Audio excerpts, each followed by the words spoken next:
Chapter 1. Making Money on My Own. Speaking of which, Tang Sung is just a fool. That old man is actually the white-boned spirit in disguise, and he had already revealed his true form under Sun Wukong's fiery eyes, but no one believed him. The most infuriating thing is that Tang Sung even got angry at Sun Wukong, saying, "You reckless monkey, you still want to harm lives? Today I won't let you go."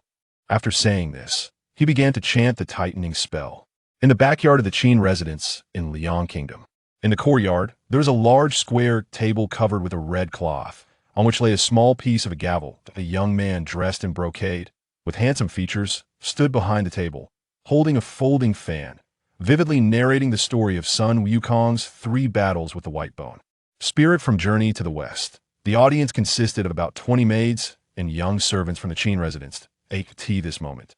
Their emotions were stirred by Qin Feng, each one looking extremely tense, fearing that the foolish Tang Sung would cause the all-powerful Sun Wukong to meet his end. Bang! Suddenly, Qin Feng slapped the gavel, and the atmosphere became tense. At that moment, Sun Wukong, holding the golden cudgel, felt dizzy, and just then, that old man transformed. From the white bone spirit appeared behind Tang Sung with sharp claws. After taking a sip of tea to moisten his throat, the young man unfolded his fan, a smirk of triumph on his lips. To know what happened next, stay tuned for the next episode. As everyone listened, entranced, upon hearing this, they let out a collective wail. Qin Feng then brought up a large box from behind the table, which clearly had the words "tip box" written on it. He lifted his foot, stepped on the table, and smiled at the crowd. "Come on, since you all enjoy listening so much, it means I'm doing quite well. Whether you have money or not, you should all contribute something." The group of maids and young servants immediately twitched their faces. They knew that their young master was extravagant, and his monthly allowance was restricted by the eldest and third young ladies, allowing him to withdraw only 100 taels from the accounts each month. That 100 taels was hardly enough for a spendthrift young master.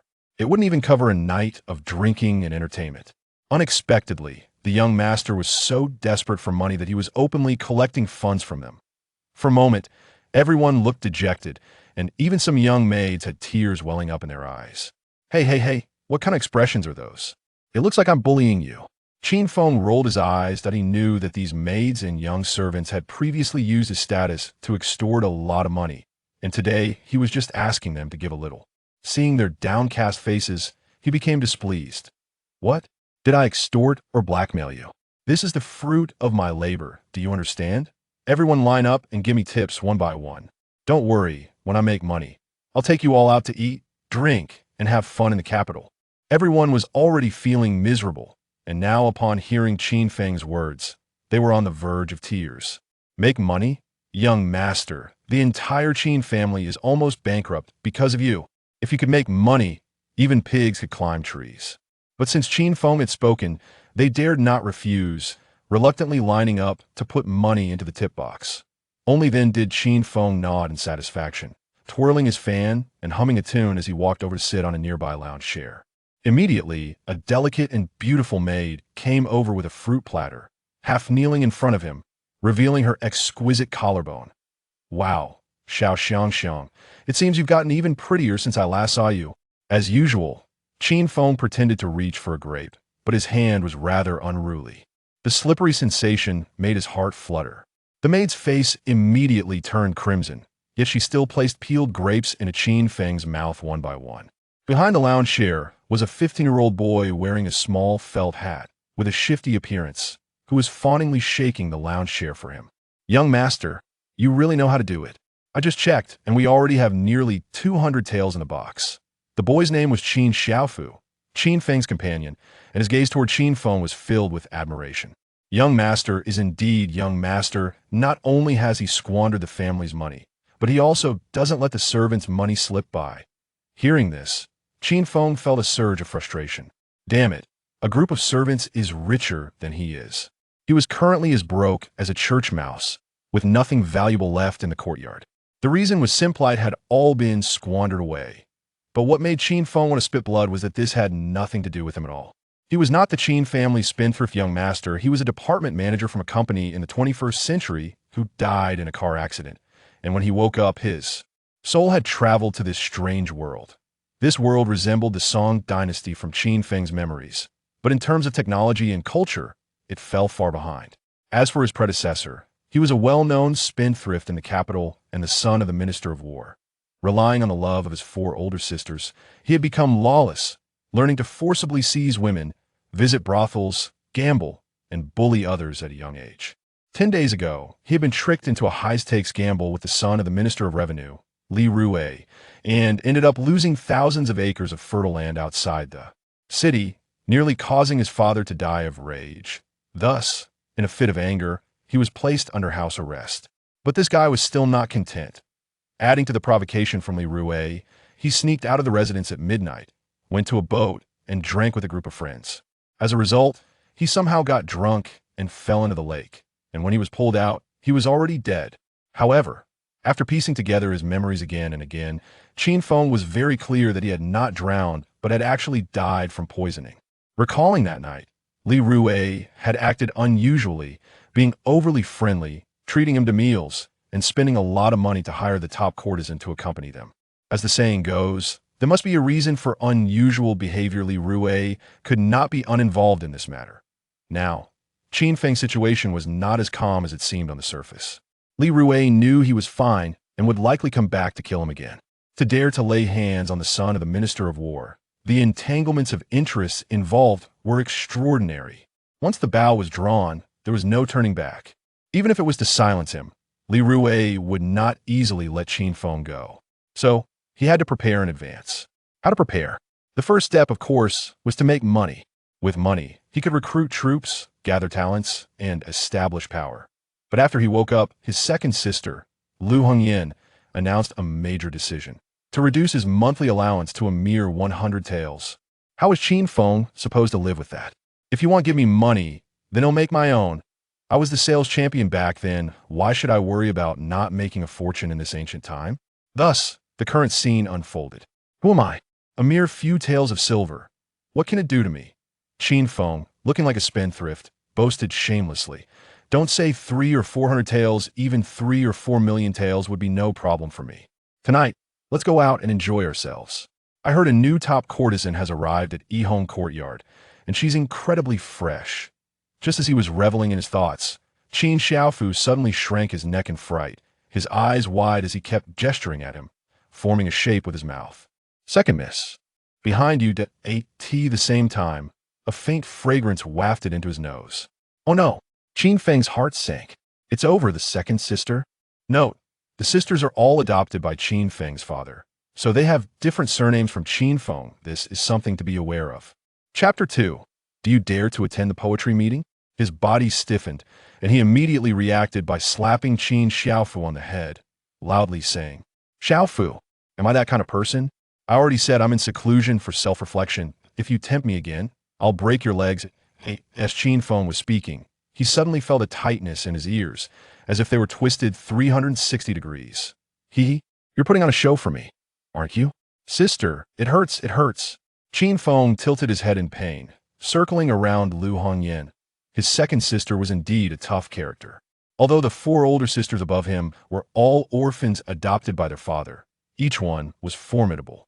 For instance, his second sister, despite being a woman, managed to build a powerful business group in the treacherous capital within just 4 years after taking control of the finances, becoming a genuine female tycoon. In the face of such a tough character, Qin Feng could only plead for mercy. I told you to reflect in solitude, and this is how you do it? Lu Hongyan, dressed in a crimson long dress, had a stern look on her pretty face. This little rascal really was incorrigible, finding new ways to misbehave even while being grounded. Sister, it's really not my fault. I'm also a victim. Knowing Lu Hongyan's temper, Qin Feng realized that admitting fault would surely lead to his doom. His eyes darted around, and he directly shifted the blame onto everyone else. It's all these dog servants' fault. They insisted on giving me silver. I stood on the stage parched and begged for half a day, but they wouldn't listen. They said my stipend was too little and not enough to spend, and voluntarily took out their stipends to help me do something big. Everyone. That young master, could you be any more shameless? Lu Hongyan was so infuriated by this that she almost laughed. He didn't even prepare a backup for his lies. Did he think this lady was blind? Didn't he see the words donation box on the chest? You've really learned some tricks now, even not sparing the servants? How shameless can you be? I'm blushing for you. She released Qin Feng's ear and slapped him on the head, angrily saying, "Stop talking nonsense. I ask you, the poetry meeting is about to start. Have you memorized the verses I asked you to?" Verses? What verses? Lu Hongyin's pretty face immediately darkened. Cough cough, it's just a poem, right? How could a genius like me possibly not memorize it? Qin Feng suddenly remembered that he was supposed to attend the poetry meeting at Shenglin Academy today. To ensure that he could shine at this poetry meeting, Lu Hongyin had sent him a poem a few days ago for him to memorize. But he hadn't even finished memorizing it before he was caught. Fortunately, Qin Feng had an exceptional memory. Seeing Lu Hongyin getting angry, he quickly recited the lines. Last year's farewell, the flowers were bright red, laughter on the return path. The misty waves urge laughter, the winding waters disguise a long rainbow. Now, returning, the flowers have fallen, yet I bear the sentiments of those years. The muddy wine reveals the disguise. A solitary shadow follows the horizon. After listening, Lu Hongyin's expression improved a bit, saying, not bad. It's worth the 1,000 taels I spent to ask Scholar Xia for this poem. What? 1,000 taels? Upon hearing this, Qin Feng jumped up, his face turning into a shocked hippopotamus. For this lousy poem, 1,000 taels? I'm telling you, sister, you were definitely taken in. This poem is complete nonsense. Even the tones are off, it couldn't be worse. I could casually come up with a poem that's thousands of times better than this. Qin Feng went on a rant, completely oblivious to Lu Hongyin's face turning dark, her teeth biting her lip. To get this poem, she had stood outside the scholar's residence for an entire day, and now Qin Feng was dismissing it as worthless? Shut up! Lu Hongyin glared at Qin Feng, angrily saying, "With your limited knowledge, you can't even recognize all the characters, yet you know poetry's quality? And even our eldest sister said it's a rare good poem, don't cause trouble for me. At the poetry meeting, just recite this poem." Eldest sister Shun Qingxi was a well-known talented woman in the capital, proficient in etiquette, and both talented and beautiful. Hearing that even the eldest sister praised this poem, Qin Feng felt rather speechless. If this is considered a good poem, then where would that place the magnificent poems and verses in his mind?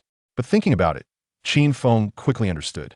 The Liang Kingdom was a new nation, established only for over 20 years, and the literary world was in a revival phase, somewhat similar to the early Tang dynasty, where the concept of rhyming was just emerging. With this in mind, Qin Feng's eyes lit up. Damn, if this lousy poem is worth 1,000 taels, then the famous poems and verses in my mind must be worth 100,000 taels? 1,000,000 taels? What poetry meeting? This is simply a perfect sales conference. I'm going to get rich. I'm going to get rich. Qin Feng rubbed his hands excitedly and turned around twice, looking at Lu Hongyin beside him and saying, "Second sister, let's team up and make a big deal together. Today, I want to make a name for myself, trampling all the heroes underfoot. I want them to lose so badly they don't even have their underpants left."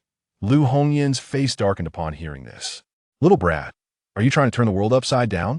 Do you have any idea how much knowledge you possess? You plan to make others lose everything? I see you want to ruin the Qin family until there's nothing left." Naturally, she didn't believe Qin Feng, snorting coldly. "You dare to cause trouble? The poetry meeting is crucial for whether you can continue studying at Shenglin Academy, and it concerns the reputation of our Qin family. If you mess this up, just wait for father to deal with you. Now, go prepare. I'll have Uncle Fu get the carriage ready, and we'll head to Shenglin Academy shortly." With that, she didn't even look at Qin Feng again and turned to leave. Qin Feng sighed, saying the truth, "But why does no one believe me? But it's fine, soon you'll know just how powerful I am as a man." Under the service of Xiao Xiangxiang and 2 maidservants, Qin Feng quickly changed into a white robe, his long hair tied up high, holding a folding fan, looking like a dashing young gentleman. Xiao Xiangxiang blushed seeing him. "Step out and catch the top. Bring it home." Qin Feng hugged the beautiful maid's shoulders, grinning mischievously. "Xiao Xiangxiang, wait at home for your young master to come back. I'll earn a mountain of gold for you." Shenglin Academy, located south of the capital, was the first academy established during the founding years of the Great Liang. With royal backing, it held a superior status in the capital. The academy's poetry meeting is held once a year, and each session's champion not only gains fame, but if the poem is truly exceptional, might even get an audience with the emperor and be directly conferred an official title. Even if one doesn't win, they can still show off and leave a lasting impression on the examiners or literary figures, which is why many nobles are eager to send their children to get gilded. However, this year's poetry meeting was different from previous ones. Many people came specifically to watch Qin Feng's joke.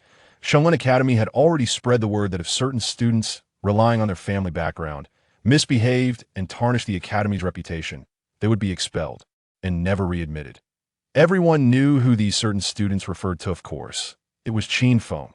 After all, as the #1 pest in the capital, Qin Feng's misdeeds over the years were too numerous to mention.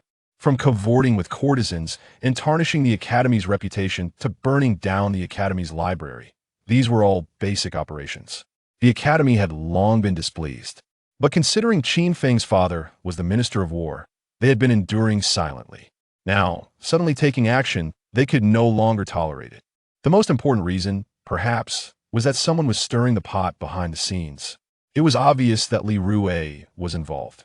Once Qin Feng was expelled from the academy, not only would the Minister of War's reputation suffer, but the notoriety of the wayward son would also spread throughout the world.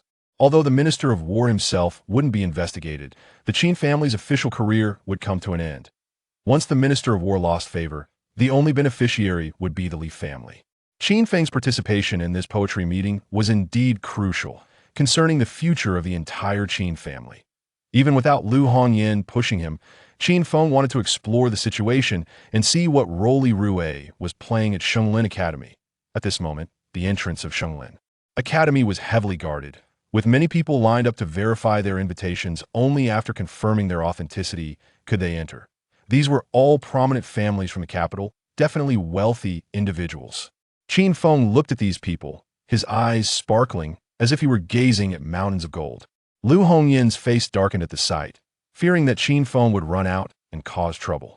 After showing their invitation, she pulled Qin Feng into the academy.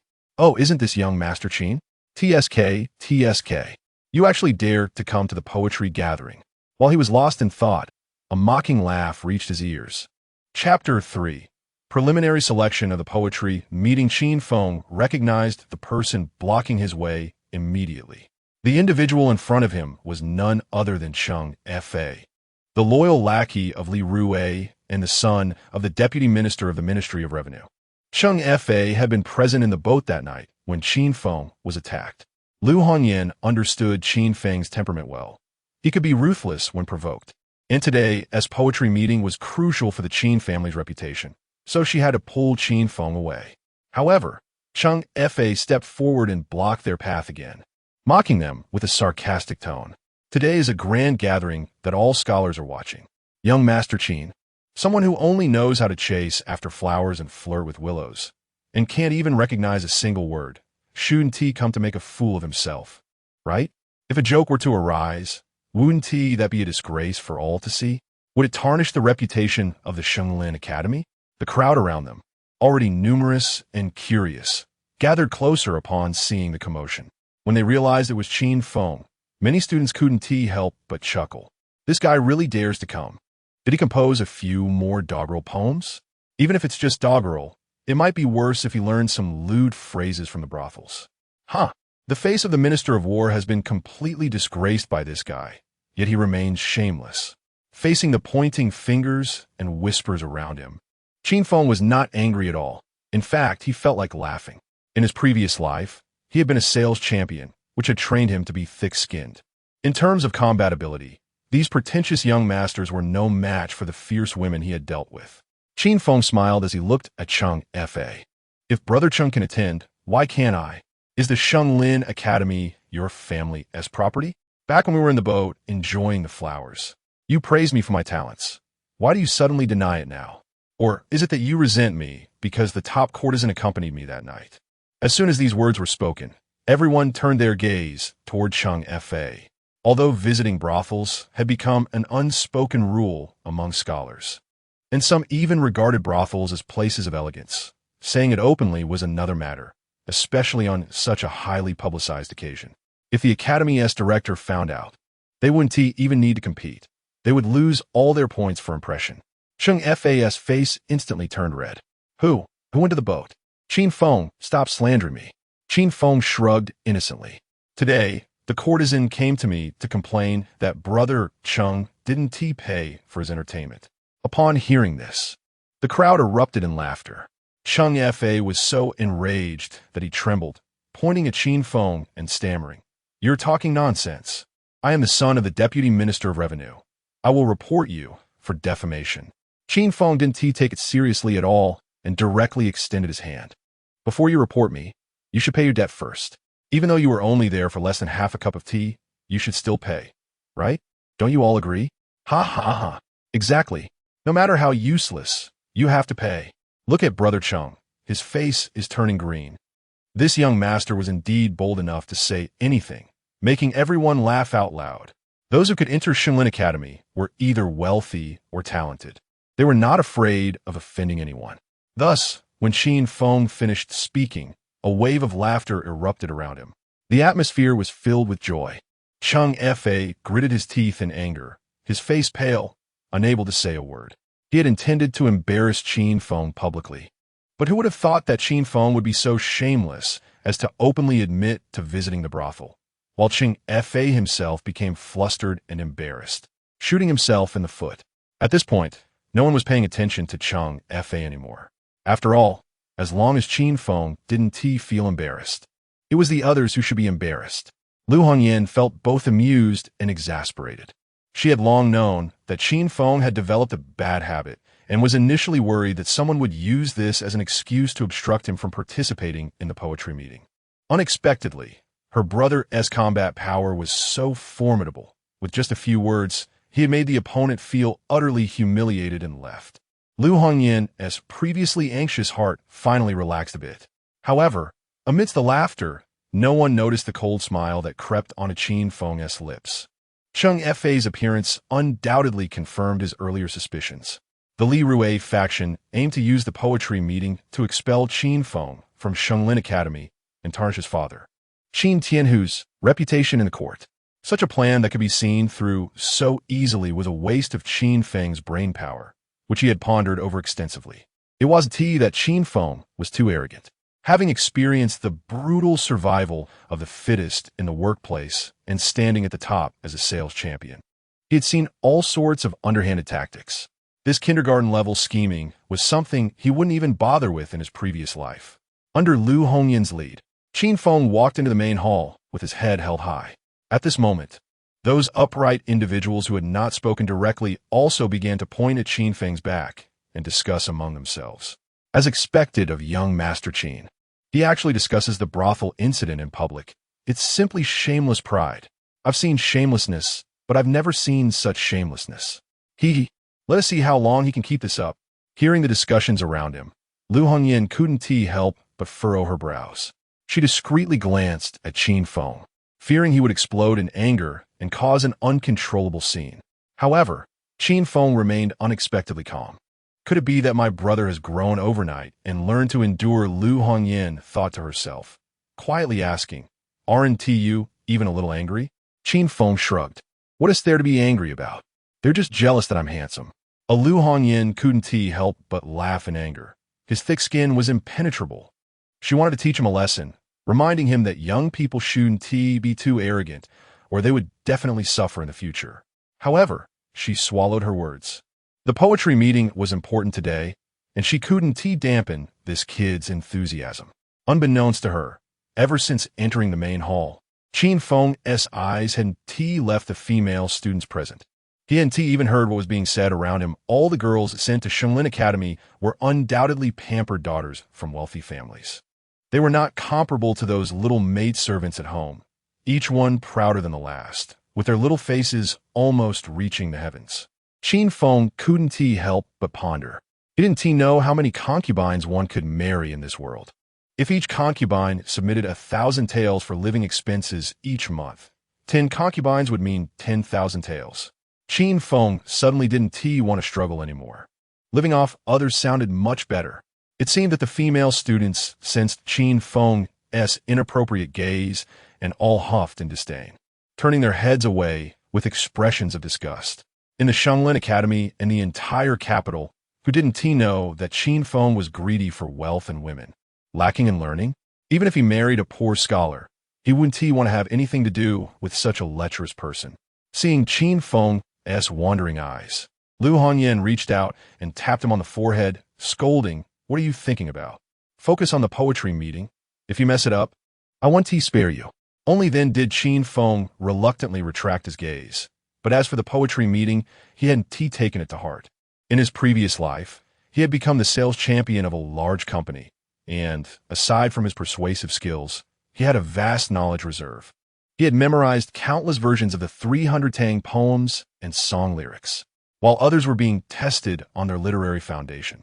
Qin Feng was being tested on his memory. With such an advantage, it was strange for him to worry at all the poetry meeting had already begun, divided into 3 rounds. Only after the preliminary and secondary selections could one qualify for the final competition, which was presided over by the director of Shenglin Academy himself. Everyone lined up, approaching the preliminary judges one by one, swaying their heads and improvising. Between the sea and the sky, I seek the past and the present. I wish to climb high and gaze at the heavens, yet the cost of clothes and skirts is worth a fortune. The judge frowned. Nonsense, fail next. Chapter 4, stunning the audience, 7 coffins of dragons adorned with golden scales. The lord of the underworld startled from a cold dream at midnight. In white robes, the bones rest in harmony. The examiner slammed the table in anger and exclaimed, "What bad luck! Have your parents ascended to heaven? Go back and mourn. Don't cause trouble here." Although it was just the preliminary selection, it was still very strict, with a third of the over 1,000 candidates being eliminated in an instant. Soon, it was Qin Feng's turn. As he walked up to the examiner, a familiar voice rang out. Cheng Fa, who had just passed the preliminary selection, intentionally raised his voice, mocking him in a strange tone. "Come on, everyone. Today we must listen to our young master of the Qin family and see what exquisite work he has. Damn it, do you think you can embarrass me in public? Have you forgotten your own level?" Cheng Fa was secretly furious. The surrounding candidates, hearing this, all turned their attention to Qin Feng with interest. The selection process for this poetry gathering was extremely strict, and to prevent favoritism and corruption, even the preliminary examiners were appointed by the dean. Officials' sons and wealthy heirs were given no special treatment. With Qin Feng's literary foundation, passing the preliminary selection was as unlikely as a fairy tale. It was just a matter of seeing how badly he would embarrass himself. Under Cheng Fa's provocation, some curious students began to stir. "Yes, Qin Feng, if you have any good works, read them aloud for us to appreciate." "Ha ha, it wouldn't be a flock of ducks swimming under the bridge, would it? Although I won't pass the preliminary selection either. With our young master of the Qin family at the bottom, I'm not worried at all." Lu Hongyan bit her thin lips, her palms beginning to sweat. The price asked by Xie Jinshi was too high, and Lu Hongyan could only grit her teeth and request a poem, hoping Qin Feng could smoothly pass the preliminary selection and retain his spot at Shenglin Academy. Now, however, she realized that the poetry gathering selection was much stricter than before, and Qin Feng might not even pass the preliminary selection. It would be a small loss of 10,000 taels of silver, but if expelled from Shenglin Academy, the reputation of the Qin family would be ruined. Just as Lu Hongyan was in a state of anxiety, Qin Feng, as if nothing were wrong, opened his folding fan and chuckled. "Isn't just writing poetry? Such a simple task. Look at how excited you all are." As soon as he said this, everyone rolled their eyes in disdain. Cheng Fa laughed so hard he couldn't close his mouth, deliberately provoking him.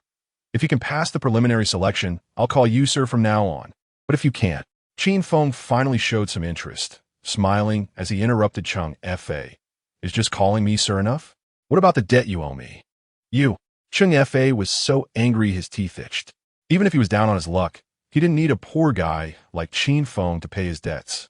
Although he wanted to retort on the spot, thinking he could drag Qin Feng down with him, Cheng Fa had to swallow his words and grit his teeth.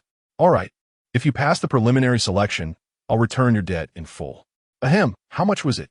Cheng Fa's face turned red, essentially admitting to his escapades. And the few female students who had shown interest in him immediately looked at him with disdain. Qin Feng had always held a grudge about Lu Hongyan spending a fortune on poetry, and he immediately extended a finger at Cheng Fa. 100,000 taels. Chung Fa nearly spat out his drink, looking as if he had seen a ghost. Have you never seen money? What kind of fairy is worth 100,000 taels? Qin Feng shrugged. You forgot. That night you drank too much. All the expenses on the pleasure boat were charged to you, and I covered for you. Nonsense. Qing Fa could no longer hold back, shouting angrily. Just then, a weak voice came from behind. It's nothing. Young Masterly has sent word that he only requested a poem, and if he uses it now, it will be useless for the semifinals and finals. If he doesn't use it now, he won't pass the preliminary selection, so it's a dead end either way. Chung Fa's furious expression instantly calmed down, and he sneered, Good, so it's 100,000 taels. If you don't pass, you owe me 100,000 taels too. Swish. Qin Feng snapped his fan shut. Deal. This matter escalated, and the scene was surrounded by layers of onlookers, all drawn in by the commotion. Even the examiners for the semi-finals squeezed over. 100,000 taels for a poem was truly worth its weight in gold. Who would dare to gamble like this unless they had hundreds of thousands of taels in cash at home? Only Lu Hongyan opened her mouth and quickly grabbed Qin Feng. You little spendthrift. That poem was meant for you to pass the preliminary selection, not for betting. 100,000 taels, if that Xie Jinshi is willing to sell, it could buy you 10 poems. No, I must. Second sister, calm down. Qin Feng patted Lu Hongyan's hand and winked. The money is already at the door. Why not earn it? The 1,000 taels you spent with Xie Jinshi, I'll reimburse you. The remaining 99,000 taels is a fine. Just sit back and enjoy the show. Huh? A fine? Lu Hongyan was confused, not understanding where Qin Feng got his confidence from.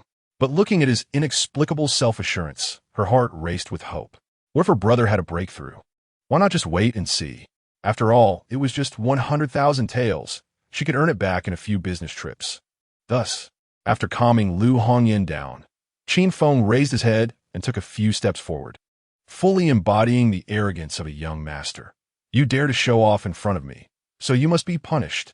Under countless gazes, Qin Feng walked up to the examiner, a smile on his face, almost shouting, Everyone step aside, I'm about to show off.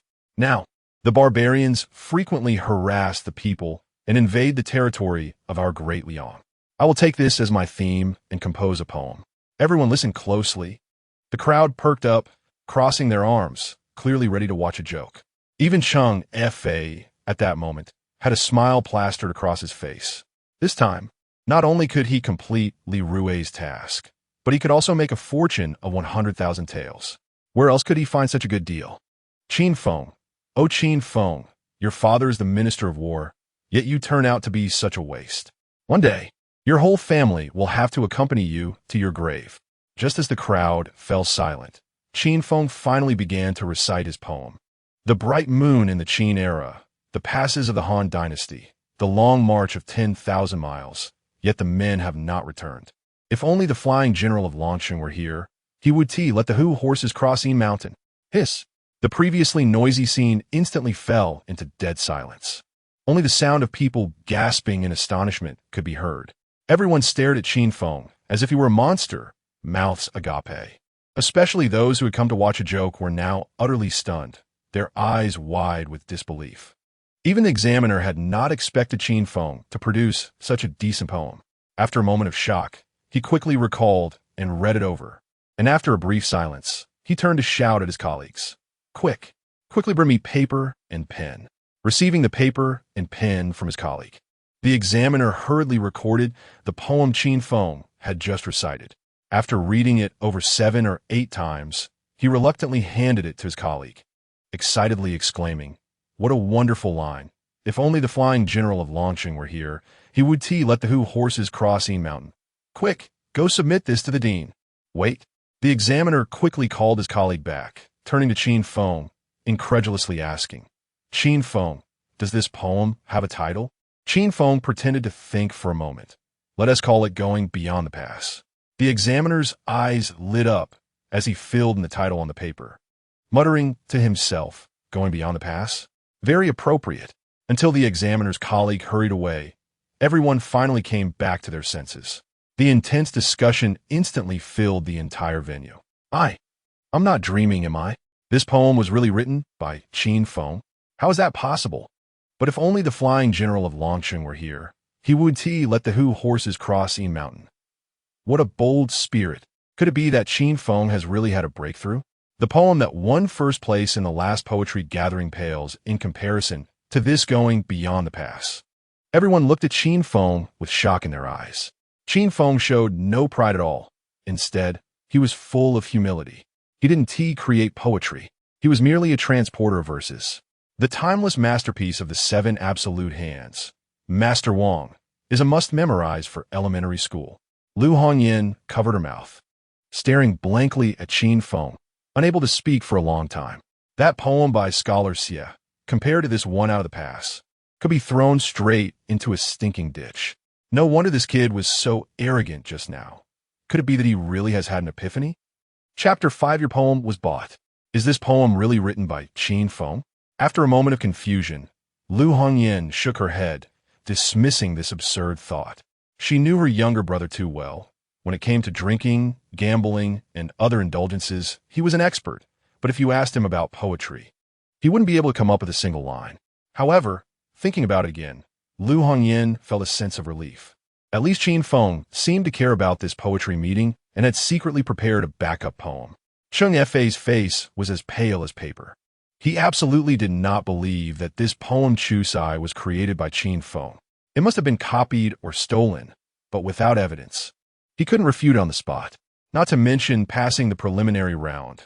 This poem alone could directly advance to the championship of this poetry meeting. Qin Feng smiled at Cheng Fei and said, "Before dark, bring the money to my residence, or I'll go to your father to collect it." Cheng Fei's face turned red and white. His family had strict teachings, and if his father found out he was visiting brothels, he would definitely be skinned. Moreover, 100,000 taels of silver was more than enough to sell Cheng Fei. Cheng Fei could only cast a pleading glance at the crowd, receiving a response. He finally breathed a sigh of relief, turned to Qin Feng, and gritted his teeth. "Qin, don't get too proud.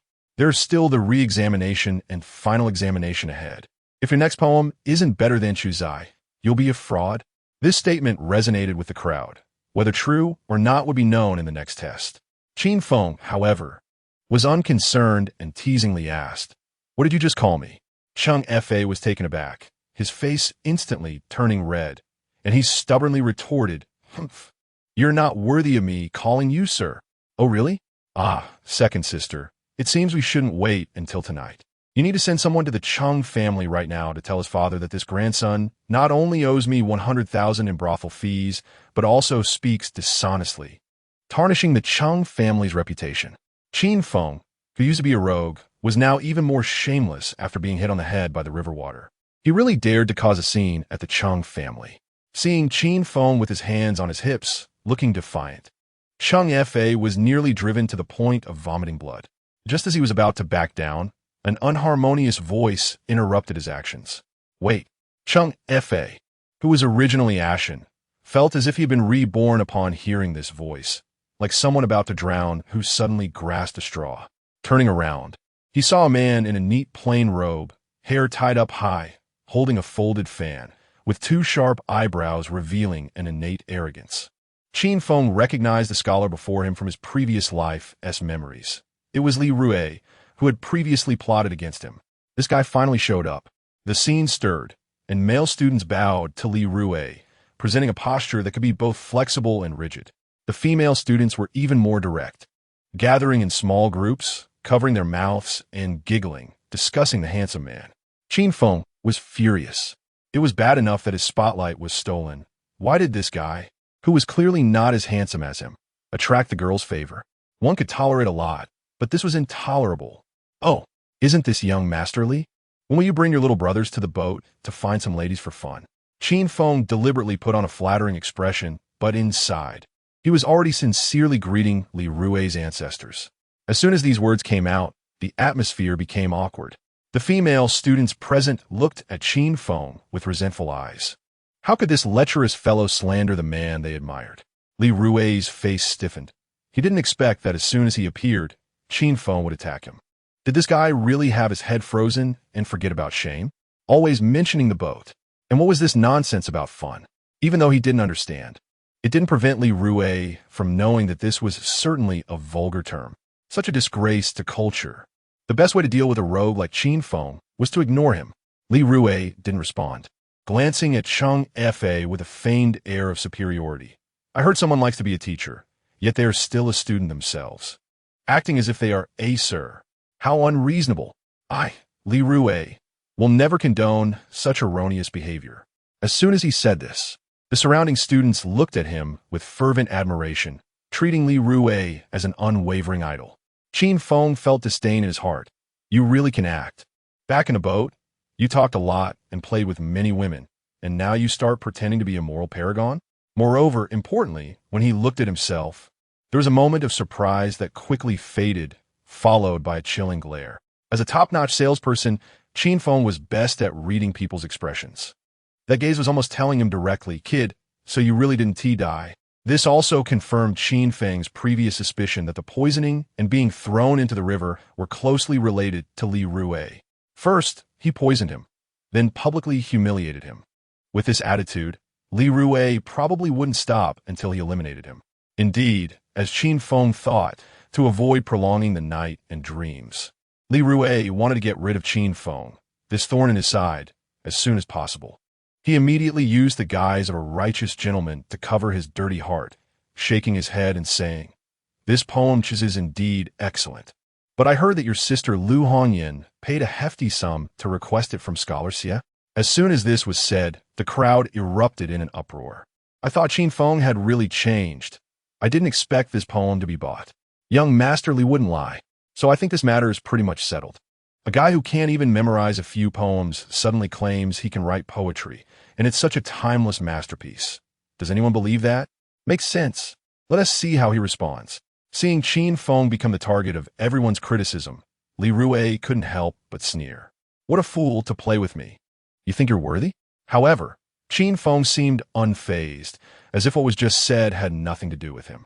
His eyes narrowed, and the flames of gossip ignited. Such a confidential matter. What did you hear about it? Have you been secretly monitoring my sister? Wow, you really are quite the pervert. Qin Feng widened his eyes, stepping back 2 steps in disdain. Li Rue froze for a moment. Then his face turned red. This bastard was playing by his own rules. Cheating in poetry requests was naturally strictly confidential. How could Li Rue easily hear any rumors? He must have used some means behind the scenes. Regardless of his motives, it violated the principles of a righteous gentleman.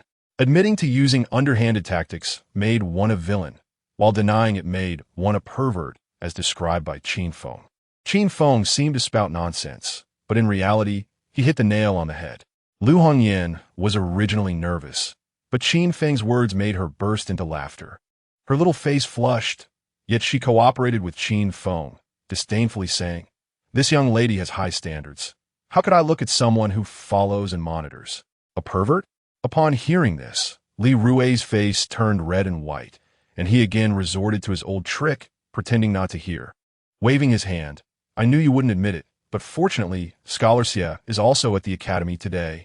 As soon as he finished speaking, a middle-aged scholar with a thin frame and 2 small mustaches walked out of the crowd. Although he was a scholar, he didn't need to bow to officials. Yet he bowed to Li Rue with a flattering smile. "I've met young Master Li and everyone here." Lu Hongyan's heart sank. Scholar Xie had actually been bought off.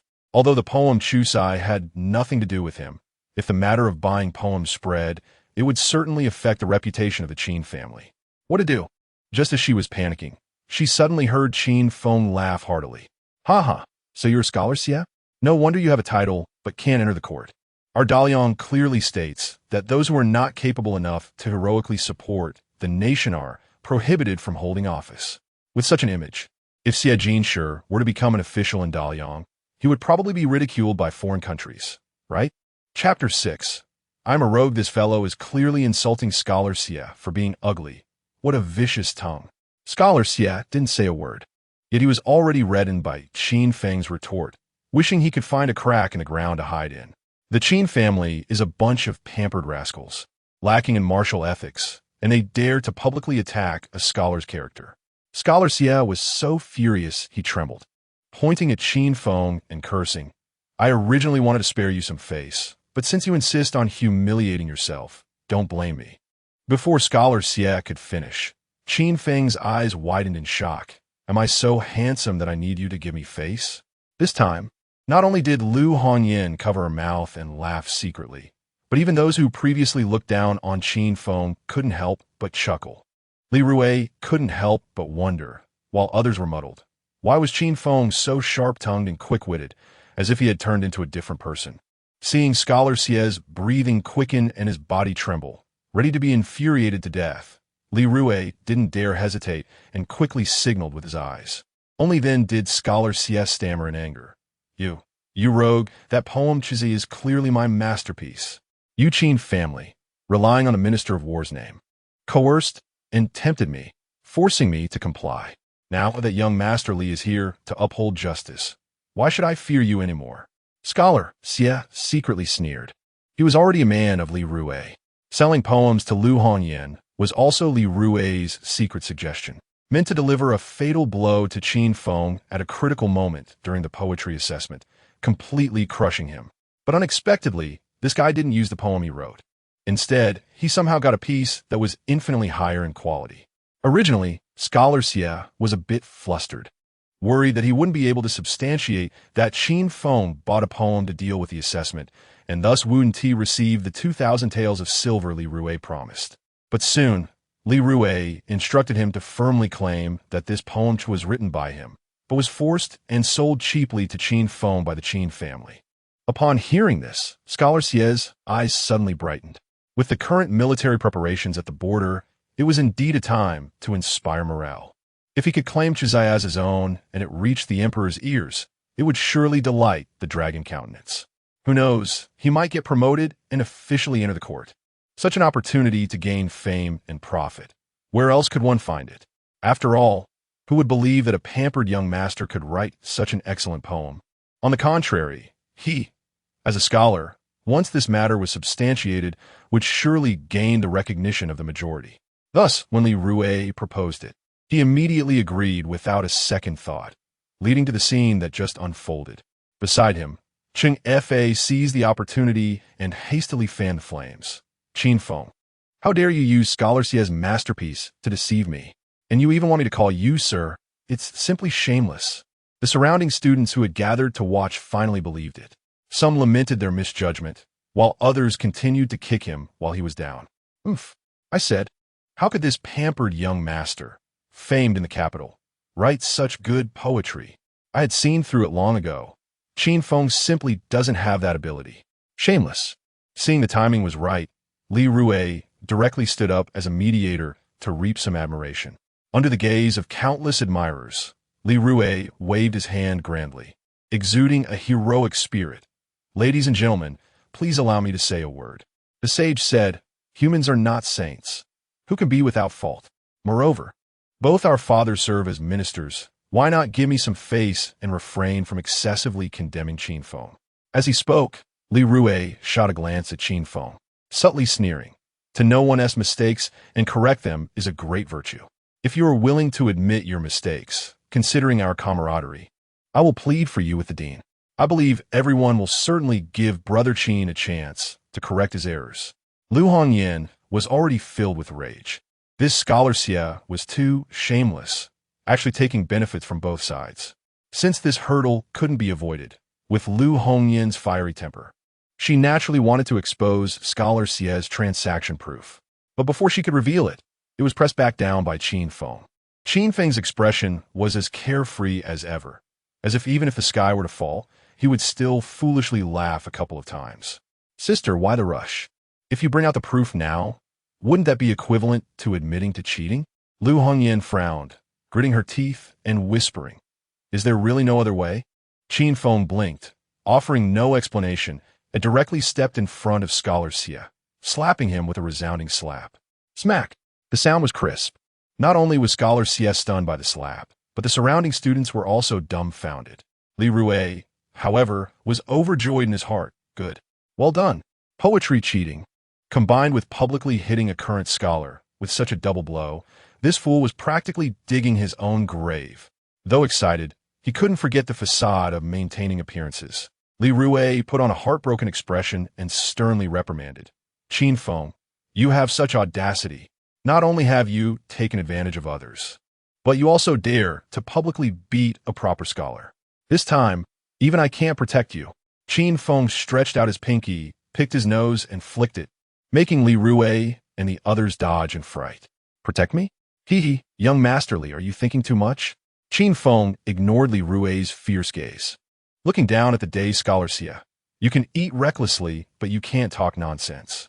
That poem Chizai, did you write it? I'll give you one more chance. Speak properly." Scholar Xie's face flushed, staring wide-eyed. "You little brat from the Qin family. Not only did you forcibly buy my poem, but do you now want to deny it? This poem is indeed written by me, Xie." Smack! Another slap. Qin Feng sighed, exasperated. "How can you, at your age, speak such nonsense? I'll give you one last chance." Scholar Xie covered his cheeks like a monkey's, but furious and ashamed. "I'm a current scholar. How dare you?" Before he could finish, Qin Feng slapped him again, spreading his hands. "My father is still the current Minister of War. Do you have any objections?" Scholar Xie's heart trembled. Of course he didn't dare to challenge the Minister of War, but he was so exasperated that he stammered, You, rogue." Qin Feng was greatly surprised. "Wow, you actually noticed that." As soon as he finished speaking, he slapped Scholar Xie again, directly knocking him down to the ground, leaving him dazed for a long time. The entire capital of Daliang knew that young master was a rogue. And you only just figured it out? The news is too isolated. Qin Feng turned to the dumbfounded Li Rui, expressing his indignation. "I am the son of the Minister of War, and this little scholar dares to speak disrespectfully. Li brother, what do you think should be done?" Li Rui took a deep breath, finally suppressing the anger in his heart. Now it was no longer just about stealing a masterpiece, but the Minister of War's son publicly beating a scholar. However, that said, he had already hit him. What to be done? Li Rui could never have imagined that Qin Feng would use such a nearly rogue bully method to bluff his way through the carefully laid trap he had set. Lu Hongyan covered her mouth, her eyes filled with disbelief. "Is this still my brother, the one who can't do anything right and never finishes his food?" Under everyone's gaze, Qin Feng looked seriously at Scholar Xie, pointing to his own head. "In my head, there are thousands of poems stored. You, as a scholar, actually dare to covet the achievements of others as your own. I just want to ask, do you still want to be a lotus? You said this poem was written by you, right? If that's the case, then let me show you what it means to write poetry." Qin Feng's lips curled up as he turned to walk toward the re-examination venue. Li Rui's face turned red and pale, but he could only force himself to act as if nothing had happened. The difficulty of the second round of re-examination was not comparable to the preliminary selection. To prevent anyone from committing fraud, the poetry must be composed on the spot, and the topics are strictly confidential.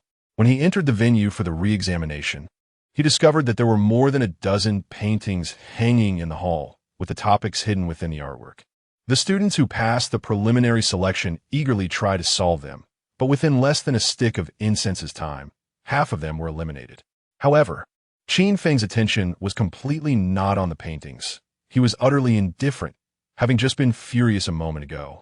But now his eyes were fixed intently on a female student nearby, drooling incessantly. Chapter 7. Exquisite Prose in Shenglin Academy. Which female student isn't a daughter of a prestigious family, each one more delicate than the last? Qin Feng wiped the corner of his mouth, looking at the woman in pink before him, and seriously asked, "Miss, can we add each other on Momo?" Before she could even figure out what Momo was, Qin Feng was pulled away by Lu Hongyan, who had grabbed him by the ear. Qin Feng squinted his eyes and shouted for mercy, causing an uproar of laughter in the venue. Li Rui, however, had a dark expression, coldly snorting to himself, wondering whether this guy was truly foolish or just pretending. No matter, he didn't believe he could pass the second round of the re-examination. Clearing his throat lightly, Li Rui immediately attracted countless gazes. He looked up at a painting of red plums, pondering for a moment, then began to recite, "In the moonlit night of plum and snow competing for spring. With a brush in hand, I tread the garden in a white fur coat. The plums suffer a bit from the thin snow's chill. Yet the snow carries a fragrance of the plums over a vast distance." Reciting about plums in the snow for everyone's appreciation. The surrounding students pondered for a while before a chorus of admiration filled the entire venue. Even the examiners were greatly impressed. What a poem, reciting plums in the snow. Though the snow brings a bit of chill, it surpasses the snow with its fragrance. What a great poem. Truly, young Master Li is the model of a literati at Shaolin Academy. Listening to the praises coming from all directions, Qin Feng felt his head nearly tilt to the sky, his expression filled with pride. Chung Fa naturally wouldn't miss this opportunity to flatter, clapping his hands repeatedly. What a great poem. Young Master Li is truly talented. Then he turned to the absent-minded Qin Feng, his face changing 180 degrees, filled with disdain. Qin Feng, didn't you just deny copying others' works? If you have real talent, dare to write another poem on the theme of plum blossoms?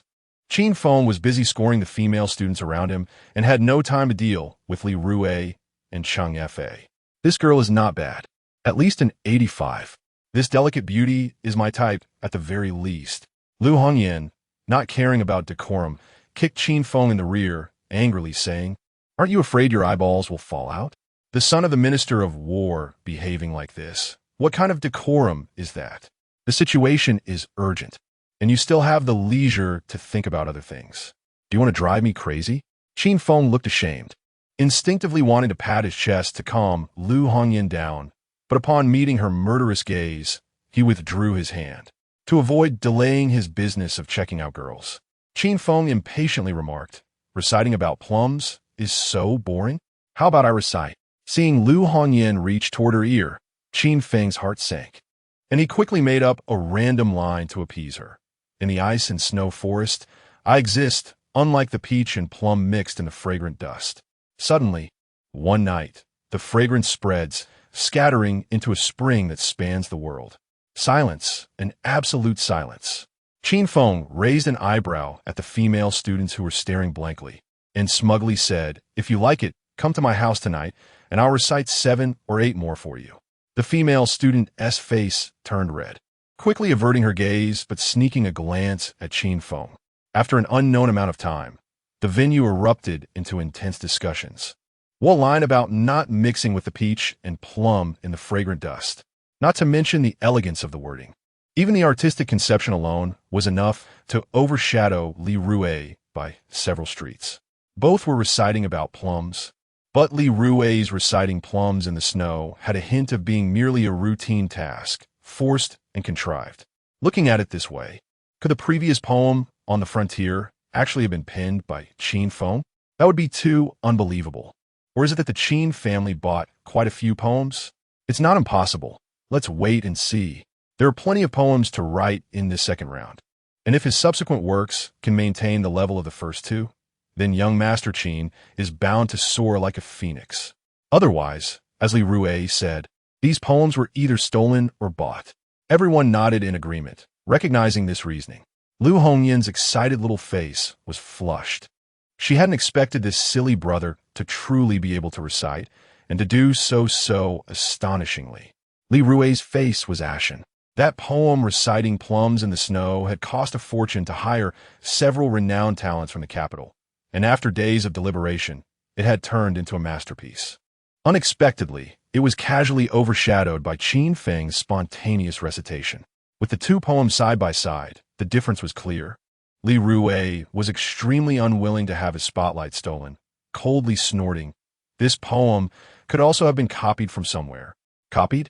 Qin Feng looked at Li Rui mockingly. "If that's the case, then you better open your eyes wide and watch carefully." He then pointed at Scholar Xie. Scholar Xie was already pale. As soon as Qin Feng's poem about plums came out, he felt that he might have been led into a pit by Li Rui today. Just as everyone was in shock, Qin Feng directly pointed to a nearby, snowy landscape painting. Birds fly over the 1,000 mountains. Human tracks vanish from 10,000 paths. A solitary boat, clad in a raincoat, fishes alone in the cold river snow. Several female students' breaths quickened, their cheeks flushed, their previous disdainful gazes completely replaced by excitement and admiration. Feeling the gazes of the female students, Qin Feng immediately felt elated. "Everyone step aside. I'm about to show off." He casually pointed to several other paintings. Alone in the quiet bamboo grove, playing the lute and singing long. Deep in the forest, no one knows. The bright moon comes to shine. Not just those few 85-point female students, but the rest of the female students also cast their gazes toward Qin Feng, their eyes shimmering with admiration. The late blooms emerge from the wild fence. The cold fragrance rests on the autumn waters, recalling the mountain encounter. Accompanying the crickets against the stone wall, the female students were breathing rapidly, while the male students were dumbfounded, watching Qin Feng effortlessly produce exquisite works. Li Rui clenched his fists, his face already pale. The examiners in charge of the re-examination were so excited they were trembling all over, hastily taking out paper and pen to copy down Qin Feng's recent masterpieces. It wasn't until the entire academy's focus was completely on Qin Feng that they finally ceased. Turning to Scholar Xie, he revealed a fatherly smile. Scholar Xie, were these poems you just heard also written by you? Scholar Xie's face was as white as paper. He dared not respond. Just the few poems Qin Feng had casually recited were sufficient to shock the ages. Just as mentioned earlier, even if he dared to admit it, would anyone believe him? If he were to claim them as his own, unless he never composed poetry again in his life, he would be exposed in no time. Seeing Scholar Xie not answering, Qin Feng rolled up his sleeves, coldly smiled, and raised his fist, showing signs of getting worked up. Answer me. Yes or no? Thud. Scholar Xie collapsed to the ground, his gaze vacant, muttering, No. Upon this declaration, the venue erupted in an uproar. Those who had initially criticized Qin Feng quickly turned their accusations towards Scholar Xie. Faced with the public outcry, Scholar Xie knew his reputation was completely ruined and collapsed to the ground like a walking corpse. Qin Feng, of course, had no time to deal with this minor character and turned his attention to the mastermind behind everything, Li Rui. What do you think, brotherly? If it's not enough, I can write you another 10 or so. My poetry isn't something just anyone can hear. Chung Fa, a poem is worth 100,000 taels of silver. Given our relationship, I'll give you a friendly price of 99,999 taels per poem. No bargaining. Damn it. I just remembered something important that I forgot. I'm not here to show off or chase girls. I'm here to make money. Qin Feng felt a wave of regret, but it wasn't too late.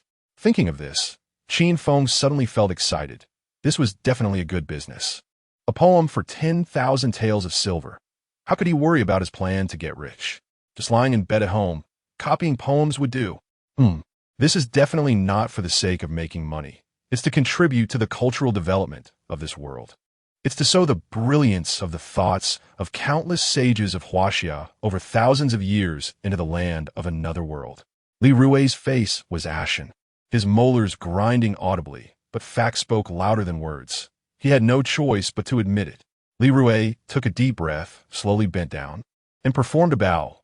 Brother Qin, your talent is unparalleled throughout history. I admire you. With Li Rui's acknowledgement, the students present had no more doubts. Their gazes towards Qin Feng had undergone a tremendous change. Qin Feng has advanced to the finals. The re-examination examiner, excited and flushed, quickly announced loudly. Chapter 8. Kneeling and calling him sir with these few poems from Qin Feng, the status of the Holy Lin Academy in Daliang is undoubtedly more unshakable than ever.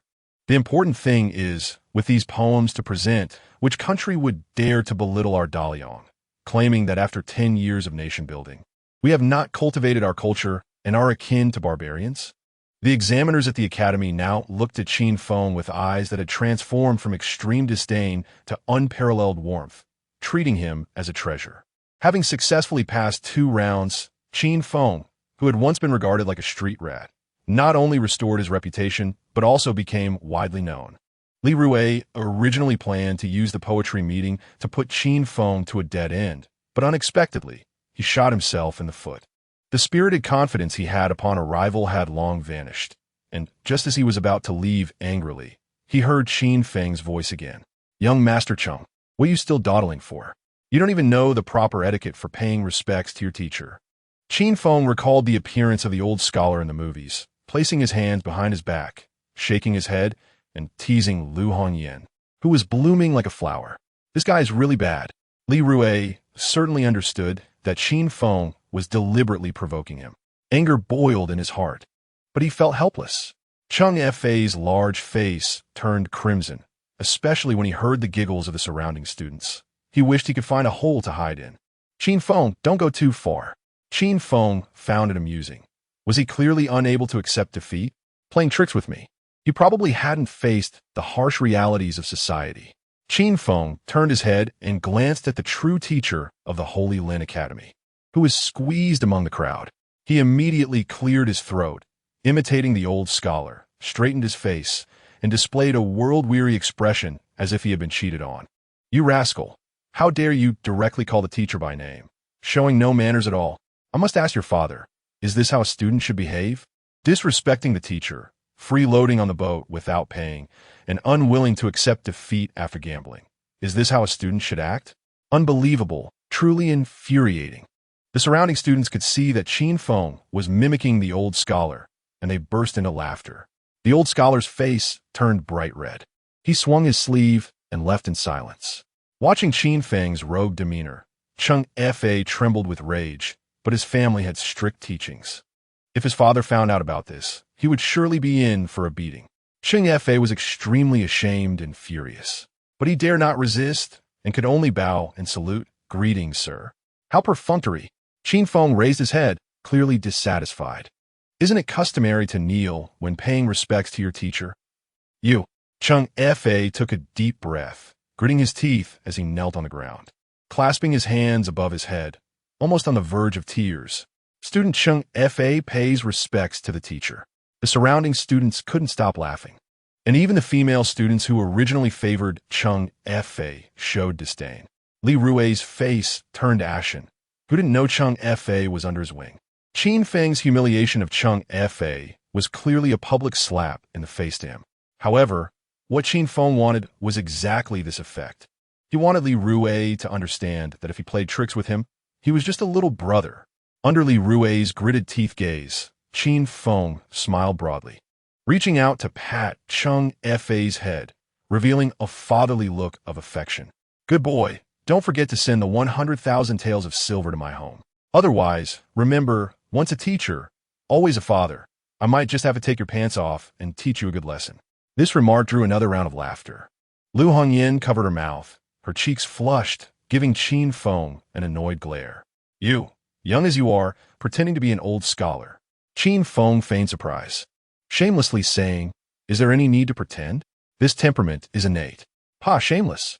Lu Hongyan pouted, but the smile on her face only grew stronger. Today, Qin Feng had stolen the spotlight and restored much of the Qin family's reputation, leaving Lu Hongyan very pleased. But thinking about the finals of the poetry meeting in 3 days, she couldn't help but feel nervous. Qin Feng, however, had little interest in the poetry finals and even felt somewhat averse to it. If he had that spare time, he'd rather make more money. Glancing at Cheng Fa, who looked as wilted as a frostbitten eggplant, Qin Feng ignored him and hurriedly got back to business. He then announced loudly in front of everyone, if anyone wants to shine brilliantly and make a name for themselves at the poetry finals in 3 days, I'm offering poems for a fee. Given our camaraderie, the price is absolutely fair and honest. 50,000 taels of silver per poem, with discounts for bulk orders. Surely, your families are not lacking in this money? 50,000 taels is a lot, but it can buy you peace of mind. Take it home for your parents to see. You too can write timeless masterpieces. As soon as he said this, the crowd erupted in an uproar. The students had never seen such a scene of selling poems in broad daylight and exchanged glances in disbelief. The remaining examiners present, upon hearing this, had their faces drop in shock, looking incredibly embarrassed. Qin Feng truly surprised them. He had remained silent until now, but when he spoke, he made a grand entrance. However, poetry and couplets were supposed to be refined pursuits. How could they come out of Qin Feng's mouth in such a vulgar manner? Just as the examiners were about to reprimand him, they noticed some students had already approached to inquire about the transaction details. If this matter blew up, the Holy Lin Academy would be the laughingstock. The examiners could only pretend they saw nothing and left in frustration.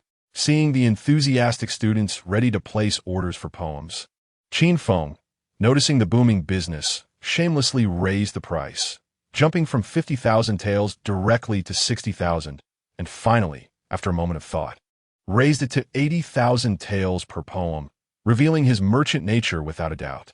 Now, Qin Feng filled the void in the academy's pretentious market, and the students were naturally thrilled. 70 or 80,000 taels was nothing if they could showcase their talents at the much-anticipated poetry meeting. The glory they would gain would be immeasurable, bringing honor to their families. Don't push, there's enough for everyone. Qin Feng looked at the crowd pressing in around him, beaming with a foolish smile. Knowledge changes destiny. My teacher truly does not deceive me. Watching the once ridiculed street rat turn into the hottest commodity in the academy in the blink of an eye, Li Rue endured his anger. But his eyes were already filled with hatred. He glanced coldly at Cheng Fa and said, "Are you ready?" Cheng Fa, having suffered great humiliation today and lost all reputation, naturally harbored deep resentment towards Qin Feng. Gritting his teeth, he said with venom, "Don't worry. This rogue will definitely not see the sun tomorrow." Meanwhile, Qin Feng was forcibly pulled out of the crowd by Lu Hongyan. Despite losing many business opportunities because of it, Qin Feng, who had just sold over a dozen poems, was still in high spirits, humming a little tune, full of the pride of a newly minted commercial elite from Dalian. It wasn't until he was shoved into a carriage by Lu Hongyan that he finally came to his senses. Lu Hongyan leaned in, staring into Qin Feng's eyes as if she wanted to devour him. "Honestly, tell me, what exactly is going on?" Looking at the fierce Lu Hongyan, who was just inches away, Qin Feng's arrogance immediately dissipated, replaced by an innocent and helpless demeanor as he pretended to be clueless. What do you mean? Still trying to play dumb with me?" Lu Hongyan supported herself on the ground with one hand and grabbed Qin Feng's ear with the other, threatening. "Did you really write those poems? How is that possible?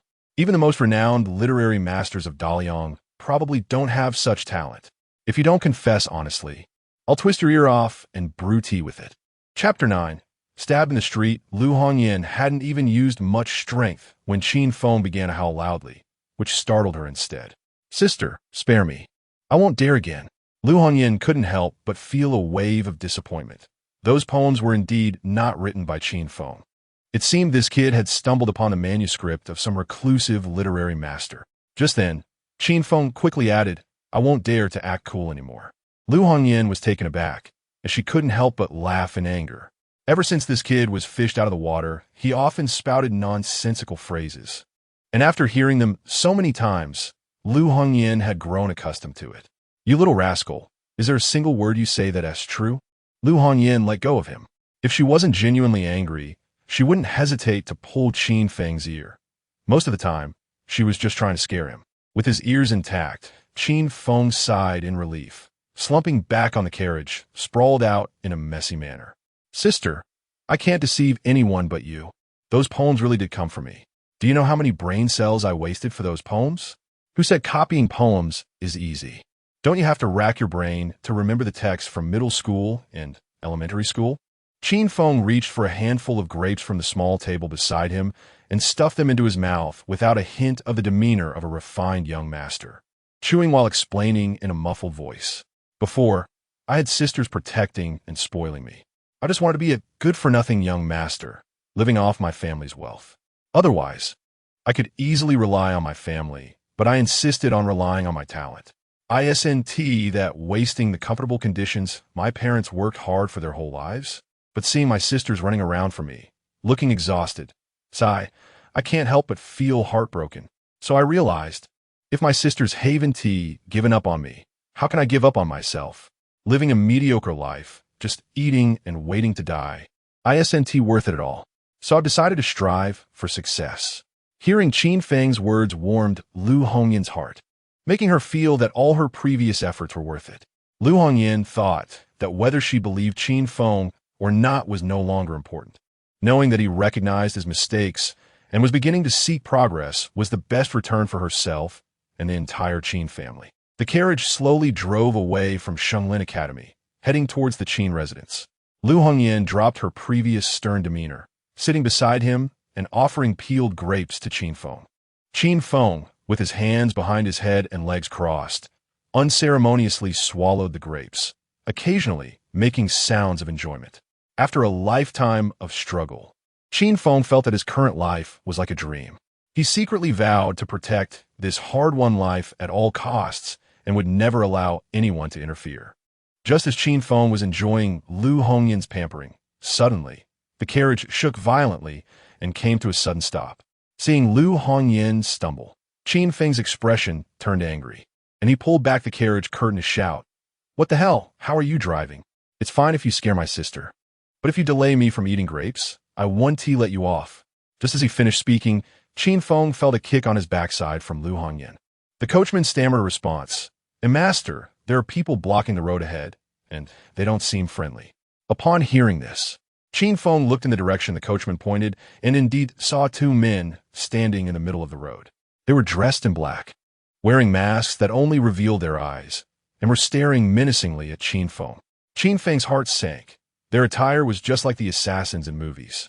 He quickly understood the situation and secretly pulled Lu Hongyan close, shouting at the black-clad men, "Good dogs don't block the road."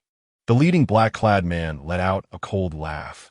As expected of the son of the Minister of War, you still have the courage to speak arrogantly in this situation.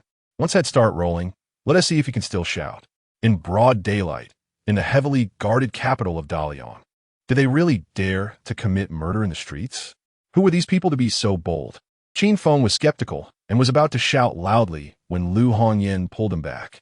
Lu Hongyan felt a bit nervous but pretended to be calm, saying, "Gentlemen, we have no grievances in the past and no enmity recently. Why are you making things difficult for us?" The black-clad man slowly drew his sword, continuing to sneer. "We are just doing someone a favor for money." Lu Hongyan frowned slightly. "May I ask who sent you?" "My father is the current Minister of War. If he finds out about your actions today..." The black-clad man stepped forward, growing impatient with Lu Hongyan's repeated questions. "What does the Minister of War matter? Enough of this nonsense. Just remember, someone paid for your heads." As soon as he finished speaking, the two black-clad men lunged at the carriage with incredible speed, covering the distance of 7 or 8 zhang in the blink of an eye. The glint of cold steel flashed, and the obstructive coachman was instantly decapitated. If Qin Feng hadn't reacted quickly and used the carriage curtain to block it, he would have been splattered with blood. A life was taken right before his eyes, and Qin Feng was filled with shock. It was his first time witnessing a murder up close, and he even felt a wave of nausea in his stomach. The intense physiological reaction almost made him vomit. However, in the next second, Qin Feng had already embraced Lu Hongyan, falling backward to dodge a knife that was slashing toward him. Almost as a reflex, he kicked the black-clad man off the carriage. "Sister, run!" Qin Feng shouted, tightly holding onto Lu Hongyan, and hurriedly jumped off the carriage, sprinting towards a nearby alley. The two black-clad men pursued relentlessly, catching up after just a few steps, swinging their blades towards Qin Feng's back. In a moment of desperation, Qin Feng didn't care about looking ridiculous and performed a roll on the ground to narrowly evade the attack. However, he soon felt disheartened. The alley turned out to be a dead end. Cornered, Qin Feng held Lu Hongyan tightly, retreating while smiling apologetically. "Big brother, it's a misunderstanding. It's definitely a misunderstanding. How about this? Whatever the mastermind paid you, I'll pay you double or triple." The black-clad man, who had been kicked by Qin Feng, was filled with rage and, upon hearing this, became even angrier. "Are you insulting us? Don't talk about double or triple, even if it's 10 times. You still have to die." Seeing that the other party was unwilling to back down, Qin Feng appeared calm on the surface, but inside he was panicking. In his past life, he was just a salesman, always entertaining clients, lacking muscle and full of ailments. With low combat ability and high blood pressure, basically a level 3 disabled person. Facing these ruthless assassins, it was a miracle he had lasted this long. Fight back. What a joke. Qin Feng was a man destined to become the richest man in Dalian and to marry dozens of concubines. He couldn't die under a peony flower, only to be killed by an assassin's blade. How frustrating would that be? Just as Qin Feng felt he was in a desperate situation, a crisp sound of footsteps echoed from the alley entrance. Accompanying it was a woman's cold voice. "Who gave you the courage to touch a member of the Qin family?" Chapter 10. The fierce fourth sister. At the entrance of the alley stood a young woman with flowing black hair cascading down her shoulders like a waterfall. She wore a white light shirt on top and a bright red skirt below, holding a 3'7" cold sword. with crescent-shaped eyebrows, sleepy phoenix eyes, a delicate nose, and cherry lips. She exuded an air of competence mixed with an icy pride. Her sharp eyes were like swords, giving off a strong sense of oppression despite her being a woman. This woman was Qin Feng's fourth sister, Jing Qianying. Qin Feng seized the opportunity like a small person who had found success, pointing at the two assassins and laughing loudly. "You're finished, huh? My fourth sister is here." Lu Hongyan sighed in relief upon seeing Jing Qianying, but when she heard Qin Feng bragging again, she couldn't help but feel angry. She kicked Qin Feng hard on the backside and scolded, "You better tone it down." Jing Qianying ignored Qin Feng entirely, holding her sword with one hand and slowly walking into the alley. Facing the approaching Jing Qianying, the leading black-clad man couldn't help but sneer. "I have heard that the fourth daughter of the Minister of War has been trained in martial arts since childhood and is famous in the Jianghu. I thought you would be a fierce woman, but you look so delicate. I suggest you go home and do embroidery. Wielding a sword is not for you. Be careful not to hurt yourself." Seeing Jing Qianying's steps unimpeded, another black-clad man shouted angrily, "You little brat, you're looking for death." As soon as he finished speaking, both black-clad men swung their knives at Jing Qianying. She neither dodged nor flinched, merely slightly tilted her body, her right hand slowly resting on the sword hilt. With a sound, Jing Qianying had already made the motion of sheathing her sword. At the same time, the two black-clad men fell to the ground in front of her, a faint red line appearing on their necks after a moment. What incredible swordsmanship! At such close range, Qin Feng couldn't see Jing Qianying draw her sword. It seemed like in an instant, the two assassins had been silenced. "I have such an amazing sister." Qin Feng's eyes widened in shock, thinking, "This is just like a movie." Qin Feng rushed forward, immediately collapsing in front of Jing Qianying, tightly hugging her thigh, tears and snot streaming down his face in excitement. "Fourth sister, you came just in time. My admiration for you is like the Yellow River, overflowing, unstoppable. What was that sword move you just did? Can you teach me?" Jing Qianying's expression was cold as she kicked Qin Feng away. Lu Hongyan, who usually indulged Qin Feng, didn't care about that. If Lu Hongyan would only give Qin Feng a light ear pull as punishment, Jing Qianying would truly press him to the ground. After being kicked by Jing Qianying, Qin Feng was not angry at all. Instead, he showed a fawning smile, moving closer to Jing Qianying and flattering her, "Fourth sister, how did you know we were in trouble? With you here, I wouldn't be afraid even if the sky fell." Lu Hongyan rolled her eyes, grabbing Qin Feng by the collar and dragging him aside, saying irritably, "If you keep babbling, your fourth sister will definitely hit you." Seeing Qin Feng trying to approach again, Jing Qianying shot him a glare, and only then did Qin Feng sheepishly pull back a bit. She then searched the two assassins but found no valuable clues. Jing Qianying urged them to return to the residence quickly and left without looking back. Watching Jing Qianying's retreating figure, Qin Feng grinned foolishly and sighed. "Fourth sister is so cool." Lu Hongyan slapped Qin Feng on the forehead and said impatiently, "Stop daydreaming. Let us hurry back before something else happens." Since the coachman had been killed, Qin Feng and Lu Hongyan had to walk back. On the way, Qin Feng couldn't help but feel uneasy. The only person who had recently made an enemy of him was Li Rue, and those two assassins were likely connected to him. But what special quality did he, a playboy, possess that made Li Rue so determined to kill him? Was it truly just a continuation of court struggles? Qin Feng didn't want to share his thoughts with Lu Hongyan and Jing Qianying. After all, committing murder in broad daylight in Dalian's capital would also be an extremely risky move for Li Rue. Once exposed, the mere charge of assassinating the son of the Minister of War would be enough to send Li Rue's entire family to their doom. Now, since Li Rue was willing to pay such a high price to eliminate Qin Feng, the interest behind this must be very deep.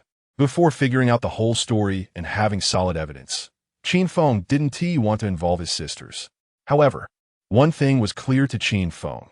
Since Li Rue had already resorted to violence, there would definitely be a second time. Qin Feng not only had to guard against Li Rue acting out of desperation, but also needed to eliminate him quickly.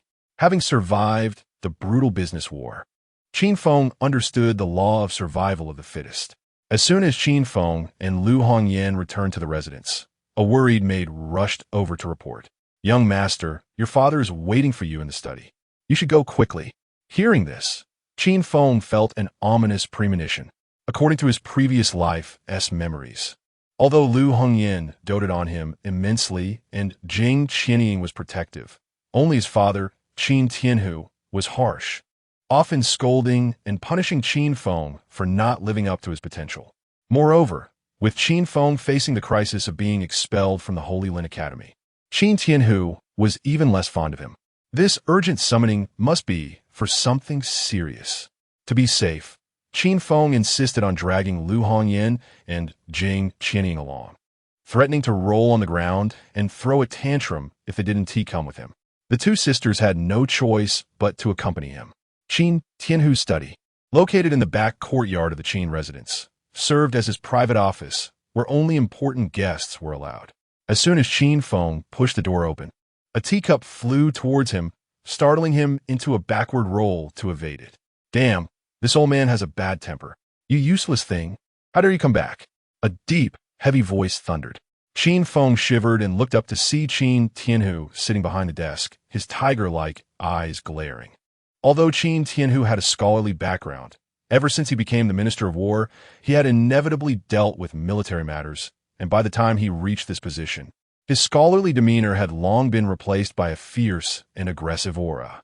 The killing intent in his gaze was chilling. Seeing Qin Feng, Qin Tianhu was furious, yelling, "You brat, I told you repeatedly not to wander around. Do you treat my words as mere whispers in the wind?" As he spoke, Qin Tianhu stood up and walked around, casually picking up a whip to give Qin Feng a good thrashing. Qin Feng quickly hid behind Lu Hongyan, pleading desperately, "Father, even a tiger doesn't eat its young. Please spare me." Not saying this would have been better. As soon as he did, Qin Tianhu became even angrier. As the son of the Minister of War, to be so weak and incapable was simply a disgrace to the Qin family. Chapter 11 Family Law Service. Thinking of his lifelong reputation, even the heavy ministers of the court had to regard Qin Tianhu with caution. How could such a thing arise? It was simply a disgrace to his later years. The more Qin Tianhu thought about it, the angrier he became, pointing at Qin Feng and shouting, "Come out." A dignified man of 7 feet, yet only knows how to hide behind a woman. "If I don't skin you alive today, you will never learn your lesson." Seeing that Qin Tianhu was serious, Qin Feng naturally wouldn't just stand there and take a beating. He quickly slipped away from the study. When Qin Tianhu saw that Qin Feng dared to run, he was furious and was about to explode when he was stopped by Lu Hongyan. "Father, Qin Feng leaving the house today is not out of defiance, but for a reason. You are busy with state affairs and probably forgot that today is the day of the poetry meeting at the academy. It was I who took Qin Feng away to attend the poetry meeting." Hearing Lu Hongyan say this, Qin Tianhu's expression improved slightly, but his anger did not dissipate. The issue now was not that Qin Feng left the house without permission, but that in the face of trouble, Qin Feng only knew how to hide behind a woman, showing no manly spirit. If Qin Feng had obediently followed the rules, that would have been one thing. But he even dared to run away? It simply infuriated him. Qin Feng stood in the courtyard, peeking at Qin Tianhu. Seeing that he was blocked by his two sisters, his mischievous side reemerged, grinning and saying, "Father, take care of your health. Don't strain your back." "Hiss!" Qin Tianhu gasped, nearly losing his balance from anger. Lu Hongyan and Jing Qianying were quick to support Qin Tianhu and help him sit down.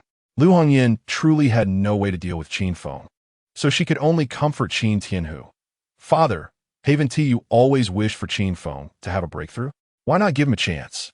Qin Tianhu snorted coldly. "He has a breakthrough? Even a sow can climb a tree."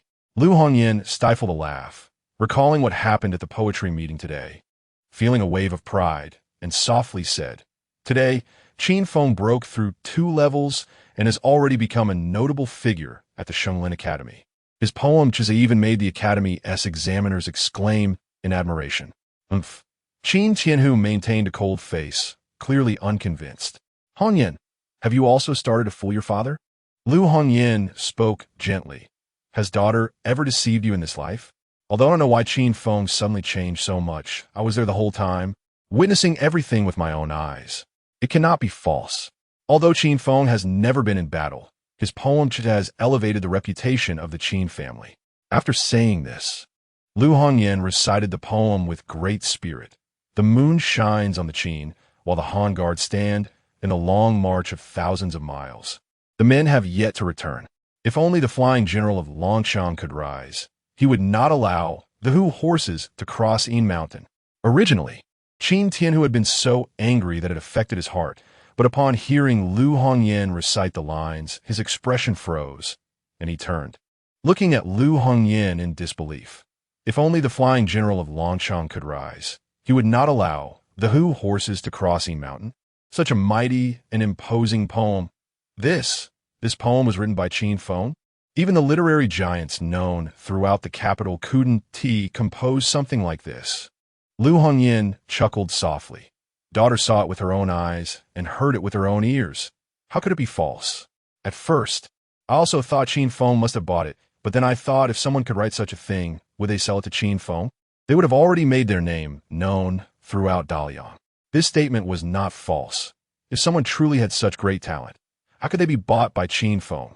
Qin Tianhu pondered silently for a moment, then glanced at Qin Feng. Although his face was still grim, his anger had lessened considerably. Unfilial son. Qin Feng, hiding behind the door, felt relieved when he saw that Qin Tianhu had calmed down. He gave Lu Hongyan a thumbs up and whispered, "Sister, I owe you a big favor. The money earned from selling the poem today, you'll get a share." Lu Hongyan rolled her eyes at Qin Feng, secretly cursing that this little brat really didn't make things easy.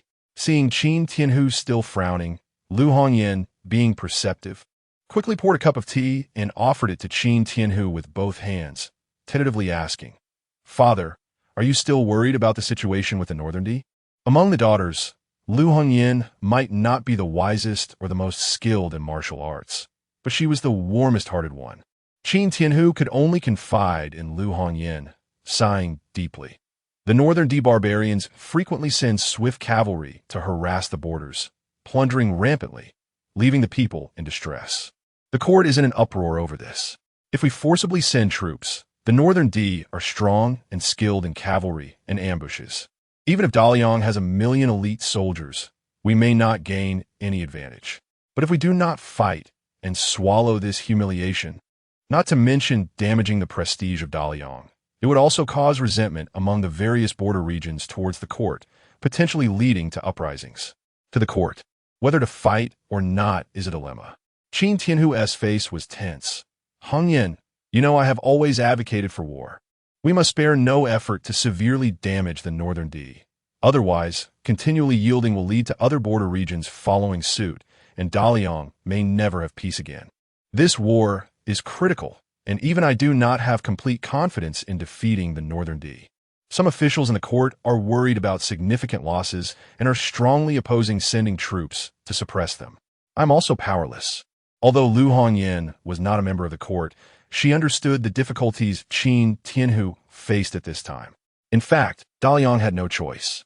Even if it meant overcoming great difficulties, it had to strike hard against the Northern D to pacify the border regions. Yet the pro-peace faction, led by the Ministry of Revenue, was fiercely obstructing this. The factional struggles in the court had become severe.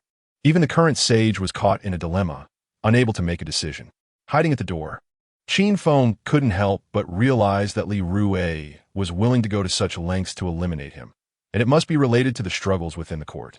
Once Qin Feng was dead, according to the rules, Qin Tianhu would have to mourn at home for at least a year and a half, making it impossible for him to return to court. Moreover, based on the memories of his previous life, Daliang seemed strong on the surface, but was actually plagued by internal and external troubles. If the issue with the Northern D was not handled properly, the entire Daliang would fall apart. Qin Feng still wanted to make money, become the richest man in Daliang, marry 100 concubines, and live a life of leisure as his lifelong pursuit. How could he allow Daliang to fall into chaos? Seeing Qin Tianhu with his forehead in his hands, looking troubled, Qin Feng peeked out from behind the door, revealing half of his face, and chuckled. "Father, in my opinion, there is no need to pay attention to those conservative officials in the Ministry of Revenue. who only know about factional disputes and exploit the resources of the court. They are useless. Just recommend the sage and strike hard. ISNT the Northern D good at cavalry? Just eat all their cavalry, and let us see how powerful they can still be. As soon as these words were spoken, Qin Tianhu's eyes widened in anger, and he picked up the whip again. You little rascal, what do you know?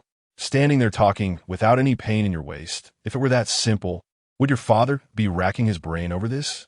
If you dare to speak nonsense again, I'll make your face blossom. Chapter 12. No wonder he's my son, although the Great Liang is a military nation. Due to geographical constraints, cannot raise war horses on a large scale, resulting in a pitifully small number of cavalry, with most battles fought on foot. In foot battles against cavalry, without relying on terrain or city defenses, is almost a one-sided massacre. The Great Liang has been at war with the Northern D for decades, suffering significant losses, and the border troops have long lost their fighting spirit, not to mention defeating the Northern D cavalry head-on. Even a face-off between the two armies would likely end in a rout for the Great Liang.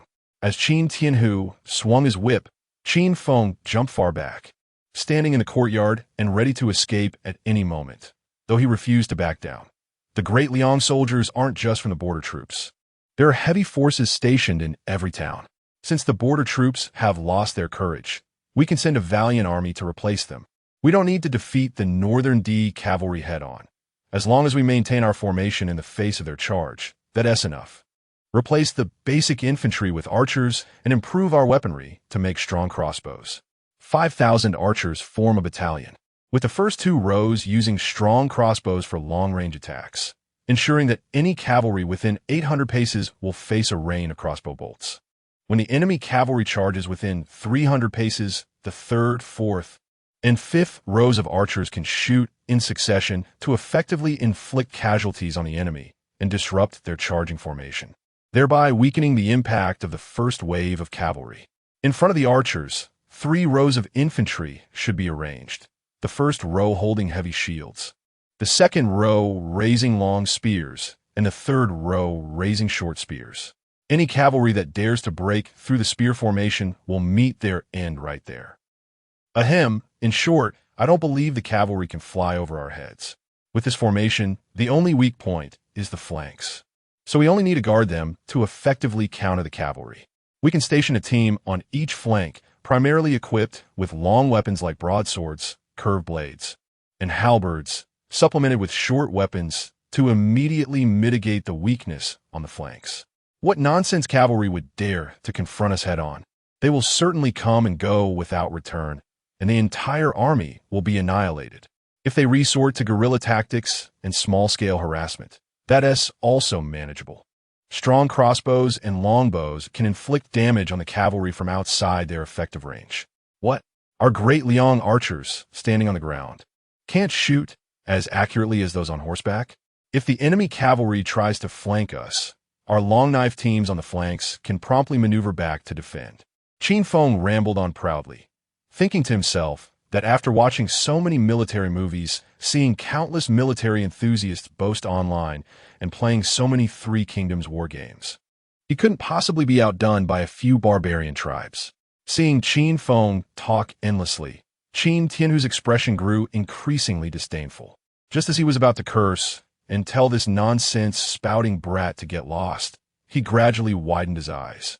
Although Qin Feng's words seemed like empty rhetoric and theoretical posturing, upon reflection, this tactical arrangement was remarkably well thought out. If it could be reorganized to capitalize on its strengths, it would constitute a complete tactical strategy that could be highly effective against cavalry. Unfortunately, there is a fatal flaw in Qin Feng's tactics. They could only form a defensive line and could not pursue a victory. After all, cavalry had always been a weakness for the Great Liang. Moreover, the Northern D cavalry fought to sustain themselves. As long as they could return without any achievements, it would be tantamount to victory in war. That said, this tactical approach was indeed quite commendable. At the same time, Qin Tianhu seized on a key point and, facing the timid Qin Feng hiding in the courtyard, asked brusquely, "What are strong crossbows and broadswords?" According to his memories from a past life, this world was not only behind in literature, but also lagged far behind Qin Feng's world in military matters. The army composition could roughly be divided into three types: swordsmen, short archers, and cavalry.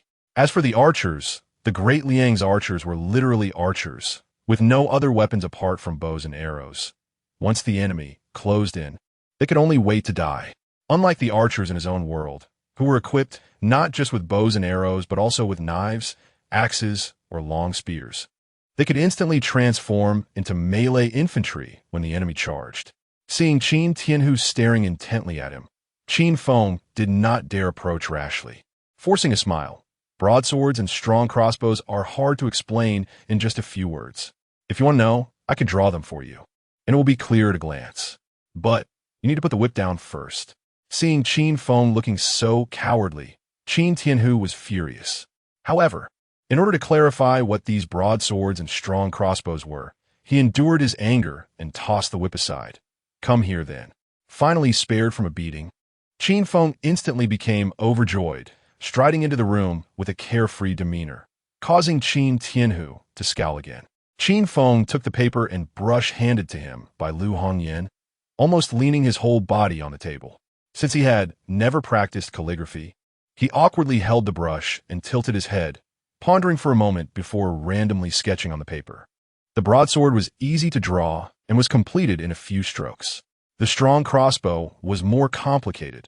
After thinking for a long time, he finally managed to sketch out some important components in a crooked manner. He then tossed the brush aside, ran to the courtyard to find a twig, dipped it in ink to use as a pencil, and labeled each component with its name and function. Finally, he wrote out the basic principles clearly. Holding the twig between his middle and index fingers, he shook it proudly, beaming. "Done." Lu Hongyan couldn't help but roll her eyes at him. "You're quite impressive with poetry, but this drawing is really awful." Qin Feng shrugged nonchalantly. "So what if it looks ugly? As long as it's understandable, that's all that matters." Qin Tianhu stared at the diagram, pondering for a long time before slowly turning his head to look at Qin Feng. "Where did you learn about these two items? How would he explain this? Should he say he learned it from military documentaries?" Qin Tianhu would definitely think he was an idiot and kick him out.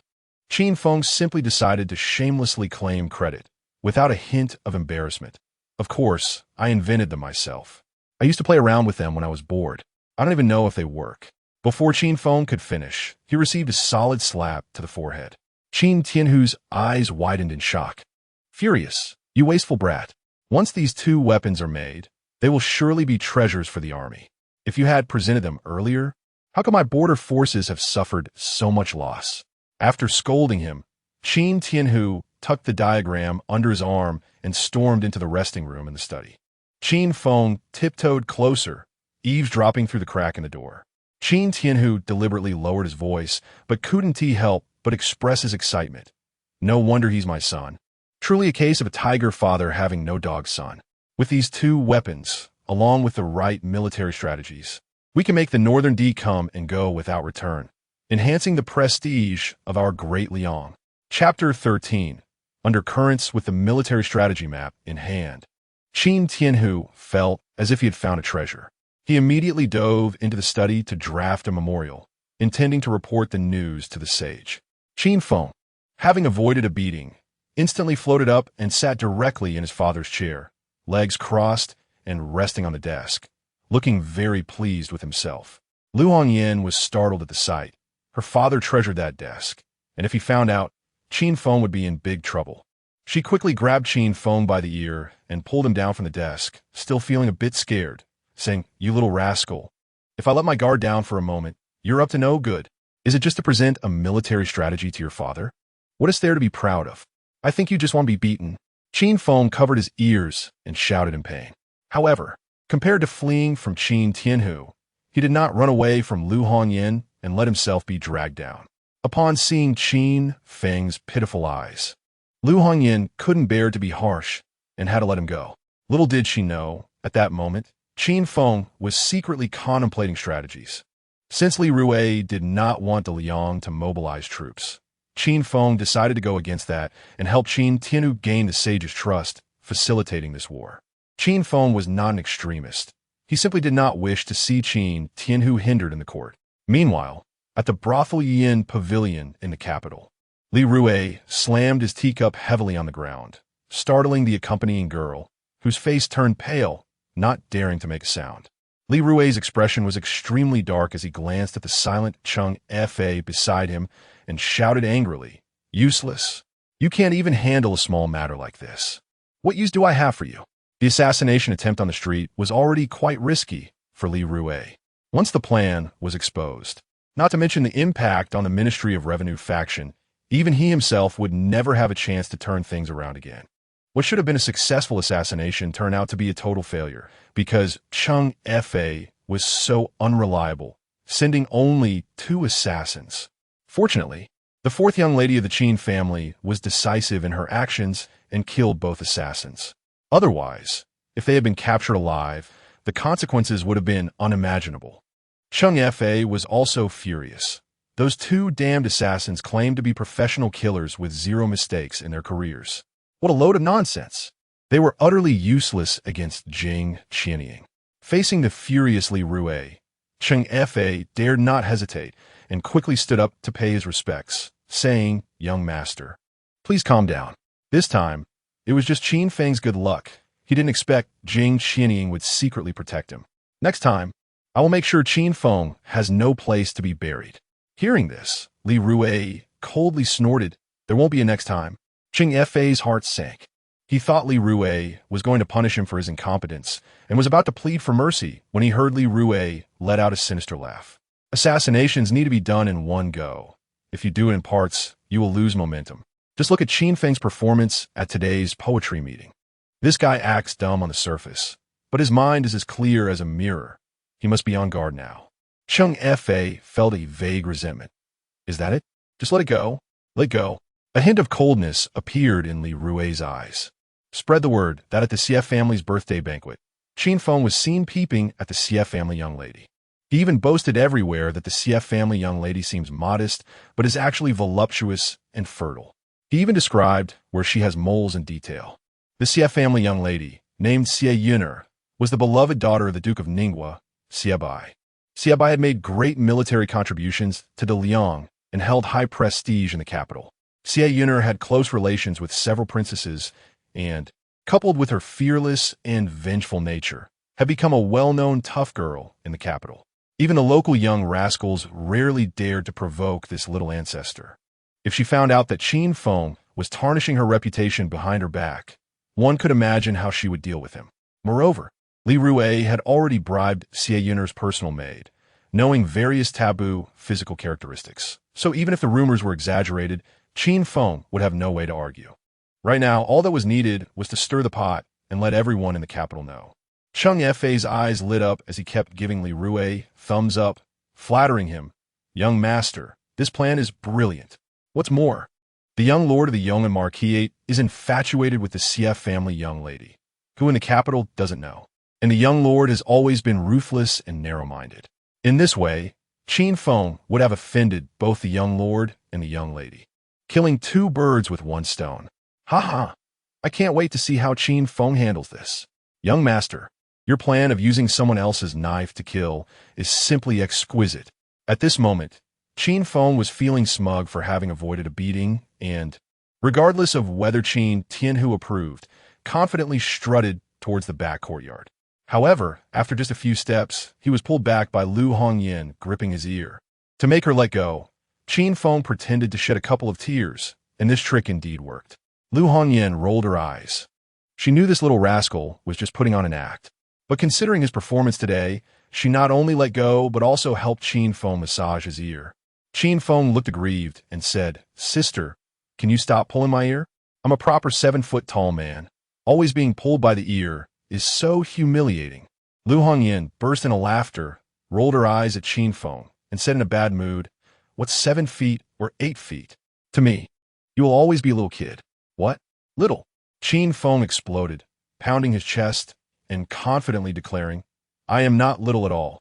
Lu Hongyan had no idea what Qin Feng meant by little and didn't think much of it. Her smile faded as she looked at him seriously, saying, "You did well at today's poetry meeting, but don't get complacent. You need to keep working hard. Besides preparing for the finals of the poetry meeting in 3 days, In 2 days, it's the 60th birthday of King Ji. As the son of the Minister of War, you naturally have to attend, and you must prepare a gift in advance. This is a matter that must be done. King Ji, from his previous life's memories. Qin Feng knew that King Ji was once a general of the Liang, having made great military achievements and held high prestige in the court. However, due to years of warfare and injuries, he had aged and was now in a state of retirement. King Ji was very kind to the children of officials in the court, even to scoundrels like Qin Feng in his previous life. He always wore a smile and was very generous. Therefore, Qin Feng held great admiration for King Ji. Since it was the old king's birthday, Qin Feng naturally could not miss it and immediately promised Lu Hongyan that he would keep this matter in mind. Seeing Qin Feng agree so readily, Lu Hongyan said unhappily, "You're not just brushing me off again, are you?" Qin Feng stood tall and said seriously, "I have always respected the old king. I would never shirk my duty. Besides, the old king's birthday is a big event in the capital. All the important ministers and various noble families will attend to congratulate him. At that time, there will definitely be many lovely young ladies." Seeing Qin Feng say such shameless words with a straight face, Lu Hongyan couldn't help but lightly slap her forehead. "I knew you were up to no good. Forget it, go ahead." Qin Feng took Lu Hongyan's small hand and earnestly said, "Sister, other women are just fleeting clouds to me. Your position in my heart will never waver." Lu Hongyan quickly withdrew her hand, her face flushed, raising her hand to hit him. "Smooth talker, how dare you use this on me? You deserve a beating." Qin Feng turned and ran. Watching Qin Feng's crazy retreating figure, Lu Hongyan couldn't help but smile, feeling warm inside. Back in the back courtyard, Qin Feng flopped onto the couch, sprawled out, and shouted, "Little Xiangxiang, come and massage this young master's legs and shoulders." Chapter 14. Preparing to make sugar. Xiangxiang had long heard about what was going to happen at today's poetry meeting and held infinite admiration in her heart. However, upon seeing Qin Feng return home and reveal his true self, lacking any semblance of a noble son, and instead resembling a little hoodlum, she couldn't help but curl her lips in disdain. Unfortunately, as a mere maid, she didn't dare to criticize the young master. Moreover, such matters were naturally for Lu Hongyan to address, and she had no place to speak up. So, while massaging Qin Feng's waist and legs, she sent the other maids to prepare the sweet soup that the young master loved the most. Qin Feng rolled over and casually placed his feet on Xiangxiang's lap, lazily saying, "So soft." Xiangxiang's face immediately turned red, but she could only lower her head and let him do as he pleased. After all, as a maid entering the Qin residence, it was akin to handing over her life. She could only endure a bit of mischief from the young master. A plump maid placed the sweet soup by the bed and quietly said, "Young master, the sweet soup is ready." Qin Feng glanced at the plump maid, feeling rather tired of the rich delicacies he had been eating lately, and he simply waved her away, turning 180 degrees on the spot. Originally, his legs were resting in Xiangxiang's lap, but now his head was resting on her delicate, soft legs, like a child who hadn't grown up, lazily saying, "Feed me." Xiangxiang had no choice but to blush, lift the sweet soup, carefully blow away the steam, and feed it to Qin Feng. This kind of life, where everything was handed to him, was simply a heavenly enjoyment for someone like Qin Feng, who had worked hard all his life. Reflecting on words like wine pools and meat forests, he couldn't help but brighten his eyes, vowing to experience it all in this lifetime. What was that saying? The sinful feudal life should be properly criticized. Bah, isn't this just plain water? Just as he was daydreaming about a beautiful life, he found the sweet soup he drank to be incredibly bland. Qin Feng immediately spat it out and waved his hand, ordering, "Too bland, add more sugar." Xiangxiang showed a troubled expression. "Young master, there's no sugar left in the kitchen." Upon hearing this, Qin Feng grabbed Xiangxiang hard, ignoring her scream, and said angrily, "Isn't it just sugar? In our Qin residence, can we not afford a little sugar? I see you, girl, clearly taking the opportunity to get back at me." Xiangxiang was so frightened that her face turned pale, nervously saying, with 100 lives, "I wouldn't dare to get back at the young master. The sugar is too expensive. Our Qin residents can afford it, but right now, the production of brown sugar is in the border areas, frequently raided by the northern tribes. leading to a significant drop in production. Even in our capital, it's hard to find. I heard that the sugar is being hoarded by various merchants, and it won't be long before the price of sugar goes up again. Produce. We need connections to buy it. After hearing this, Qin Feng was both astonished and amused. It was just sugar. Why was it such a big deal? Wait. Qin Feng suddenly realized something and jumped up, excitedly shouting, right? There's only brown sugar here, no real white sugar. Xiang looked confused. Weren't both brown sugar and white sugar red? She had never heard of sugar being white. Before she could react, Qin Feng picked her up. Xiang, being petite and delicate, felt her heart racing as she was enveloped in Qin Feng's embrace. Qin Feng spun around with Xiang in his arms, shouting joyfully, I'm gonna make a fortune. Xiang, afraid of being dropped, instinctively clung tightly to Qin Feng's neck. Her cheeks flushed, and her whole body felt feverishly hot. Noticing the shy look in Xiang's eyes, Qin Feng finally stopped, squinting at her with his face almost pressed against hers, seriously saying, Why are you shy? Are you deliberately taking advantage of me? Xiang had never encountered such shamelessness before. Clearly, it was Qin Feng who picked her up, yet he turned it around and accused her, leaving her so ashamed she nearly fainted. Qin Feng didn't have time to care about the little maid's feelings. He threw her onto the bed, dismissing all formalities, and shouted, Xiaofu, Qin Xiaofu, come here quickly. Qin Xiaofu thought something had happened and rushed in with a stick, only to see Xiang sprawled on the bed, disheveled. His eyes widened as he sternly shouted, Bold maid, dare you to lay hands on the young master. As soon as he said this, Xiang nearly fainted from anger. No wonder the young master valued Qin Xiaofu so much. Both master and servant were equally shameless. Qin Feng grabbed Qin Xiaofu, asserting that after a fierce struggle, he had preserved his chastity and that none of that mattered now. He needed Qin Xiaofu to gather all the brown sugar in the residence immediately. Young master, why do you need so much brown sugar? Qin Xiaofu looked bewildered. Qin Feng kicked him, saying, If I can't deal with Lu Hongyan, can't I deal with you? Stop talking nonsense and go get it. Qin Xiaofu scratched his head and left eagerly, gathering all the brown sugar in the Qin residence, which amounted to only about 3 pounds. This wasn't enough. Sigh, as a rich second generation, why did he have to spend his own money to start a business? Qin Feng sighed, reluctantly digging into his own pocket, and had Qin Xiaofu rush to the street to urgently buy another 10 pounds while also summoning Lu Hongyan. Lu Hongyan had long heard that Qin Feng was scouring the residence for brown sugar. Even if he loved sweets, he couldn't be so excessive. Wasn't he afraid of getting sick? Arriving at Qin Feng's courtyard, seeing the 6 pounds of brown sugar piled on the ground, Lu Hongyan frowned slightly. Qin Feng, what are you up to with all this brown sugar? Qin Feng grabbed Lu Hongyan's delicate hand, not waiting for her to scold him, and said earnestly, Sister, I'm about to make a fortune, but unfortunately, I'm short on funds and urgently need financial assistance. Lu Hongyan snorted, pulling her hand away and poking Qin Feng's forehead. I think you're not about to make a fortune. You're just getting tighter. What nonsense are you talking about in broad daylight? Besides, didn't you make a lot of money at the poetry meeting? What do you need me for? What do you mean by making money? I was just making a living based on my abilities. Cough, cough, that is not important. My money can only go in, not out, but that is not important. Sister, do you believe I can turn brown sugar into white sugar? Looking at Qin Feng's crazy demeanor, Lu Hongyan felt a wave of concern.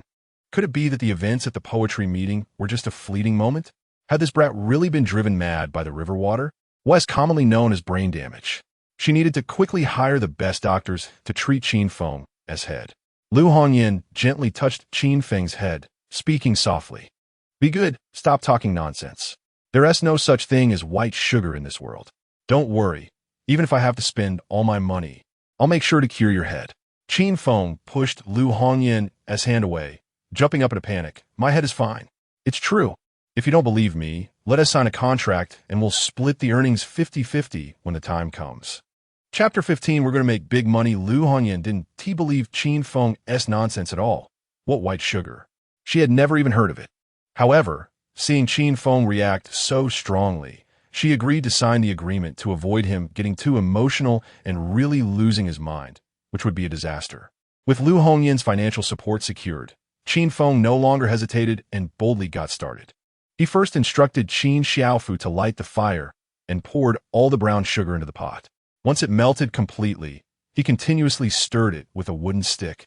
As time passed, the brown sugar gradually turned into a thick paste. Lu Hongyan stood beside him, confused about what Qin Feng was trying to do. It was just melting brown sugar. How could it turn into white sugar? Moreover, brown sugar was already a product of extracting and boiling cane sugar. Qin Feng was merely restoring the brown sugar to its original state. At that moment, Qin Feng brought over a large basin of water and had Xiao Xiangxiang fetch some yellow soil from the garden, pouring it all into the basin. Qin Feng rolled up his sleeves, plunged his hands into the basin, and mixed it thoroughly until the water and yellow soil were fully blended into a large basin of yellow liquid. Lu Hongyan shook her head repeatedly, thinking this was nonsense. She couldn't believe this guy's ridiculous claims. He was already grown up. Should she say he was childlike or just incompetent? However, to prevent Qin Feng from losing it, she didn't dare to stop him easily and simply watched quietly, wanting to see what tricks he could come up with. After confirming that the sugar paste had solidified enough, Qin Feng poured the pre-prepared yellow liquid into the funnel. Seeing this, Lu Hongyan felt a sharp pang in her heart. Such good sugar paste was being ruined. She wanted to scold him loudly, but the words got stuck in her throat. As long as Qin Feng's condition improved a little, what was a few pounds of sugar paste to lose? Qin Xiaofu and Xiao Xiangxiang beside them, however, looked as if they had seen it all before. If the young master wasn't wasteful, then who was he? Qin Feng rubbed his hands together in anticipation. Once the yellow liquid completely covered the sugar paste, he casually tossed the basin aside and quickly pulled out the cloth that had been blocking the funnel. Since the sugar paste had already solidified, it didn't overflow from the funnel. However, as time passed, drops of black liquid began to fall from the funnel, and the flow gradually increased. Eventually, the drops turned into a continuous stream. Qin Feng stood by, intently watching the funnel until no more liquid flowed out. He peeked inside the funnel and became excited, hugging Qin Xiaofu and Xiao Xiangxiang tightly, laughing loudly. "Ha ha, Xiaofu! I did it!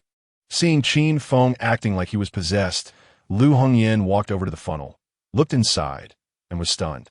The originally dark red sugar paste had completely changed color and now resembled fine white snow. How could this be possible? Lu Hongyan rubbed her eyes vigorously. Realizing it wasn't an illusion, she extended her finger, gently dipped a bit into her mouth, and the sweet flavor instantly filled her mouth. Sugar. Is this white sugar? It's even more refined than powdered sugar. Lu Hongyan was amazed. Currently, the production of brown sugar was affected, and its yield had decreased. Powdered sugar was a thin layer that formed on the surface when brown sugar solidified, making it extremely rare and precious, reserved as a tribute for nobles.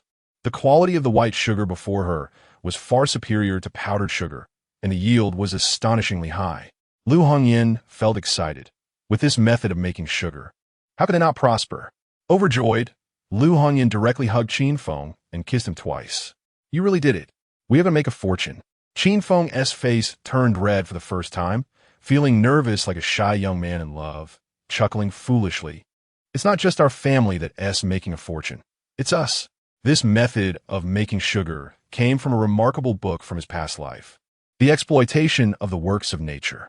As always, in his previous life, being a sales champion relied not just on words, but also on a vast and varied amount of knowledge. Moreover, the principle of making sugar wasn't difficult. It simply involved using yellow liquid to filter the pigment from cane sugar, something anyone could learn. Lu Hongyan didn't understand what Qin Feng meant by that. Since they were family, why separate it so clearly? Qin Feng showed a business-like expression and lowered his voice. This sugar-making method must be kept strictly confidential. Otherwise, it won't be long before white sugar floods the market. As the saying goes, hoarding goods creates rarity, and rarity makes things valuable. Lu Hongyan pondered, logically, the amount of white sugar produced should match the amount of brown sugar available. It could be produced in large quantities, not to mention a few pounds. Even tens of thousands of pounds could be made. A little powdered sugar can sell for 2 taels of silver. Our white sugar should sell for at least 5 taels per tael, right? Just think about how much money we could make. Qin Feng wasn't in a hurry to explain. Instead, he cheekily asked, "Sister, How much is brown sugar per pound? Without thinking much, Lu Hongyan replied, 3 Qian. Qin Feng shrugged, then it's settled. If we produce white sugar in large quantities, with so many talented people in the world, they will naturally think of ways to make sugar. Once they grasp the essence of it, it won't be long before white sugar becomes the same price as brown sugar. Therefore, the production of white sugar must be done in controlled quantities and packaged properly, transforming this ordinary white sugar into a high-end product that ordinary people wouldn't even dare to dream of. Only then could they reap huge profits. Chapter 16. The Way to Wealth. Lu Hongyan looked at Qin Feng in disbelief. The words just spoken could not have been said without at least a decade of experience in the business world. Was this really the same younger brother who only knew how to squander, indulging in drinking, gambling, and all sorts of vices? He was clearly a shrewd businessman with plenty of experience. This rascal, where on earth did you learn all this? Seeing Qin Feng, who seemed like a completely different person, Lu Hongyan didn't know whether to be happy or scared. Qin Feng was directing Qin Xiaofu and Xiao Xiangxiang to collect the filtered white sugar while seriously explaining, I once read an ancient book called The Art of Crafts, which recorded many peculiar things. I didn't dare to use it before, fearing my father would scold me for being a trickster. Upon hearing this, Lu Hongyan was so angry that she kicked Qin Feng in the butt. Lu Hongyan was slender and delicate, and even if she used all her strength, it felt more like a gentle massage. Qin Feng secretly enjoyed it, but on the surface, he grimaced in pain as if his bones were broken, almost ready to cry out to his father about Lu Hongyan's abuse. Lu Hongyan, with one hand on her hip and the other pointing at Qin Feng's forehead, was furious. You wasteful boy, all day long thinking nonsense. What trickery! This is clearly an extraordinary craft. The method of making white sugar is simply transforming the rotten into the miraculous. Do you know how much profit it can generate? If, according to your words, the method of making white sugar is just one of many, then there must be many ways to make a fortune recorded in there. You should bring that art of crafts out, and I'll help you keep it safe, lest one day you lose your mind and give it to some unknown girl. What keeping safe? You clearly plan to keep it for yourself. Sister, you've gone bad. Qin Feng pouted, but in order to avoid Lu Hongyan sticking to this matter, he had to tilt his head and come up with a lie. That art of crafts is already torn to shreds. It's turned to mud. But all the tricks are already memorized in my head. If you want it, just take it. Lu Hongyan was confused. In your head? How can I take it? Am I supposed to crack open your skull? That one do, I still need this head. Qin Feng waved his hands repeatedly, suddenly brightening up, and eagerly said, Sister, have you heard of inhalation? Just absorb my knowledge. It's time for me to contribute to this family after being protected by my sisters for so long. Sister, feel free to absorb. After saying this with righteous fervor, Qin Feng pouted. Lu Hongyan's cheeks flushed with embarrassment, and she angrily raised her fist. You little brat, you dare bully your sister? Time for a beating. Qin Feng turned and ran, exaggeratingly shouting, Help! Third sister wants to hit my butt. It hurts. You run. Let us see where you can escape to.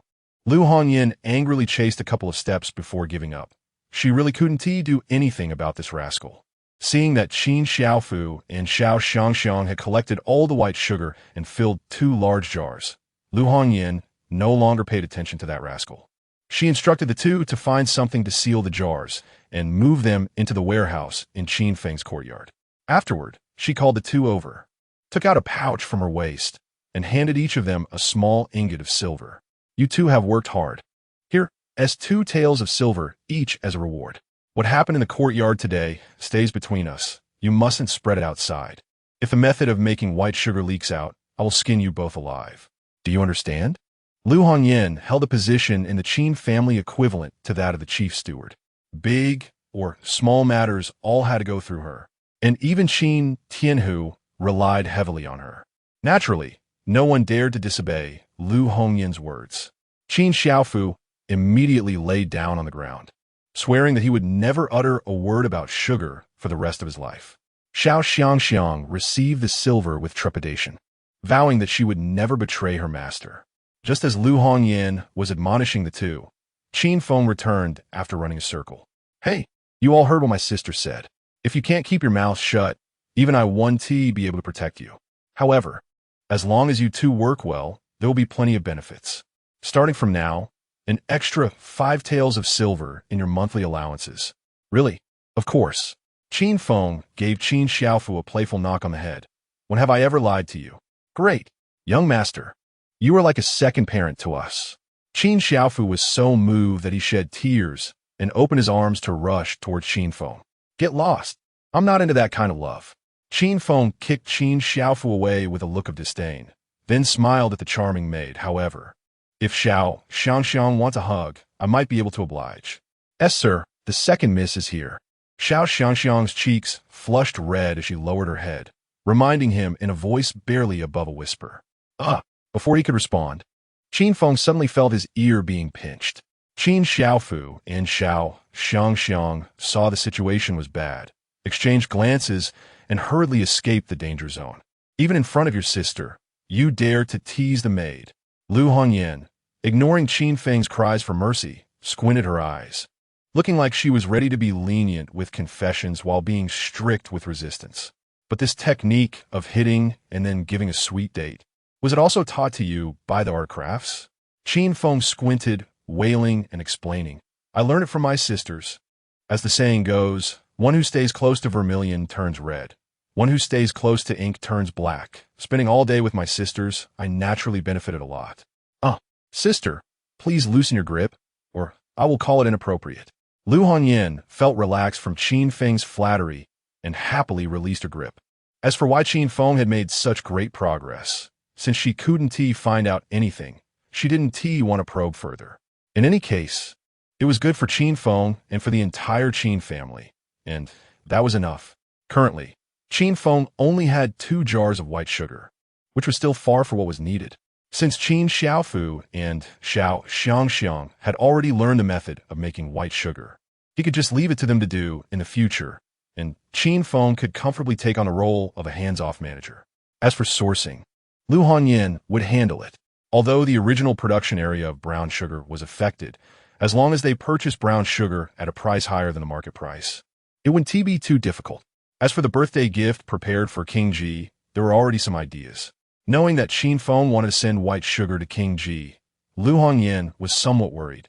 I'm just afraid that with so many people around, someone will ask about the source of this white sugar. Qin Feng tilted his head, putting on a fearless look, as the son of the Minister of War. If I refuse to say, can they still put a knife to my neck to force me? Besides, since King Ji is celebrating his birthday, all the prominent figures in the capital will be there. This is a free opportunity to advertise white sugar. How can we miss it? I want to use this event to make white sugar famous across the land. Advertising? Lu Hongyan rested her chin on her hand, deep in thought. Not quite understanding the term, this rascal always managed to come up with some strange yet subtly meaningful new words. However, if they could really use King Ji's birthday banquet to make white sugar widely known, it wouldn't be a bad idea. Chapter 17. Not leaving me anything at all? After a busy day, Qin Feng went to bed early. The next morning, just as dawn broke, Qin Feng's ghostly howls echoed throughout the Qin residence. Qin Xiaofu thought something had happened and rushed into the room with a stick, shouting, Xiao Xiang, did you eat the young master's tofu again? How bold of you, you shameless servant. Xiao Xiang, of course, knew what eating tofu meant and immediately blushed. How can you slander my innocence out of nowhere? Qin Feng was pacing in the room, occasionally stomping his feet and cursing, clearly very angry. Qin Xiaofu was confused, not understanding who had provoked Qin Feng so early in the morning, and quietly asked, young master, what's wrong? Qin Feng, with his hand behind his back, replied angrily, damn it, there's nothing I hate more in my life than being stood up. I can stand others up, but they can't stand me up. Cheng Fa, that rebellious disciple, was supposed to deliver 100,000 taels of silver last night. It's been a whole day, and there's been no news at all. I feel that little bastard clearly doesn't take me seriously. How dare he act like a deadbeat in front of me? Doesn't he know that I, Qin Feng, am someone who values money over life? This is outrageous. Furious, Qin Feng rolled up his sleeves, revealing his arms, ready to confront the Cheng residents. Fortunately, Qin Xiaofu and Xiao Xiang blocked him on either side. Qin Xiaofu nervously said, young master, that was just yesterday's incident. Have you forgotten? It's too dangerous to go out now. Xiao Xiang nodded vigorously, quickly agreeing, Those thugs dared to commit violence in broad daylight. Who knows what else they might do? Although angry, Qin Feng understood the principle of being reckless yet cautious. A real man can be reckless, but when it's time to be cautious, one must be cautious. However, Qin Feng couldn't swallow this anger. After thinking for a moment, his eyes lit up. Since Li Rue wanted his life, it was probably through sending assassins to attack him. If he went out with bodyguards, that would solve the problem, right?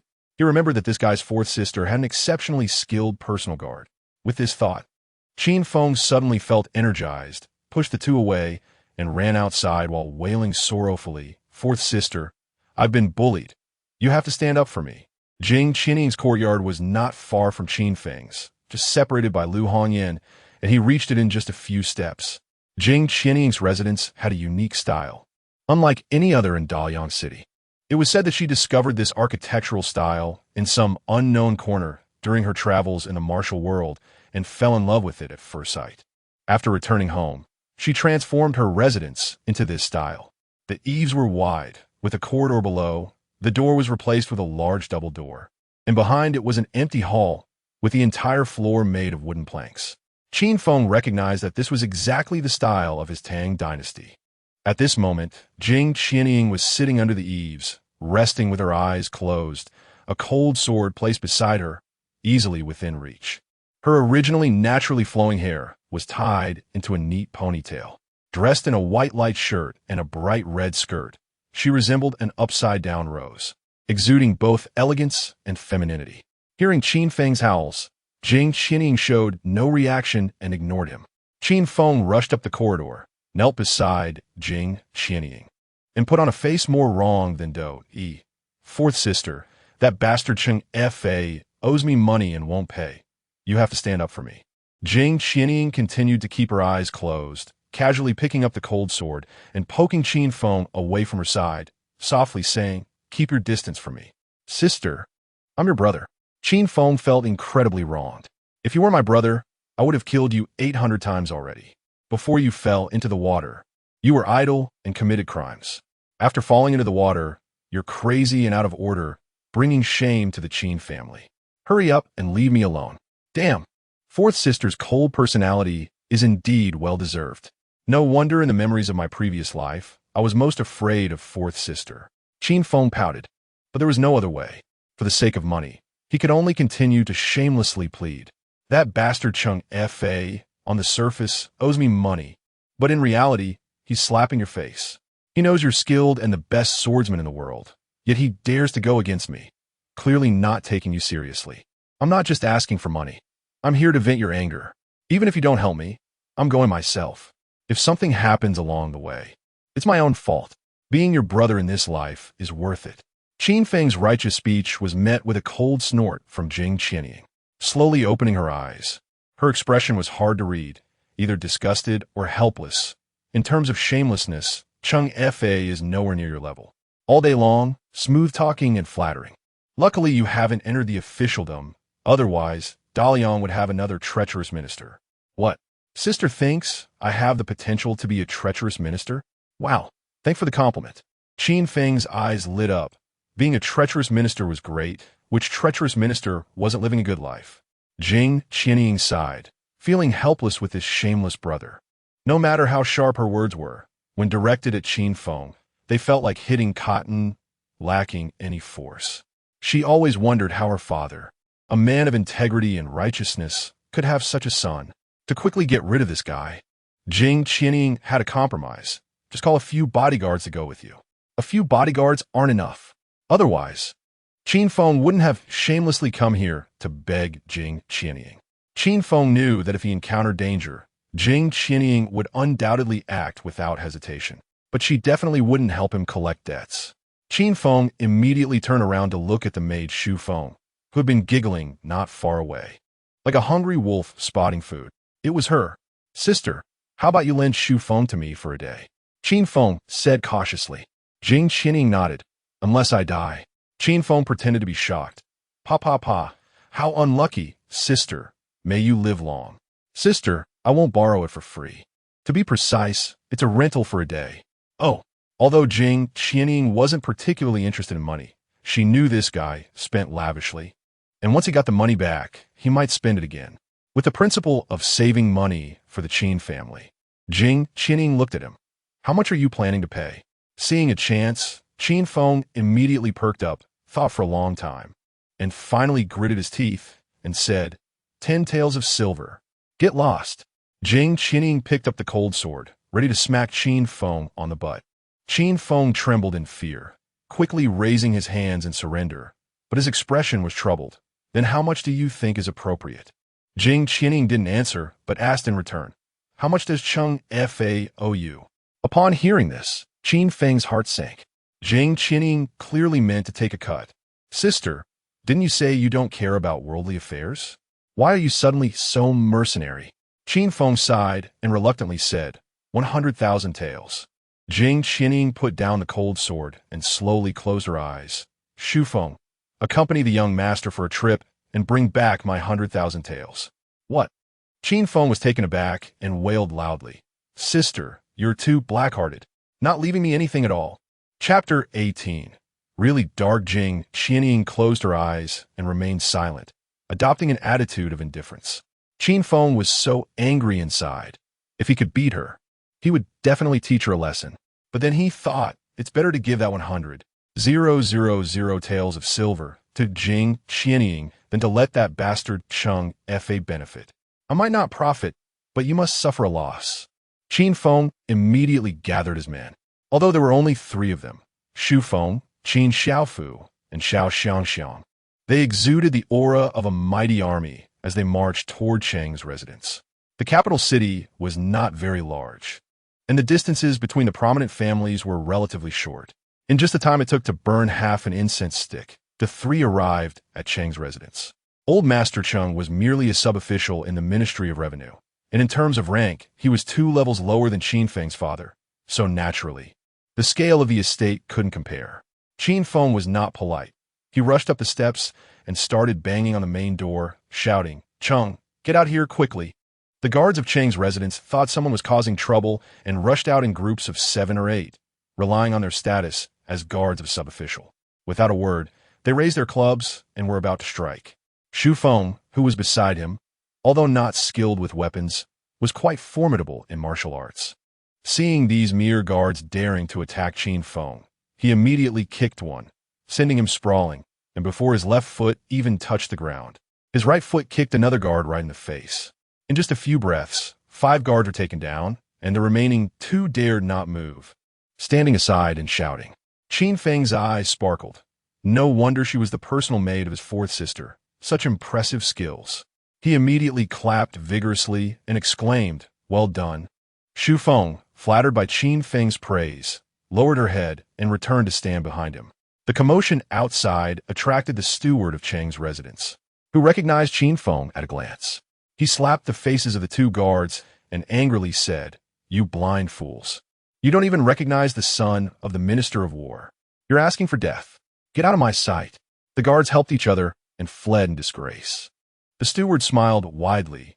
Young Master Qin, it's all my fault for not managing the guards properly, allowing those blind fools to offend you. Qin Feng smiled slightly and patted the steward's shoulder, saying generously, stop being so formal with me. Hurry up and get the money. Money? The steward was taken aback. Feigning surprise. What money? Old man, are you playing dumb with me? Qin Feng saw right through him. With a vicious smile, he said, don't think I won't dare to hit you just because you're old. I've taken down plenty of old men in their 70s and 80s.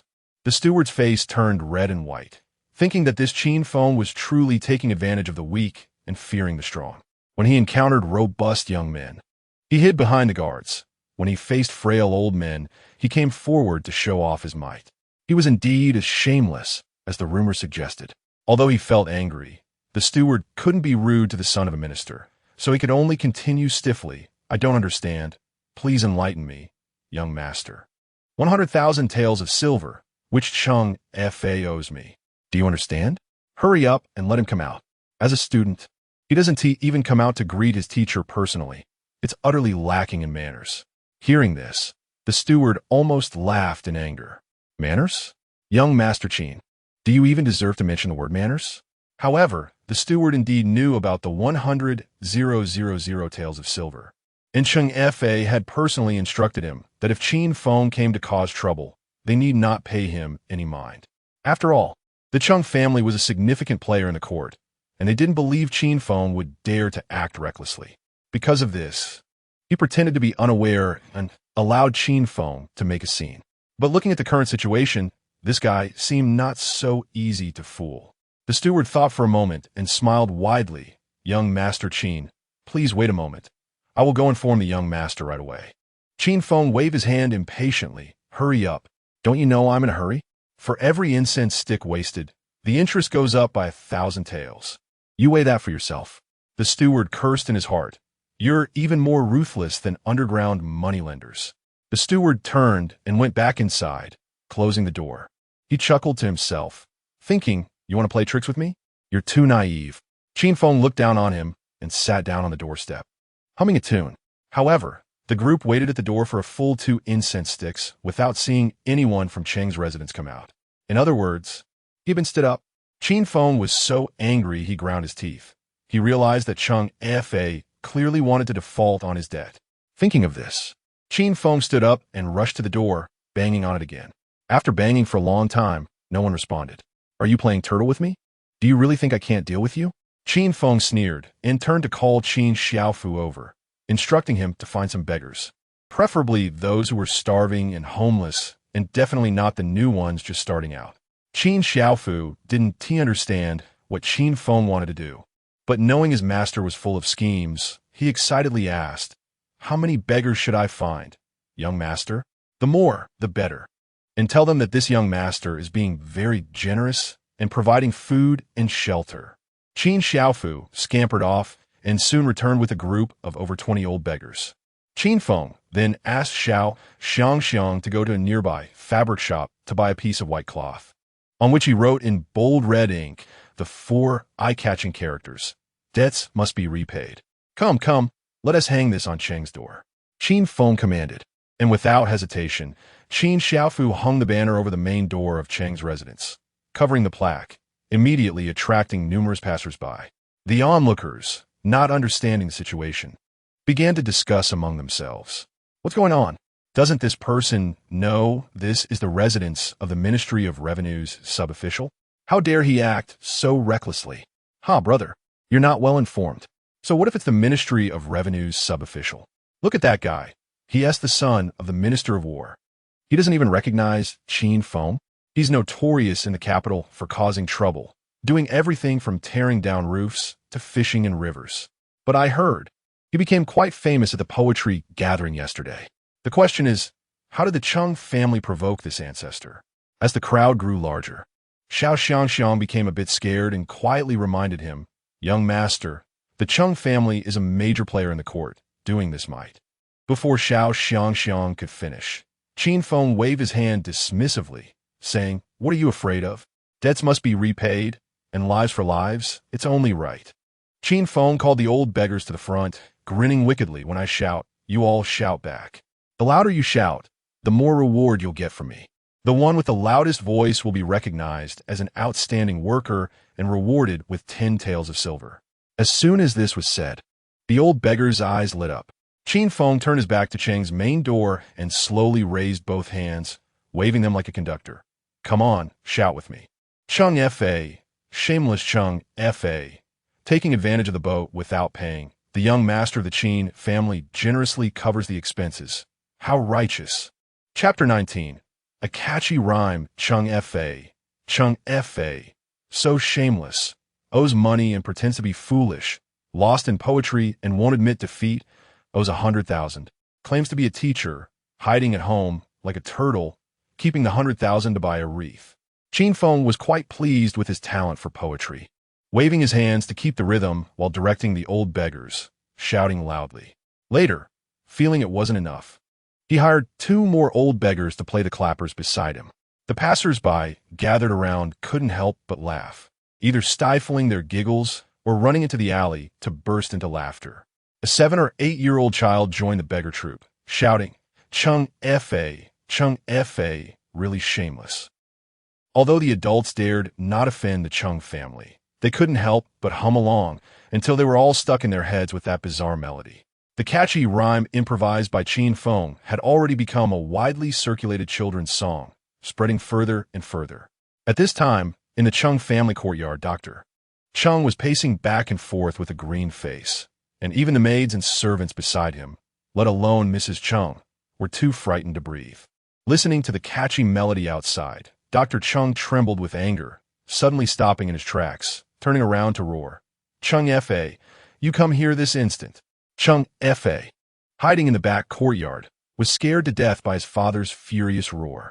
Chung Fa had thought that he could simply refuse to pay the 100,000 taels of silver, believing that as long as he stuck to his guns, Qin Feng wouldn't dare to barge into the Chung residence. He never imagined that Qin Feng would be so shameless. That damn catchy rhyme had even imprinted itself in Chung Fa's mind, and he would unconsciously repeat it in his heart. With his heart racing, Chung Fa nervously approached the front courtyard, stuttering, "Dad, please listen to me." Before he could finish, Dr. Chung turned around and slapped him hard, causing him to see stars and feel dizzy. Dr. Cheng's face turned ashen, and he extended his hand. "Bring me the whip." The servants dared not hesitate and quickly handed it over.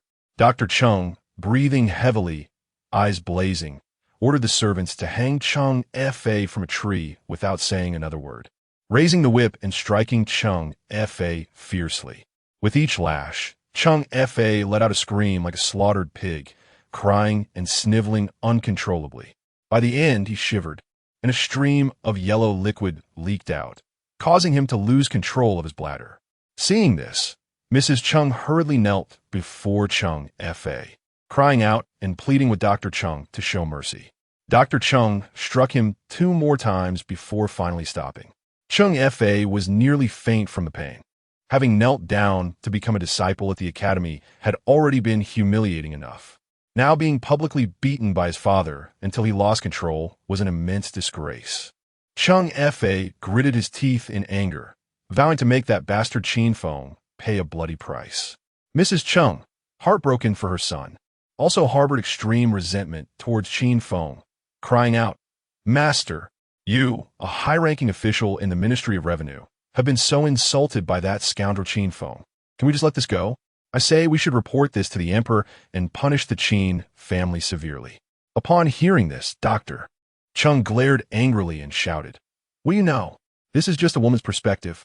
Now that the Ministry of Revenue and the Ministry of War are at odds, and the factional struggles are intensifying, going to the emperor to complain at this time would only make people suspicious that I'm using this as an excuse. As the saying goes, a tree that stands out will be blown down by the wind. Although we are from the Ministry of Revenue, we can't just go out front to be cannon fodder. Besides, Qin Feng's notorious reputation has been spreading in the capital for days. Why stir up trouble with him, of all people?" Mrs. Chung covered her face and wept. "That scoundrel has bullied us right at our doorstep. And you want to do nothing?" Dr. Cheng's face darkened. "What can we do? As soon as we open the door, conflict is unavoidable. Didn't the person in charge say so? That guy has experts around him. Even 8 guards can't get close. If it comes to a fight, we'll be the ones at a disadvantage. If things escalate and reach the emperor's ears when it comes down to it, Chung Fa will be the one in the wrong regarding the 100,000 taels. If family matters become court matters, the nature changes completely." Although Mrs. Chung was indignant, she found herself helpless after hearing Dr. Cheng's words and could only swallow her anger. Meanwhile, Qin Feng was enjoying the thrill of conducting the band, waving his hands with increasing skill. Although the people around had no idea what Qin Feng was doing, it was strange that under his chaotic gestures, the beggar's chants grew louder and more synchronized, as if his hands had some magical power. Watching Qin Feng's fearless and immensely pleased demeanor, Xiao Xiangxiang and Xu Feng couldn't help but chuckle. Just then, the big door behind Qin Feng was pulled open. The steward, with a dark face, walked over to Qin Feng and with a guilty conscience bowed, "Young Master Qin, please call a day." However, Qin Feng didn't hear and continued conducting. The steward gritted his teeth and grabbed Qin Feng's arm. Only then did Qin Feng notice the steward, annoyed. "Can't you see I'm busy?" The steward, grinding his teeth in frustration, could only force a smile. "Young Master Qin, here are the 100,000 taels in banknotes. Please take them and let these beggars disperse." Qin Feng glanced at the banknotes, didn't take them, and closed his eyes to continue waving his hands. I seem to have said, 1,000 taels of interest for every incense stick burned late. Right? It's already been 4 incense sticks worth of time. The steward's face alternated between black and white, and he had no choice but to turn around and return to the residence to fetch 4,000 taels in banknotes. Only then did Qin Feng stop, take the banknotes, and, feeling helpless, handed the 100,000 taels to Xu Feng, unwillingly saying, "Xu Feng, how about we split this money?" Xu Feng smiled and tucked the banknotes away. Young master is really humorous. Humorous, my foot. 100,000 taels. My heart is bleeding. Qin Feng sighed deeply. The die was cast, and he could only let it go, fortunately not working for nothing, as he had still collected 4,000 taels in interest. Qin Feng took out 500 taels in banknotes and sent Qin Xiaofu to the money shop to exchange it for cash to distribute to the beggars. The old beggars immediately bowed in gratitude. However, Qin Feng waved his hand, implying, "Don't disperse, brothers. We might need you in the future." Hearing Qin Feng publicly refer to the beggars as brothers, even the steward of the Qin family found it unbelievable. But Qin Feng didn't care about that. All lives are equal, and there was no taboo. He handed the remaining banknotes to Xiao Xiangxiang and then sent the beggars away. Before they left, Qin Feng glanced at the steward of the Qin family, implying, "If I remember correctly, the annual salary of the Deputy Minister of Revenue is 1,000 taels, right? 100,000 taels would take 100 years to save up. The Qin family is indeed quite wealthy." As soon as these words were spoken, the steward's heart sank. It was clearly implying that the Qin family was involved in embezzlement and bribery. The implication was that no one was cleaner than the other. So stop pretending to be high and mighty. Chapter 20. Digging the wall. Qin Feng didn't care how the Qin family thought. With his father, Qin Tianhu, to back him up, the sky could fall, and it wouldn't crush Qin Feng's head. He had become an official second generation. And not just any official. He was one of the most powerful in De Leon. If he still hesitated in doing things, it would be a disgrace to his identity. Having received the money, Qin Feng swaggered away, stepping through the complex gazes of the onlookers. However, since he had gone out with such difficulty, he naturally wouldn't return easily. Qin Feng immediately took his little followers and boldly headed to the first restaurant in the capital, Zue Xianlu. The restaurant staff, sharp-eyed, recognized Qin Feng at a glance and quickly approached, rubbing his hands and smiling. "Oh, I assent this young Master Qin. Your presence has truly graced our humble establishment. Please this way." The staff bowed deeply and gestured towards a corner table. Qin Feng's face fell, and he grabbed the staff by the ear, threatening with a fierce glare. "Kid, do you look down on me? You want me in a corner?" Qin Xiaofu break his leg to teach him a lesson. Hearing this, the restaurant staff turned pale with fear and knelt down to beg for mercy. "Young Master Qin, even if you lent me 100 guts, I wouldn't dare to look down on you. It's just that today's business is too good, and all the private rooms are fully booked." Without saying another word, Qin Feng kicked the staff in the behind. "Booked? What a joke. Am I supposed to make a reservation just to eat a meal? If I had to follow the rules and make a reservation, wouldn't that tarnish the reputation of the capital's #1 playboy?" As soon as these words came out, the surrounding guests rolled their eyes, murmuring in extreme disdain. This guy still knows he is infamous in the capital, and instead of being ashamed, he is proud of it? This really opened my eyes. Young Master Qin, who in the capital doesn't know him, famous for bullying the weak and fearing the strong. This is true. He bullies the weak, but he doesn't necessarily fear the strong. Just hearing the rumors, this kid almost made the head of the Ministry of Revenue suffer internal injuries. It said that after falling into the river, he transformed from a petty rogue into a big rogue. Such a person should be kept at a distance to avoid trouble. Hearing the whispers around him, Qin Feng was not angry. Instead, he felt secretly pleased. He enjoyed the fact that you all dislike me, but can't do anything about it. Having lived a life of rules and diligence, Qin Feng finally relished the thrill of being a shameless scoundrel. The manager, seeing this, quickly approached with a smile. "Oh dear, the flood has washed away the Dragon King temple, and family members don't recognize each other anymore." While speaking, the manager kicked the staff hard. "Young Master Qin, Please forgive him. He is new and doesn't recognize greatness. Your presence at Zue Xianlu is an honor for us. There is no need for a reservation. Please come this way. That is more like it.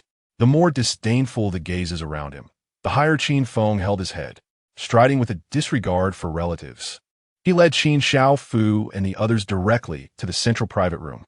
The restaurant staff looked aggrieved. Manager, why should we fear this rogue at Zue Xianlu? You don't understand. The manager glared and said impatiently, what kind of guests come to Zue Xianlu, if not the rich and powerful? If this rogue disrupts the enjoyment of our esteemed guests, that would be a loss. Today, Zue Xianlu was doing great business, with almost all seats reserved. And the place was bustling, but not noisy. After all, those who came here were all significant figures. In the center of the venue, on a wooden stage, sat a woman partially obscured by a pipa, the top courtesan of the Yihong courtyard, Shun Qingxuang, who had been specially invited to perform. As everyone raised their cups and enjoyed the melodious sound, they were all in high spirits. At this moment, an extremely discordant voice broke the elegant atmosphere within the restaurant. Where did the staff go? I've been here for so long, and no one is serving me. Are you afraid I want tea pay? As soon as this was said, the surrounding guests gritted their teeth in secret, hating Qin Feng for being such a rogue. However, they had no choice. No one wanted to easily tear their faces with the Minister of War. Shun Qingxuang frowned slightly, her eyes showing some displeasure, but she could only pretend not to hear. The manager looked helpless and said to the staff beside him irritably, what are you still dawdling for? Hurry and serve that ancestor. Qin Feng propped his legs up, took the menu, and didn't rush to order. Instead, he pushed it directly in front of Xu Feng, smiling. Little Xu, what do you like to eat? Order whatever you want. I have money. Xu Feng felt the disdainful gazes around her, feeling a bit embarrassed. Blushing, she whispered, I'm just a servant. Whatever young master rewards me with, I will eat. Qin Feng rolled his eyes, snatched the menu back, and loudly declared, if you don't order, then I will order for you. This, and this, forget it. Staff, bring one of everything that costs more than 10 taels of silver. Be quick about it. If it's slow, I want to pay.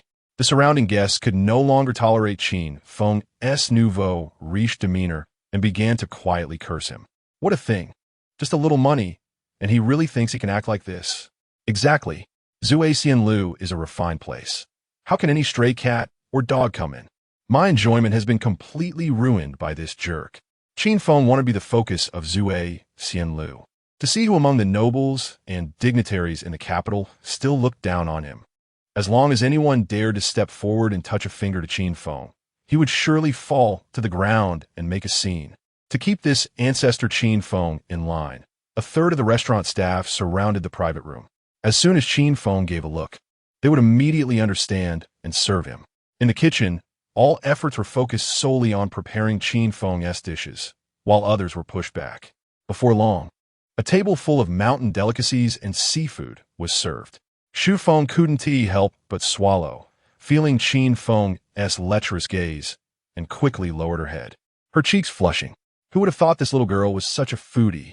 Qin Feng was very fond of Xu Feng.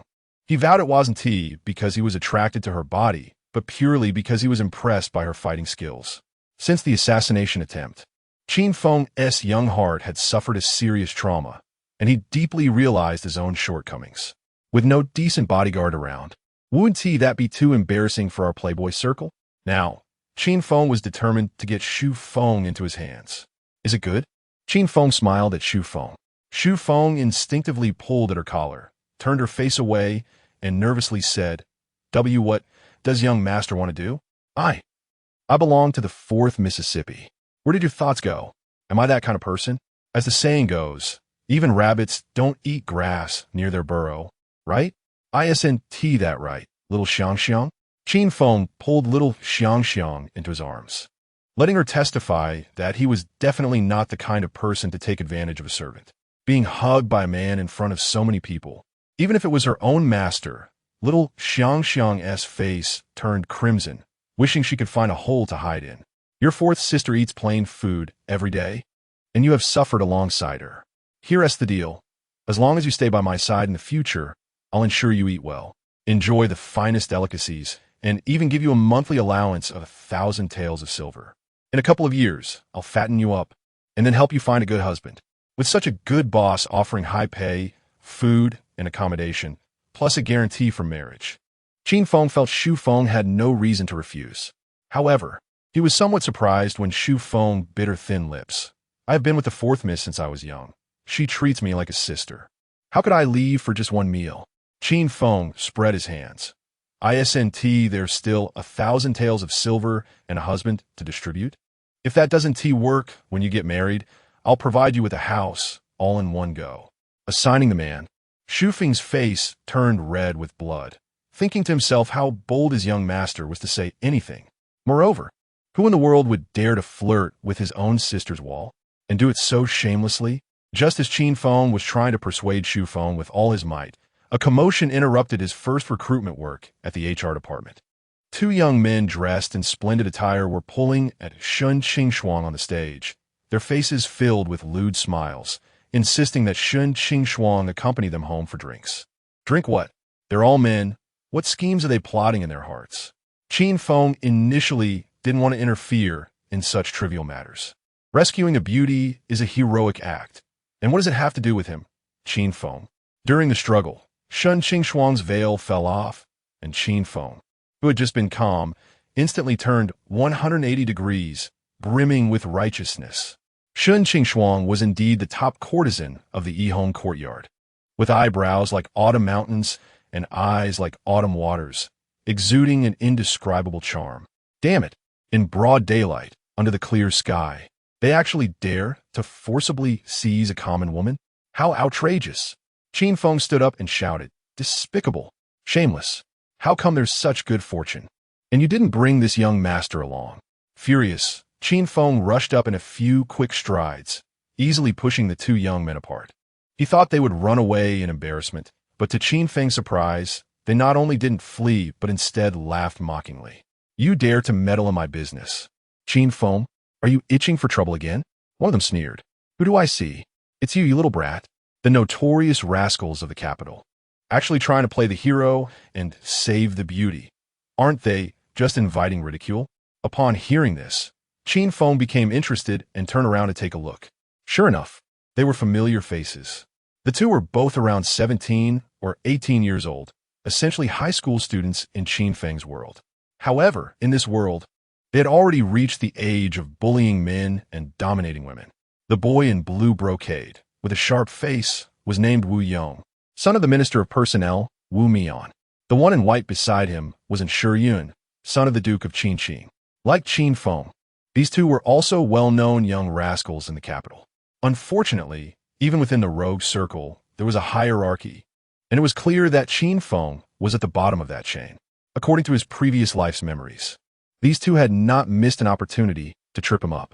He wondered whether these two had any connection to Li Rue in the assassination attempt against him. Since there was already a grudge, Qin Feng naturally wouldn't be polite. On the surface, he wore a smiling face, trying to ingratiate himself. "Oh, so it's the two young masters. Misunderstanding, it's all a misunderstanding. I was just worried that you two young masters are still too young to handle this woman. So I came to help. Get lost." Wu Yong retorted angrily. "You can help with other matters, but this kind of thing?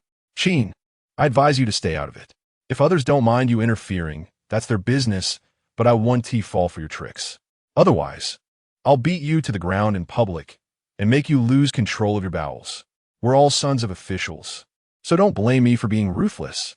After saying this, Wu Yong ignored Qin Feng and reached out to grab Shun Qingshuang. Shun Qingshuang turned pale with fear.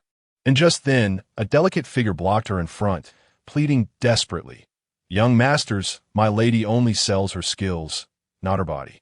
If you have taste, just go to the Yihong courtyard." The loyal maid tried to protect her mistress, but unfortunately, she was slapped hard by Wu Yong the next second, leaving her dazed. Before she could recover, Yun grabbed the maid's hair and tossed her off the stage, cursing, "Bitch, who gave you the right to speak? If I didn't break your bones, you should consider yourself lucky." No one dared to intervene, as one was the son of a minister and the other a little lord, both from prominent families in the capital. Seeing her personal maiden knocked down, Shun Qingshuang's face turned ashen. Just as she was about to help her, she was blocked by Wu Yong and Yun. Wu Yong seized Shun Qingxuang's wrist, boasting, "Wes a mere maid. As long as you make this young master happy, I can reward you with 10 or 8 maids." Wes so hard about that. The guests present had come specifically for Shun Qingxuang. Witnessing her humiliation, they were all boiling with anger, yet felt helpless. In such a large capital, could it be that no one could punish these two rascals? Some people had already turned to leave in frustration. Shun Qingxuang, of course, refused to comply. In the struggle, and Shiyin stepped back and accidentally bumped into Qin Feng. Qin Feng, who had been enjoying the show, felt as if someone had stepped on his tail, his expression instantly changing 180 degrees. He jumped back and pointed at Shiyin, yelling, "You dare to attack this young master. Shu Feng, give him a good beating." Upon hearing this, Wu Yong and Shiyin were stunned, thinking, is this Qin going mad? Normally, Shu Feng should remind Qin Feng to consider the faces of the sons of officials. However, Shu Feng had begun to understand Qin Feng's personality. Since he had spoken, he would definitely act. Without hesitation, Shu Feng jumped onto the wooden stage and kicked Shiyin in the face, knocking the little lord out cold. Seeing this, Wu Yong was taken aback but tried to maintain his composure, pointing at Qin Feng and shouting, "Qin Feng, you dare to hurt someone." Qin Feng covered his foot, which had just been stepped on by Shiyin, in immense pain. "I call this self-defense." Wu Yong gritted his teeth. "I am the son of the Minister of Personnel. You dare." Before he could finish, Qin Feng interrupted him, deliberately shouting loudly, "What son? The wind is too strong. I can't hear you." Hit him. Without a second thought, Shu Feng threw another punch at Wu Yong's nose. Having been pampered since childhood, Wu Yong couldn't withstand such a blow. Blood spurted out, and he fell back onto the wooden stage, letting out a wail like a slaughtered pig. Chapter 21. The young man is afraid, these young nobles. When they come out to show off, naturally, do not go alone. If they encounter someone they previously bullied, they might really dare to take a knife and chop them up. Accompanied by Wu Yong's wailing, a group of house servants rushed in, at least 8 or 9 of them. Seeing the reinforcements arrive, Wu Yong's eyes suddenly lit up. Holding his nose with one hand and pointing at Qin Feng with the other, he yelled hysterically, "Beat him to death. If you kill him, this young master will take care of the burial." These lackeys were used to being arrogant, and upon hearing this, they charged straight at Qin Feng, thinking that if the sky fell, someone taller would hold it up. Seeing this situation, Qin Feng was horrified and hurriedly hid behind Shun Qingxuang, using her slender body as a shield, instantly attracting a chorus of disdainful remarks. Terrified out of his wits, Qin Feng shouted frantically, "Help! The son of the Minister of Personnel, Wu Yong, is going to commit murder in public. I am Qin Feng, the son of the Minister of War. Help!" Hearing Qin Feng's ghostly screams, the guests below couldn't help but chuckle, and some even cursed directly, "Dog bites dog." It would be great if they killed each other. Seeing Qin Feng so cowardly, Wu Yong's eyes were filled with contempt as he roared, "What are you all staring at? Beat him to death." This was exactly what Qin Feng wanted to hear. Hiding behind Shun Qingxuang, his face was already unable to hide a smile, but he pretended to panic and shouted, "Help! Someone is going to be killed." Just as the house servants were about to reach Qin Feng, at this critical moment, everyone felt a flash in front of their eyes, and a graceful figure blocked in front of Qin Feng. With seemingly delicate feet, she kicked at the face of the house servant in front of her at an almost bizarre angle. At this moment, Shu Feng's eyes showed no hesitation. The nature of the situation had changed. Someone wanted to harm her young master, and all present were witnesses. To protect Qin Feng, Shu Feng would naturally show no mercy. With that kick, she directly broke the house servant's nose, blood splattering everywhere, and the man immediately collapsed. The other house servants were momentarily stunned. Seizing the opportunity of their days, Shu Feng charged into the crowd, using both hands and feet, with no flashy moves, just pure speed and power, steady, precise, and ruthless. Every punch or kick resulted in a house servant falling down, and they were the kind that lost their combat ability and couldn't get up for a while. Witnessing this, Wu Yong was dumbfounded, while Qin Feng was immensely excited, having made up his mind to do whatever it took to get Shu Feng on his side. The fight ended quickly, with the last house servant falling. The previously arrogant Wu Yong was completely panicked. Qin Feng jumped out from behind Shun Qingxuang, ran over, kicked Wu Yong in the stomach, and shouted, "Young Master Wu, spare me. I won't dare again." Wu Yong, in extreme pain, felt his fear instantly replaced by rage upon hearing Qin Feng's words. He shouted hysterically, "Qin Feng, you are too shameless." Hearing this, Qin Feng clutched his chest, feigning a look of fear. "Young Master Wu, are you threatening me? I'm so timid." As soon as these words came out, Wu Yong immediately realized the situation was bad. Unfortunately, once words are spoken, they cannot be taken back. Qin Feng lifted his leg and kicked Wu Yong onto his back. Stepping on his chest, his head held high, face filled with the smugness of a victor. But when he opened his mouth, he adopted the tone of a victim. Everyone saw it. "Young Master Wu first attacked me, then sent people to harm my life, and now he's threatening me. I had no choice but to fight back for self-defense." The guests present exchanged glances, all showing expressions of disbelief. They had seen shamelessness before, but never this shameless. Clearly, it was Wu Yong who was being beaten, yet Qin Feng pretended to be the victim. How thick-skinned could one be? Wu Yong had never suffered such humiliation in his life. Grasping Qin Feng's foot, with red eyes he yelled, "Qin Feng, this isn't over." Still unconvinced? Under the incredulous gaze of everyone, Qin Feng's body shook violently, as if he were having a fit, his eyes squinting, and he began to punch and kick Wu Yong, all the while shamelessly shouting, "Young Master Wu, don't scare me anymore. You made me go crazy. Everyone in the capital knows I fell into the water before and hurt my head. Oh no, my body is out of control." While shouting, Qin Feng continued to beat Wu Yong until he was dazed and passed out before he stopped. Not satisfied, Qin Feng turned to the several house servants rushing over and mumbled, "Wu Yong scare me into a fit. You all have to pay my medical bills." Forget about Wu Yong's house servants. Even the guests who had seen a lot were stunned by Qin Feng's shamelessness. As long as Xu Feng was by his side, Qin Feng didn't worry about his personal safety. Seeing the house servants frozen in place, staring blankly, Qin Feng grabbed Wu Yong's waistband and smiled wickedly. "I'm sick now, but I can do anything. How about letting everyone enjoy young Master Wu's snow-white buttocks?" Upon hearing this, the house servants nearly died of fright. If Qin Feng really pulled down Wu Yong's pants, the face of the Minister of Personnel would be utterly lost. At that point, regardless of right or wrong, none of the house servants who were supposed to protect Wu Yong would survive. "Quick, go back to the residence and tell the manager to bring money." The leading house servant knelt onto the wooden platform, tears streaming down his face. "Young Master Qin, please show mercy. If you really pull down my young master's pants, none of us will survive. Just tell us how much you want.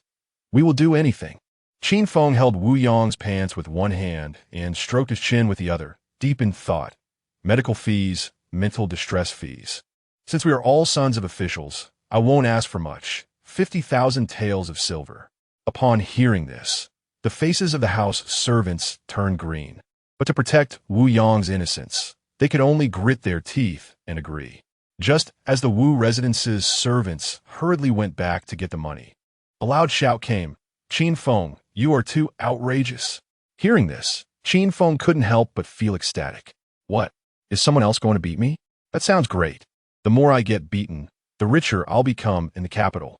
Following the direction of the voice, Qin Feng saw a middle-aged man approaching. According to the memories of his previous life, this person was Zhao Chongfu, the owner of the Drunken Immortal Tower. Zhao Chongfu pointed at Qin Feng and shouted, "Why aren't you hurrying to release young Master Wu? Someone, quickly help young Master up." Under Zhao Chongfu's orders, the restaurant staff finally rescued Wu Yong and Shuyun from Qin Feng's clutches. Both of them were covered in blood. Wu Yong was dazed, while Shuyun, although furious, was still young and, in a fit of anger, began to cry. Chapter 22. Another episode. Zhao Chongfu's face was frighteningly dark as he coldly looked up at Qin Feng, who was hiding between Xu Feng and Shun Qingxuang, only his head poking out between the arms of the two women, wearing an expression of "I'm scared to death." He would hide behind women when trouble arose, but come out to flaunt his arrogance when things were calm.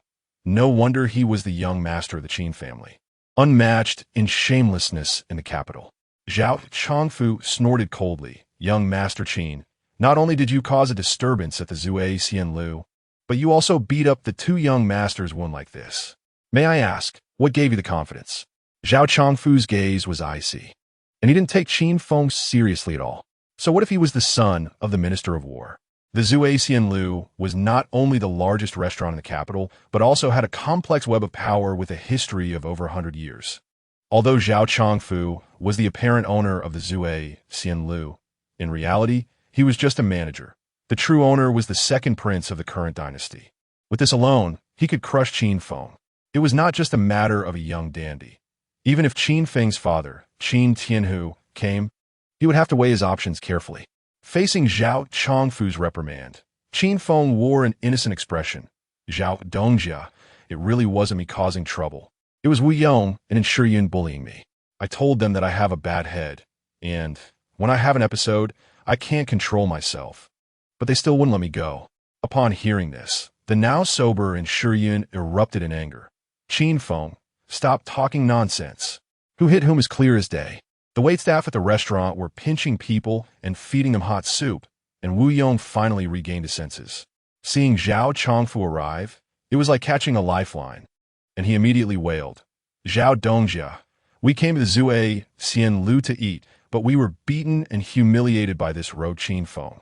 You must stand up for us. Zhao Chongfu felt a surge of disdain.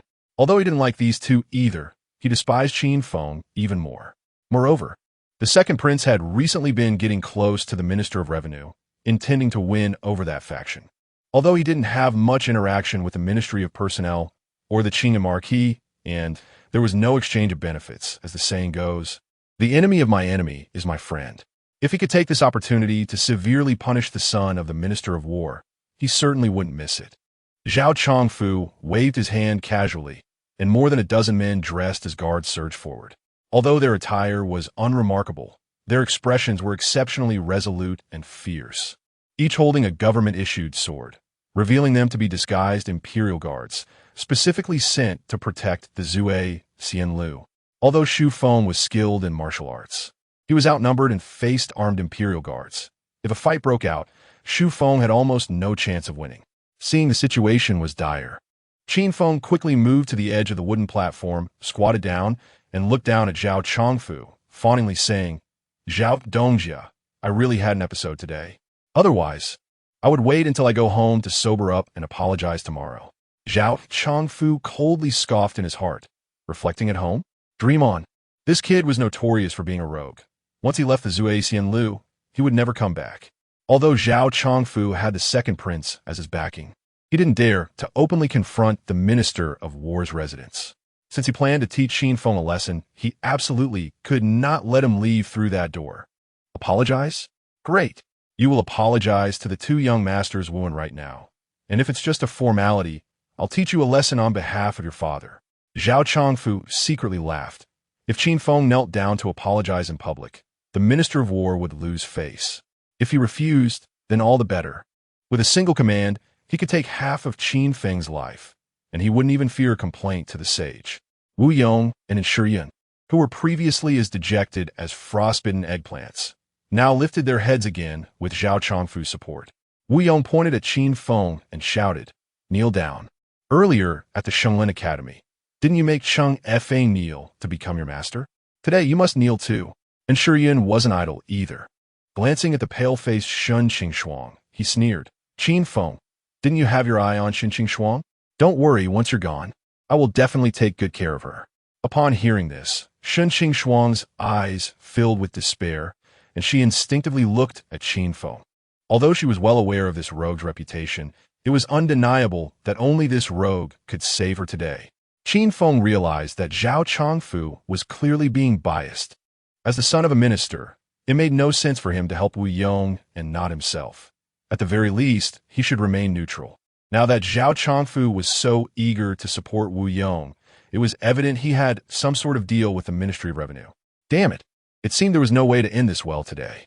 Qin Feng gritted his teeth, slowly stood up, and with a serious face shifted back to a crooked smile. This young master is having another episode for being scared. Everyone back off. Otherwise, if I hit someone, I want to be responsible for burying them. Hearing this, Zhao Chongfu immediately turned hostile, growling. I gave you a chance, and you didn't cherish it. Come on, someone. Teach this dandy a good lesson on behalf of the minister. With that order, over a dozen Imperial guards were ready to charge forward. Seeing their fierce demeanor, the courage Qin Feng had barely mustered instantly vanished. Without thinking, he ran behind Shun Qingxuang, shouting, Xu Feng, good luck, it's up to you. Although Xu Feng had no confidence either, with a knife at his throat, there was no way to retreat. He could only brace himself and go all out. Just as the two sides were about to clash, a sharp voice suddenly rang out. Gong Gong, Li has arrived. As soon as this was said, the fierce Imperial Guard shrank back. Zhao Chongfu's expression changed drastically, and without a moment's thought for Qin Feng, he hurried to the entrance, standing respectfully at the side to wait. The onlookers who had been watching the spectacle quickly stood up, fearing any disrespect that might offend the most powerful eunuch in the current reign. Qin Feng's heart stirred. Li Gonggong? Could it be Li Zhan? The Grand Steward beside Emperor Liang? Li Zhan's exit from the palace was like the sage himself arriving. Naturally, everyone present dared not show any signs of negligence. Only Qin Feng, as if he had gone mad, pointed at the pale-faced Wu Yong and Yun, laughing heartily while holding his stomach. Weren't you relying on Zhao Chongfu? Now my reinforcements have arrived. Qin Feng's mind was quick, and he immediately realized that with Li Zhan leaving the palace, it must mean that his father, Qin Tianhu's memorial, had been submitted. Emperor Liang must have seen Qin Feng's military strategy and was planning to summon him. Upon hearing Qin Feng's words, Wu Yong and Yun exchanged incredulous glances. How could this rogue have any connection to Gonggong Li? Zhao Chongfu, who was waiting at the entrance, also heard Qin Feng's words, and his face turned pale. Although Li Zhan had no real power outside the palace, he was indeed a close minister of the current sage. Li Zhan only needed to whisper a word in the sage's ear, and it would be enough for everyone to drink from the same pot. Chapter 23. The invitation from the Emperor Liang under the curious gaze of Qin Feng. A fair-faced young eunuch rushed in, followed by a middle-aged man dressed in armor and armed to the teeth. Oh, even the commander of the Imperial Guards has come?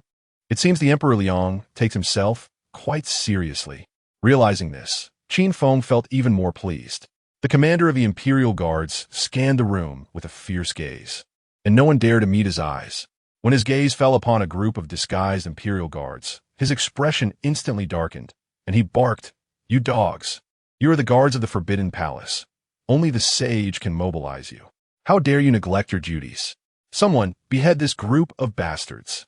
As soon as he spoke, a team of fully armed Imperial Guards rushed in, dragging the dozen or so disguised guards outside the tavern and executing them on the spot. Zhao Chongfu turned pale with fear, not daring to breathe a word. However, Qin Feng was not pleased. The commander of the Imperial Guards was ostensibly punishing the guards, but in reality, he was covering for the second prince.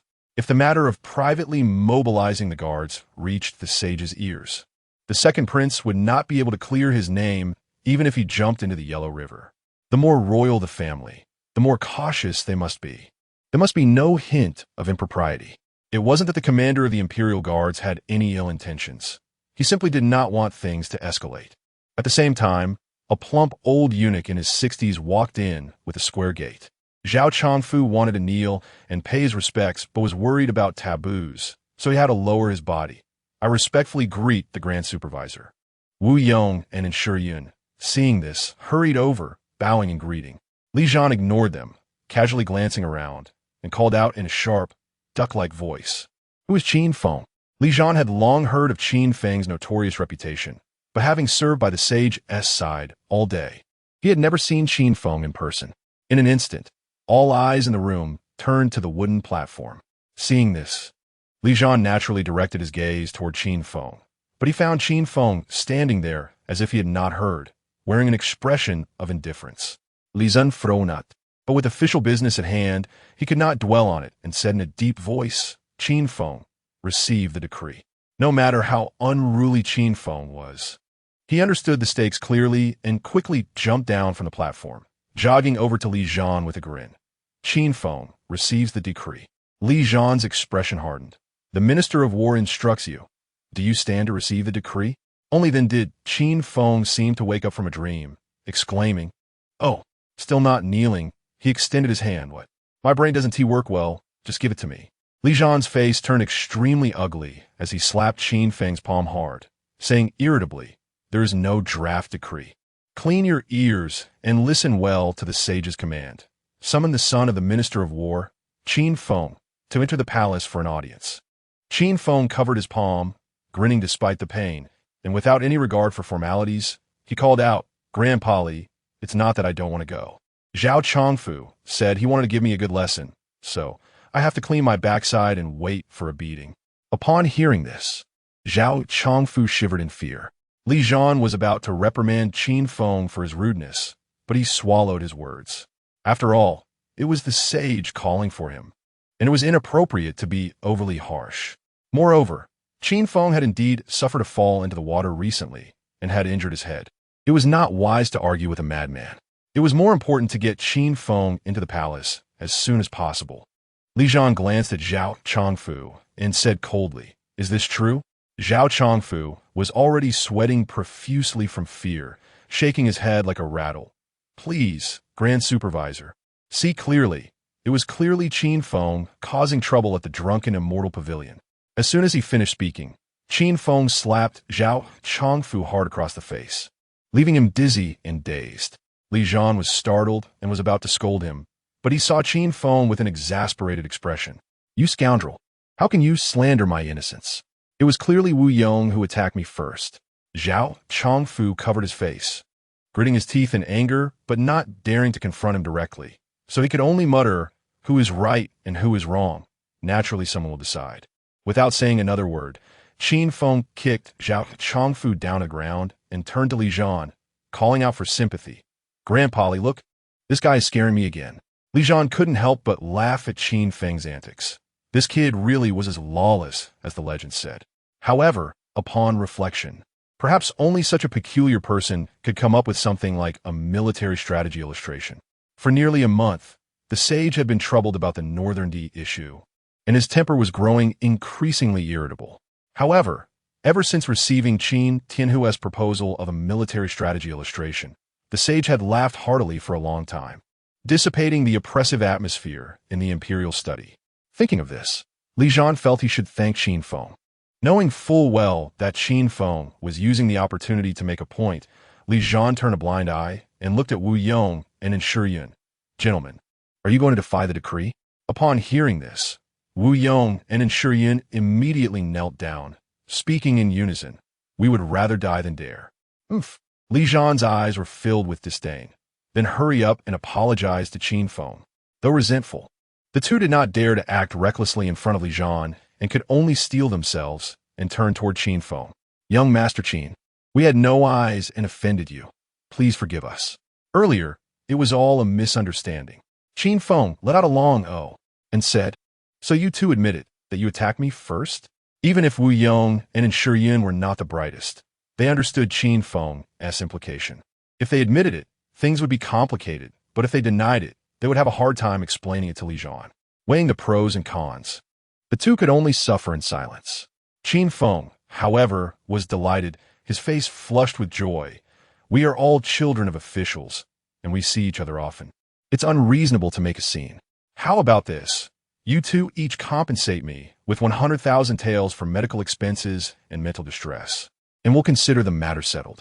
What do you say?" Wu Yong was so furious he was shaking all over. He had clearly been beaten up, and yet now he had to pay Qin Feng for medical expenses? How is that fair? Just as he hesitated, a light cough from Li Zhan made him shudder. Wu Yong dared not delay any longer, gritting his teeth and saying, 100,000 taels is fine, agreed. Only then did Qin Feng feel satisfied. I feel my condition has improved quite a bit. You two should send the money to my residence as soon as possible. If it's late, I'll bring a band and pay you a visit." The rhyme Qin Feng concocted had long spread, and Wu Yong and Yun could only swallow their grievances. Qin Feng reached out and ruffled their hair until it was a complete mess before stopping. "Good, from now on, keep your distance from me. If I have another fit, I might just make you support me for life." The two expressions were a mix of anger and helplessness, wishing they could swallow Qin Feng whole. Before leaving, Qin Feng suddenly remembered something and turned around, shouting at Shun Shuang on the wooden platform. "Woman, aren't you coming home with me?" Chapter 24. The appointed songstress Shun Shuang felt a mix of emotions. Clearly, Qin Feng's gaze was filled with ill intentions, almost indistinguishable from that of a street rogue. Moreover, Shun Shuang had just witnessed everything that had happened. Qin Feng's shameless behavior had completely reshaped her understanding. However, she felt a strange sense of security in her heart. After all, when she was humiliated by Wu Yong and Shuyun just moments ago, all those so-called virtuous gentlemen present merely watched from the sidelines, while only Qin Feng, this rogue, stepped forward. If she remained here, neither Zhao Chongfu nor the two young masters would let her off easily. Shun Shuang decided to take a gamble. Helping her close maid to her feet and stepping over to Qin Feng, slightly bowing in greeting. "Thank you, young master, for your rescue. I'm deeply grateful." Qin Feng was no do-gooder. Since he had chosen to help, he surely had ulterior motives. However, the matter at hand was urgent, so he simply nodded in response. As for Zhao Chongfu, since Qin Feng now had a backing, he naturally intended to flaunt his power, directly patting Zhao Chongfu on the forehead. It is said that a man's head and a woman's waist are positions that should never be touched by outsiders. Qin Feng didn't care about that. He wanted Zhao Chongfu to pay for his recklessness. Just embarrassing him in public wasn't enough. After all, Qin Feng was petty and believed in settling scores immediately. Zhao Dongjia, take advantage of these few days to earn more money, lest you find yourself unable to support your family later. Zhao Chongfu could naturally discern the implication behind Qin Feng's words. What if the drunken immortal tower, the largest tavern in the capital, had the second prince backing it? Offending Qin Feng would still make it impossible to continue operating. Although Zhao Chongfu didn't understand where Qin Feng's confidence came from, he dared not act recklessly in front of Li Zhan and had to lower his head, allowing Qin Feng to show off. The surrounding guests kept their heads down, not daring to breathe a word. It wasn't until Qin Feng and Li Zhan left the drunken immortal tower that everyone breathed a sigh of relief. For a moment, various whispers rose and fell. Strange, the saint has always despised the children of officials in the capital. How could he suddenly summon this playboy Qin Feng? Sure, the saint's heart is inscrutable. Do not speak casually. But one thing was certain. If it were just a regular summons, a minor eunuch would suffice. Yet now it was the esteemed Li Gonggong himself who came forward, indicating there must be some deeper significance. No wonder Qin Feng dared to be so audacious. Hearing the discussions around him, Zhao Chongfu turned pale, unable to understand what kind of luck Qin Feng had stumbled upon to earn the saint's favor. The resentment in his heart had long been replaced by caution. No matter what, this matter must be reported to the second prince first. Meanwhile, Qin Feng wore a serious expression, scrutinizing Shun Shuang with a critical eye, his gaze roaming from head to toe, making her feel extremely uneasy. No wonder she was the top courtesan of the Yihong courtyard. Her figure, beauty, and demeanor were captivating, as a certain comedian would say, so alluring yet so innocent. Qin Feng had his own rating system for appearances and figures. If Lu Hongyan and Jing Qianying were both perfect scores, then Shun Shuang before him was at least a top student level. If it weren't for Qin Feng being pressed for time, he would have taken this girl home to discuss the grand topic of biological origins and perhaps contribute a small part to global population growth. Under Shun Shuang's anxious gaze, Qin Feng took out a stack of silver notes from Xiao Xiangxiang's hands and casually handed them to her. Each note was worth 1,000 taels, totaling 10 notes, which was 10,000 taels. Shun Shuang's cheeks flushed with embarrassment, and she nervously said, "Young master, I sell my skills, not my body. How could you say such a thing? Am I that kind of person?" Qin Feng felt insulted and directly grabbed Shun Shuang's cold and slightly trembling hand, slapping the silver notes into her palm. Selling skills and not selling body is too vague. In the brothel, how can one remain untainted? However, to be fair, if life were not difficult, who would want to go to a place like the Yihong courtyard to sing? This 10,000 taels is a deposit. When my tavern opens, I will invite you to perform regularly, with a monthly payment of 1,000 taels. Upon hearing this, Shun Shuang was directly stunned, covering her mouth in shock. thinking she was dreaming. How could such good fortune exist in this world? As the top courtesan of the Yihong courtyard, she could earn no more than 300 taels a month, and she had to pay out 200 taels in bribes to avoid future entanglements that could tarnish her reputation. Now, Qin Feng was offering 10 times that amount, and with a backing, she would no longer fear customer harassment. How could Shen Qingshuang not be excited? However, after a moment of excitement, her expression fell again. Thank you for your kindness, young master, but how should I explain this to the Yihong courtyard? I have signed a contract with them, which is not due for another 5 years. If I leave early, I will have to pay 100 times the penalty. Oh. Under Shen Qingshuang's confused gaze, Qin Feng turned to Qin Xiaofu and casually said, "Go to the Yihong courtyard and say that this girl has caught my eye. If the owner is sensible, they will tear up the contract themselves.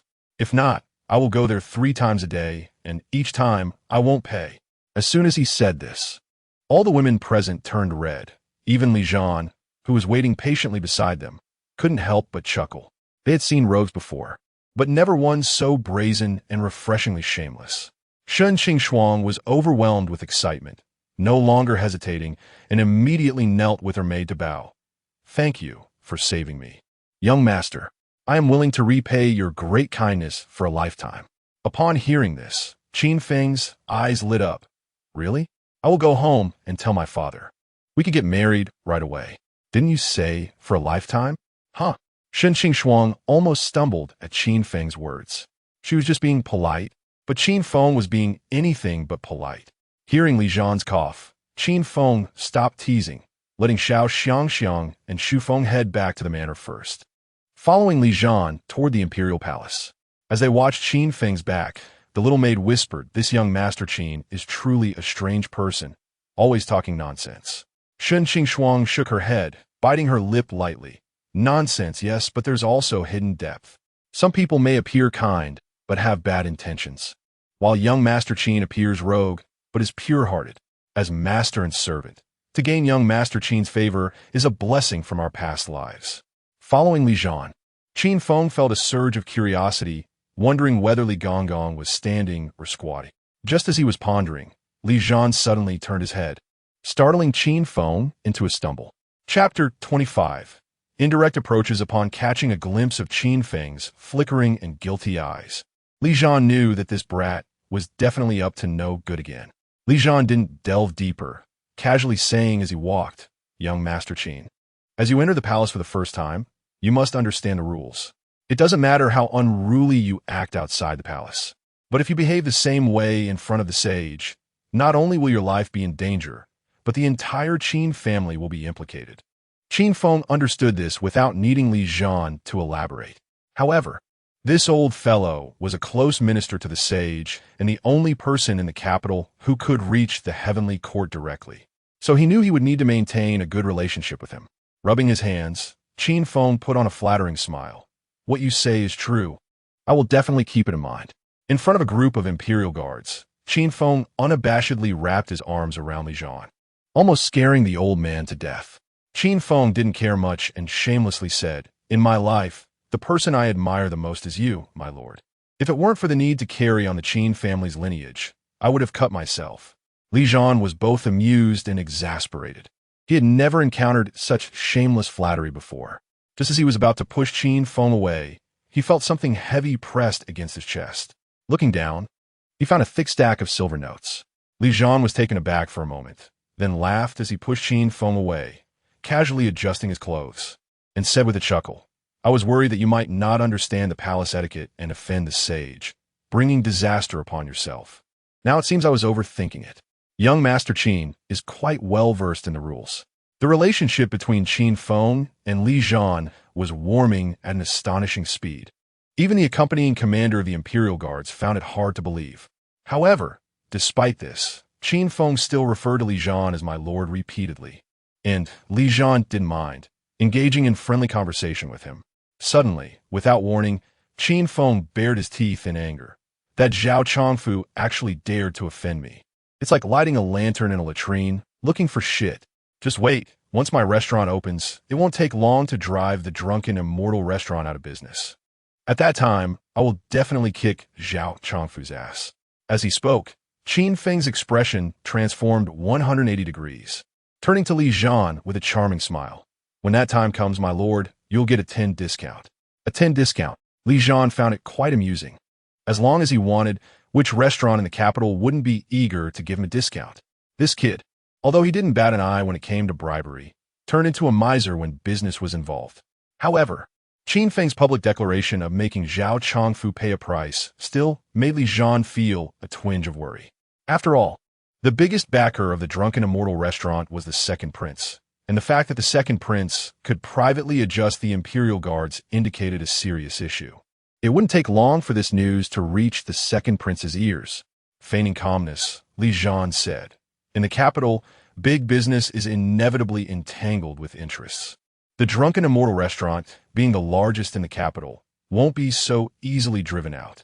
Qin Feng understood the deeper meaning of Li Jian's words, reminding him to be discreet and not to touch the interests of the second prince, or he could potentially bring disaster upon himself.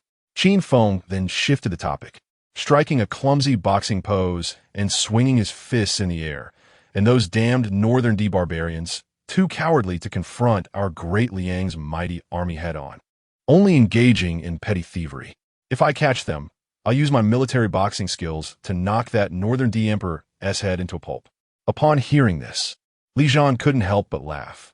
Young Master Qin's willingness to serve great Liang is commendable, but I fear the opportunity is slim. Qin Feng, however, scoffed dismissively. "Don't worry. My old man is pushing hard for military action. In a few days, I will." Before Qin Feng could finish, Li Jian lightly coughed to interrupt him, signaling Qin Feng to stop his nonsensical talk and urging him to hurry into the palace to avoid the sage's displeasure. Unbeknownst to Li Jian, Qin Feng had already noted his reaction. Among the imperial guards, there must be spies for the second prince. And Li Jian's caution regarding military action made it clear that he was worried about the information reaching the second prince's ears. This suggested that the second prince was pro-peace. Combining this with Zhao Chongfu's bias against him, it was easy to conclude that the second prince and the Ministry of Revenue were in collusion. Seeing that Li Jian did not want to discuss military action further, Qin Feng couldn't help but chuckle to himself. That 10,000 taels of silver wouldn't be so easily obtained. He immediately straightened up, put his hands on his hips, and walked with an air of defiance, loudly proclaiming, "Why should I worry so much? Whether we go to war or not, isn't it up to the sage to decide?" Li Jian genuinely didn't want to engage with Qin Feng, but he was also worried that this kid would blurt out some shocking statements. So he patiently replied, "As the saying goes, the troops haven't moved, but provisions must be prepared first. How can it be so easy to go to war? Just the issue of the state treasury is a huge problem." Upon hearing this, Qin Feng felt he had a grasp of the situation. The Emperor of Liang surely wanted to go to war to assert Great Liang's power, but unfortunately, after years of northern harassment, coupled with underdeveloped productivity, the treasury's income was largely dependent on heaven's favor. Thus, Great Liang was already somewhat hollow, and the treasury could no longer support a large-scale military operation. Therefore, when the emperor summoned Qin Feng, it probably wasn't just to reward him for his military strategies, but also to see if Qin Feng had any unique insights regarding the treasury and finances. Qin Feng vaguely realized that the true pro-war figure might not be his father, Qin Tianhu, but the emperor of Liang. After all, the current atmosphere in the court favored peace, and with the national power waning, the emperor's pro-war stance might have already wavered. He urgently needed someone to reinforce his thoughts. Once Qin Tianhu, the last reason, disappeared, even if the emperor genuinely wanted to go to war, under the dual pressures of politics and national strength, he would likely choose to retreat. Qin Feng's assassination by treachery was probably also related to this matter. Having thought this through, Qin Feng felt more assured and stopped rambling. Humming a tune, he swaggered into the palace under the escort of the imperial guards. Li Jian had reminded Qin Feng more than once to walk more restrainedly and not to be too arrogant. However, Qin Feng completely ignored him, instinctively putting his hands in his pockets, only to realize there were none. He then lifted his robe and stuffed his hands into his waistband, striking a pose of a little rogue. Since the founding of Great Liang, no one had dared to present themselves to the sage in such a manner. Li Jian thought that Qin Feng was either truly insane or simply courting death. However, having delivered Qin Feng to the imperial study, Li Zhan's task was complete, and Qin Feng's fate was of little concern to him. Chapter 26 Audience with the Emperor. After Li Zhan finished reporting, he waited for about the time it takes to burn an incense stick until the Liang Emperor summoned him. Only then did Qin Feng step into the imperial study. The imperial study was the office of the Liang Emperor, where important matters such as reviewing memorials were conducted. It could be said that this room represented the pinnacle of power in the great Liang kingdom. The decor of the imperial study was far from the luxurious grandeur one might imagine. Aside from some necessary items that displayed imperial authority, it exuded a fresh and elegant atmosphere. Li Zhan waited outside, and there were only 2 people inside the study. Even the serving maids were absent, indicating that the confidentiality of the meeting was taken to the utmost level. Qin Feng looked up at the Liang Emperor, a middle-aged man seemingly in his early 40s. He was not handsome, but he gave off an air of profound mystery. As Qin Feng gazed at the Liang Emperor, the Emperor smiled back at him. Then, before Qin Feng could react, he received a sharp kick to his backside. Qin Tianhu, standing nearby, trembled with anger and gritted his teeth, hissing, "Unfilial son, how dare you look directly at the Holy One? Kneel and plead for forgiveness." Qin Feng was initially bewildered, but then he remembered that the rules for an audience with the Emperor were exceedingly complicated. One absolutely could not look up at the Emperor without permission. Otherwise, it would be suspected as an act of rebellion against the Emperor, and one could be executed on the spot. However, now that he had already looked, if he lowered his head, it would only confirm the charge against him.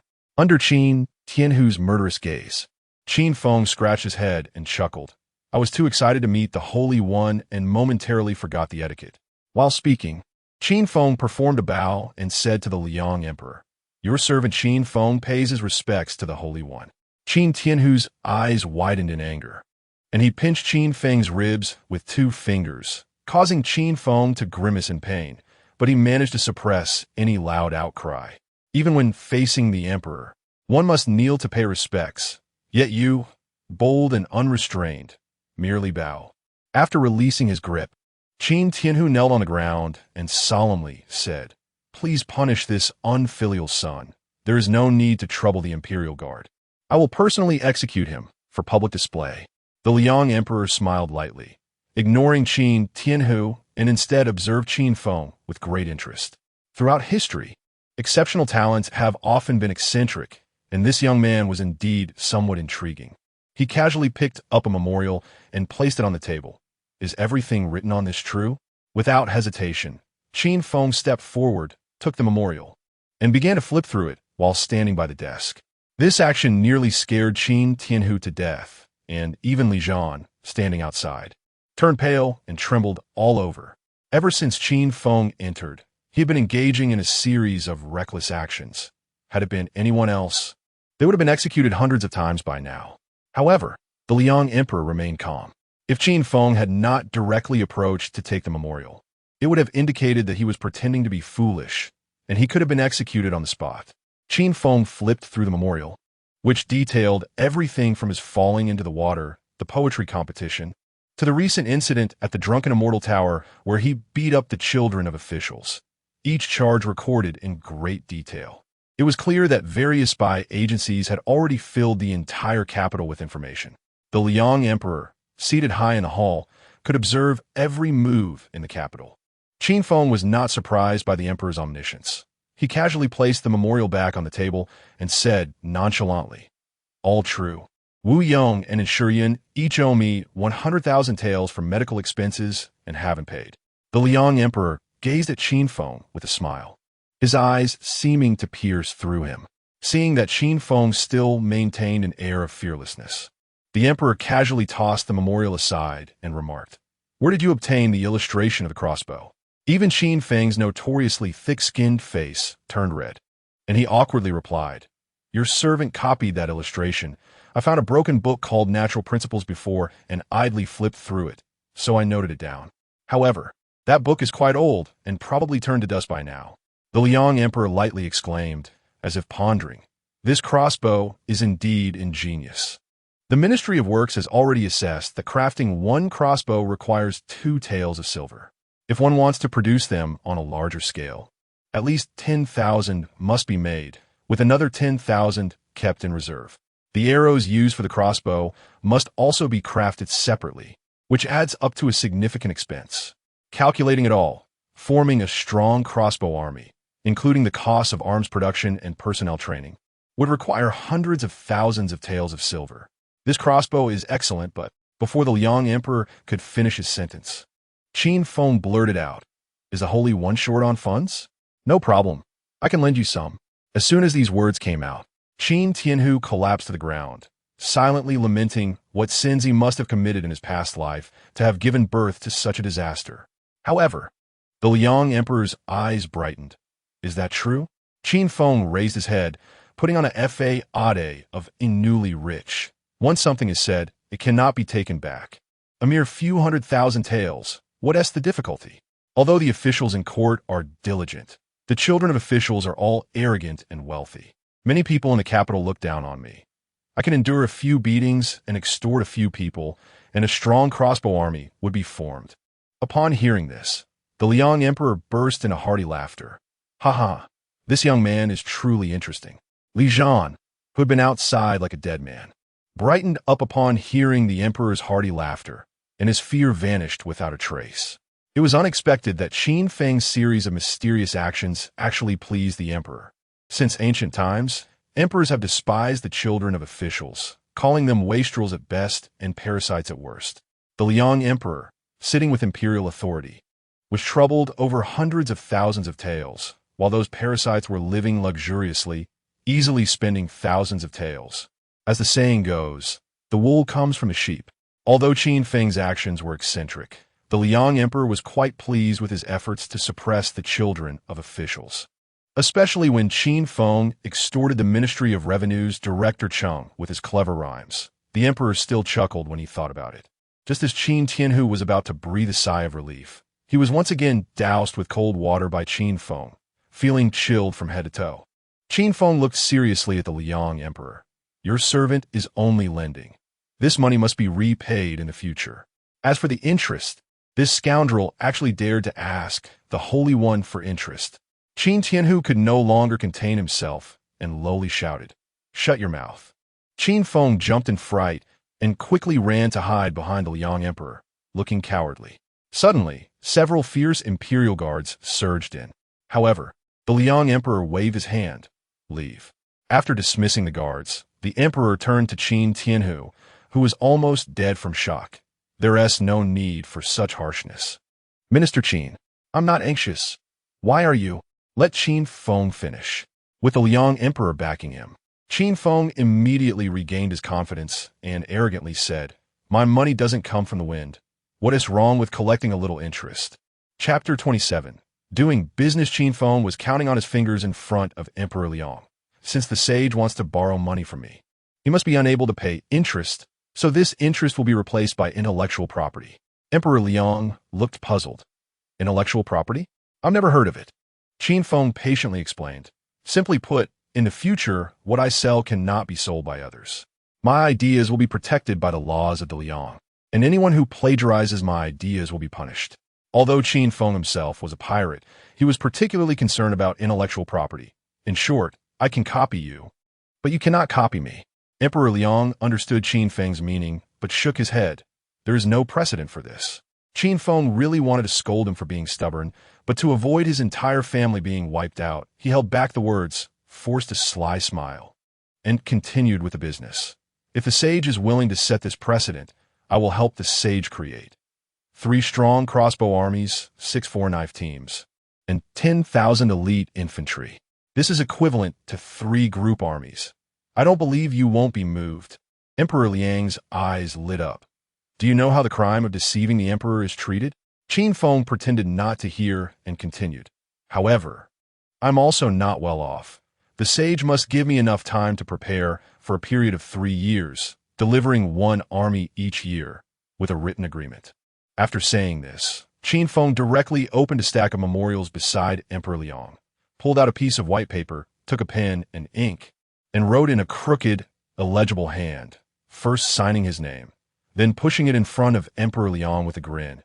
as long as the sage signs his name. Our contract will be established.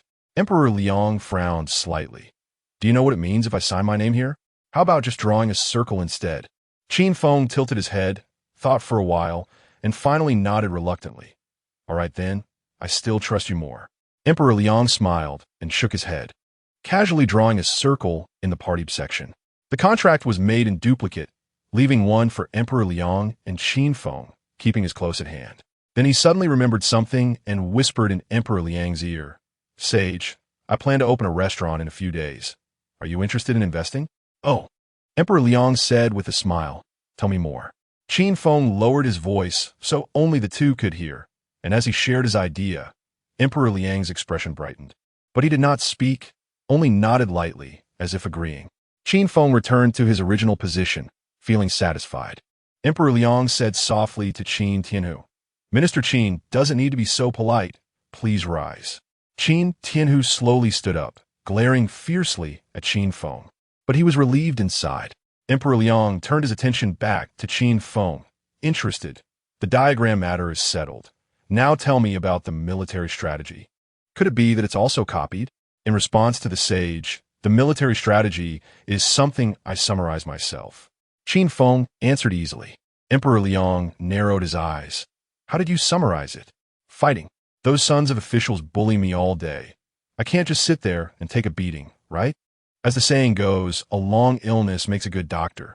Before Qin Feng could finish his nonsense, Emperor Liang's laughter echoed throughout the imperial study. Li Zhan was overjoyed.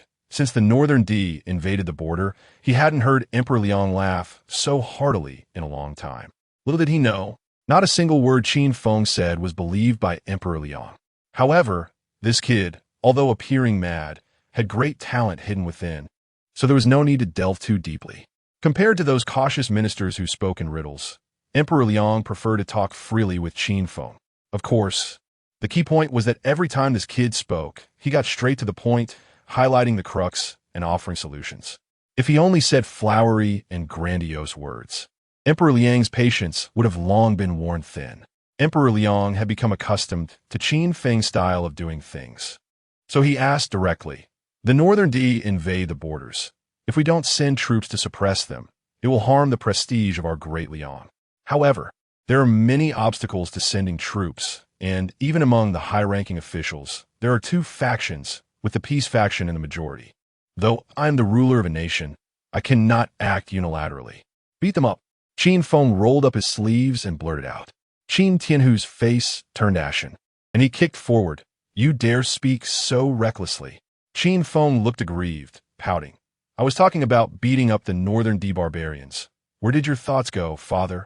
Qin Tianhu was even more furious. You dare to speak further? Do you want your tongue pulled out before you give up?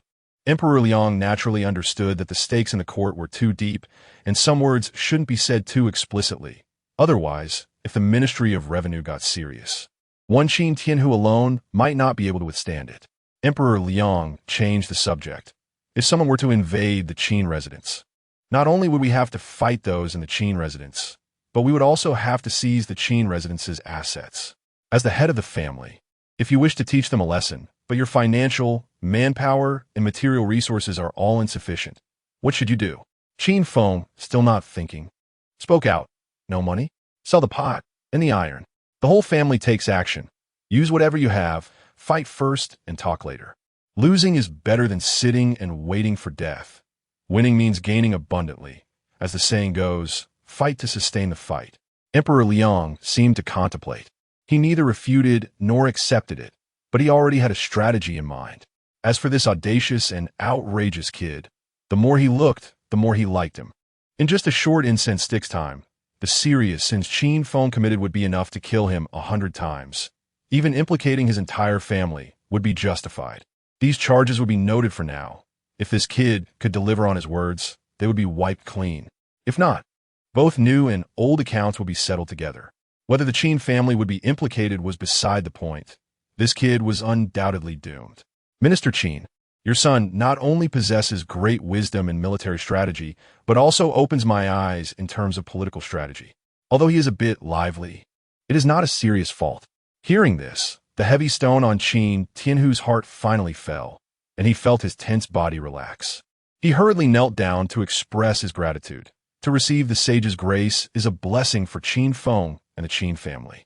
Emperor Liang casually tossed aside the charges against Qin Feng for beating up the sons of officials, and a hand reached out from behind the screen to take the charge away, then placed the newly recorded offenses together, preparing a separate drawer for Qin Feng. As for when to settle the accounts, it did not depend on Emperor Liang, but on Qin Feng himself. Emperor Liang and Qin Tianhu had other matters to discuss, so they let Qin Feng leave first. As Qin Feng walked out of the imperial study, the moment the door closed, he discreetly let out a sigh of relief, his back already soaked with cold sweat. Before this, Qin Feng was uncertain whether using a street-smart approach to deal with Emperor Liang would be effective. Chapter 28. Keep a record. First, accompanying the emperor is like accompanying a tiger. If one is careless, not only Qin Feng's life would be in danger, but the entire Qin family would suffer as well. Fortunately, Emperor Liang is a pragmatic person who does not care about superficial formalities. This, in turn, proves Emperor Liang's absolute control over the entire De Liang kingdom. Only with confidence can one act freely. As for pretending to be mad in the imperial study, it is not that Qin Feng is bold, but rather that this is the persona he has created for himself. Emperor Liang's spies are all over the capital, and they probably already know Qin Feng like the back of their hand. If he usually acts crazy and suddenly becomes proper in the imperial study, just the hypocrisy of it could make Emperor Liang feel disgusted. Moreover, although Emperor Liang appears to be smiling and easygoing, he is certainly not a kind-hearted person. Qin Feng saw the emperor throw the folded paper onto the ground earlier. Qin Feng is certain that Emperor Liang did that intentionally for him to see, as a warning that as long as the emperor wishes, he can crush Qin Feng to dust like an ant. But regardless, this time he managed to get through it.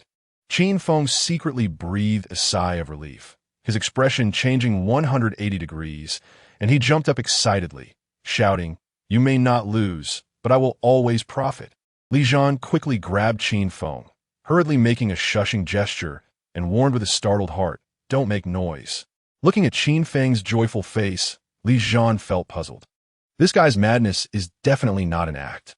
Signing a contract with the sage in the imperial study is already shocking, and the huge expenditure of training 3 elite troops over 3 years would require meticulous budgeting from the national treasury. If it were anyone else, they would already be frowning and feeling hopeless. Why is Qin Feng so happy instead? Such business secrets, of course, Qin Feng would not mention to outsiders. What Qin Feng is most worried about now is not the Northern D or the conflicts between the Ministry of War and the Ministry of Revenue, but sugar. Now that he has the protection of intellectual property rights, Qin Feng can unleash his potential and make a fortune with sugar. Moreover, this is a highly profitable business. After all, Qin Feng has more than just the method of making sugar in his mind. This era doesn't even have decent salt, and most common people are still using vinegar cloth for seasoning. Once he monopolizes the seasoning industry in De Liang, entering other industries will only mean making money hand over fist, right? At least in the short term. Emperor Liang would never think that the simple phrase intellectual property is worth an army. Qin Feng walked with a swagger under the bewildered gaze of the imperial guards, striding proudly towards the palace gate. Li Zhan shook his head and smiled bitterly. "Young Master Qin, I've been in the palace for so many years, but I've never seen anyone like you. Matters of the court should be spoken cautiously, but you, cautious my foot." Qin Feng was too lazy to explain. Naturally, one should be cautious about things Emperor Liang dislikes, but if one can say something that pleases the emperor yet still be timid, that would be foolish. The matter of sending troops to the Northern D is, in essence, Emperor Liang's inner conflict. Displaying national prestige is only on the surface, and in reality, it is to stabilize various internal forces. Otherwise, if the already discontented border regions were to erupt, the damage to De Liang would far exceed that of the Northern D. Now, Emperor Liang just needs a reason to be resolute. All the obstacles and interests are mere illusions. To put it bluntly, it all boils down to one word: money. With money, national strength increases and all problems are solved. All court disputes can simply be brushed aside. Li Zhan can only ponder the emperor's heart, while this madman Qin Feng is completely incomprehensible. When others leave the palace, they either have gloomy faces like they are gravely ill or secretly rejoice without daring to make it known. The guards at the gate had never seen anyone striding proudly, humming a tune, as if they were jumping high enough to reach the leaves, excited like a frisky rabbit. The two guards exchanged glances and said in unison, "This is bizarre." In a great mood, Qin Feng returned home and was just about to gather his servants for a grand award ceremony, when he was suddenly grabbed by the ear as soon as he stepped over the threshold. Immediately after, a nightmare-like soft voice echoed in his ear. "You little brat, how shamelessly arrogant. You think you can make the Zui Xian Lu close down in a few days? Are you still asleep? How can you talk nonsense in broad daylight?" Qin Feng covered his ear, grinning in pain. "Sister, let go first. If you pull any harder, I won't have this ear anymore." Lu Hongyan snorted lightly, ignoring Qin Feng's pleas, and demanded that he confess the truth. Qin Feng felt a surge of anger inside. He had already latched on Emperor Liang's thigh and was about to become the richest man in the Liang. So why was his status at home not increasing at all? Just as he was pondering this, he felt another sharp pain in his ear. Not daring to hesitate any longer, he wailed while explaining. "Who told Zhao Chongfu to be biased? Making him pay for his Zui Xian Lu. I've already been generous enough." As soon as he said this, Lu Hongyan's eyebrows furrowed with anger. She felt like twisting Qin Feng's ear off. Who in the entire capital doesn't know about the complex forces behind Zui Xian Lu? Not to mention Qin Feng, even high-ranking officials in the court would have to tread carefully. Besides, Zui Xian Lu has immense financial strength. It is said that it can earn 2,000 to 3,000 taels of silver in a single day, making it one of the rare cash cows in the capital. Were you just someone who made sugar? You haven't even sold it yet, and you're already boasting? How can you provoke Zui Xian Lu? And to say it would close down in a few days? Are you trying to make me laugh to death? Why don't you just fly to the sky? Qin Feng fell indignant. What is so difficult about flying? Can't one create a glider even if they can't make an airplane? However, with his ear in Lu Hongyan's grip, Qin Feng dared not be tough and could only lower his head and speak softly. "Since I said it, I can naturally do it. Not to mention 1 Zui Xian Lu, even 10 Zui Xian Laos, I can make it close down within half a month. I dare to guarantee it with my credibility." "Bah, your credibility is less reliable than a pig's." Lu Hongyan was extremely angry, but then she thought, as long as the sugar hits the market, it will surely be a gold mine. If she truly went head-to-head with Zui Xian Lu, it might not be impossible. It's just that it definitely wouldn't be as exaggerated as Qin Feng said in terms of timing. With a cold face, Lu Hongyan released her grip and reproached. "You little brat, clearly you have nothing in your pocket, yet you boast every day. Now tell me, how will you achieve that?" Qin Feng found it amusing. Is this really boasting? This is just the beginning. If she knew he signed a contract with Emperor Liang, promising 3 elite troops in 3 years, would she directly cut off his ear? The bolder a person is, the greater the rewards. Who knows, maybe a gamble could turn a bicycle into a motorcycle. Qin Feng did not rush to explain, but instead bounced a few steps to distance himself from the tigress. Shaking off his earlier embarrassment, patted his chest confidently, and said, "You don't need to worry about this. You've already taken so much profit from the sugar. This time, I want to do it on my own. Once I become the richest man in Liang, the first thing I will do is make a pure gold earmuff, so you can tug on my ear again." Chapter 29, A Promise Worth 1,000 gold coins. The forces behind the drunken immortal pavilion are intricate and complex. Not to mention a small playboy. Even high-ranking officials in the court must tread carefully, as a slight misstep could bury their entire career or even their lives. Qin Feng actually claimed he would close the drunken immortal pavilion within half a month, which in Lu Hongyan's eyes was simply a pipe dream. As the financial supervisor of the Qin family, Lu Hongyan had an exceptionally sharp sense for money. If Qin Feng could truly replace the drunken immortal pavilion, the Qin family status would naturally rise a level. With the Northern D invading the borders, it was a time when the great Liang needed money, and holding on to silver notes was akin to holding on to power in the court. Qin Tianhu would only gain more favor from the emperor of Liang. For the sake of money, Lu Hongyan decided to give Qin Feng a chance. "If you can really replace the drunken immortal pavilion as a reward, I will agree to one thing you ask."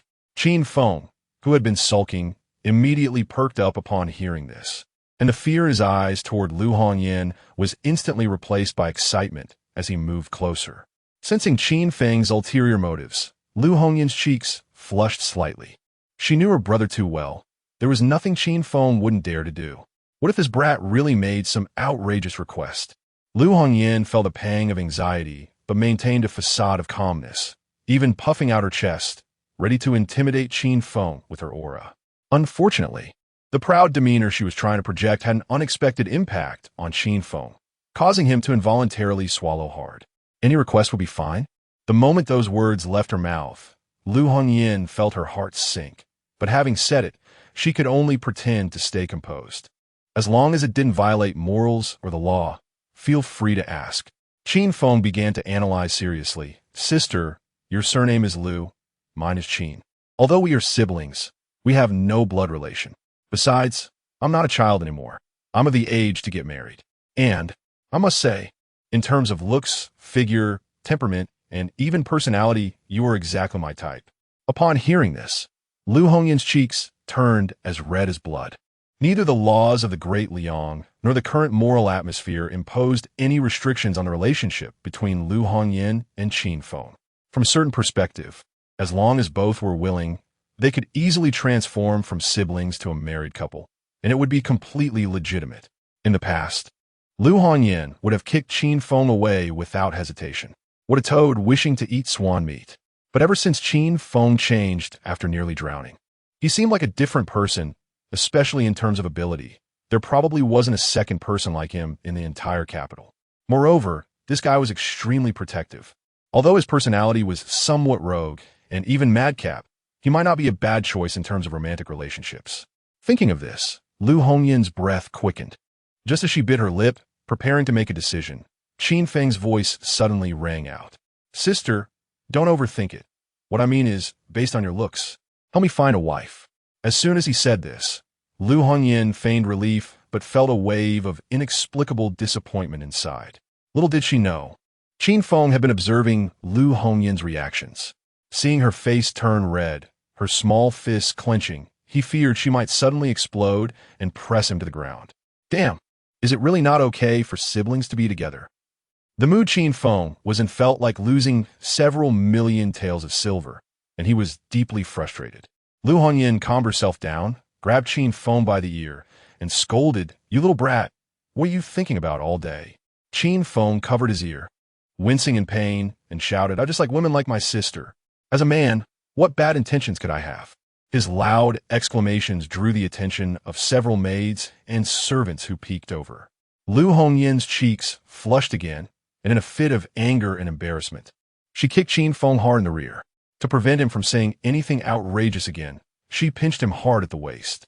That hurt much more than pulling his ear. Qin Feng yelped and jumped away, clutching his waist and running off.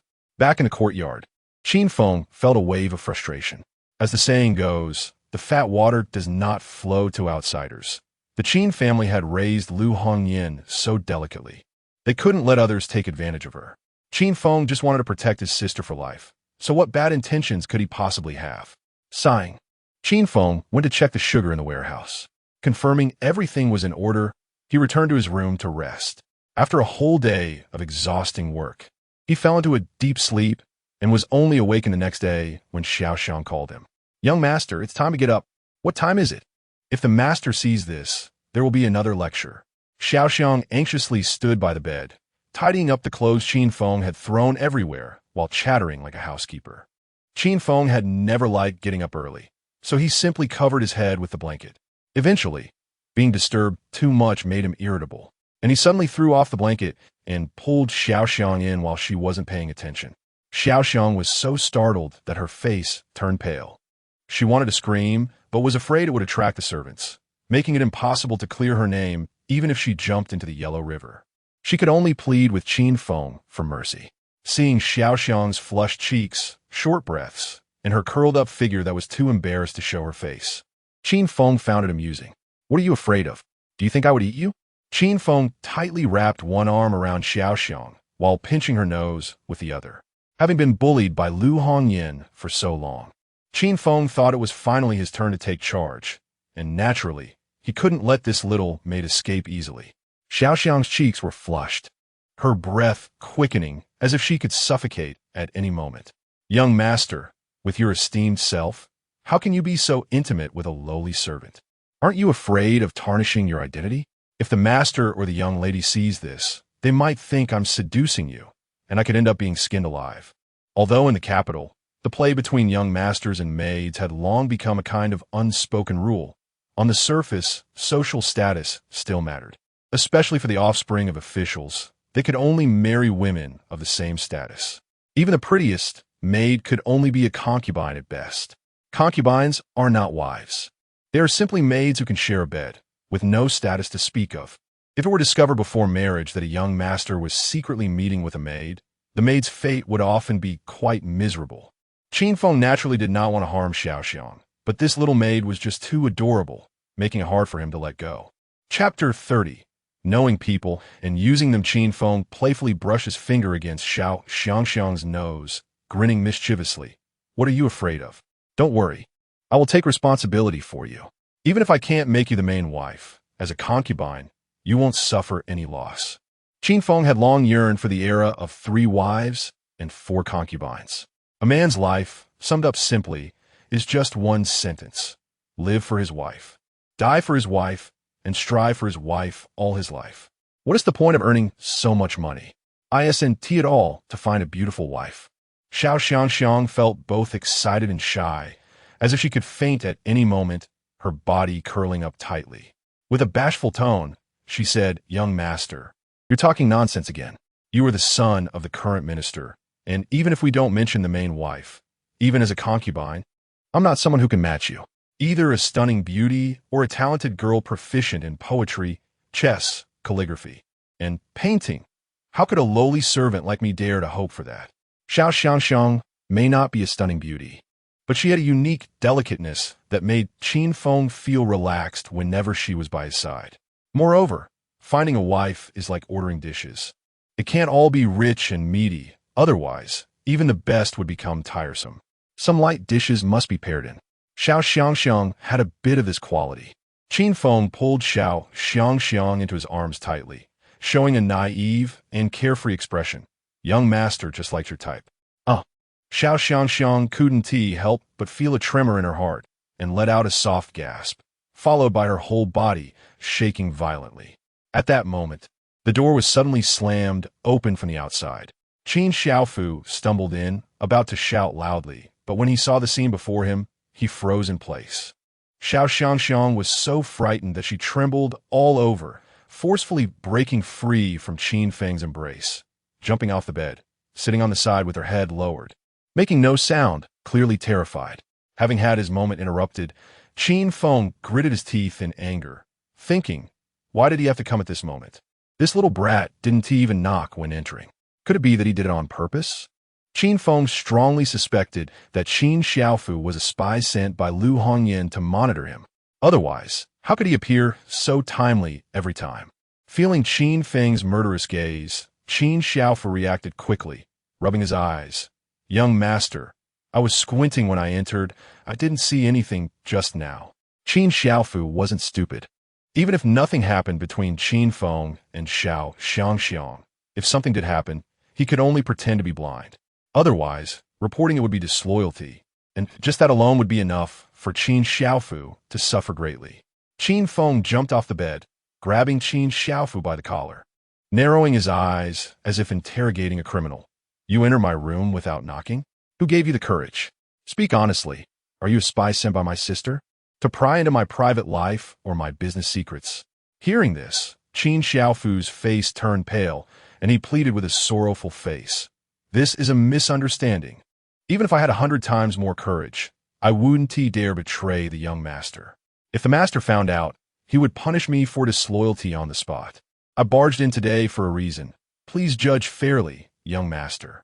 Qin Feng stared into Qin Xiaofu's eyes for a while, confirming that the kid didn't have that kind of courage, before reluctantly letting go and saying unhappily, Xiaoxiang is my personal maid.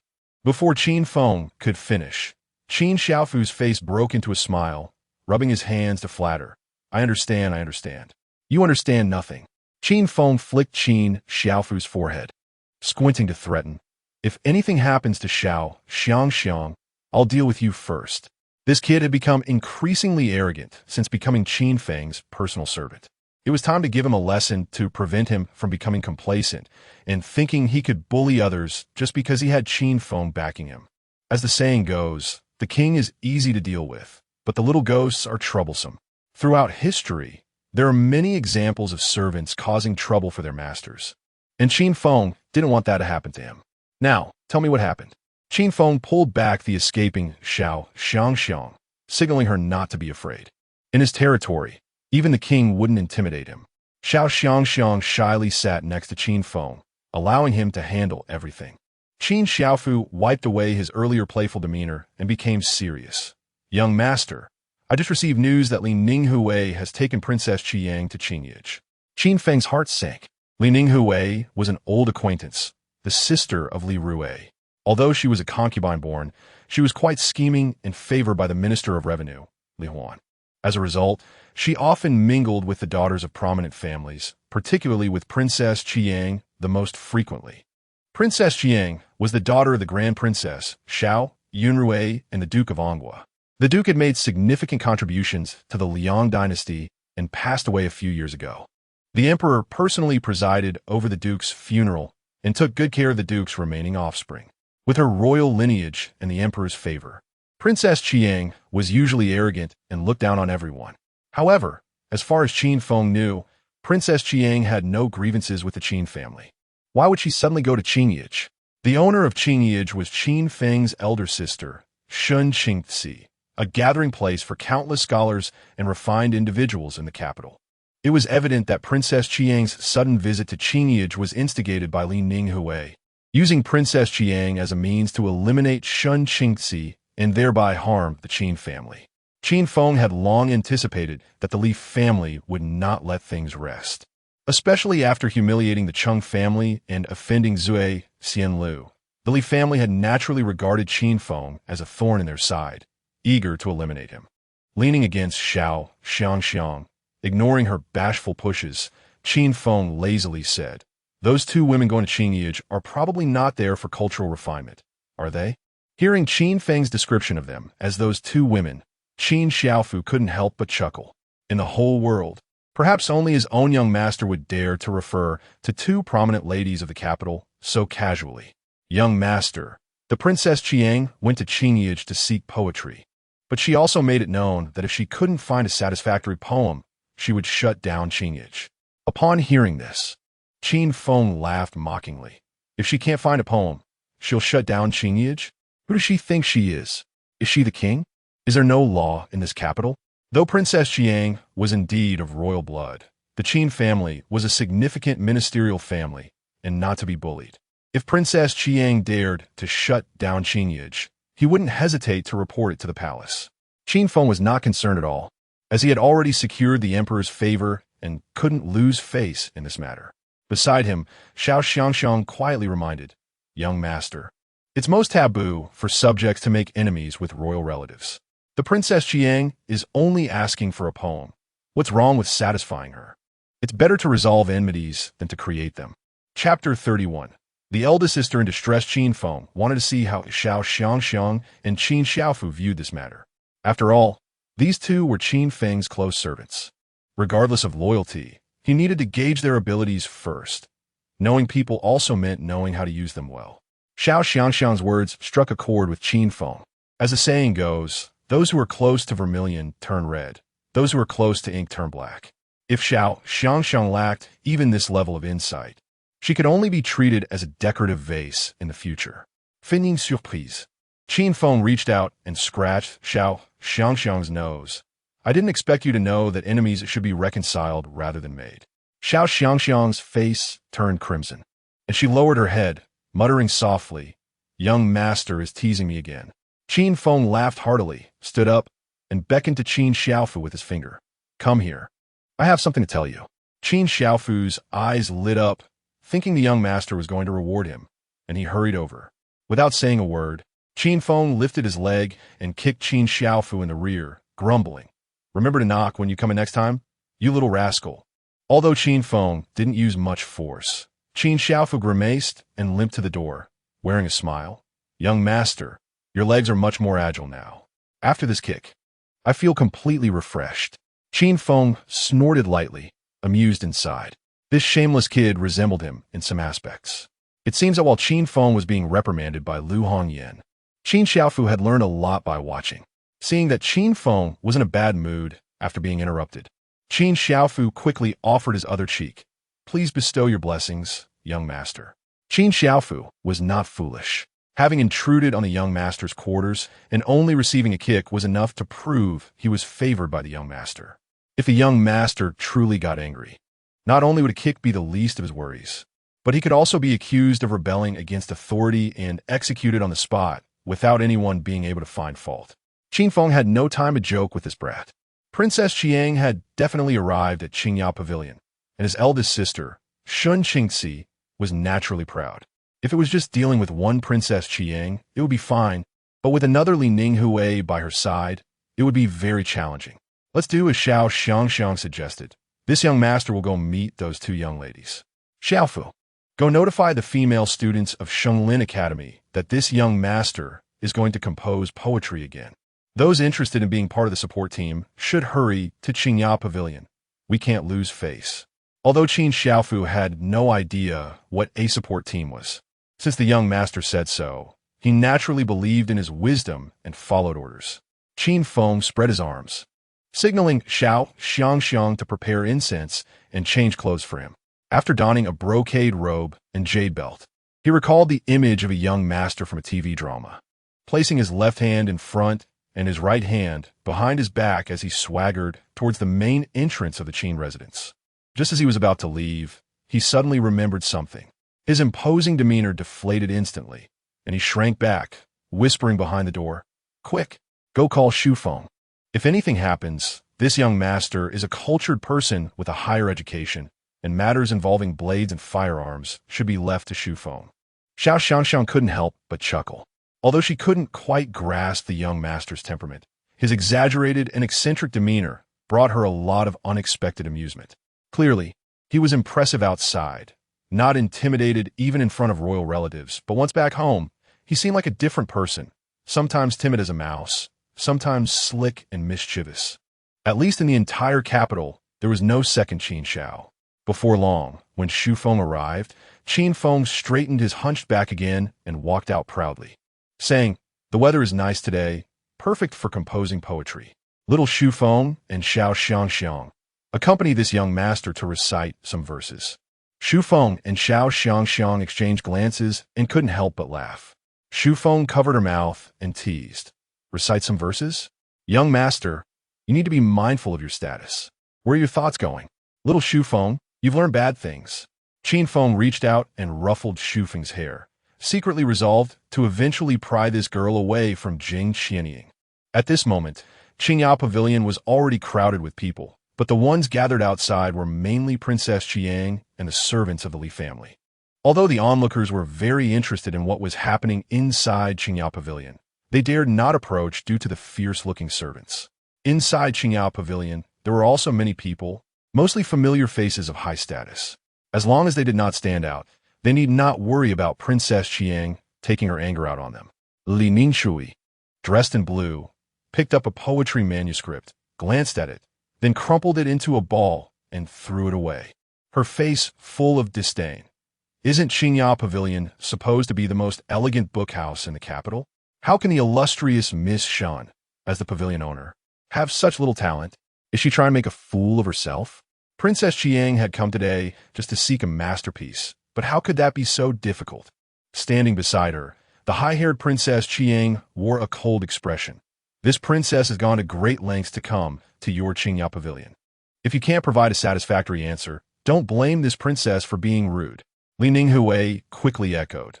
The princess detests those who seek fame without merit. Shun Qingxi, in a white RU skirt with her hair in a bun, would not be unaware that these two were deliberately looking for trouble. She had composed 3 poems, all of which were her best works that she was reluctant to show, yet they were criticized as worthless by the two. If it weren't for the consideration of Princess Qiang's royal status, Shun Qingxi's temperament would have already kicked them out. Biting her thin lips, Shun Qingxi silently picked up the brush and wrote down the last of her prized poems. Mountains far, the sky high, cold moon smoke, longing for maple leaves red. The wild geese fly high with no set date, a curtain of wind and moon, idly. Li Ninghui took the brush, glanced at it, and couldn't help but sneer. After so long, this is all you have? With such talent, you still dare to claim to be a talented woman of the capital? Are you not making a fool of yourself?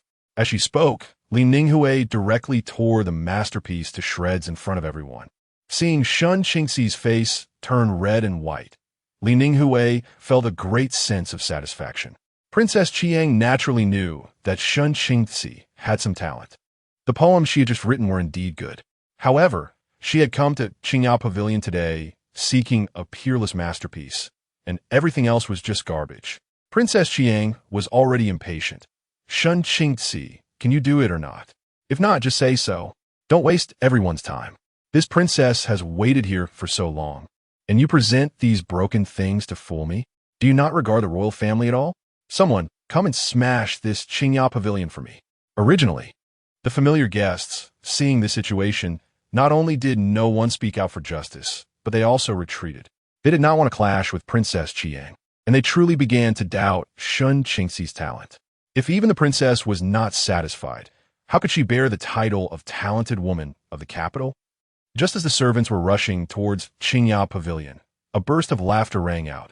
Who dares to be so bold as to smash my Qin family's property? Chapter 32. Confronting the socialite among the crowd, someone with sharp eyes immediately recognized Qin Feng and couldn't help but show a gloating expression. Isn't this the young Master Qin? I heard he's been making quite a stir lately. This time, there's a good show to watch. Those regulars who were afraid of getting into trouble and were preparing to leave saw Qin Feng suddenly appear, and they all stopped in their tracks, resulting in a flurry of discussions.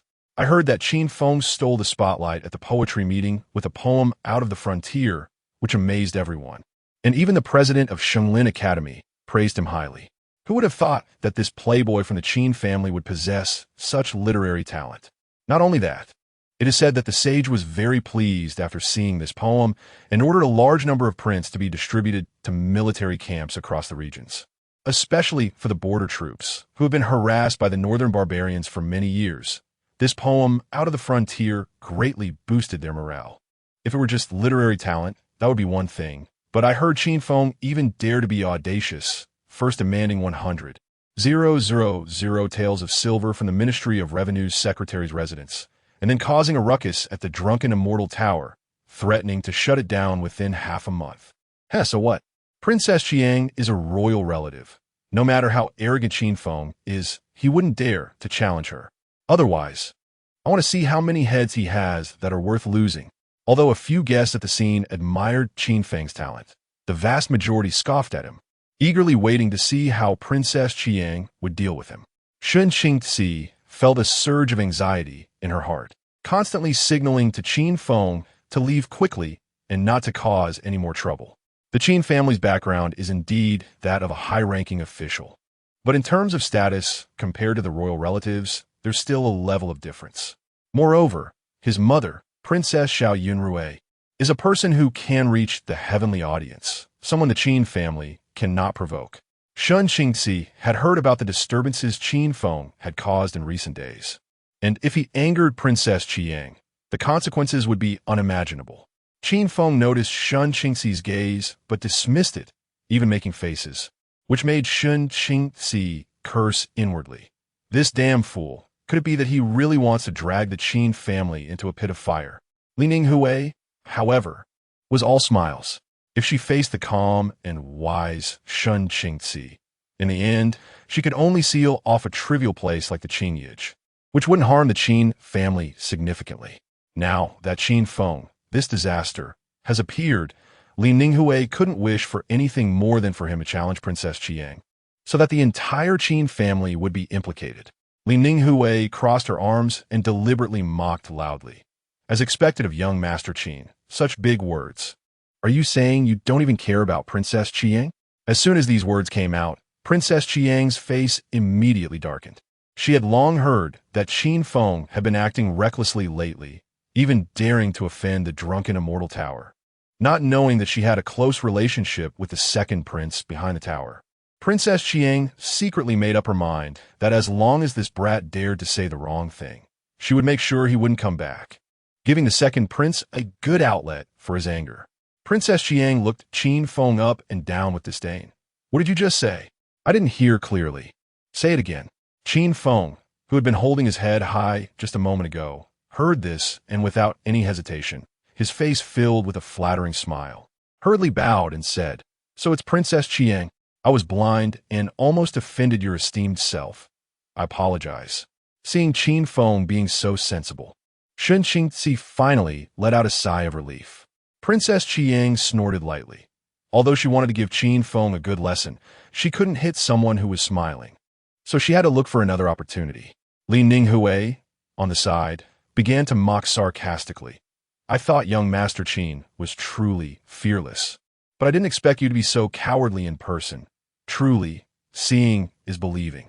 I heard you called a group of beggars to the Chung family to extort 100,000 taels? Haha, what a way to bring glory to the young masters of the capital. Why don't you just change careers and become a beggar instead?"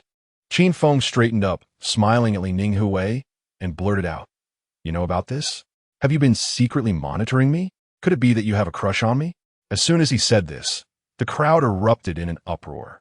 No one expected Qin Feng would dare to publicly tease the eldest daughter of the Li family. Li Ninghui's face turned red and white, glaring fiercely at Qin Feng. "What did you say? Didn't hear clearly? Then I'll say it again. Watch my lips. Li Ninghui, do you have a crush on me?" Qin Feng deliberately raised his voice, and not only those inside the Qingyage, even passers-by on the street could hear him clearly. The scene exploded, with everyone discussing it wildly. Li Ninghui's cheeks flushed with anger. If it were just a war of words, she would have confidence in using her sharp tongue to make Qin Feng doubt his life. But who would have thought that this rogue wouldn't play by the rules and would come out with such filthy words, leaving Li Ninghui speechless. Watching Li Ninghui struggle to speak but unable to utter a word, Qin Feng found it amusing. He truly didn't dare to offend Princess Qiang. But that didn't mean Li Ninghui could act wildly in front of him. Both their fathers were high-ranking officials. No one was more precious than the other. "Why aren't you speaking?" Qin Feng had a mischievous grin, deliberately covering his mouth and feigning surprise. Silence is concealment, and concealment is the truth. "Li Ninghui, even if you are attracted to my charm, you wouldn't hate me for it and go after my sister, would you? Otherwise, how about this? Although you are not worthy to be my main wife, you would still be more than enough to be a concubine." Upon hearing this, Li Ninghui trembled with anger, screaming hysterically, "Qin Feng, you are shameless. Be your concubine? You." Before Li Ninghui could finish her last two words, Qin Feng interrupted directly, "Yes, be my concubine." Li Ninghui was left speechless, her face flushed, breathing heavily as if she might faint at any moment. Sun Qingzi rolled her eyes at Qin Feng. Although she scoffed at his behavior, she couldn't deny that she felt relieved through this younger brother. Seeing Li Ninghui wanting to argue a few more words, Princess Qiang directly cut her off. "Isn't it enough to embarrass yourself already?" Li Ninghui, having dropped the stone on her own foot, could only shrink back in embarrassment. Princess Qiang ignored Qin Feng and scolded, "What are you all standing there for? Why aren't you smashing the Qingyage for me?" Seeing the group of servants about to rush forward, Sun Qingzi's face turned pale. Could it be that they really wouldn't be able to protect the Qingyage today? At this critical moment, Qin Feng stepped in front of everyone, waving his hands and mumbling, "I'm not smart. Whoever dares to touch me, I'll just lie on the ground and pretend to be dead. If that delays the sage's summons, I want to see how many heads you all have that are worth losing." As soon as these words were spoken, the servants hesitated, all looking to Princess Qiang for instructions. Chapter 33. Devoting oneself. Princess Qiang's eyes were filled with disdain as she said, "Qin, I know the sage has summoned you, but don't take yourself too seriously. If I get angry, what is it to me if I take half your life?" No one at the scene doubted the truth of Princess Qiang's words. Emperor Liang would certainly not blame a royal relative for the misdeeds of a debauched youth. Qin Feng naturally understood this principle and smiled ingratiatingly, saying, "What the princess says is right. It's a small matter to smash this Qin, but it's a big deal to delay the princess's important business. Why not give us another chance? We will definitely satisfy the princess. This statement struck a chord with Princess Qiang. She was not interested in the court battles between the Ministry of War and the Ministry of Revenue. Her visit to Qin today was primarily to seek poetry. Giving them another chance was not a problem. This is the last chance. If you still can't satisfy me, don't think that even if Qin Tianhu comes, he can save Qin. Thank you for your generosity, Princess. Qin Feng clasped his hands in thanks, then turned and signaled to Shun Qingzi to come over. Shun Qingzi, who is usually graceful, scoffed at Qin Feng's various shameless antics. Now that Qin Feng had publicly agreed to Princess Qiang, leaving her no room to maneuver, she was even more furious, thus coldly ignoring him. Qin Feng knew that among his 4 sisters, only Shun Qingzi had the least regard for him. To make her cooperate, he put on a distressed expression and kept awkwardly smiling, sisters throwing a tantrum again, making everyone laugh. As he spoke, Qin Feng gently patted Shun Qingzi's shoulder, as if coaxing a child, and softly said, in front of so many outsiders, "Don't be childish, okay? Go to hell." Shun Qingzi pushed Qin Feng's hand away, intending to scold this brat away, but worried he might say something even more shameless, so she reluctantly followed him into the adjacent compartment. With her arms crossed, and not looking at Qin Feng, Shun Qingzi said unkindly, "I know you gained some fame at the poetry gathering, but you can fool others. Not me. I know exactly what you're made of. Don't think that just because you stole a few poems, you can call yourself a poet's saint. Oomph. If Qin is closed, I won't let you off." Seeing Shun Qingzi's cold demeanor, Qin Feng couldn't help but feel aggrieved, thinking, why am I being blamed for everything? Even if I didn't come, Qin wouldn't be able to hold on, and now I'm being blamed. To protect the Qin family's interests. It wasn't easy for him. Though he grumbled internally, Qin Feng dared not say it out loud. He smiled ingratiatingly. "I glanced at the poems you wrote just now. To be honest, although they can't compare with mine, they're already considered fine works in terms of both meaning and style." Upon hearing this, Shun Qingzi's eyes filled with disdain. "Bah, you really know how to flatter yourself. If you're so capable, why don't you write a poem? I don't believe you can satisfy Princess Qiang. What if I can?" Qin Feng grinned, deliberately provoking her. As expected, the proud Shun Qingzi fell for it, snorting, "If you can do it, I will do whatever you say. If you can't, you will compensate me with a Qin. Whatever I say." Qin Feng's eyes lit up, bouncing with excitement. "How about devoting myself to you?" Shun Qingzi's face flushed slightly, and she raised her leg and kicked Qin Feng, who was bouncing in the air, to the ground, angrily saying, "I treat you like a brother, and you actually want to be my husband? How shameless! You are indeed a disgraceful lecher." Sitting on the ground with an innocent look, Qin Feng said, "Didn't you say anything goes? I just like my sister and want to take care of her for a lifetime." "Bah, shameless. You better write a poem first." Shun Qingzi looked at him with disdain. "This brat really thinks he can aspire to marry me?" Shun Qingzi thought it would be better to find a tofu to smash herself with. However, she didn't rush to refuse, as she believed Qin Feng couldn't possibly satisfy Princess Qiang. Shun Qingzi had already noticed that Princess Qiang was clearly looking for trouble. Even if she wrote a masterpiece, Princess Qiang would still belittle it. Qin Feng got up from the ground, rubbed his bottom, and said aggrievedly, "If Princess Qiang is just trying to help Li Ninghui vent her anger and is deliberately looking for trouble, then why give us a final chance? She could just order her servants to smash Qin. So, in my opinion, Princess Qiang is genuinely seeking poetry. Although your poems are good, they clearly miss the point.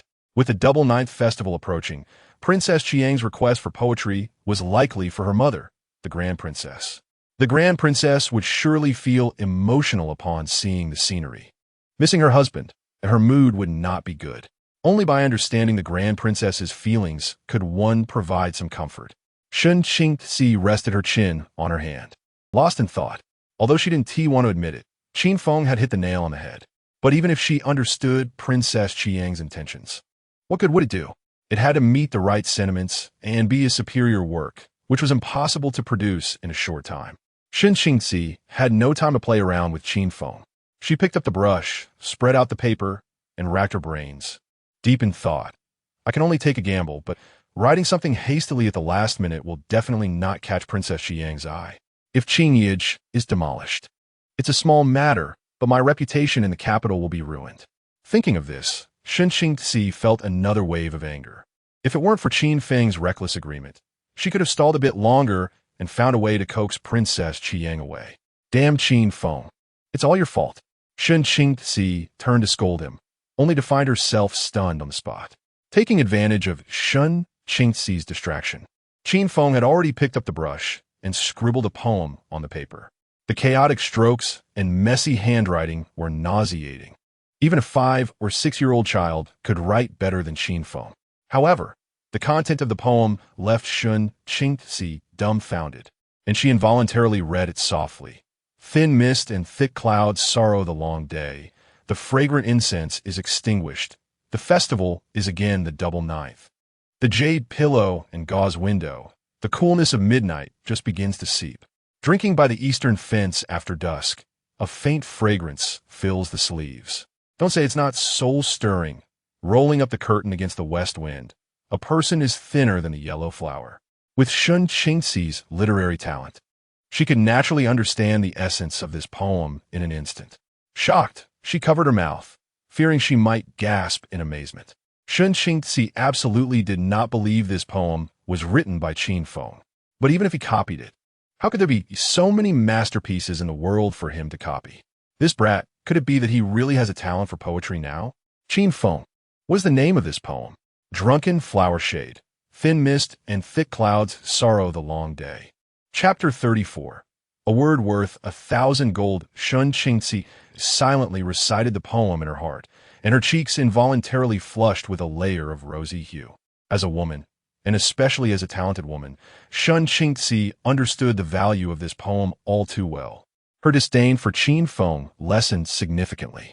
She took the crooked, weed-like piece of poetry and bit her thin lips. Qin Feng, tell me honestly, did you really write this poem? Feeling the change in Shen Qingxi's gaze, Qin Feng felt a wave of satisfaction in his heart. He was determined to use his literary talent to conquer this so-called talented woman of the capital, who held herself in high regard. Moreover, in order to achieve 2 goals with 1 arrow, satisfying Princess Qiang while also getting closer to Shen Qingxi, Qin Feng had no idea how many brain cells he had wasted to choose this poem. Without a hint of psychological burden, he patted his chest, brimming with arrogance. Of course, it was written by me. Sister, do you remember the promise you made to me earlier? Hee. Qin Feng couldn't help but grin mischievously, leaning towards Shen Qingxi. Sister, don't worry. I will take good care of you in the future. Faced with Qin Feng's ill-intentioned gaze, Shen Qingxi's fondness vanished completely. She punched Qin Feng in the chest and scolded. The poem is good, but you, on the other hand, leave much to be desired. Don't celebrate too early. Princess Qiang hasn't agreed yet.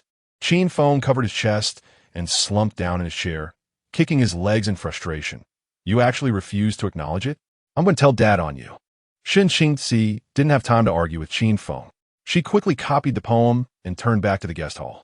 Seeing that Shen Qingxi had finally come out, Princess Qiang's expression was terrible. I thought you had jumped out the window. I've waited so long. If you can't provide a satisfactory answer, it won't just be a matter of destroying Qin. At that moment, all eyes in the room were focused on Shen Qingxi. Taking a deep breath, she knew that success or failure hinged on this one question, and she cautiously asked, "May I ask, Your Highness, is this poem for yourself or for the Crown Princess?" As soon as she spoke, Princess Qiang's expression softened a bit. Since Shen Qingxi could ask this, it meant she had some strategy. If she could indeed present a decent poem for her mother, then today's grievances would naturally be wiped clean. As for Li Ninghui, Princess Qiang couldn't care less. Princess Qiang replied nonchalantly, "For my mother." Upon receiving confirmation, Shen Qingxi let out a sigh of relief. It turned out that Qin Feng's guess was correct, and the tension in her eyes dissipated, filling her with confidence. Since it's for the Crown Princess, why didn't you say so earlier? There were so many misunderstandings. Otherwise, people would really think that Qin couldn't even produce a decent poem. Shen Qingxi picked up the poetry manuscript her lips curving into a slight smile, filled with confidence. As long as this poem was revealed, it would surely cause a sensation, and Qin status in the literary scene of the capital would remain unshaken. Just as Shun Qingzi was about to unfold the manuscript, her wrist was suddenly grabbed by Qin Feng. Shun Qingzi frowned slightly and scolded in a low voice. "What are you up to again?" Qin Feng winked at Shun Qingzi, signaling her to be patient. Having copied so many poems, which one wasn't worth 1,000 gold? Why should he give it away for free to Princess Chiang? When it came to money, Qin Feng was merciless. Since it was a request for a poem, there had to be a proper way to ask for one. Princess Chiang's ruckus at Qin today was probably not how one should request a poem, right? As soon as he said this, everyone present gasped, thinking they must have misheard.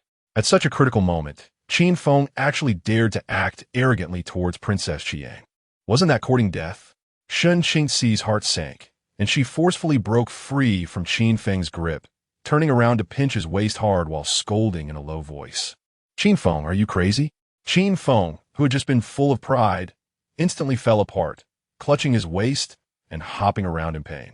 This time, it was no act, being pinched by a woman truly hurt. Watching Qin Feng jump around without any seriousness, Princess Chiang was unsure whether to laugh or be angry. But she maintained her composure and said, "No proper way to ask for a poem? So what do you want? Do you want me to kneel down and beg?" Qin Feng, one hand on his waist and the other waving, forced out a smile that was more pitiful than crying. "Even if I had 100 times the courage, I wouldn't dare let the princess kneel. But if I'm asking for a treasured poem, I should at least be compensated, right?" It turned out he was after money. Princess Chiang's expression softened. As long as it could make her mother happy, spending a little money was nothing. She immediately asked, "How much do you want?" Qin Feng immediately revealed his merchant's face, excitedly saying, "Little Xiang Xiang, bring me my abacus." Little Xiang Xiang quickly handed over a small, intricately crafted abacus made of pure silver, only the size of a palm. Ignoring Shun Qingzi's murderous gaze, Qin Feng began to move the beads on the abacus with his pinky. As the saying goes, treasures are hard to find, and a word is worth 1,000 gold. This poem has a total of 72 characters. At this point, Qin Feng glanced at Li Ninghui, his expression flipping like a page of a book. He cut in dismissively. "Miss Li insulted my sister and tarnished the reputation of Qin. One character is worth 2,000 taels. If we split it, the princess owes 36,000 taels, and Miss Li owes 72,000 taels." The surrounding onlookers exchanged glances, thinking Qin Feng must never have seen money. 10,000 taels for a single poem? What kind of international joke was that? Li Ninghui glared at Qin Feng fiercely. "A lousy poem, and you want 10,000 taels? Have you ever seen money? You really think you're cut out to be a beggar?" As the adopted daughter of the Minister of Revenue and the sister of Li Rui, Qin Feng naturally didn't hold back. Today, he not only wanted her to bleed money, but also to lose face. Qin Feng laughed directly in front of everyone, saying, "What's wrong with being a beggar? I don't steal or rob. It's better than your brother going to the boat to freeload off the singers. Your brother freeloads singers, and you freeload poems. It really is a case of the apple doesn't fall far from the tree." As soon as he said this, laughter erupted around them.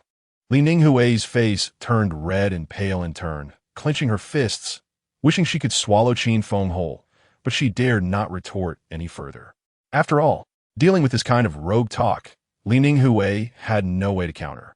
Princess Chiang had also heard about Li Rui's freeloading incident, and her good impression of Li Ninghui vanished instantly. She directly dismissed her and then glanced at Qin Feng. "If I can make my mother smile, a few tens of thousands of taels is nothing to worry about.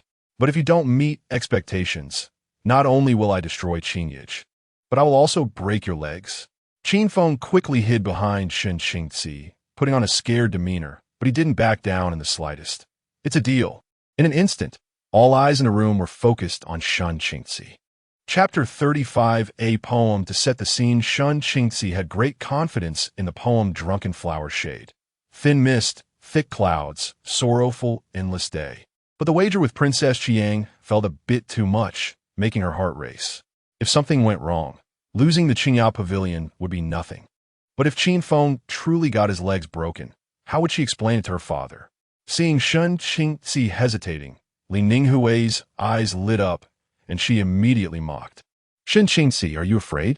You talk a big game, but I really thought you had some skills. Princess, this guy is clearly playing along with Qin Feng, publicly making fun of you. As soon as these words were spoken, the onlookers who had been waiting for a long time began to stir. Miss Shun, let's see if you can back it up. Yes, as the head of Qingyao Pavilion and a renowned talent in the capital. Do you really lack this bit of courage? Qingzi, have you only understood the princess's thoughts, but haven't had time to write the poem? Why not just explain directly to the princess and ask for more time? Hearing the rising murmur around her, Princess Qiang's expression grew increasingly difficult to bear. Since she had already put the challenge out there, if Shen Qingzi couldn't provide a satisfactory answer, she couldn't be blamed for being ruthless. As a dignified princess and a royal relative, how could she be mocked like this? In the end, is she just a fade, all bark and no bite? Someone bring me. Just as Princess Qiang was about to lose her patience and order the destruction of Qingyao Pavilion, Shen Qingzi raised the poem above her head. Holding on to one end, and with a slight loosening of her fingers, the poem naturally unfolded. Shen Qingzi's beautiful and elegant calligraphy, combined with the ink treasures copied by Qin Feng, leaped into everyone's sight. At the same time, Shen Qingzi's bright and graceful voice echoed throughout Qingyao Pavilion. Drunken flower shade, thin mist, thick clouds, sorrowful endless day. The fragrant incense lingers in the golden beast. The festival again on double ninth, the jade pillow and silk window, the coolness begins to seep at midnight. Drinking by the eastern fence after dusk. There's a faint fragrance filling the sleeves. Don't say it's not soul-stirring. Rolling the curtain in the west wind, a person thinner than the yellow flowers. The originally noisy scene instantly fell silent. It was as if only her clear voice gently reverberated, lingering for 3 days without ending. Among those present, except for the servants, all were literati, and they didn't need to deeply appreciate the poem's charm. They could tell its quality with just a single ear, because they were all knowledgeable. The scene fell into an almost eerie silence, with no one offering praise, until outside came a chorus of cheerful cheers, breaking the quiet atmosphere of Qingyao Pavilion. It turned out to be female students from the Shenlin Academy who had come upon hearing the news, just in time to hear Shen Qingzi reciting the poem, and they erupted in excitement. Wow, what a great poem! The lines reveal loneliness and sorrow, resonating with the heart. This poem must be written for a married woman. Though we haven't experienced it, we can empathize. The fragrant dragon brain incense swirls in the golden beast furnace. Drunkenly lying on the jade pillow in the silk tent, drinking by the eastern fence until dusk, the chrysanthemum fragrance fills the sleeves, the wind rises and rolls the curtain, leaving only the increasingly thin beauty. What kind of experience, what delicate emotions must have inspired such a tragic poem? No wonder she is Qin Feng's sister. Miss Shun truly deserves the title of the capital's top talent. Qin Feng's Leaving the Frontier lifts the spirit of our great Liang men. Miss Shun's drunken flower shade, thin mist, thick clouds, sorrowful endless day expresses the delicate emotions of our great Liang women. Wow, are all the children of the Qin family so extraordinary? How can their literary talents be so stunning? The gathered female students outside had rosy faces, their eyes filled with admiration, generously showering praise, wishing they could lift the Qin siblings to the heavens. At this moment, Qin Xiaofu finally understood what it meant to have a support group. Princess Qiang's eyes were already shining brightly. Who in the entire capital didn't know that Duke Ongwa and the Grand Princess were a perfect match? Unfortunately, heaven was jealous of exceptional talent, setting up a pair of orphans and widows. This drunken flower shade, thin mist, thick clouds, sorrowful endless day was simply tailor-made for the Grand Princess. Whether in wordplay or in the poem's artistic conception, it was seamless. Surely, receiving such a treasure would bring her mother joy. Although Princess Qiang was known for her arrogance, her temperament was quite open-minded. Since she was satisfied, her resentment and anger dissipated in an instant. Her small face flushed with excitement as she rushed forward, snatching the poem, treating it like a treasure, carefully rolling it up and putting it away. Then she turned and shouted to the household servants, "What are you still standing around for? Bring the money." The servants dared not hesitate and quickly handed her a roll of silver notes. Princess Chiang directly stuffed them into Sun Qingxi's hands, beaming with joy. "No wonder you are the capital's top talent. The title is well-deserved. Don't say a word is worth 1,000 gold. Even 10,000 gold is worth it. Sister Shun, we should keep in touch more often in the future." Although Sun Qingxi loved to play with words and ink, she was not ignorant of the world and naturally understood the importance of building relationships in the capital's arena of fame and fortune. However, as an adopted daughter of the Qin family, and spending all her time with writing, she truly had no opportunity to mingle with the capital's elite ladies. Now that she received Princess Chiang's overture, Sun Qingxi was naturally surprised and nodded repeatedly in agreement. Her feelings, however, were complex. Only Sun Qingxi knew that this poem came from Qin Feng's hand. This turn of fortune and the honor of being renowned in the capital were naturally thanks to Qin Feng. With just this literary talent, Sun Qingxi's resentment towards Qin Feng had dissipated, and she turned to him with a grateful gaze. At this moment, Qin Feng was sitting with his legs crossed, spitting on his fingertips while rapidly calculating on an abacus, so excited that he looked like he wanted to turn his eyes into money eyes, exclaiming, 72 characters. Princess Chiang and Li Ninghui each by half apiece. That's a total of over 108,000 taels of silver. Wow, making money is so easy. At this rate, I could just sell poems and not do any business. The onlooking Shu Feng and Xiao Xiang were grinning, feeling that Qin Feng's image of being money-hungry was out of place in this elegant setting, but also somewhat adorable. Qin Xiaofu stood next to Qin Feng, diligently acting as his lackey, constantly delivering flattering words. In my years of life, I've never seen anyone earn so much just by moving their fingers. Not to mention the capital, even in all of Great Liang, my young master is one of a kind. Young master, my admiration for you flows like the endless river. Just like the yellow river in flood, unstoppable. Qin Xiaofu clung tightly to Qin Feng's leg, perfectly embodying the face of a sycophant. Although Qin Feng knew it was flattery, he enjoyed it immensely, patting Qin Xiaofu's head and directly pulling out a silver note to stuff in his hands, saying seriously, "Keep it up. I love to hear this kind of flattery." One was a foolish, debauched young master, and the other was a sycophantic servant. Watching this pair, one could understand what it meant to be in cahoots. Sun Qingxi's expression turned extremely gloomy. Chapter 36. Laying down the law, the fondness that had just risen in Sun Qingxi's heart instantly vanished. If it weren't for the many onlookers, she would have kicked this deceitful master and servant back home to save herself from embarrassment. At that moment, the sound of the abacus abruptly stopped. Qin Feng slowly stood up, looking at Li Ninghui, whose expression was fluctuating between dark and light, and without further ado, he extended his hand. "Miss Li, the goods have been delivered. Shouldn't it be time to pay? Or are you really planning to take advantage of me?" Li Ninghui clenched her fists, filled with resentment.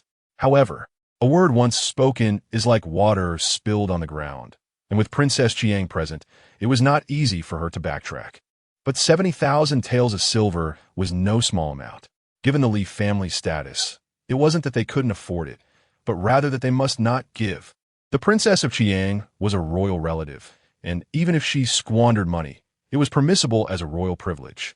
The Minister of Revenue, though a high-ranking official, was still technically a subject. Now that the Great Liang was in dire need of funds, if he casually handed out money, the Minister of War's faction would surely make a big deal out of it, putting the Li family's situation in jeopardy. After thinking it over, Li Ninghui could only seek help from Princess Chiang, only to find that the princess was no longer paying her any attention. The connection between Princess Chiang and Li Ninghui was merely due to the second prince and did not imply any genuine friendship. Coupled with the rumors of Li Rui taking advantage of the courtesans and Li Ninghui's flip-flopping and unwillingness to lose a bet, Princess Chiang, with her straightforward character, must have developed a sense of aversion. To protect the Li family behind her, Li Ninghui could only turn hostile. 70,000 taels of silver for half a poem? What kind of joke is this? The Great Liang is in urgent need of money, and you are here in the capital, using deceitful methods to amass wealth. What does that make of the Great Liang? What does that make of the common people and the current sage? Qin Feng had long expected this woman would not pay up willingly. After all, flip-flopping and standing on a moral high ground was a fine tradition of the Li family. Qin Feng didn't bother to argue with Li Ninghui, but instead tilted his head back and shouted loudly, "Look, the young lady of the Li family is going back on her word. She previously agreed to 70,000 taels of silver for half a poem, and now she refuses to acknowledge it. With such behavior, is this the kind of family upbringing at the Minister of Revenue's residence?" The gathered female students outside had long been captivated by Qin Feng's literary talent, and now their attention was fully on him. Upon hearing this, they immediately began to ridicule and mock. How could the daughter of the Minister of Revenue act like a street rogue in the circles of the capital? Who among the young gentlemen and ladies wasn't known for their integrity? Exactly. Even if their parents are powerful, so what? Aren't they just as crooked as their parents? Faced with the pointing fingers of the female students, Li Ninghui's cheeks burned, yet she had no strength to rebut. Shun Qingxi's poem Drunken Flower Shade had stunned the audience, and the young masters who had been swayed were now back in Shun Qingxi's camp, eager to critique Li Ninghui. Unfortunately, what could a group of petty scholars say that was truly cutting? It was just the old cliché about ritual, righteousness, integrity, and shame, which had no real impact. Qin Feng put away his abacus and stepped in front of Li Ninghui, looking her up and down and clicking his tongue. "Miss Li, although your character is questionable, you are still a lady of a prominent family, and your petite figure and appearance are certainly commendable. Since you can't come up with the money, how about this? My family is in need of a maid to do some cleaning. You can work off the debt at 10 taels of silver a day. How does that sound?" As soon as he said this, Li Ninghui was furious, glaring at Qin Feng as if she wanted to swallow him whole. "You dare to insult me. I am the daughter of the Minister of Revenue." Insult? What a clever use of the word. Respect those who respect you. Those who insult others will always be insulted in return. When you were bullying Shun Qingxi just now, you didn't even blink, but when it's your turn, you put on a face full of grievances? What a joke. Qin Feng didn't care how many people were present or how many were allies of the Minister of Revenue. He boldly raised the banner of mental illness without wavering. The words of a madman bore no legal responsibility. Courtesans knew that if they lost a bet, they had to drink a cup of wine. How could the young lady of the Li family not understand the principle of accepting a bet? If the Li family were all like this, going back on their word and lacking integrity, then surely their elders were not without blame? If the emperor is undisciplined, how could the subjects be disciplined? A bear raises a bear cub. Our great Liang is being harassed by the Northern D, yet we are hindered from asserting our national strength. Could it be that there are treacherous ministers in power, laying down the law? Who can't do that? Trying to play moral blackmail with me? You must not know that I, the young master, am known as the moral model. As soon as these words were spoken, the crowd was in an uproar. The onlookers were all influential figures in the capital, and how could they not understand the implications of Qin Feng's words? A bet among the youth had unexpectedly escalated to a matter of court politics, or rather, even to the level of national concern. If this had happened to someone else, it would have been like looking for shit with a lantern in a toilet. But Qin Feng was the son of the Minister of War and held the Madman Immunity card. If one were to pursue the matter further, it would only lead to trouble without any meaningful outcome. Li Ninghui was trembling with anger, her face turning pale. She never expected that Qin Feng could be so eloquent. The annual salary on the account of the Minister of Revenue was only a little over 100,000 taels, and with allowances for materials, land, and servants, it added up to a maximum of 400,000 taels. With such a large family, after accounting for living expenses and transportation costs, the remaining money was extremely limited. If she gave this money today, the question of where it came from would be enough to give the Minister of Revenue a headache. If she didn't give it, it would solidify the accusation of crooked behavior in the upper echelons leading to corruption below, with both paths blocked by Qin Feng, no matter how she chose. She would end up suffering today. Li Ninghui's eyes were red and swollen from anxiety, and in the end, she could only compromise, choosing the lesser of two evils, and gritted her teeth. "Isn't it just 70,000 taels of silver? I'll give it to you."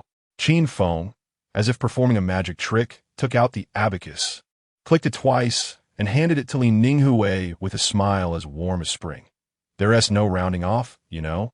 The exact amount is 70,000 taels and 200 taels, not a single penny less. Qin Xiaofu. Young master, I'm here. Qin Xiaofu hurried over, his face full of admiration upon seeing how Qin Feng had managed to subdue Li Ninghui. Go to the accounting room and bring the scales over. Set up at Qingya Pavilion. Tomorrow, when Miss Li brings the silver, we'll weigh it right on the spot. Keep your eyes peeled to avoid anyone trying to cheat. Although our Qin family values integrity, we're not fools. Chapter 37. You're something else. Qin Xiaofu, enjoying the spectacle, laughed and said, Young master, no need to wait until tomorrow. I'll go borrow the scales from the account room right now. Qin Feng smiled at Li Ninghui, and with a mindset of cherishing beauty, he really didn't want to scare her.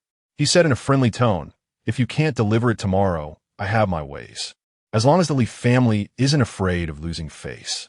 In the entire capital, who didn't know about the beggar rap troupe that Qin Feng had formed? Previously, he had mocked the Chung family with impromptu rhymes that were still popular today. Qin Feng, you're something else.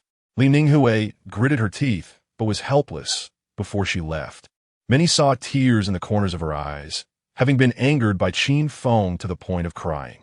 The people present exchanged glances, and, for a moment, whispers filled the air. This Qin Feng is simply a mad dog. Once he sets his sights on someone, no one can escape unscathed. First, it was the vice minister of the Ministry of Revenue from the Chung family, and now even the Minister of Revenue's residence wasn't spared. Where did this guy get his confidence from? Have you ever seen someone walk out of the palace with their head held high? Of course. Have you seen him? Hey, isn't Qin the young master just that? After meeting the sage, he swaggered out of the palace humming a tune, unprecedented since the founding of our great Liang. My cousin serves in the Imperial Guards and said so. Absolutely no exaggeration. The way the crowd looked at Qin Feng had undergone a complete transformation, from disdain to surprise. And now it had entirely turned into fear. No one wanted to be targeted by this plague god. Princess Qiang found Qin Feng's rogue behavior amusing and pointed at him, saying, when a rogue reaches a certain level, it's also a kind of talent. No wonder you're the only one in the world who dares to walk out of the palace with your head held high. You and your sister from the Qin family have impressed this princess. Princess Qiang was a legitimate royal relative, and with her endorsement, the crowd's attitude towards the Qin family elevated even further.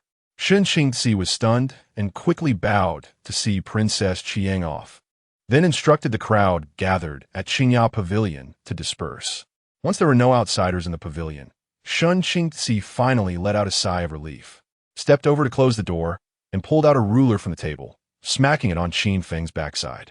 Qin Feng jumped high, howling as he hid behind Xu Feng and Xiao Xiang, no longer the spirited figure from before, now nervously saying, Sister, that's not fair.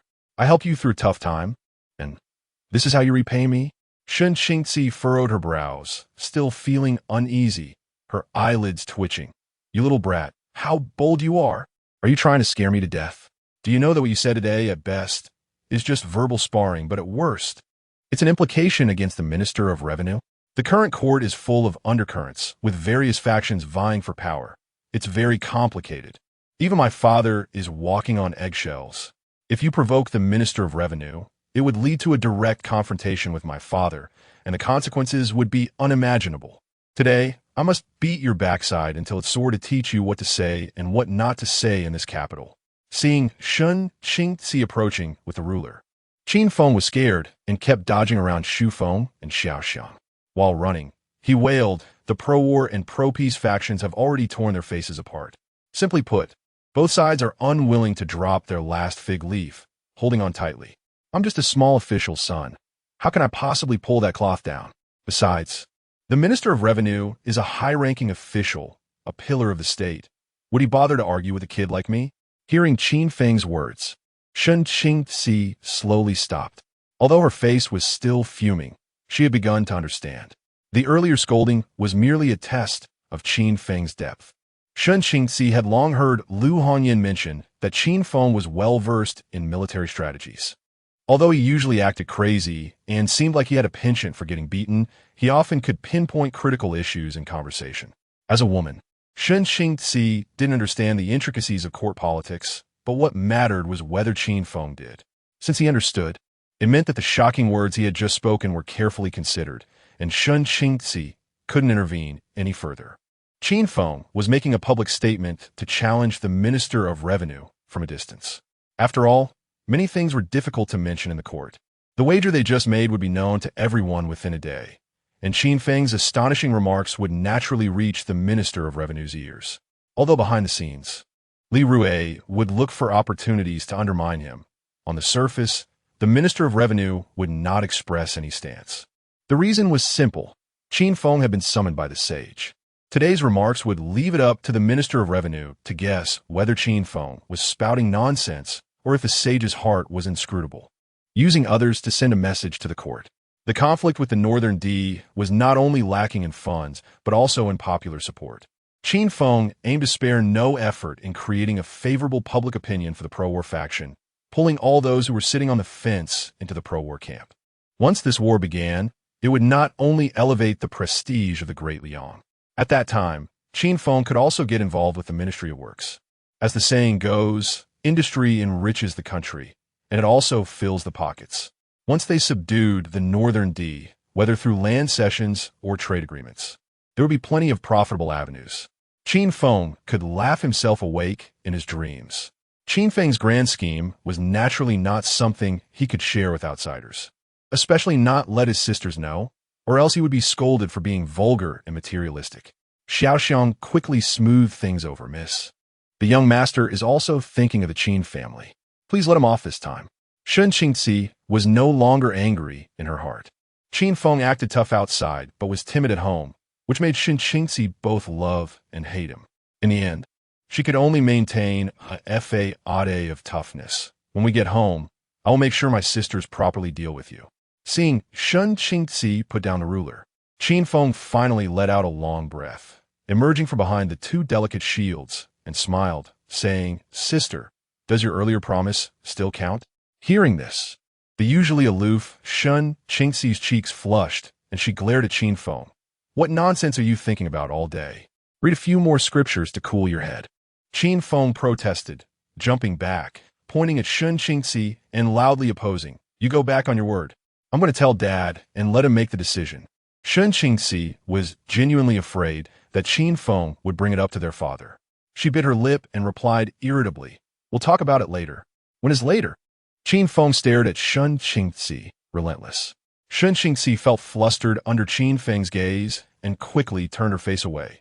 "When you grow up a bit more." "I'm already grown. Get lost." Chapter 38. A splurge. As Sun Qingzi picked up the town ruler again, Qin Feng, the wise man, did not want to suffer immediate losses and directly slipped away. Damn it, women's words can't be trusted. The prettier they are, the less reliable they become. Qin Feng, with his hands behind his back and a face full of resentment, felt that his simple and pure heart had been hit 1,000 times. He just wanted to take care of his sisters. What was wrong with that? He felt like everyone was targeting him. Seeing Qin Feng's disappointed expression, Xu Feng poked Xiaoxiang and whispered, "Actually, the young master is indeed at the age for marriage. For others, by 13 or 14, they should already settle down. Even if he can't marry the main wife, he could just take a concubine." Upon hearing the word concubine, Xiaoxiang couldn't help but think of what happened that morning, her face instantly turning red. That's true. Qin Xiaofu followed Qin Feng eagerly.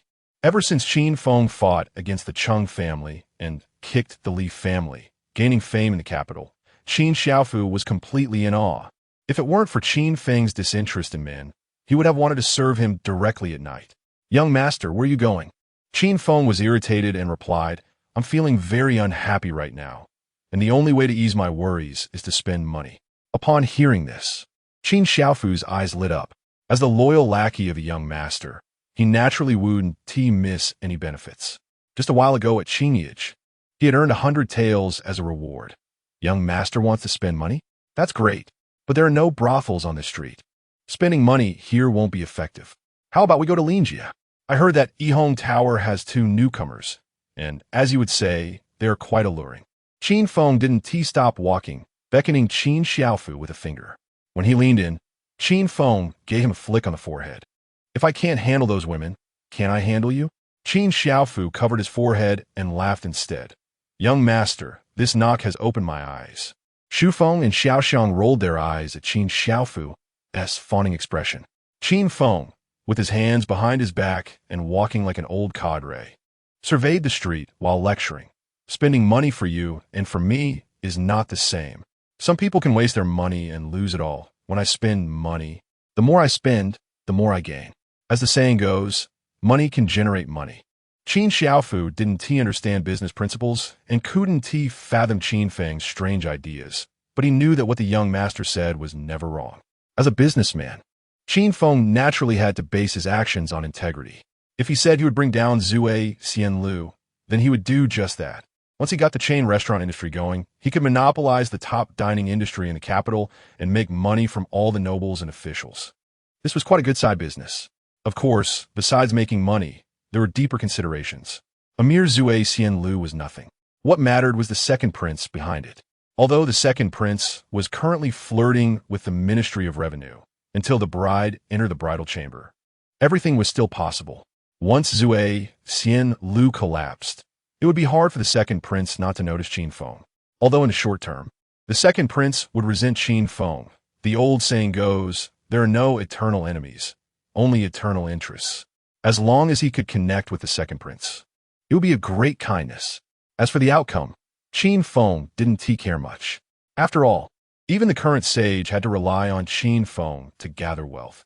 How could the second prince, no matter how precious he was, be more precious than the sage? The bolder one is, the more resources one can gain. The more timid, the more one gets pushed around. This is an unchanging truth. At this moment, Qin Feng slowly stopped, his gaze landing on a nearby restaurant. The sign above read, Woohoo Grand Restaurant, 3 stories high and quite impressive. Unfortunately, it was too close to Zhuai Xianlu and was on the verge of closing down, with few customers and the manager sitting at the door swatting flies. This is it. Qin Feng looked at the nearly bankrupt restaurant and liked it more and more. He immediately walked into the main hall and smiled at the distracted manager. Manager, let us talk business? As a well-known dandy in the capital, the manager immediately recognized Qin Feng and hurriedly stood up to bow, surprised. Young Master Qin, what brings you here? Qin Feng didn't have time to waste words and got straight to the point. Is the owner here? The manager nodded and bowed. Please forgive me, young Master Qin. I am both the manager and the owner. The manager, surnamed Chun, was not a local and had relied on his ancestor savings to run a restaurant in the capital.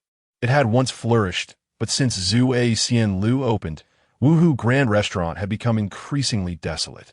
Now he couldn't even afford a manager and had to step it himself. Qin Feng directly took out a stack of silver notes and slapped them on the manager's desk, his eyes surveying the restaurant's condition absent-mindedly. No need to count. 100,000 taels, I'll buy this restaurant. The manager was stunned and couldn't recover for a long time, thinking he was dreaming. He bit his tongue to realize it was true and was completely bewildered. Could it be that young Master Qin had money to burn? This Woohoo Grand Restaurant was just a shell, no matter how you looked at it. It wasn't worth 100,000 taels. Qin Xiaofu's jaw dropped to the floor as he looked at the stack of silver notes in the manager's hand. Then, at Qin Feng, pinching his thigh hard. Ouch! It hurt! What a pity! Young master, do you have a misunderstanding about making money? 100,000 taels for this broken place? You might as well throw away your pants. Qin Xiaofu bravely interjected, unable to bear losing that 100,000 taels. How many officials' sons would he have to swindle to make it back? Although Xu Feng had followed Jing Qianying since childhood and had seen a lot, Qin Feng's boldness still refreshed Xu Feng's understanding. Young master, if the ladies find out, they will surely punish you. You should think carefully. That's 100,000 taels. Aside from top officials, very few dignitaries in the world have an annual salary that reaches 100,000 taels. This reminded Qin Feng, and he immediately turned around to scrutinize the 3 of them, threatening. Whoever dares to report me will face the family law when we get back. The 3 exchanged glances and said in unison, What is family law? Qin Feng pointed at Xiao Xiang and said to Xu Feng, You ask her. She knows. She has to go through it once every morning. Qin Xiaofu's eyes lit up. This was a great opportunity to elevate his status. Young master, what about me? I want to experience family law too. Qin Feng quickly distanced himself from Qin Xiaofu. Otherwise, those who didn't know would think he had an affair with him. After all, in this day and age, some so-called scholars were quite fashionable about such things. At this moment, the entrance of the restaurant was already crowded with people. After all, many had seen Qin Feng's action of slapping down the silver notes, and word spread quickly. Those who liked to join in the fun naturally flocked over. Looking at the thick stack of silver notes in the manager's hand, everyone was green with envy. 100,000 taels? Was this broken restaurant worth so much? Why couldn't such a good thing fall into my hands? This restaurant is worth at most 10,000 taels. Chapter 39, Cost no object. The crowd watching the spectacle occasionally gasped in envy and jealousy. The shopkeeper finally came to his senses, clutching the banknotes to his chest and nodding vigorously. I'll sell. Young Master Qin, I'll sell. This restaurant didn't even cost 5,000 taels to build. And with business being poor, it hardly had any added value. If anything, the location was valuable. However, being so close to the Zhuai Xian Lu made the location a disadvantage, let alone 100,000 taels. Even 30,000 taels would make the shopkeeper leap at the opportunity. With this money, he could buy hundreds of acres of land back home and live a life of a wealthy gentleman. Who would want that? Seeing the shopkeeper agree, many in the crowd at the door banged their chests and stomped their feet, lamenting how such a huge windfall fell upon this old man. The more they thought about it, the angrier they became, and they couldn't help but direct their resentment towards Qin Feng, whispering amongst themselves. Humph. As expected of the Qin family's dandy, truly a spendthrift, throwing around 100,000 taels without a care. At this rate, he'd squander away even mountains of gold and silver. It's one thing to have mountains of gold and silver, but the Minister of War's annual salary is only around 300,000 to 400,000 taels. This would take away a third of his salary. If I were his father, I would be furious. Hearing the discussions around him, Qin Feng was not angry at all. Instead, he wore a satisfied grin. What's wrong? I have the capital to squander, while you all don't even have that strength. After hearing too many flattering words, the envy, jealousy, and cold remarks actually satisfied Qin Feng's vanity more. Moreover, what Qin Feng was eyeing was not the restaurant itself, but the piece of land. Buying out the land deed for 100,000 taels was a one-time deal that would benefit him for life. Qin Feng walked to the entrance, smiling as he surveyed the crowd. Just moments ago, they would have loved to curse his ancestors, but now they had all shrunk back. Qin Feng's mind was racing, calculating. He had declared he would bring down the Zhuai Xian Lu in half a month, and time was of the essence, so he had to act quickly. Otherwise, if he missed the deadline, Lu Hongyan would definitely use this incident to ridicule him for life. Everything must be simple and swift. Everyone has heard, right? This young master can't stand the style of the Zhuai Xian Lu. It's just a restaurant. Why act like a government agency? I want to have a contest with the Zhuai Xian Lu. However, as you can see, this woohoo grand restaurant is really too shabby and urgently needs renovation. I wonder if there are any capable people among you? The crowd exchanged glances, and no one dared to respond. Who in the entire capital didn't know that the Zhuai Xian Lu was not to be provoked? Messing with Qin Feng could cost them their lives. It was worth it for a few measly coins. Qin Feng had already anticipated this outcome and directly held up 3 fingers. I only need you to follow my instructions to plan and renovate the restaurant. All materials and labor included for 30,000 taels. As soon as he said this, the previously dull scene instantly erupted. The crowd couldn't believe their ears and gasped in astonishment. What? Did I hear wrong? 30,000 taels? Is Qin Feng really pulling out his father as coffin money? Although the woohoo grand restaurant is large, the materials and labor would at most cost 2,000 taels, and he is offering 30,000 directly? Is he out of touch with the market? Haha, turns out he is just a paper tiger, someone who knows nothing trying to run a restaurant. He will be bankrupted sooner or later. But this money I can earn. Get lost. What is it to you? In the entire capital, who has craftsmanship like my family is? The craftsmen in the crowd began to compete, as 30,000 taels was simply too tempting. Doing this one job would mean they wouldn't have to worry for a year, or even 8 or 10 years.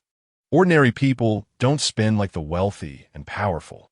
It's said that in the remote areas of the Northwest, A three-person household's net annual expenses are only about 1 to 3 taels of silver. Just as the craftsman eagerly competed for this lucrative job, Qin Feng added, "The deadline is 3 days." With this one sentence, the craftsmen at the scene were instantly deflated. Those who had been so confident just moments ago began to mutter under their breath. 3 days? What a joke.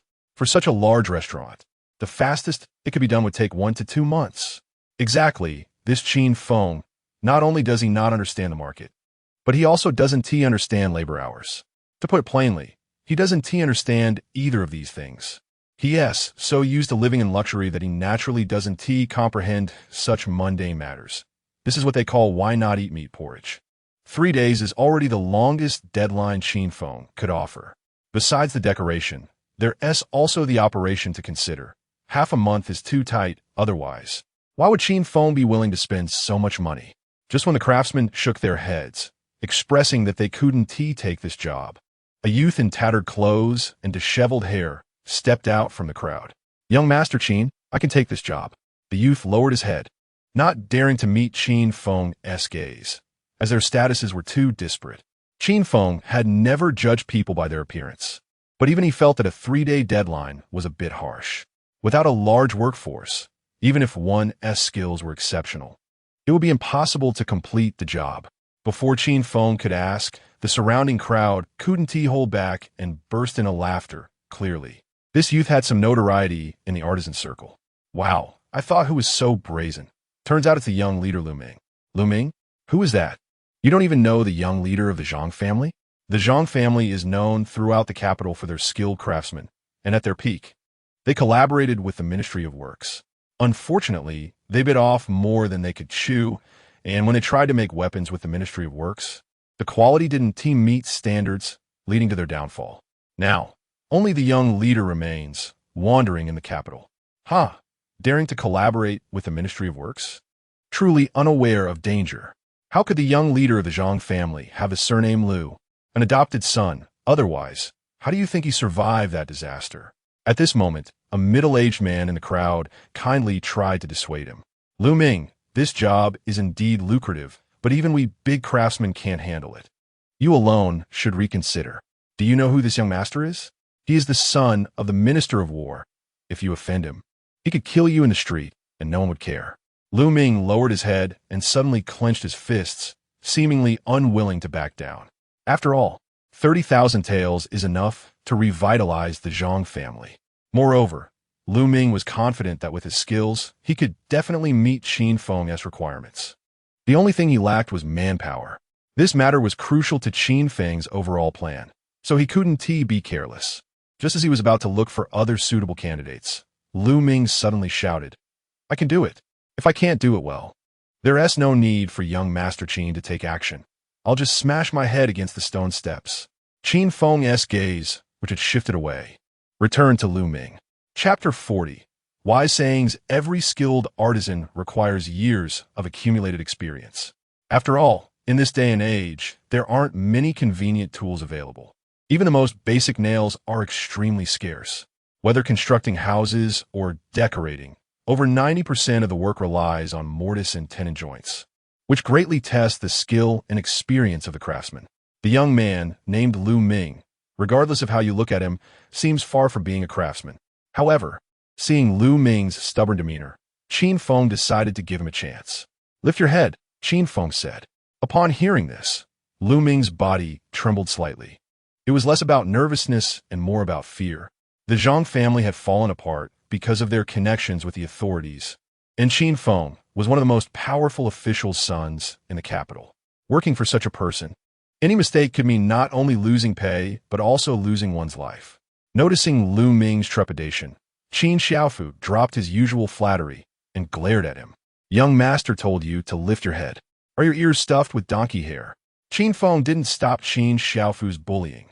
Whether as a businessman or a noble, one must have a loyal bad guy by their side. After all, good people can be bullied, and kind hearts are important, but one must be able to assert authority at critical moments. Otherwise, lacking basic credibility, how can one expect to command others? The crowd of onlookers, who had been chattering, suddenly recalled Qin Feng's notorious reputation and fell silent like withered eggplants. no longer daring to speak. Lu Ming mustered his courage and slowly lifted his head. His face was dirty, and his cheekbones were prominent, clearly a sign of long-term malnutrition, yet his eyes were bright and resolute. Qin Feng casually assessed Lu Ming. "How old are you? How many years have you worked as a craftsman? What is your profession?" Facing such a prominent figure in the capital, Lu Ming naturally didn't dare hesitate. "I'm 19. I've been working with my family since I was 3, skilled in carpentry, weaving, forging, decoration, and craftsmanship." The craftsman squeezed among the crowd, looked down on Lu Ming, but didn't refute him. After all, in the capital, if the Zhang family was second, no one dared claim to be first. Upon hearing Lu Ming's self-introduction, Qin Feng became interested. He hadn't expected this kid to be a jack of all trades. He immediately asked, "Even if your skills are decent, decorating a restaurant is a big job, and you only have 3 days. Relying on just yourself. Isn't that a bit unrealistic?" Feeling the skepticism in Qin Feng's gaze, Lu Ming clenched his fists and took a leap of faith. "My Zhang family has countless skilled craftsmen, and several uncles have made many tools for the imperial palace. If the young master doesn't believe me, just ask the craftsmen present. I have inherited my uncle's true teachings. In terms of craftsmanship, I am unmatched in this capital. Just 3 days. If I can't satisfy the young master, not only will I take no payment, but I will also die to atone for my failure." From Lu Ming's unwavering gaze, it was clear he was a stubborn person. Honestly, such individuals can be hard to deal with, but they work with an almost obsessive seriousness that can be understood as the spirit of craftsmanship. To be honest, Qin Feng was already moved, but before nodding, he asked, "Since you're so capable, why are you in such a miserable situation?" Upon hearing this, Lu Ming was momentarily stunned, and a bitter smile crossed his mind. Being of low status, even if he risked his life as a guarantee, he couldn't gain trust.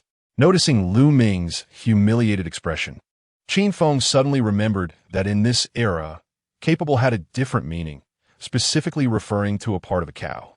Xu Feng had been following Qin Feng around and had often heard him use phrases like capable, useless, and foolish. At first, he thought Qin Feng was utterly uncultured, worse than the idle ruffians on the street. However, after more exposure, he learned from Qin Xiaofu that the young master's so-called vulgar language had entirely different meanings. Xu Feng realized that the young master had developed a strong interest in Lu Ming and, seeing him about to back out, reminded him, "The young master is complimenting you. Why don't you hurry up and respond?" "Huh?" Lu Ming fell into a daze again, having never heard anyone use capable as a compliment before. However, he didn't delve deeper. This decoration job was too important for him, a chance to revive the Zhang family. Lu Ming directly knelt on the ground, his voice filled with sorrow and indignation. "I dare not deceive the young master. I am a man marked by sin, although I narrowly escaped with my life. While I can avoid the death penalty, the living punishment is hard to bear. I am banned from participating in any craftsmanship for life, and, if discovered, I will lose a finger for every tool I touch." So this was the case. Qin Feng sneered inwardly. Craftsmen working for the court are usually diligent. Not only do they not cut corners, but most of the time, they even invest their own money to improve quality.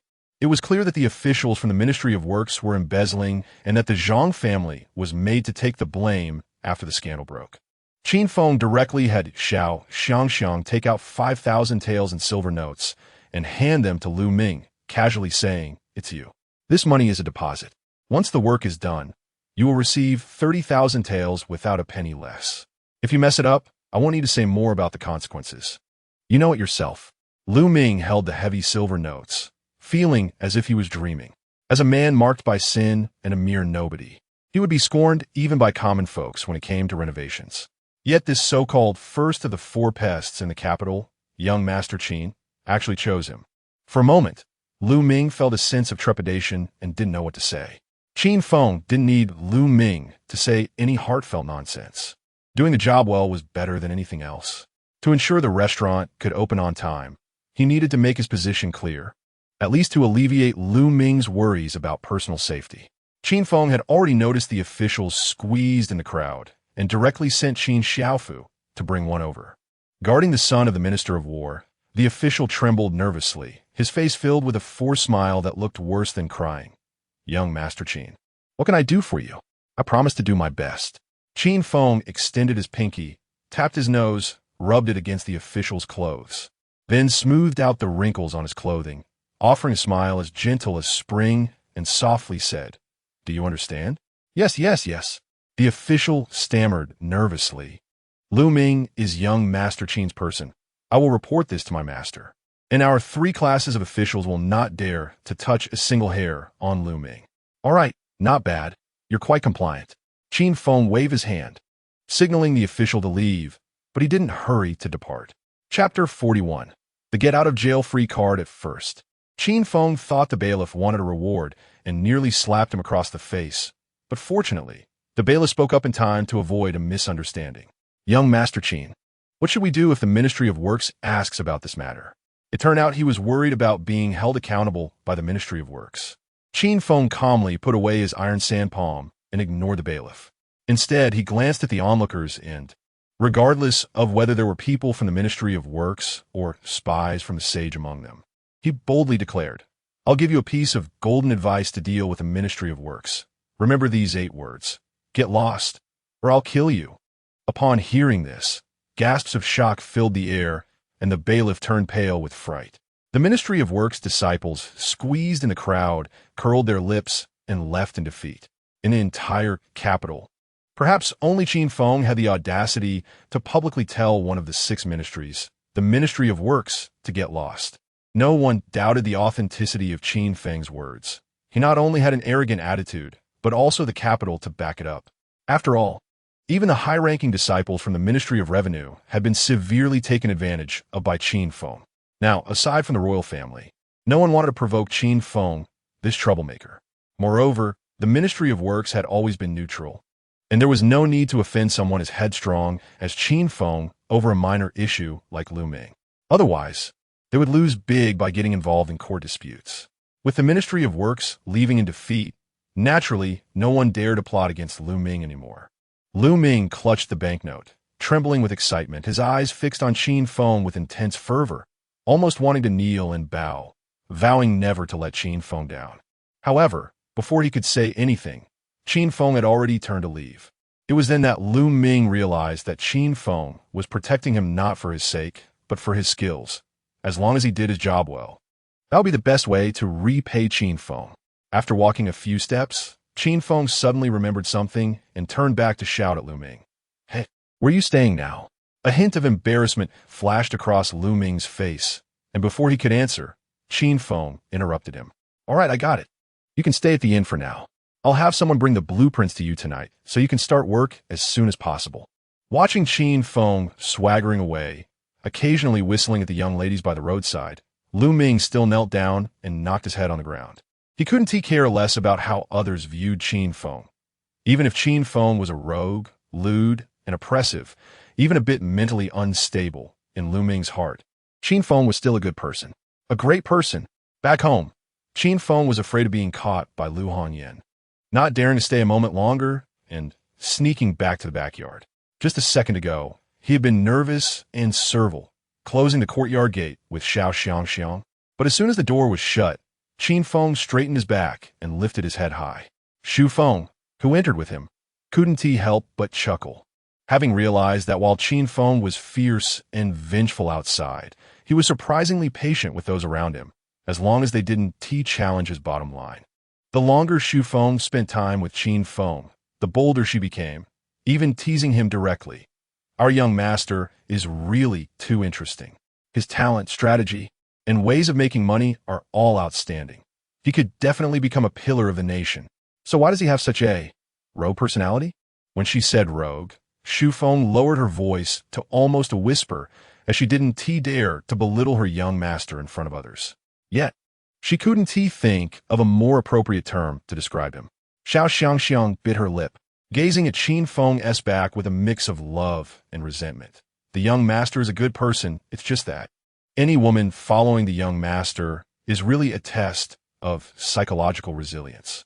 Xu Feng didn't understand what Xiao Xiangxiang meant and asked in confusion. A test of psychological resilience? What do you mean? Does he have any peculiar preferences? Xiao Xiangxiang's cheeks instantly flushed and her voice dropped to a whisper, "Likes women." Upon hearing this, Xu Feng couldn't help but laugh, patting Xiao Xiangxiang's shoulder, exclaiming, "The young master is a man. I senti it normal for him to like women. After all, opposites attract." Xiao Xiangxiang shook her head, recalling the events of the past few days, her face becoming increasingly hot. "Once you spend more time with the young master, you'll understand. His liking for women is different from others. It's just very strange. If it were any other young scion, they would stop at nothing to win a woman's heart. But our young master, while he seems no different from a lecher on the surface, often pulls back at the last moment, never crossing the line." This statement took almost all of Xiao Xiangxiang's courage, leaving her feeling somewhat drained. Xu Feng looked at Qin Feng, who had walked into the study, with a face full of astonishment, and asked, "So, our young master is both a shameless lecher and a virtuous gentleman?" Qin Xiaofu, who had been eavesdropping for a while, chuckled proudly. "That is called split personality." The young master said so himself, although I don't really understand what split personality means. The young master seems quite satisfied with this condition and intends to live with it for life. The two girls exchanged glances, completely bewildered.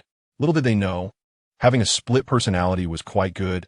It was the most typical form of insanity. And in any era, being insane is a get-out-of-jail-free card. You can say any outrageous statements and do any outlandish things without taking responsibility.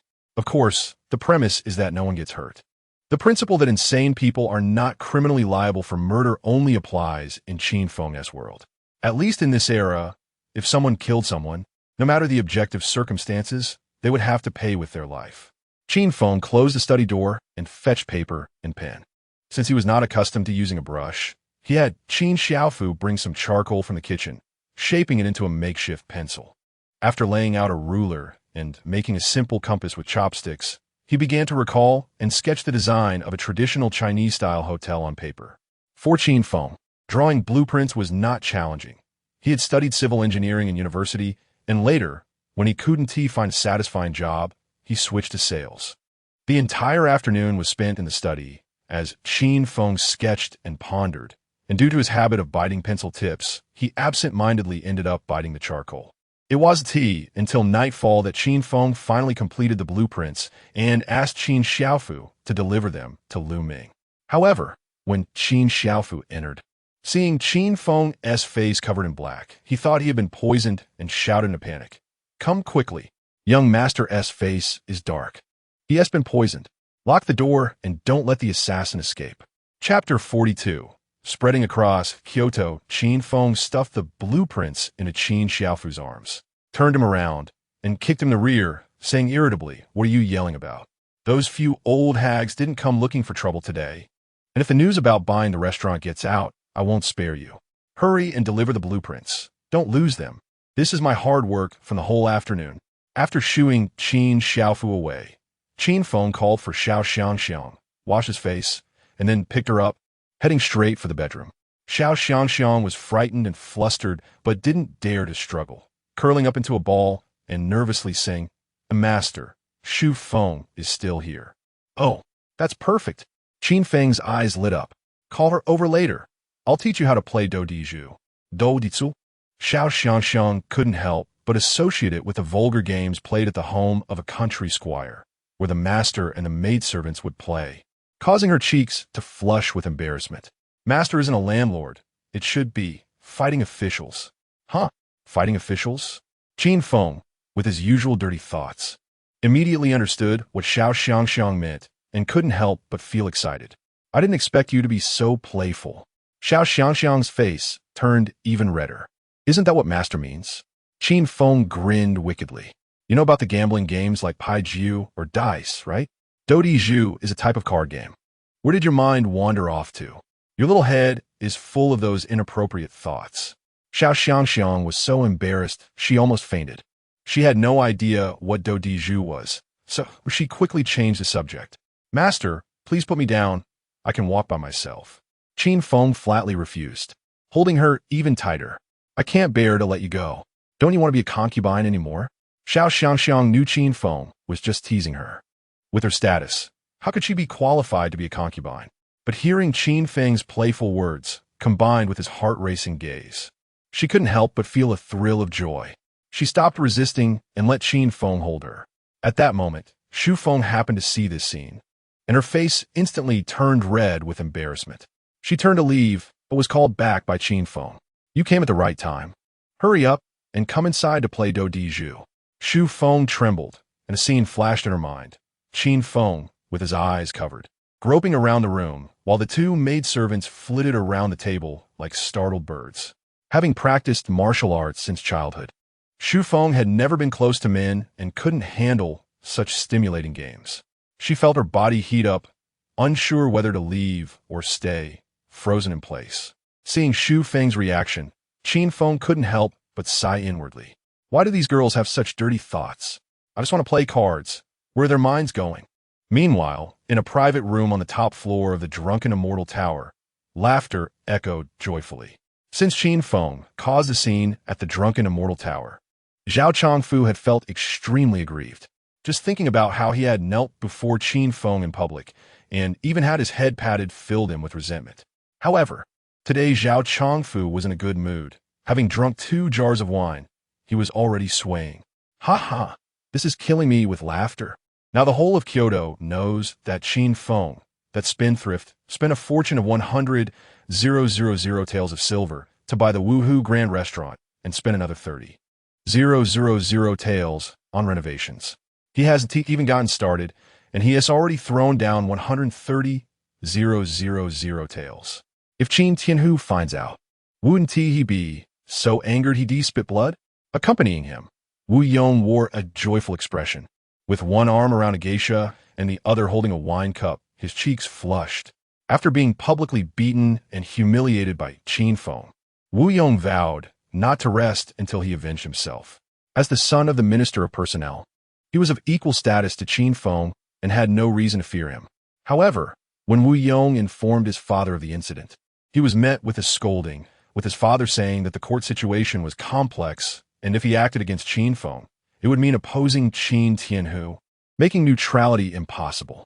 Moreover, Qin Feng, relying on his lack of sense, had caused chaos in Kyoto during this time. Dealing with such a person shouldn't be taken seriously, or it would lead to trouble. Wu Yong didn't believe Qin Feng was truly mad, but it didn't matter whether he believed it or not. What mattered was that the sage believed it. Now was not a good time to confront Qin Feng directly. The priority was to protect himself. Wu Yong was struggling to find an opportunity to deal with Qin Feng when he heard the news that Qin Feng had bought the Wuhu Grand Restaurant for a huge sum. This was truly a stroke of luck. That brat even claimed he would ruin the drunken immortal tower in half a month. It was ridiculous. If I step in and buy that rundown restaurant, it would cost at most 10,000 taels. This means Qin Feng has already lost 120,000 taels before even starting his business. How long would it take to recover that? Sure enough, he was a top-notch spendthrift. Zhao Chongfu's laughter gradually subsided, replaced by a cold expression. He pulled a geisha over to him, groping her roughly, and with a sinister tone said, since he is a playboy, he should just wait for death. Does he really think business is something anyone can do? The drunken immortal tower only makes 1,000 taels a day, which is considered a lucrative profit among restaurants in Kyoto. Let us assume for a moment that the drunken immortal tower really collapses. Qin Feng could never reach that level. 2/3 of the income of the drunken immortal tower comes from contributions by court officials and the children of aristocrats, without the backing of the second prince. Even if Qin Feng did well in business, he would only make at most 180 taels a day. After deducting costs, it would take at least 10 or 8 years to break even. The restaurant business is a slow-burning trade, although daily profits aren't high. With 365 days of income a year, small amounts add up. Moreover, this industry values reputation above all. Given Qin Feng's rogue character, at least the influential and powerful figures in the capital would never patronize him. Ruining the drunken immortal tower in half a month? Zhao Chongfu muttered to himself, unable to help but laugh. What a boast. I think Qin Feng will be lucky to last a month. Then I'll teach him how business is really done. All night long, Qin Feng was busy playing with the 2 girls, Xu Feng and Xiao Xiangxiang, in bed, having a blast, of course, playing do di zhu. The next morning, while Qin Feng was sound asleep, he suddenly felt a sharp pain in his ear, and when he opened his eyes, he found Lu Hongyan's beautiful face nearly pressing against his. A nightmare? That's right. It must be a nightmare. Qin Feng rolled over, intending to continue sleeping. But then he felt a sharp pinch on his rear end, instantly waking him up completely. Cease. What do you want this early in the morning? Qin Feng covered his bottom, bouncing around on the bed, afraid Lu Hongyan would pinch him again. How could this woman, with her delicate and soft hands, pinch like a pair of tiger pliers? It hurt like hell. Chapter 43. The birthday of King Ji. Looking at Qin Feng's lively antics, Lu Hongyan felt both amused and exasperated. As a young lady of the Qin family, she might not be all-knowing, but she was still well aware of everything happening in the capital. Last night, Lu Hongyan had already learned about Qin Feng buying a restaurant.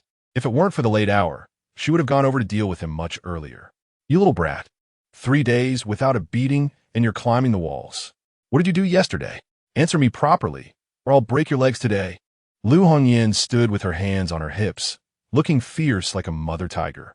Qin Feng had already anticipated that he wouldn't be able to keep the restaurant purchase a secret from Lu Hongyan, but he didn't expect her to find out so quickly. And breaking his legs? That seemed a bit too violent. Qin Feng hid under the bed, pressed against the wall, refusing to come out. I went to Qingyij yesterday. Didn't my sister tell you? Of course, Lu Hongyan knew about Qingyij. The stunning performance of Drunken Flower Shadow, Thick Fog, and Cloud. Worrying Eternal Day not only made Princess Chiang ecstatic, but also elevated Shun Qingzi to great heights. Now, everyone in the capital said that the titles of the first talented woman and the first talented man belonged entirely to the Qin family. It was said that even the sage knew about this matter. Today, when her father attended the morning court, the sage mentioned it, and other ministers were envious.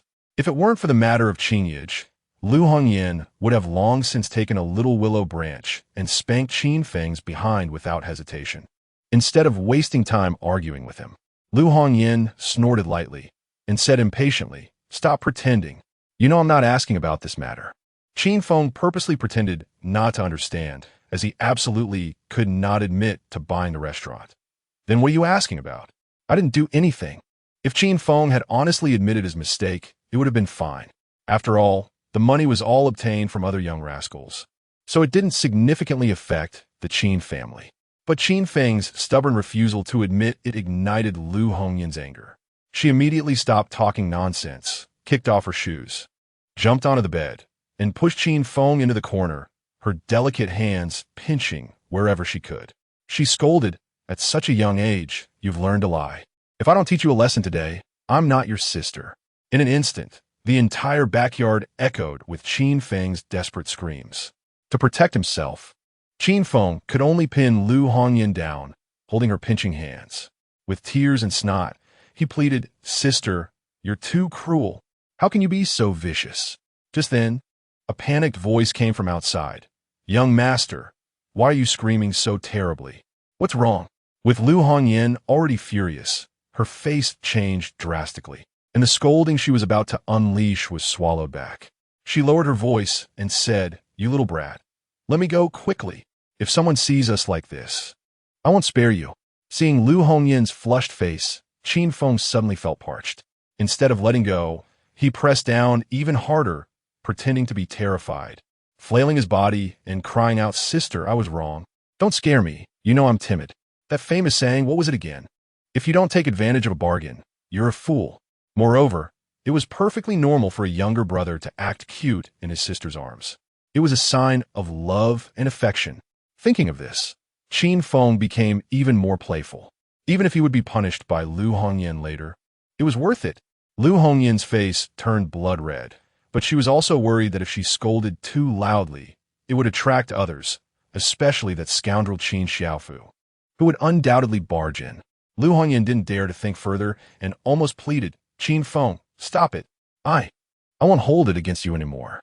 Today is King Ji's birthday, and Father is waiting for you outside. If you delay, Father will definitely not spare you." If Lu Hongyan hadn't reminded him, Qin Feng would have completely forgotten about King Ji's birthday.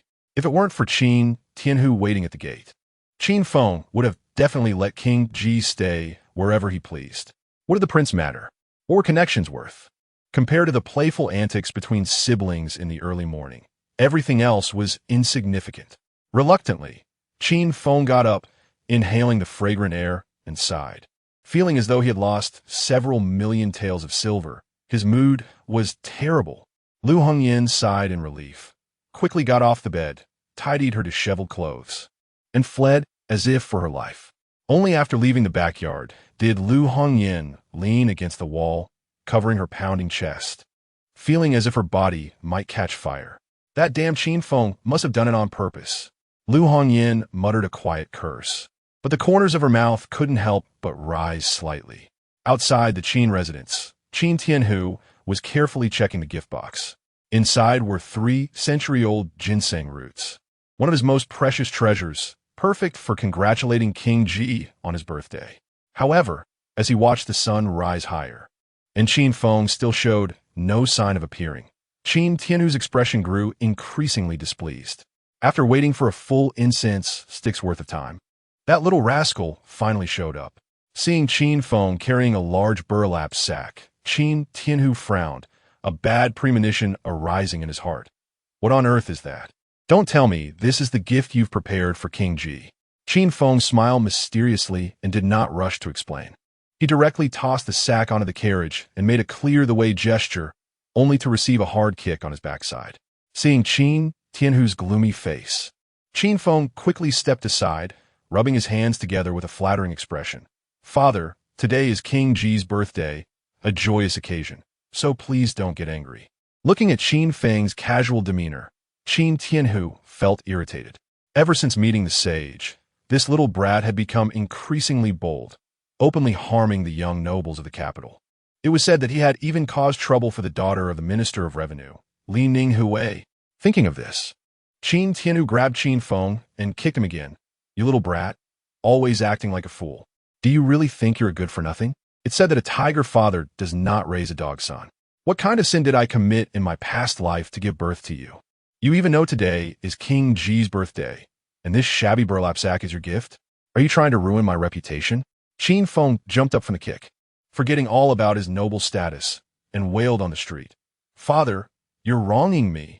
I promise you, when King Ji sees this gift, he will definitely be overjoyed. Chapter 44. Longevity. Like the southern mountain Qin Tianhu did not believe Qin Feng's nonsense. The old prince was of high status and had seen all sorts of rare treasures. Seeing the shabby sack Qin Feng prepared, Qin Tianhu was infuriated. However, it was already not easy for this brat to go and celebrate the birthday of Prince Ji honestly. It didn't matter if the gift was lacking. As long as the person was present, that was the minimum courtesy. Qin Tianhu didn't bother saying anything more, kicking Qin Feng onto the cart and heading toward the Ji prince's mansion. The birthday celebration of Prince Ji was the most significant event in the capital today, and officials and students from the capital came one after another with gifts to congratulate him. Half a street away from the Ji prince's mansion, the area was already congested with various carriages. The servants of the Ji mansion came out to welcome guests, recognizing them by their carriages. Royal family members and high-ranking officials had a separate passage to enter the mansion, avoiding the crowd of minor officials. Due to the overwhelming number of congratulators, the mansion's courtyard was cleared out, filled with tables and benches, and an outdoor banquet was set up. The courtyard was adorned with all sorts of rare treasures and calligraphy paintings. Qin Feng swaggered into the mansion with the sack over his shoulder, shining like a firefly in the night, making it hard not to attract attention. Qin Feng did not feel ashamed, but rather proud. And under the guidance of the mansion's servants, he went to his seat and placed the sack in the most conspicuous spot. He grabbed 2 servants and said seriously, "Keep an eye on this stuff. Don't let anyone mess with it. If anything goes wrong, even if you're a servant of the mansion, I will still kick your butt." At that moment, a burst of laughter came from nearby. Following the sound, he saw Li Rui and Cheng Fei standing not far away, looking at Qin Feng's gift with mocking expressions. Cheng Fei had previously lost 100,000 taels of silver and had nearly been skinned by his father. Just thinking about Qin Feng made him grind his teeth in hatred, and he naturally couldn't miss such a good opportunity to mock him, deliberately raising his voice in a sarcastic tone. As expected of a young master of the Qin family, the gift prepared is indeed unique. Could it be that he just randomly bought some local specialties to fool Prince Ji? Li Rui crossed his arms, his eyes filled with disdain. Local specialties aren't a problem. A large portion of the tribute entering the capital every year consists of local specialties. But what is the deal with using a sack to hold a gift? Is he treating Prince G like a beggar? These two couldn't resist taking the opportunity to exaggerate, and Qin Feng had long since become accustomed to their antics. However, their loud remarks attracted the attention of those around them, who began to point and whisper upon seeing Qin Feng's shabby sack. Wu Yong and Shurian were not absent from the scene either. Although they didn't have deep ties with Li Rui, as the saying goes, the enemy of my enemy is my friend, they naturally joined forces against Qin Feng. Wu Yong smirked, drawing a curve of disdain on his lips as he mocked. Qin Feng, no matter how you say it, you are the son of the Minister of War. How could you prepare such a thoughtless gift? Do you not take Prince G seriously? Or are you trying to deliberately embarrass him? And Shurian quickly chimed in. I heard that yesterday, young Master Qin extravagantly spent a fortune buying the nearly bankrupt Wuhu Grand Hotel for 100,000 taels of silver, and even spent 30,000 taels on decoration. Such a display truly makes us feel ashamed.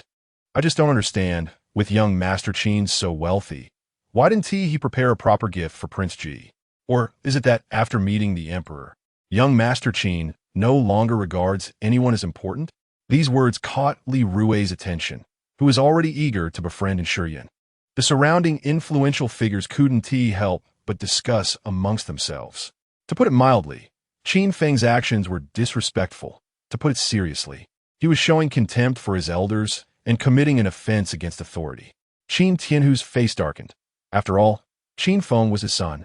Now that he had become the target of public criticism, how could he distance himself from it? But ultimately, this matter couldn't be blamed on others. It was all Qin Feng's fault for preparing a gift in a sack, which was clearly looking for trouble. If he offended Prince G because of this, with Prince G's status and reputation in the capital, the Qin family's future would likely be difficult. Qin Tianhu shot a glare at Qin Feng and pretended to be relaxed as he explained, my son is always up to no good, just likes to mess around. Please don't laugh at us. While speaking, Qin Tianhu reached into his pocket, intending to take out 100-year-old ginseng he had prepared as a gift for Qin Feng. At that moment, Prince G walked out from the main hall. The focus of the scene instantly shifted from the father and the son to Prince G, and various congratulatory voices rose one after another. Congratulations to Prince G on his birthday.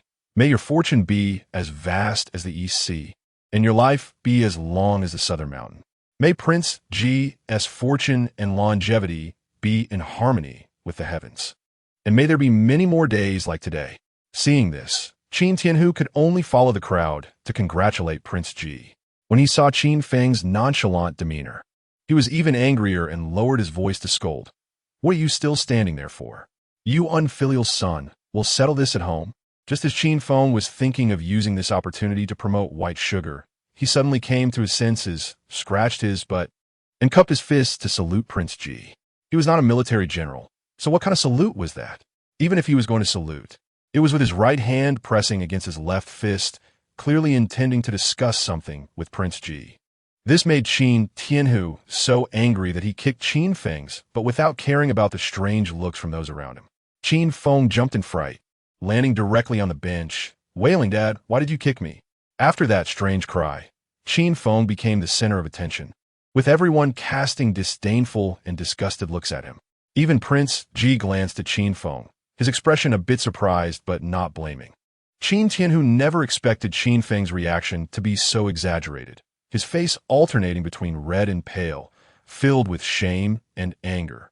He couldn't lose his temper on the spot, so he could only lower his voice and grit his teeth. Get down here. Feeling the righteous anger in Qin Tianhu's gaze, Qin Feng was even more frightened, jumping from the bench onto the table, using the fruit platter on the table as a shield to cover his face, trembling, Dad. Don't hit me anymore. No matter what, I'm still your own flesh and blood. Even a tiger doesn't eat its young.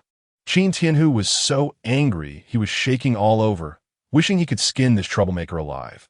But he had no way to deal with Qin Feng. Little did he know, this was exactly the effect Qin Feng wanted. If he couldn't become the focus of the banquet, how could he promote white sugar? As expected, Li Rui couldn't hold back and shouted loudly, Qin Feng, you are really too bold. Today is Prince G's birthday, and you used a sack to hold a gift. That's not enough. You're causing a scene in the banquet. Are you trying to embarrass Prince Ji on purpose? With someone leading the charge. Others naturally did not hesitate to join in the condemnation of Qin Feng. In an instant, laughter, curses, and scoldings filled the entire Ji prince's mansion. The birthday banquet hadn't even started, and it was already in chaos. Chapter 45: The Art of Gift Giving. Even the broad-minded Prince Ji could not help but frown at this situation.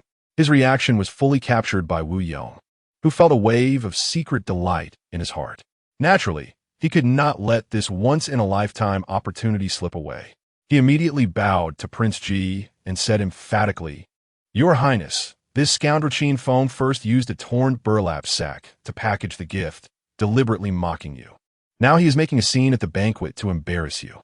I implore your Highness to punish Qin Feng on the spot as a warning to others." Unbeknownst to him, Qin Feng was precisely waiting for this line. He immediately knelt on the table and shouted, "Your Highness, please see clearly. In order to prepare this gift for you, I've been so anxious that I haven't slept for several days. I only wanted to please you, but unexpectedly, Li Rue and others have slandered my name. I ask your Highness to take my side." Li Rue cursed inwardly, thinking, Wu Yong is the one who wants the prince to punish him. Why drag me into this? Wu Yong had indeed underestimated Qin Feng's shamelessness. Facing such a scene, he could still talk nonsense without blushing and even accuse others first. Prince Ji felt very displeased, but if he were to publicly punish Qin Feng, the situation would be completely out of control. Moreover, it was said that Qin Feng had fallen into the water earlier and his mind was not quite right, so it was not suitable to take him too seriously. Prince Ji waved his hand and said, all right, let's stop talking about this. Enough is enough." As he spoke, he looked at the grim-faced Qin Tianhu and said, "Lord Qin, this child Feng is seriously ill. Take him home and treat him properly. Don't delay any further. Such a good child has turned into this, which is truly regrettable." Qin Tianhu felt a burning shame on his face and could only suppress his anger, forcing a smile as he replied, "Your Highness is right." He then turned to glare at Qin Feng. "Your Highness is magnanimous and does not hold it against you. Don't you hurry up and thank him." Instead of being grateful, Qin Feng muttered to himself, "Is this it? After I finally heated things up, you're just going to let it go? That wouldn't do." Qin Feng knelt on the table, banging his head in thanks while loudly proclaiming, "Prince Ji is magnanimous. If your Highness sees the gift prepared by your nephew, you will surely be even happier." As soon as he said this, Qin Tianhu could no longer hold back. Grabbing a stool and throwing it at Qin Feng, his temper flaring from years of battling on the front lines. "You dare to mention your worthless gift again? You've completely humiliated me. Just wait. When we get home, I'll break your legs." The stool whizzed past Qin Feng's forehead. If he had reacted even a moment slower, he would have been knocked out. Qin Feng was almost scared into peeing his pants, thinking my old man is really ruthless. Li Rue felt a surge of doubt, wondering if Qin Feng had truly gone mad. Otherwise, how could he act so wildly? Forget it. Why worry about it? What happened today would soon reach the sage's ears. They could just wait for the Qin family to be punished for causing a ruckus, even at the old prince's birthday banquet. With that thought, Li Rue felt a rush of excitement and quickly took out the gift he had prepared in advance. The prince would not stoop to argue with that madman. Such a broad-minded demeanor was worthy of admiration. "This newly produced night pearl from Annan. I hope your Highness will accept it." Li Rue bowed, and a servant beside him presented a night pearl the size of a duck egg, causing an immediate stir of admiration in the room. Prince Ji's eyes lit up. While night pearls were not rare, he had never seen one this large. His annoyance was instantly swept away, and he said with a kind expression, "Rue is thoughtful, knows decorum, and has a bright future ahead." With Prince Ji's praise, Li Rue felt as if his head were about to reach the sky. A glance at Qin Tianhu brought a wave of disdain. When Qin Tianhu had reached into his pocket earlier, Li Rue had already noticed. He must have prepared 2 gifts specifically to cover for Qin Feng. Li Rue certainly would not let him succeed. With Prince Ji smiling, the atmosphere in the room began to ease a little, but Cheng Fei and others were unwilling to be outdone and quickly presented their treasures. Cheng Fei, having a relatively lower status, directly knelt on one knee and performed a grand salute, saying that scoundrel Qin Feng has been notorious in the capital for being mad. And now he is causing a scene at the banquet. I'm heartbroken, but helpless. This piece of ice jade is something I stumbled upon, still uncarved. And I present it to your highness. Wu Yong and Enshurian quickly followed suit. Enshurian presented a piece of top-tier sandalwood, while Wu Yong took out a Qilin wine goblet from his pocket, deliberately casting a deep glance at Qin Feng, saying pointedly, "This Qilin wine goblet is a treasured item I have kept for many years. Outsiders aren't even allowed to look at it. I take this opportunity to present it to your highness." This was clearly aimed at the Qin father and son. Everyone else presented valuable gifts from their collections. As a minister of war, if Qin Tianhu could not produce a respectable gift, it would show that he did not take Prince Ji seriously. Even if Prince Ji did not mind, it would subtly influence how much he valued Li Rui and the others. Qin Tianhu's expression fluctuated between dark and light. With the century-old ginseng he had, even if he combined all the gifts he brought, it would still not compare to what Li Rui and the others had presented. Moreover, given the huge commotion caused by Qin Feng, he should have offered a grand gift to atone for it. This was the first time Qin Tianhu had felt so embarrassed since he entered the government. Just as fate would have it, at this critical moment, Qin Feng's loud shouting rang out again, making Qin Tianhu grit his teeth in frustration. Qin Feng seemed to be completely ignorant of the concept of shame, sitting at the table with a silly grin, occupying the most prominent spot in the courtyard, making everyone detest him to the extreme, yet unable to ignore his presence. Vulgar, absolutely vulgar. The old prince had seen countless treasures in his lifetime.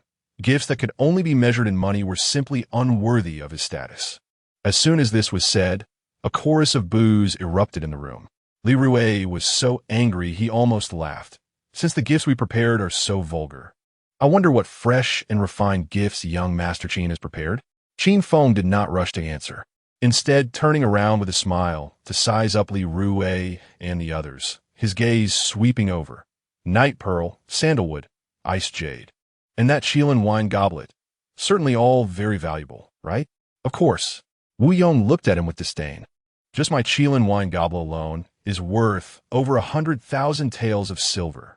Upon hearing this, Qin Feng put on a face of sudden realization. Now that the national treasury is empty and fiscal revenue cannot even support a military operation, while the northern Di frequently harass the borders, the sage is racking his brains over money. It seems the sage is not as carefree as you all, casually giving away gifts worth over 100,000 taels of silver without batting an eye. The once noisy scene instantly fell into dead silence. Chapter 46. The ultimate sugar. Wu Yong's face turned pale. He never expected Qin Feng would make an issue out of the sage. Seeing the shocked expressions of everyone, Qin Feng found it immensely entertaining and immediately seized the opportunity. Is it true that in the entire Great Liang nation, only the sage and our Qin family know how to save? The scene fell completely silent, especially Li Rui and the others, whose faces turned green. They wanted to refute Qin Feng, but everything he said was factual. Rather than rebutting Qin Feng, it felt more like they were rebutting the sage, who would have the guts to do that. Not to mention Li Rui. Everyone present would have loved to smash those priceless gifts right away. It was obvious that these words would soon reach the sage's ears, and anyone who presented lavish gifts would be noted down by the sage. The aged King Ji, whose mind was still sharp, didn't care much about these gifts. Moreover, with Qin Feng's words, regardless of his inner thoughts, he had to wear a smile and praise Qin Feng as remarks. He chuckled. What you say is quite right, Feng. The finances of Great Liang are tight now, and the heavy gifts everyone is given are indeed ill-timed. However, since it is everyone's goodwill, I shall graciously accept them all, and later I will register them and send them to the palace to replenish the national treasury. Qin Tianhu, who had almost been furious enough to spit blood just moments ago, felt a complete change in mood and secretly rejoiced that he hadn't rushed to take out the ginseng. Looking at the shabby burlap sack prepared by Qin Feng, he found himself liking it more and more. Unexpectedly, this brat had such foresight. The birthday of King Ji was a major event in the capital today. According to past customs, the sage would also send some gifts over. If it was discovered that everyone was still extravagantly spending without restraint, even if it didn't say anything on the surface, they would definitely be quite angry inwardly. At that time, no one could be sure when the sage would seek retribution. Qin Tianhu let out a long sigh of relief. If it weren't for Qin Feng's cleverness, he might have made a misstep himself, and a smile appeared on his face. Meanwhile, everyone's attention was completely focused on Qin Feng's shabby burlap sack. King Ji was the same. Regardless of whether he liked it or not, he had to pretend to be pleased. Feng, what gift have you prepared? Stop keeping it a secret. Let this king have a look. Qin Feng secretly sighed. Promoting white sugar and being the behind-the-scenes boss was not easy. He decided he would stew some big pig's knuckles when he got home to reward himself. Without further hesitation, under countless disdainful yet hypocritically appreciative gazes, Qin Feng slowly opened the burlap sack, had a servant bring an empty bowl, and scooped a large bowl of sugar and handed it over. Looking at the bowl full of white sugar, King Ji was momentarily stunned and exclaimed, "Now that the sugarcane production areas have been affected, sugar frosting is a scarce item. Even my palace has to budget its use. How come the Qin family has hoarded so much sugar frosting?" King Ji felt that the color of this sugar frosting was off. It was many times whiter than ordinary sugar frosting. He pinched a little with his fingers and put it in his mouth. It melted immediately, and the sweet taste brightened his eyes. While ordinary sugar frosting is good, it can't compare to sugarcane sugar in sweetness. This sugar frosting is not only as white as snow, but also has a sweetness that rivals sugarcane sugar. Qin Feng, where did you get this exquisite sugar frosting? Not only the people present, but even Qin Tianhu was puzzled upon seeing this white sugar. In order to respond to the sage's call, the Qin family had cut down on expenses, and luxuries like sugar frosting had not been replenished after the stock ran out, completely replaced by sugarcane sugar. This brat unexpectedly bought so much exquisite sugar frosting in one go and packed it in a burlap sack. It was infuriating. Qin Feng quickly jumped off the table, hoisted the burlap sack, and scampered over to King Ji, putting on a shrewd merchant's face, and started promoting. "Your Highness, this is not sugar frosting. It's white sugar." White sugar? King Ji frowned. He had only heard of sugarcane sugar and sugar frosting, but never of anything called white sugar. Qin Feng smiled widely and explained, "Let's put it this way, if sugar has grades, then white sugar is the aristocrat of sugars, the very top quality.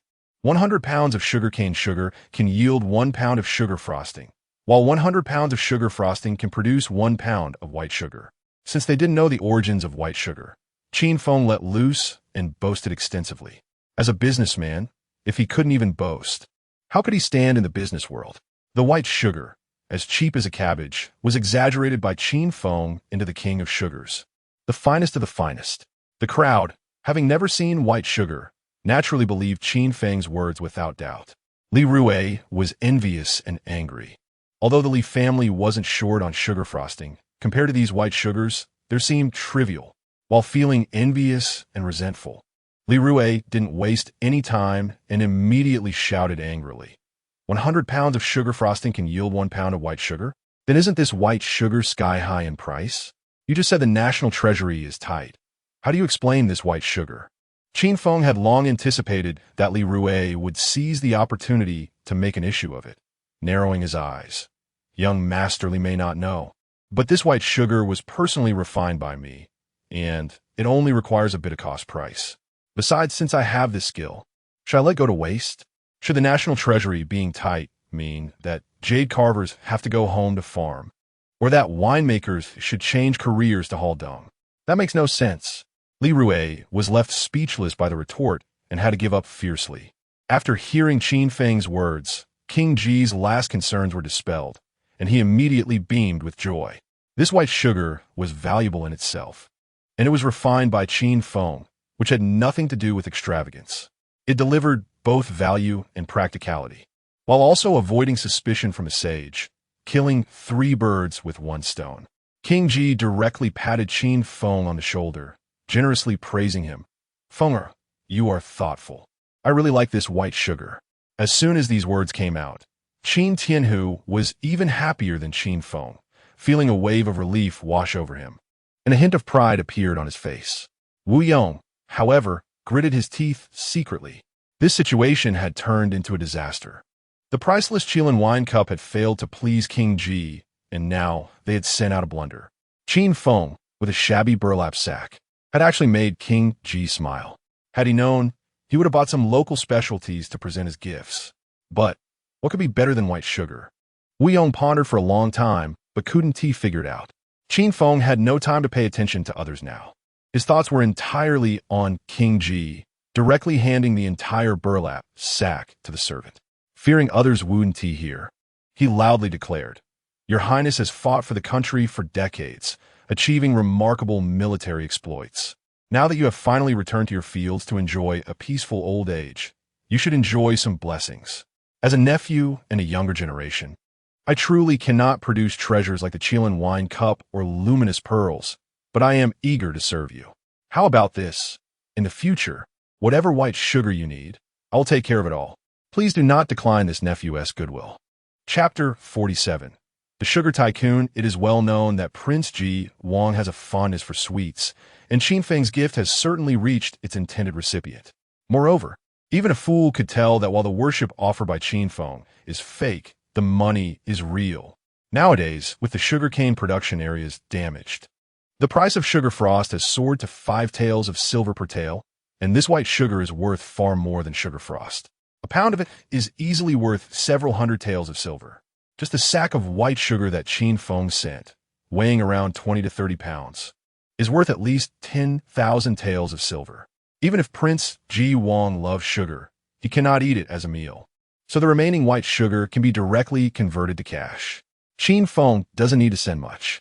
Just 100 pounds of sugar each year is equivalent to gifting several tens of thousands of taels of silver, and the sage cannot find fault with it. How could Prince Ji Wang not like this? Li Rui gritted his teeth secretly. This damn Qin Feng, how did he suddenly become so shrewd? What he offered was not just sugar, but clearly the intricacies of human relationships. Qin Tianhu despises bribery more than anything. Yet Qin Feng's mysterious operation leaves him both amused and exasperated. It not only wins over Prince Ji Wang, but also avoids any potential backlash. After all, how could a man of such integrity and righteousness have a son who shows traits of a treacherous minister? Delivering the white sugar is just the first step. The second step is crucial. Qin Feng quickly turned around and loudly addressed everyone present. "I still have some white sugar in stock at my residence. If anyone is interested, you can go to the Qin residence and discuss purchasing it with my sister Hongyan. The price for sugar frost is 5 taels of silver per tael. This white sugar is priced at 500 taels per pound, which is quite reasonable, right? Absolutely fair and honest. 500 taels per pound? Although everyone knows the quality of white sugar, this price is outrageous. What family can afford such a luxury?" Qin Feng immediately added, "As far as I know, the sugarcane production areas select the finest sugar frost of 500 pounds every year to present to the palace. I estimate that the palace is nearly out of stock, and I wonder if this year's production can deliver the sugar frost on time. I also wonder when the sage will get to taste this white sugar." Everyone's eyes suddenly lit up. Nowadays, even the palace does not have white sugar. If they can be the first to send white sugar into the palace, even if it's just to have their name remembered by the sage, it would be a tremendous merit. People rush forward, asking young Master Qin, "How much white sugar do you have? Do you have 100 pounds? I'll reserve it. Step aside, I want 500 pounds. 500 pounds? How dare you say that? Young Master Qin, I will take all the white sugar you have. I will monopolize the palace's white sugar supply in the future." Qin Feng never thought white sugar would be hard to sell, but he never expected such a commotion. His smile was almost reaching the sky, and he quickly waved his hand, signaling everyone to calm down. Holding back his laughter, he couldn't help but bubble with joy. "Everyone, don't rush. Today is Prince Ji Wang's birthday. We should first celebrate the prince's birthday. As for the white sugar purchase, just send your servants to negotiate with my sister." As soon as he said this, everyone hurried to call their servants, impatiently sending them to the Qin residence. Li Rui exchanged glances with Cheng Fa, shaking his head with a bitter smile. He originally intended to use this opportunity to tarnish the Qin family's reputation, but the development of events exceeded all expectations. This damned Qin Feng, not only shameless but also reckless, is actually doing business at Prince Ji Wang's residence. However, given that Prince Ji Wang benefits from it, how could he blame Qin Feng? At this critical moment, Li Rue noticed that Wu Yong had also called his servants over, infuriating him to the point of storming off. Wu Yong naturally hated Qin Feng, but he couldn't miss the opportunity to make a name for himself in front of the sage. Drawing a clear line, he quickly instructed his servant, "Hurry and buy 100 pounds of white sugar, send it to the palace, and make sure to be the first. This time, we'll let that bastard Qin Feng benefit a bit. Hurry, hurry." Qin Feng was beaming with joy, seeing the situation unfold. Forget about the little stock at home. It seemed that the orders would take months to fulfill. The sound of jingling coins echoed in Qin Feng's ears. This time, it would be difficult for white sugar not to become popular. The sugar tycoon of the Liang country is none other than himself. Thinking of this, Qin Feng couldn't help but grin. Suddenly, he felt a sharp kick to his backside. Turning around, he saw Qin Tianhu standing beside him, wearing a fierce expression that seemed ready to devour him. "You little brat, that white sugar was really refined by you. Or are you just spouting nonsense? If this noise gets too big and you can't produce the goods, the entire Qin residence will be implicated." Rubbing his sore backside, Qin Feng looked aggrieved. "Dad, there are so many people here. Can you save me some face? After all, I cough, cough, cough." Seeing Qin Tianhu raise his large hand like a tiger's claw, Qin Feng shrank back, not daring to speak further. "The white sugar was indeed refined by me.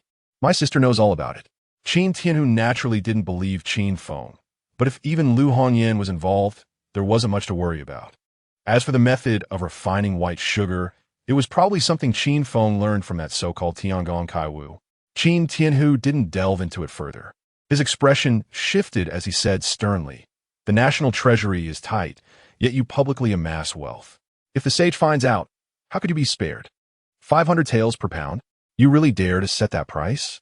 I fought on the battlefield for many years and never had your audacity. How about this? Set the price of white sugar at 10 taels of silver per tael, which is double that of sugar frost." Upon hearing this, Qin Feng rolled his eyes, thinking that his father, who excels in the court and on the battlefield, is simply not cut out for business. 10 taels of silver per tael? Qin Feng would rather throw it all away than sell it at such a low profit. He had no interest in such a deal. Otherwise, he could simply swindle a few more rich young masters instead. "Dad, just leave this matter to me. I know what I'm doing." When Qin Feng refused to lower the price, Qin Tianhu prepared to take a hard line. Just as he raised his hand, Qin Feng quickly slipped away. Watching Qin Feng leap around, Qin Tianhu couldn't help but sigh. With such a son in the Qin family, I wonder whether it's a blessing or a curse. Although Qin Feng nearly caused chaos at Prince Ji Wang's residence, everything ultimately returned to normal, and the banquet began as scheduled. Prince Ji Wang and the officials raised their glasses in merriment, exchanging compliments. Even the prince and the officials were like this, so the remaining guests were no different. Qin Feng has never liked such occasions. He grabbed a handful of peanuts from the table and slipped away, feeling great after making money. Snacking on peanuts while humming a tune, he unknowingly wandered into a secluded courtyard. This secluded courtyard was beautiful, with artificial mountains and flowing water surrounded by blooming flowers, where even birds and butterflies fluttered about. Compared to the hypocritical main hall filled with toasting and drinking, it was like a paradise beyond the world. While carelessly tossing peanut shells, Qin Feng strolled among the flowers. Just then, an uninvited guest barged into the main hall, with a pair of fierce eyes scanning the area, searching for something. Chapter 48. The violent girl. This person was not very old, just around 20, with a build that was not particularly tall, but quite sturdy. His sharp eyes exuded a sense of authority beyond his years. Li Rue, with his keen eyes, immediately recognized the young lord of the Anghua Marca residence and quickly exchanged a glance with Cheng Fa. Cheng Fa, smiling, approached him. "The banquet has already started. Why has the young lord only just arrived?" Ning, who glanced at Cheng Fa, dismissing him with annoyance. "I was delayed by some matters." His sharp gaze swept across everyone present, searching for target. Cheng Fa knew Ning Hu's temperament. He was unwilling to provoke him unless absolutely necessary. However, at this moment, only Ning Hu could subdue that troublemaker Qin Feng, so he forced himself to smile and engage in conversation. "Young lord, are you looking for Qin Feng?" Ning Hu frowned, his face filled with impatience. "Do you have something to say? If not, go cool off somewhere else. Why are you causing a disturbance here?" Chung Fa had once knelt to become a disciple at the Shenglin Academy and was later tricked by Qin Feng out of 100,000 taels of silver, which Ninghu had long heard about, leading him to look down on Chung Fa. Chung Fa, feeling embarrassed, could only force a smile and retreat awkwardly. Li Rue, not far away, saw this and inwardly cursed Chung Fa for being useless. He had no choice but to approach himself. Young lord, greetings. Ninghu did not have much fondness for Li Rue either, but since he was the son of the Minister of Revenue with a higher status, Ninghu had to endure and nodded before getting straight to the point. Have you seen Qin Feng? Since Ninghu was direct, Li Rue naturally did not hold back, pointing towards the side courtyard. I saw him heading towards the side courtyard earlier. As he spoke, Li Rue suddenly changed the subject. I heard that Siener also came. Could it be that he went to find her? As expected, upon hearing this, Ninghu's expression changed drastically. His eyes filled with fury, and without saying a word, he strode towards the side courtyard. Seeing Ninghu's fierce back, Li Rue couldn't help but sneer. A scholar meets a soldier. Reason can't be made clear. Qin Feng, don't you like to play the rogue? Let's see how you handle this little tiger. Ninghu's face was cold, truly resembling an angry tiger. In the entire capital, who didn't know that the young lord was infatuated with Xie Yun'er? Even though Xie Yun'er showed little interest in him, feelings could grow over time. And as long as he persisted, he believed he would one day win her heart.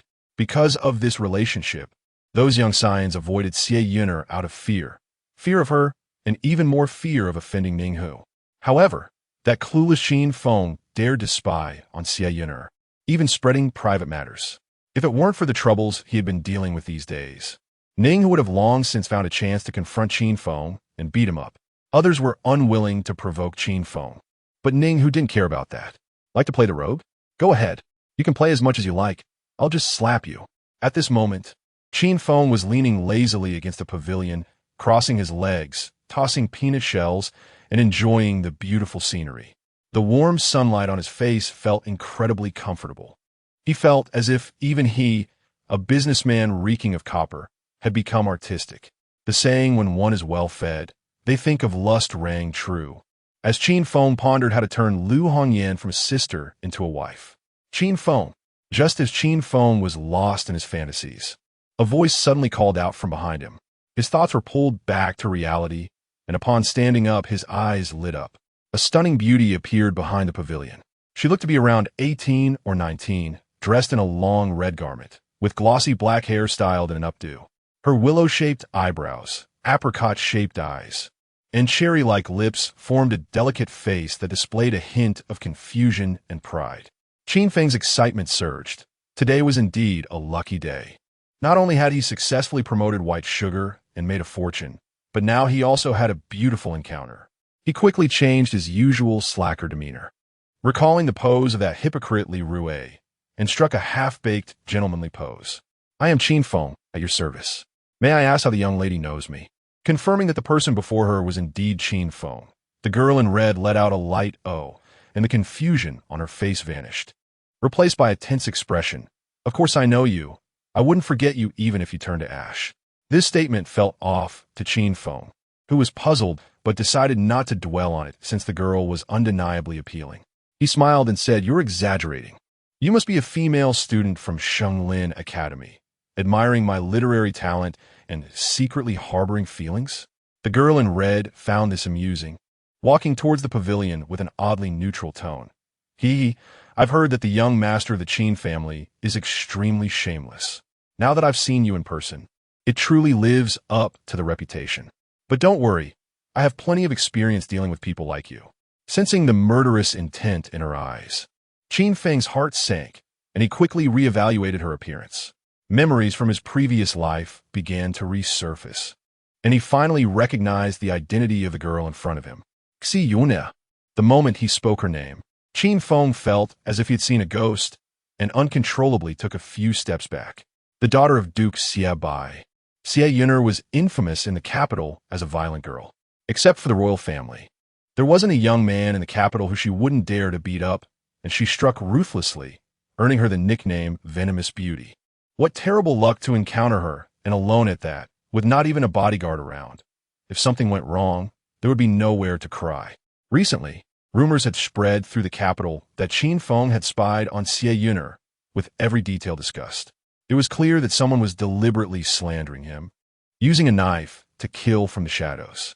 As Qin Feng stepped back, forcing a smile, he said, "Oh, it turns out to be Miss Xie. I was just blind and didn't recognize you. Why did you come here instead of attending the banquet? If word gets out that we are alone in this big side courtyard, it might tarnish your reputation." Qin Feng's words had barely left his mouth when Xie Yun'er's expression changed dramatically, her apricot eyes filled with murderous intent. Reputation? What reputation do I have left to tarnish? Now the entire capital knows about my birthmark. Thanks to you, I, Xie Yun'er, have become the talk of shameless rascals in the capital.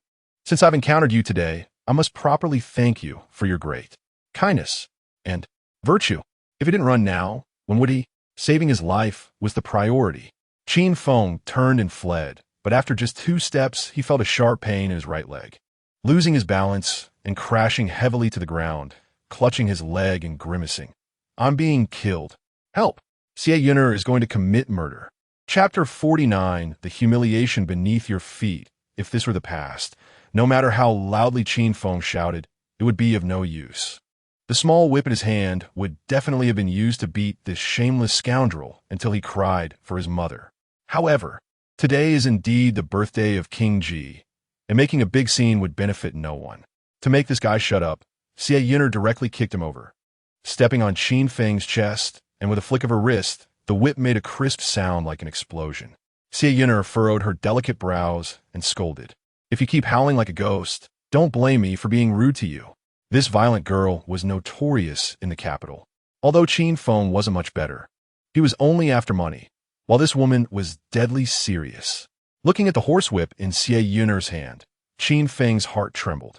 The memories of his previous life showed that there was nothing Xie Yun'er wouldn't dare to do. If she got angry and struck down with the whip, Qin Feng's body, which had been hollowed out by wine and lust, could never withstand it. Qin Feng tightly clasped Xie Yun'er's ankle, pleading desperately, "Me see.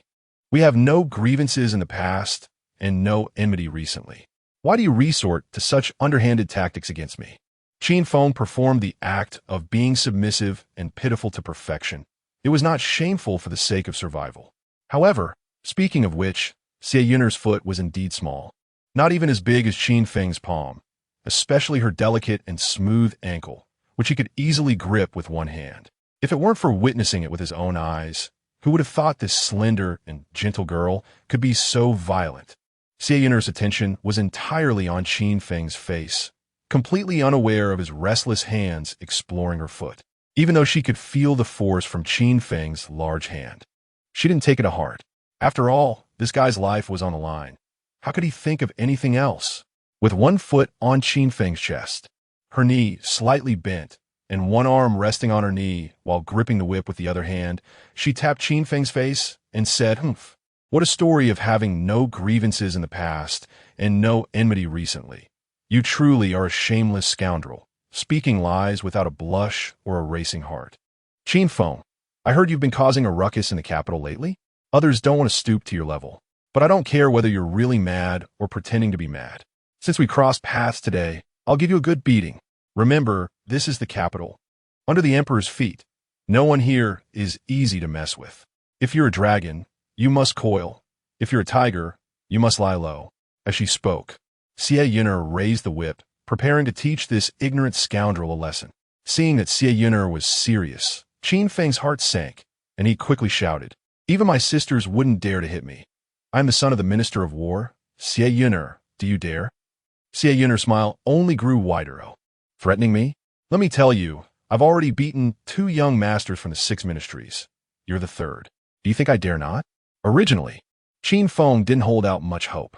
Since he couldn't scare Xie Yun'er, he immediately executed his backup plan, his expression changing 180 degrees to a face full of flattering smiles. "Miss Xie, as long as you let me go, I will reward you handsomely. How much do you want? Just name it, as long as it's not over 1,000 taels of silver." Xie Yun'er couldn't help but burst into laughter, shaking her head in disbelief. 1,000 taels of silver? Are you trying to bribe a beggar? Didn't you extort a lot of money from Chung Fa and the others? You're about to lose your life, and you still can't bear to spend money? Truly a penny-pinching fool who values money over life. All right, I won't waste my breath with you. Even if a celestial being came today, you will still receive this beating. This woman was impervious to both soft and hard tactics, and all of Qin Feng's ideas to hold her back became ineffective. There was no way out. He could only go all in, as Xie Yun'er raised the whip. Qin Feng, treating the dead horse as if it were a live one, shouted, "It's not me who said you have a mole on your waist." Upon hearing this, Xie Yun'er's actions froze instantly, her angry little face first turning pale, then blushing furiously. In Qin Feng's era, a man's head and a woman's waist were both considered important parts, and outsiders should not easily touch them. In this feudal era, it was even more of a taboo. Randomly touching a man's head was a great humiliation, and if one encountered a hot-headed person, they might really fight over it. This was also why whenever Qin Feng encountered a tough opponent, he would mess up their hairstyle to test their bottom line. If the other party was embarrassed and angry, Qin Feng would stop. If they were just angry but didn't resist, Qin Feng would immediately take advantage. After all, as a scion of a rich family, knowing how to handle people was basic etiquette. In this era, clothing had not yet been influenced by foreign styles. Women wore long robes that covered them completely, with almost all parts of their bodies tightly wrapped except for their faces and hands. Although it wasn't as exaggerated as exposing the wrist is a loss of virtue, in a woman's life, only her ideal husband could see her waist. Even though Xie Yun'er's mole had already caused quite a stir, it was still a shameful matter, and she tried her best to avoid discussing it. Even when threatening Qin Feng, she avoided the main issue, going straight to the point. Now, hearing it shouted out from the mouth of a big man like Qin Feng, Xie Yun'er wished she could find a hole to hide in. Fortunately, there were no other people nearby, and Xie Yun'er, furious and ashamed, said, "Still quibbling when death is imminent. I've already questioned the servants in my house. On my father's birthday, many saw you trespassing into the backyard. What you said earlier, I will return it to you intact. We have no grievances and no enmity, so why slander my reputation? Now, the rascals in the capital all use me as a topic of conversation. Are you satisfied?" Facing Xie Yun'er es uncontrollable anger, Qin Feng had already figured it out. He did indeed trespass into the backyard that day, but it was not intentional. Moreover, it was his first time entering the Xie residence. How would he know where her boudoir was? Even if he did know, with so many maids and servants seeing him, even if he had the intention to peep, he wouldn't have had the opportunity, right? Clearly, someone was framing him, using him as a scapegoat. Xie Yun'er es baus volvit. Her eyes still filled with anger. Don't try to quibble. The maids in the backyard are all loyal servants of my family and would never betray their master. In the whole capital, only you have set foot in my private residence. Who else could it be but you? Xie Yun'er absolutely did not believe Qin Feng's words. She had heard that he was sharp-tongued and good at debate, and today she saw that it was indeed true. Just then, Xie Yun'er felt a strange sensation in her ankle and looked down to see Qin Feng's two hands wandering around her ankle.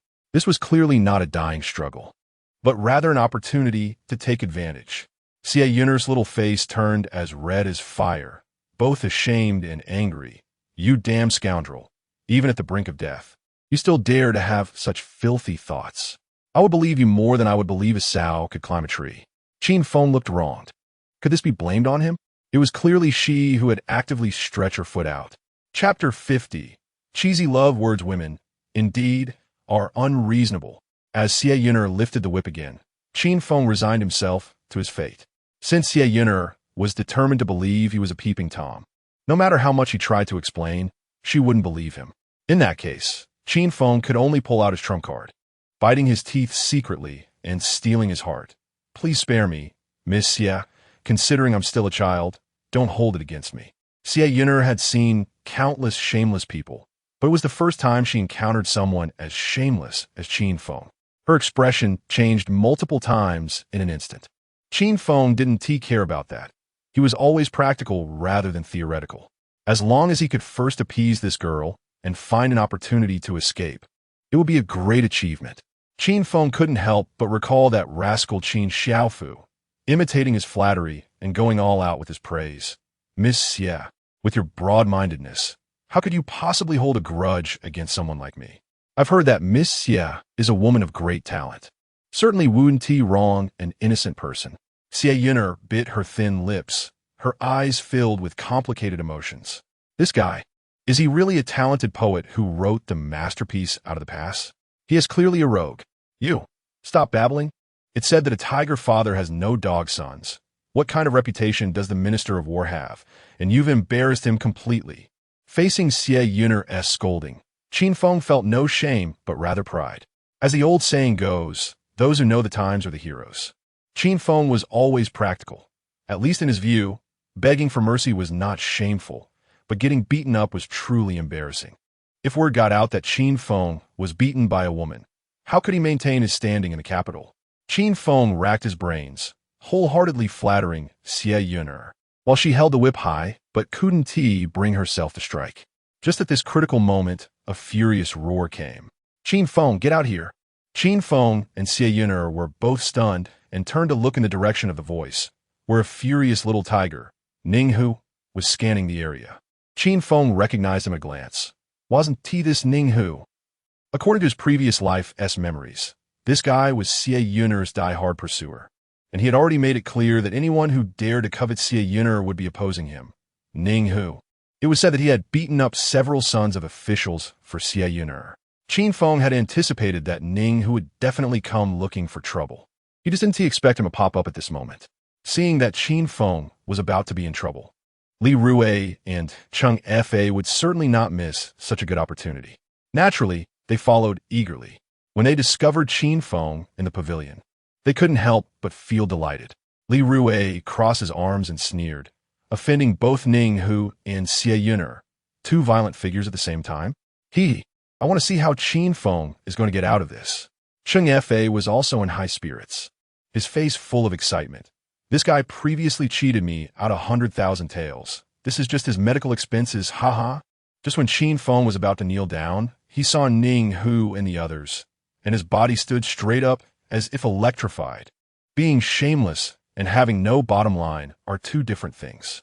Kneeling down to beg a woman for mercy is one thing, but kneeling in public is another matter altogether. Qin Feng's flattering expression was instantly replaced with one of righteous indignation, changing his face as quickly as flipping a page, leaving Xie Yun'er dumbfounded. Immediately after, under Xie Yun'er's incredulous gaze, Qin Feng actually began to solemnly swear. Yun'er, what kind of person am I? Qin Feng, you still don't know. Huh? Xie Yun'er looked confused, not understanding what Qin Feng was trying to pull. Before she could react, her slender hand was completely enveloped by Qin Feng's large hand. Feeling the fiery warmth of his palm, Xie Yun'er's cheeks instantly flushed. Just as she was about to scold him, Qin Feng interrupted her first. Looking at Xie Yun'er with affectionate eyes, recalling the appearance of a love saint from a movie, he earnestly said, Yun'er, I swear, in heaven and on earth, I only love you. There is absolutely no changing of hearts. Please spare me. Upon hearing this, Xie Yun'er gasped, looking at Qin Feng with the gaze one would give a fool. She thought this guy must have been kicked in the head by a donkey. Otherwise, how could he speak such nonsense in broad daylight? The capital is a big place, and although Xie Yun'er had heard of Qin Feng's bad reputation, this was their first meeting, so they were hardly familiar. Where could love come from? Moreover, Xie Yun'er wished she could kill Qin Feng. He should have been kneeling and begging for mercy. So how did he suddenly turn into this strange face? It was just Xie Yun'er who was stunned. Ninghu was also frozen in place, his eyes filled with disbelief, seeing that the situation was already firmly in his grasp. Qin Feng naturally seized the opportunity to fan the flames. He was good at sweet-talking, but he had seen countless cheesy love lines online before, and now was the perfect time to use them. Qin Feng's eyes became dreamy, filled with infinite affection. How could I ever do anything wrong to a woman as gentle and refined as you, who is both talented and beautiful? Do you know the difference between you and the stars? The stars are in the sky, and you are in my heart. From now on, I can only call you you, because you are in my heart. Can you shut up? Faced with Qin Feng's sudden question, the still bewildered Xie Yun'er instinctively replied, I didn't say anything. Qin Feng squinted his eyes. Then why is my mind filled with your voice? As a top seller, being thick-skinned was a basic skill. Even when saying such cheesy love lines, Qin Feng remained calm and collected. In contrast, Xie Yun'er was left dumbfounded. She knew what sweet talk meant, but such words were only meant to be said in private between a man and a woman. Who would say such things openly like Qin Feng, without any psychological burden? Moreover, these words were really too explicit. As Xie Yun'er snapped out of her daze, she immediately fell into an unprecedented shame. Her cheeks burned like fire, and all she wanted was to find a crack in the ground to hide in. She completely forgot why she had come to find Qin Feng today. Li Rui and Cheng Fa were also dumbfounded. They were both well-known rascals in the capital, easily spouting lewd phrases in brothels or pleasure boats. But in public, they always considered themselves gentlemen and had no courage to say such things. In terms of shamelessness, Li Rui and Cheng Fa felt they were completely outclassed. Moreover, this was right in front of Ning, who in the entire capital didn't he know about Ning, whose feelings for Xie Yun'er. Originally, the two had planned to stoke the fire and push Qin Feng to the forefront of the storm, but before they could even open their mouths, Qin Feng had already ignited the flames himself. Chapter 51. It's all a misunderstanding. Ning, whose face was ashen, his fists clenched tightly, the veins on his forehead thumping, and the endless fury in his eyes seemed ready to tear Qin Feng apart. What are you doing? In an instant, it felt like the entire Ji Wang mansion echoed with Ning Hu's roar, resembling the might of a tiger roaring in the mountains, but more so reflecting the outrage of catching someone in the act. Faced with the furious Ning Hu charging straight at him, Qin Feng, who had just worn a dominant expression, quickly changed his demeanor and hid behind Xie Yun'er, looking surprised. What? Are there others here? I know, you guys aren't eavesdropping on us, are you? How shameless. This remark nearly drove Ning Hu to the brink of fury. When it came to shamelessness, no one in the entire capital could compete with Qin Feng. Ning Hu gritted his teeth. Qin, if you have the guts, let's fight to the death. Whoever wins gets Yun'er. Fight to the death? What a joke. Qin Feng scoffed. He was a man destined to become the richest in the capital. The days of indulgence and luxury were ahead of him. The only value of this body was to be drained by wine and lust, not to fight for survival. Peeking out from behind Xie Yun'er, Qin Feng asked in surprise. Whoever wins gets Yun'er. What do you take her for? A commodity? Yun'er is a living person. I would never do something that devalues her. Ning Hu, who was already straightforward, preferred to solve matters with simplicity, usually through his fists. Hearing Qin Feng's words, he realized his phrasing was inappropriate but felt powerless. His vision starting to blur with anger. Li Rui and Cheng Fa exchanged glances, shaking their heads with bitter smiles. Li Rui quickly whispered a reminder. This guy is always sharp-tongued. In terms of verbal skill, no one in the capital can match him. I say, don't waste words with him. Just go up and beat him. Fists are the only language he understands. Cheng Fa chimed in. Exactly. Or do you think young Master Ning can just watch as Miss Xie is taken away? You know Qin Feng used to be a frequent visitor to the pleasure boats, right? He will surely betray Xie Yun'er in the future. With Li Rui and Cheng Fa fueling the fire, it was hard for Ning Hu not to explode. Gritting his teeth, he charged towards the pavilion, but after just a few steps, he stopped because Xie Yun'er was trembling violently. Dazed by the barrage of cheesy pickup lines, Xie Yun'er finally came to her senses, realizing something was wrong at her waist. Looking down, she found two hands, one on each side of her waist. As an unmarried young lady, if this got out, the impact would be far more damaging than any blemish on her waist. How could she ever get married now that someone had touched her waist? Embarrassed and angry, Xie Yun'er raised her whip to strike, but Qin Feng always stayed behind her. And whenever she turned, he turned with her, making it impossible to hit him. Grinding her teeth, Xie Yun'er suddenly turned in the opposite direction, catching Qin Feng off guard, and he instinctively wrapped his arms around her waist. Since Qin Feng had been bending forward, his face nearly pressed against her chest. An unprecedented sense of shame instantly filled Xie Yun'er's heart. You damn guy, let go. There are others here. Xie Yun'er, flustered, spoke without thinking. As a young lady, she'd never had such intimate contact with a man, and she felt as if all her strength had been drained. Her attempts to raise the whip resulting in weak strikes. Let go. If someone sees us, Xie Yun'er initially wanted to threaten Qin Feng, saying if she couldn't get married, she would fight him, but the words got stuck in her throat. Qin Feng dared not let go. Otherwise, he would surely face dire consequences.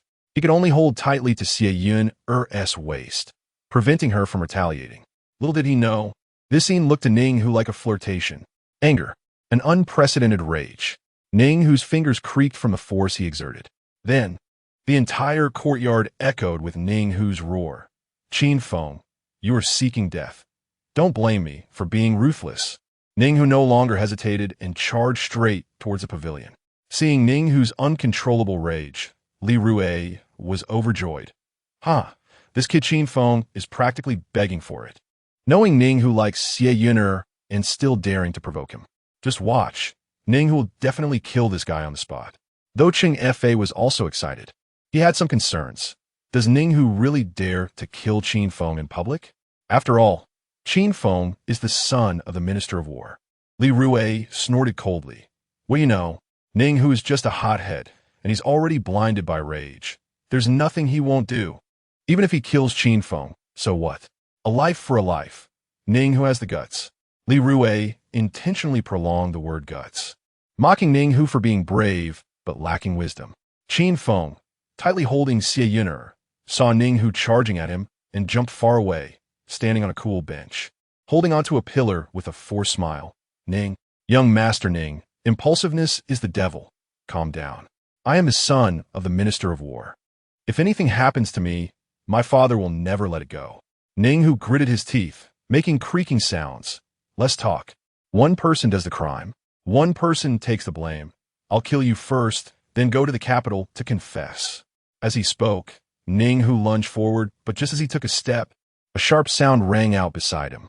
Crack! Xie Yun struck her whip in front of Ninghu, her face cold. Step aside. Qin Feng is mine. All of Xie Yun's shyness transformed into rage. She wished she could swallow Qin Feng whole. Only by personally dealing with this shameless scoundrel could she quell her anger. However, words spoken without intent can be heard differently.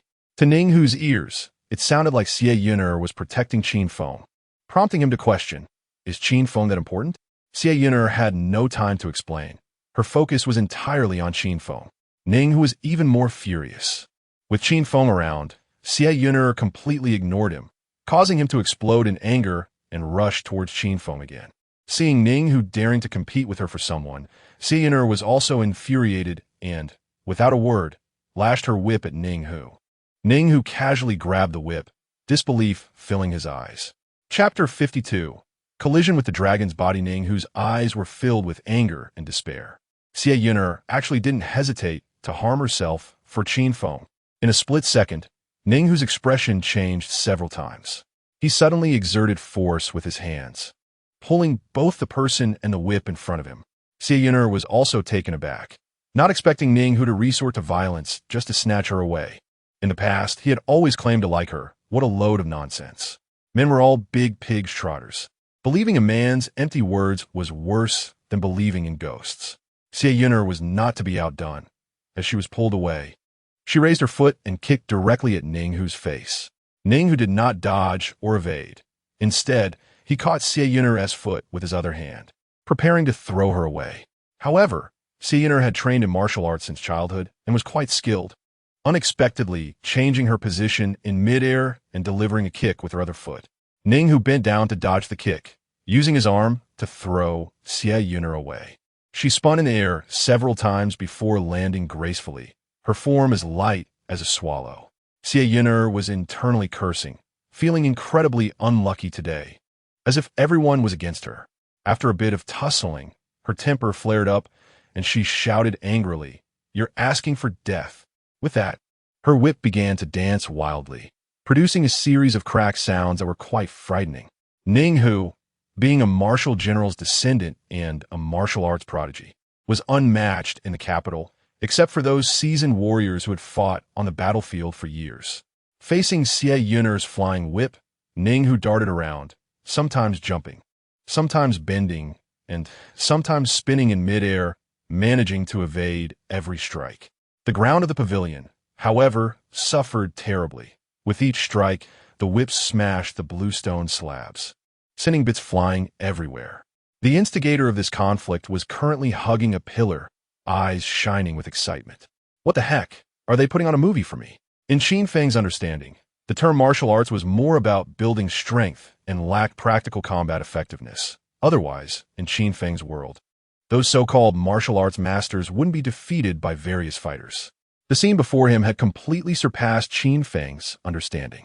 After a moment of confusion, Qin Feng suddenly became alert. Was this the difference between martial arts and martial skills? Just a word apart, yet worlds apart. If these two were in Qin Feng's world, they would surely dominate all kinds of free fighting competitions. Qin Feng became excited, wanting to cheer, but as he did, Xie Yun'er's whip struck the top of his head. Looking up, he saw a nearly 1 centimeter deep mark left on the stone pillar, almost scaring him into peeing his pants. Rationality told Qin Feng that now was not the time to be a bystander. No matter who won between these two, it would be enough trouble for him. He immediately slipped away, jumping down from the pavilion and running towards the gate without looking back. You all keep fighting. I need to go home and play cards with the maidens. No time to serve you here. Seeing Qin Feng about to run, Li Rue was anxious and stomped his feet. How could he let this once-in-a-lifetime opportunity to use someone as a knife to kill another go to waste? He immediately shouted at Ning Hu, young Master Ning. Little Marquis. Ning Hu. Qin Feng is running away. Ning Hu was currently fully engaged in combat with Xie Yun'er and had no time to worry about Qin Feng. Although Xie Yun'er noticed Qin Feng escaping, she dared not let her guard down. While fighting fiercely, she was both furious and helpless. As Qin Feng jogged towards the gate, he pointed at Li Rue and threatened. Stop shouting. Just because I can't beat Ning Hu and Xie Yun'er doesn't mean I can't beat you. If you keep talking, I'll slap you. Li Rue was so angry that he gritted his teeth, watching helplessly as Qin Feng ran out of the side courtyard. As Qin Feng ran out, he turned to observe the situation, only to find Ning Hu and Xie Yun'er chasing after him. His heart sank, and he unconsciously sped up. Just as he turned around, a figure appeared in front of him. Due to being too close, he had no time to react and crashed straight into the person. The other party didn't budge an inch, while Qin Feng felt as if he had run into a wall, falling to the ground in a tangle. If it were a usual situation, it would have been fine. It would be Qin Feng's fault, and at worst, they would apologize to each other. But today was different.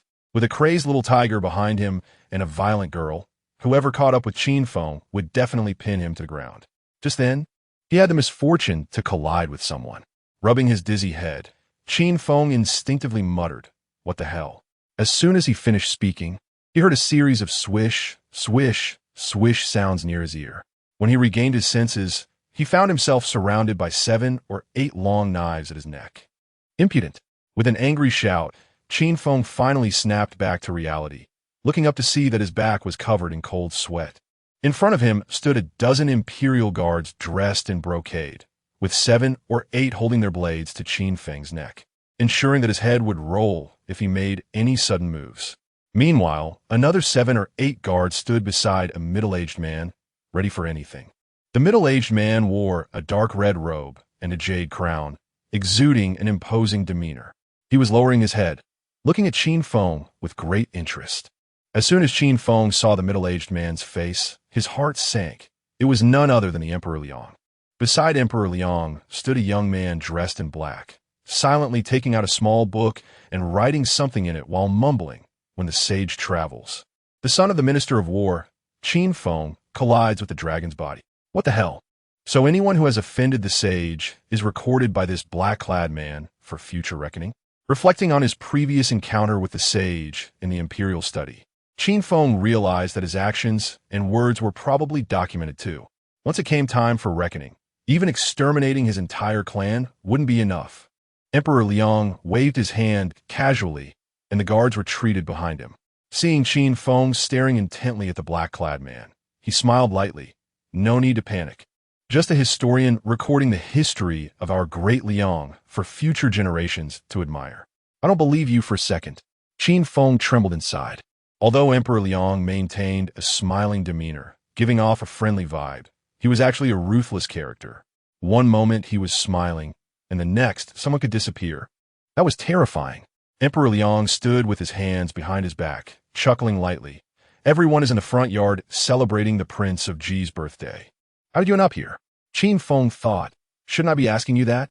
As a sage, even if attending the Prince of Ji's birthday, he could have simply issued a decree and sent some gifts over. Why did he have to personally come? Qin Feng was filled with questions. Yet on the surface, he dared not show any hesitation. Reporting to the sage, someone is chasing me. It was also out of my hands. As soon as these words were spoken, the surrounding guards were immediately on high alert. Emperor Liang was slightly taken aback. This is the residence of the Prince of Ji. Who is so bold? Chapter 53. The cost of showing off this is beneath the emperor's feet. Any acts of killing are taboo, and only the Liang emperor holds the power of life and death. The smile on the Liang emperor's face instantly vanished, turning cold as ice. In that moment, his expression changed so quickly that it left Qin Feng stunned. From a gentle breeze to decisive slaughter, it was merely an instant. As the old saying goes, accompanying a ruler is like accompanying a tiger. Indeed, it is not without reason. At this critical moment, Ning Hu and others rushed out from the courtyard. Ning Hu led the charge and shouted angrily, "Qin Feng, where have you been?" With a fierce expression, Ning Hu froze the next second. Then, without any hesitation, he knelt down with a thud, bowing his head to the ground. Your servant did not know the sage was present, deserving of 1,000 deaths." Li Rue and others, who followed closely, were also startled and quickly knelt down, in unison saying, "We almost collided with the sage's carriage. Please forgive us, sage." According to the laws of the Great Liang, titles can be inherited, but official positions cannot. Therefore, only Ning Hu referred to himself as a servant. The others, although they were descendants of high-ranking officials, did not possess official positions and were akin to commoners. Seeing these people, the Liang emperor immediately understood something. The frost on his face disappeared, replaced by a profound smile as he casually remarked, "So it was you causing a ruckus, I really thought." The Liang emperor did not continue speaking, as it was a taboo. To be fair, it was all Qin Feng's fault. If they were to cause a scene, why mention chasing and killing? If things escalated, how many people would be implicated? When the Liang emperor looked towards Qin Feng, there was no sign of anyone else present. Just as he was puzzled, he heard Qin Feng's smug laughter from behind him. Weren't you all going to hit me? Come on, let's see who dares to act out." Seeing Qin Feng's smug demeanor, Ning Hu and the others trembled with anger, but had no choice. After all, using violence in front of the sage was punishable by death. The Liang emperor had seen Qin Feng's madness before. According to the rules, as a descendant of a high official, he should be locked up in the ancestral hall to prevent endless calamities. However, this fellow had great talent, making the Liang emperor both angry and fond of him. Thus he shook his head and scoffed, "Qin Feng, do you understand the principle of a dog relying on its master?" Qin Feng hid behind the Liang emperor, raised his head, and put on a posture of looking up while seriously pondering. "Your words are incorrect, sage." As soon as this was said, the Imperial Guard wished they could skin Qin Feng alive. How could a commoner without an official position dare to question the sage? Just as they were about to scold him, Qin Feng's next words silenced them. "This is clearly a person relying on the dragon's might." The Liang emperor was taken aback for a moment, and then threw his head back in laughter. Good one, a person relying on the dragon's might. Although you're always madcap, your words do have some merit. All right, no need to hide anymore. No one here dares to hurt you in my presence. With someone backing him, Qin Feng naturally felt buoyant and swaggered over to the Liang emperor, even though everyone present wanted to take him down. On one side were Ning Hu and the others, filled with hatred, while on the other, the Imperial Guard thought Qin Feng was too reckless. But as long as the sage liked him, what could they do? Qin Feng was unreserved, hands behind his back, looking at the kneeling Ning Hu and the others, proudly saying, "Who wanted to hit me just now? Have the guts to stand up." Ning Hu's teeth were clenched, but he could only lower his head, not daring to make a sound. Xie Yuner beside him was not much better off. Although she was furious, she was more puzzled in her heart. The sage had grand ambitions and was good at using people. Why did he particularly value this madman Qin Feng? What merits did this guy have besides being shameless? The Liang emperor did not stop Qin Feng's showboating. When Qin Feng made a round, and no one dared to speak, he returned, full of himself, and the Liang emperor squinted and smiled. "Qin Feng, What you said just now was indeed good. Qin Feng was bewildered. Huh? Good? Should I say a few more words? Since it was sanctioned to show off, Qin Feng could not be blamed. Just as he was about to instruct Ning, Hu, and the others, the Liang Emperor interrupted him. What I refer to is naturally your words at the banquet for Prince Ji. Now, the great Liang's treasury is empty, and we, led by me, are all about cutting expenses. The high-ranking officials' children in the capital, however, are extravagant and lavishly sending gifts, which is truly inappropriate. I heard that the Minister of War did not send gifts. Very well. You sent a bag of white sugar? Quite practical. It seems that there are still people in this capital willing to share hardships with me. As soon as these words were spoken, Qin Feng's head nearly reached the sky, while Li Rue and Cheng Fa lowered their heads, wishing they could find a hole to hide in. A gift worth a fortune was given out, originally hoping to gain Prince Ji's favor, but it ended up becoming a crime. It was truly losing both the lady and the soldiers. Just as Qin Feng was full of himself, the Liang Emperor suddenly lowered his voice and said softly, "That white sugar, I have not seen it either. I tasted a little at Prince Ji's place. It is indeed exquisite in color, fragrance, and taste, incomparable to sugar frosting." Upon hearing this, Qin Feng's heart sank, and his proud head drooped. Although he wanted to pretend he hadn't heard anything, thinking of all the evidence of his crimes, all noted down by the Liang Emperor, he had to yield and lower his gaze. Since the sage likes it, then in the future, the use of white sugar in the palace will be fully managed by me at preferential prices. The Liang Emperor lightly said, "Oh," and asked with a smile, "How much do you need?" Qin Feng's mind was racing, weighing the options before tentatively asking, 500,000 taels? The Liang Emperor pondered. 500,000 taels is a bit too little. How about 1,000,000 taels? Moreover, this white sugar is novel. We can add another 1,000,000 taels. How about 2,000,000 taels a year? Qin Feng's eyes sparkled, wishing he could kneel down and kowtow right then and there. What a great emperor! There is no emperor as wise as this in the world. Qin Feng nodded vigorously. Since it is the sage's intention, how could I dare not comply? The Liang Emperor smiled slightly. That's wonderful. Before the end of each year, just send the funds to the treasury. I trust you, so I want to personally check the accounts. What? Qin Feng thought he was hallucinating. No, what do you mean? So I provide you with white sugar and still have to pay you? Upon hearing this, the black-clad man beside the Liang Emperor took out a small notebook. Qin Feng was so scared that he shivered and hurried over to press down the man's hand, nearly crying out, "Brother, you are my own brother. Please don't record it, all right? 2,000,000 taels is 2,000,000 taels." Qin Feng's heart was bleeding. He knew for sure that the Liang Emperor must have caught wind of his pricing for white sugar at 500 taels a pound, and he intended to take a cut. Thief! This old fellow is simply a bandit. Why go through such a roundabout way? Why not just rob me directly? 2,000,000 taels, how many wives could that buy? Qin Feng's face was full of despair. The previous arrogance was nowhere to be found. The facts repeatedly proved that showing off comes at a price. Chapter 54. Slander one must give the gain.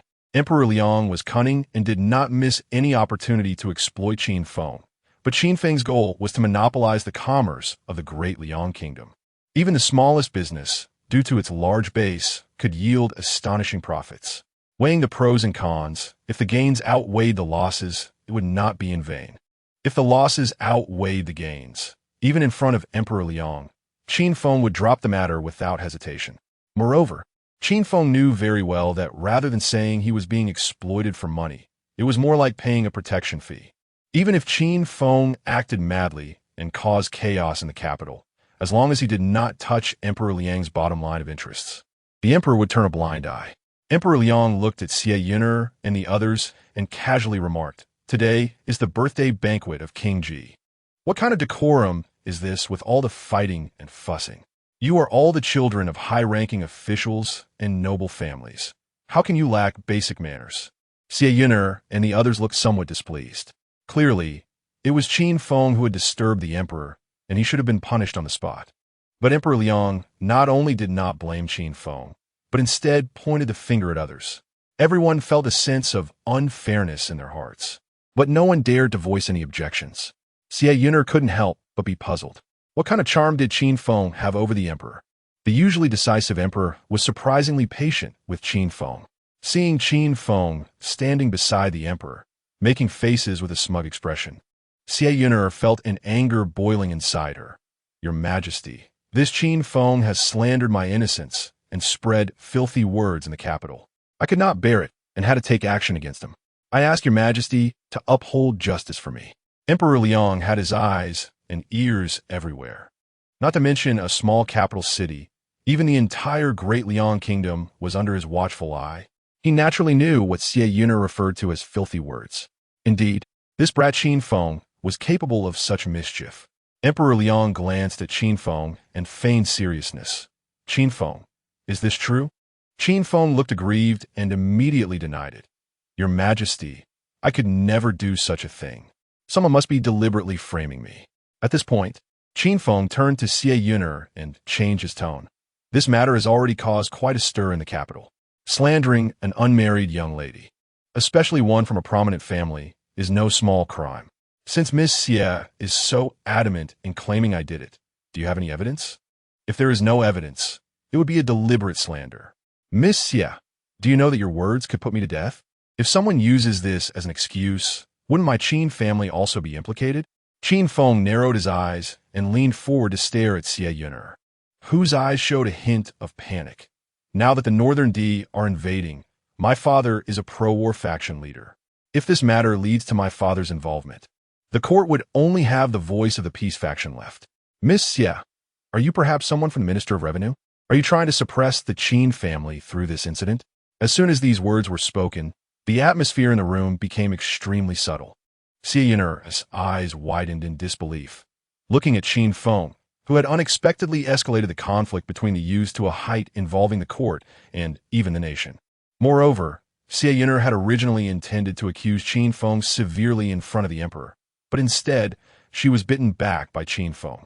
Xie Yun'er was both shocked and furious, wanting to rebut him on the spot several times, but the words stuck in her throat. Li Rui and Cheng Fa lowered their heads. Li Rui cursed in his heart. "This damned Qin Feng. Does he not understand the word taboo? The various forces in the capital are intertwined. Many things can be seen clearly but cannot be pointed out. This guy actually dared to say in front of the emperor and us that there was a conflict between the Ministry of Revenue and the Ministry of War, even implying that the Ministry of Revenue is deceitful. He clearly wants to cause chaos in the entire Great Liang Kingdom." Li Rui secretly glanced at the emperor and found a subtle smile on his face, which made his back feel cold. The emperor's mind was inscrutable. Who knows what he was thinking now? Emperor Liang's expression was subtle. As the saying goes, illness enters through the mouth and disaster comes out of it. Just based on Qin Feng's words, he could easily be labeled as someone who bewitches the hearts of men. However, Qin Feng's words actually resonated with Emperor Liang, and using this madman Qin Feng, he could indirectly give a warning to the faction of the Minister of Revenue, saving him a lot of trouble. Seeing Xie Yun'er left speechless by Qin Feng's retort, Li Rui was afraid of missing this rare opportunity and quickly signaled Cheng Fa. Cheng Fa understood and promptly bowed. "Your Majesty, this Qin Feng is known for his eloquence, able to turn black into white. Who in the capital does not know that the slander against Miss Xie originated from him? Could it be that the voices of the entire capital cannot compete with one Qin Feng? This guy not only slandered Miss Xie's innocence, but also deceived the emperor, and he should be punished on the spot." Emperor Liang stood with his hands behind his back, a slight smile on his face, and did not make a decision. Just watching what these so-called young elites of the capital could stir up. Little did they know that with Qin Feng's personality, even if these matters had nothing to do with him, even if he really did it, he would never admit it. Qin Feng appeared to be greatly wronged, sighed deeply, and helplessly said, "Since everyone in the capital believes I slandered Miss Xie, it seems I cannot deny it anymore." As soon as these words came out, Li Rui and Cheng Fa's eyes lit up in unison, thinking Qin Feng was about to admit defeat, and quickly took the opportunity to press on. Li Rui suppressed his inner delight and pretended to be magnanimous. As the saying goes, knowing one's mistakes and being able to correct them is a great virtue. After all, Qin Feng is the son of the Minister of War. Since he has admitted it, I respectfully ask your Majesty to be lenient. Lenient? That sounded better than it was. Once the charge of slandering Miss Xie was established, not only would it be a grudge with the Xie family, but the suspicion of deceiving the emperor would also be impossible to wash away. Even if he were lenient, the entire Qin family would have to bear the consequences. Emperor Liang did not expect Qin Feng to admit it, and a hint of surprise flashed in his eyes. Qin Feng, have you thought this through? Qin Feng's mind was bubbling with mischief, but he showed a harmless expression. Cheng Fa said it well. The public opinion is difficult to quell. Even if I do not admit it, what can I do? However, our great Liang kingdom has always been open-minded, and your majesty is a wise ruler. You would not let me suffer an unjust accusation. How about this? I ask your majesty to issue a decree to thoroughly investigate this matter. After all, this issue has spread in the capital, and as long as we follow the clues, we can surely find the person who spread the rumors. However, this action will consume a lot of manpower and resources, and since Li Rui and Cheng Fa are so concerned about this matter, I wonder if they would be willing to bear the investigation costs. Chapter 55 Challenge. Li Rui's expression suddenly changed. If this matter were overseen by the Jingzhou Yin, it would be easier to handle. With Li Rui's connections and status, just one word from him could turn this case into a cold case. But if the sage issued a decree, the nature of the situation would be completely different. Not to mention whether the Jingzhou Yin had the courage to deceive the emperor. Even if he did, the capital was full of the sage's spies. A slight misstep could turn a small matter into a big issue, or a big issue into a disaster. He knew that Qin Feng would never easily back down, but he didn't expect such a ruthless move. Li Rui's heart trembled. Once the matter was thoroughly investigated, the one deceiving the emperor would be Li Rui himself. He could not let Qin Feng have his way. Li Rui quickly knelt and bowed. Please, sage, take note. With the Northern D holding the pass, we face a great enemy. We should prioritize stabilizing people's hearts. Moreover, the Li family has always been honest. How could we have the money to support this investigation? Hearing this, Qin Feng nearly laughed out loud. He thought he had a thick skin, but he didn't expect Li Rui to be so shameless, casually spending tens of thousands of taels without batting an eye. Yet claiming the Li family was honest? Regarding the slander against Miss Xie, Emperor Liang was fully aware of the details, but as a sage, he couldn't interfere in everything. Seeing Qin Feng and Li Rui verbally sparring, with the latter clearly at a disadvantage and pale with fear, Emperor Liang couldn't help but feel emotional. On the court, the Qin and Li families were at odds, while outside the court, their descendants were also irreconcilable. Yet, given the situation, it was clear that Li Rui was no match for Qin Feng. He was already showing signs of defeat in just a few exchanges. However, upon reflection, it was understandable. If Qin Feng didn't possess even this level of ability, who knew how many heads would roll for the things he had done? Not wanting to delve deeper into the matter, just as Emperor Liang prepared to dismiss these unruly official descendants, a low shout suddenly rang out. Qin Feng, you cowardly villain. What good is all your talk? It's just to absolve yourself of guilt. A shameless person like you is not worthy of Miss Xie. Ninghu's face was ashen. He didn't care about any interests or relationships. Since Qin Feng dared to target Xie Yuner, he was his mortal enemy. Ninghu stood up and bowed to Emperor Liang. Please, sage, be a witness. I want to challenge Qin Feng. Initially, Emperor Liang didn't pay much attention to this small matter, but upon hearing Ninghu's words, he became interested. A challenge? Ninghu's attitude was resolute, his fierce eyes burning with fire. That's right. I challenged Qin Feng. If Qin Feng loses, he must admit to sullying Miss Xie's reputation and must not make any excuses. If I lose, do with me as you please. At this point, Ninghu suddenly turned, his sharp gaze directed at Qin Feng. Qin, don't tell me you're afraid. Facing the furious Ninghu, Qin Feng scratched his rear, appearing harmless. I'm afraid, so what? Ninghu couldn't help but sneer. A coward is a coward. It's no surprise that he would do something to ruin another's reputation. Ninghu knew that Qin Feng was a rogue, and provoking him would have no effect. So he decisively turned and bowed. I earnestly request the sage to issue a decree, allowing me to duel with Qin Feng. Whoever loses must disappear from Xie Yuner's side. Emperor Liang was already tired of the deceit between monarch and ministers, but he found Ninghu's proposal quite intriguing. As the saying goes, a man should solve problems in a manly way for the sake of a beautiful woman. Moreover, Emperor Liang was well aware of Ning Hu's martial skills. Few among the younger generation in the capital could match him. To test Qin Feng's response, Emperor Liang nodded in agreement. As you say, let it be quick and decisive. After today, this matter should not be mentioned again. Emperor Liang glanced at Qin Feng without revealing his thoughts. What do you say? Qin Feng cursed inwardly. What do you mean, what do you say? Are we negotiating about me? There's nothing to discuss. I have no interest in competing. Of course. These words could only be grumbled in his heart. With 100 times more courage, he wouldn't dare refuse in public. Declining the sage's order was tantamount to defying the emperor, which could lead to imprisonment or even execution.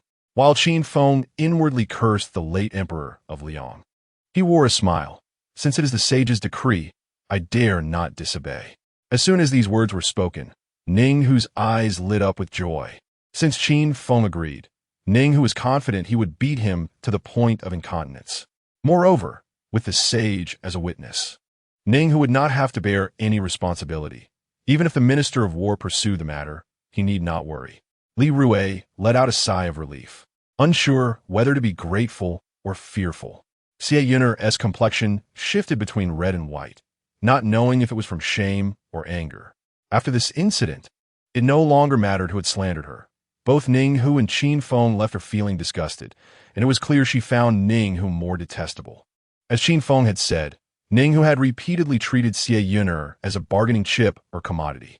At this critical moment, Qin Feng suddenly said, as a highly educated intellectual, I naturally cannot match the young Marquis in brute force. Surely, the young Marquis would not bully a scholar like me?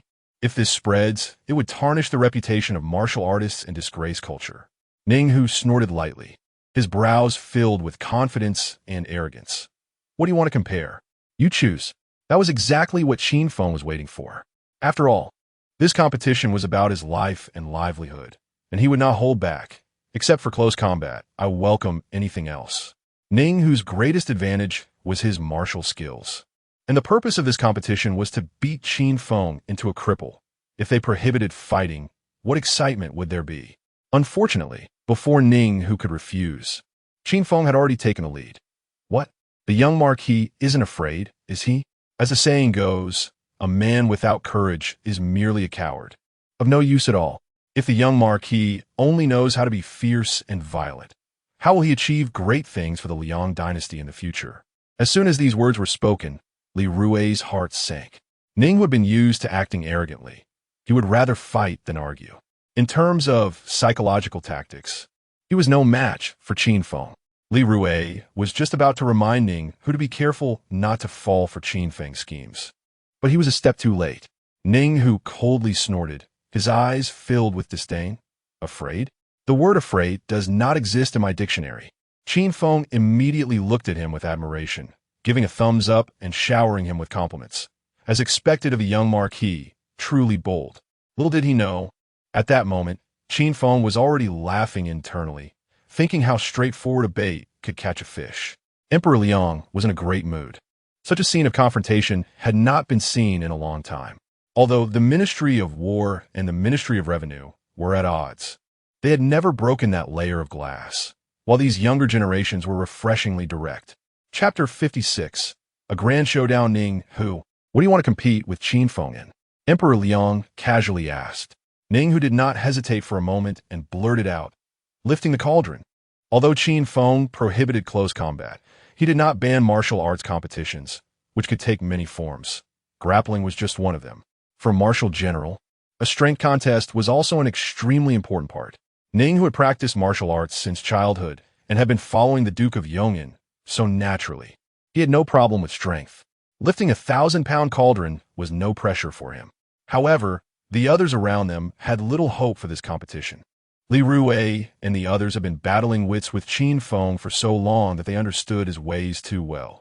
Once he found himself in a disadvantageous position, he would definitely find a way to turn the situation around and would never agree to Ning Hu's challenge. Emperor Liang thought this competition was a bit too unfair. Qin Feng was a scholar good at tactics, and it would not be an exaggeration to say he had the strength to tie a chicken. let alone lifting a cauldron. If you offered him a big girl, he might not even have the strength to carry her home.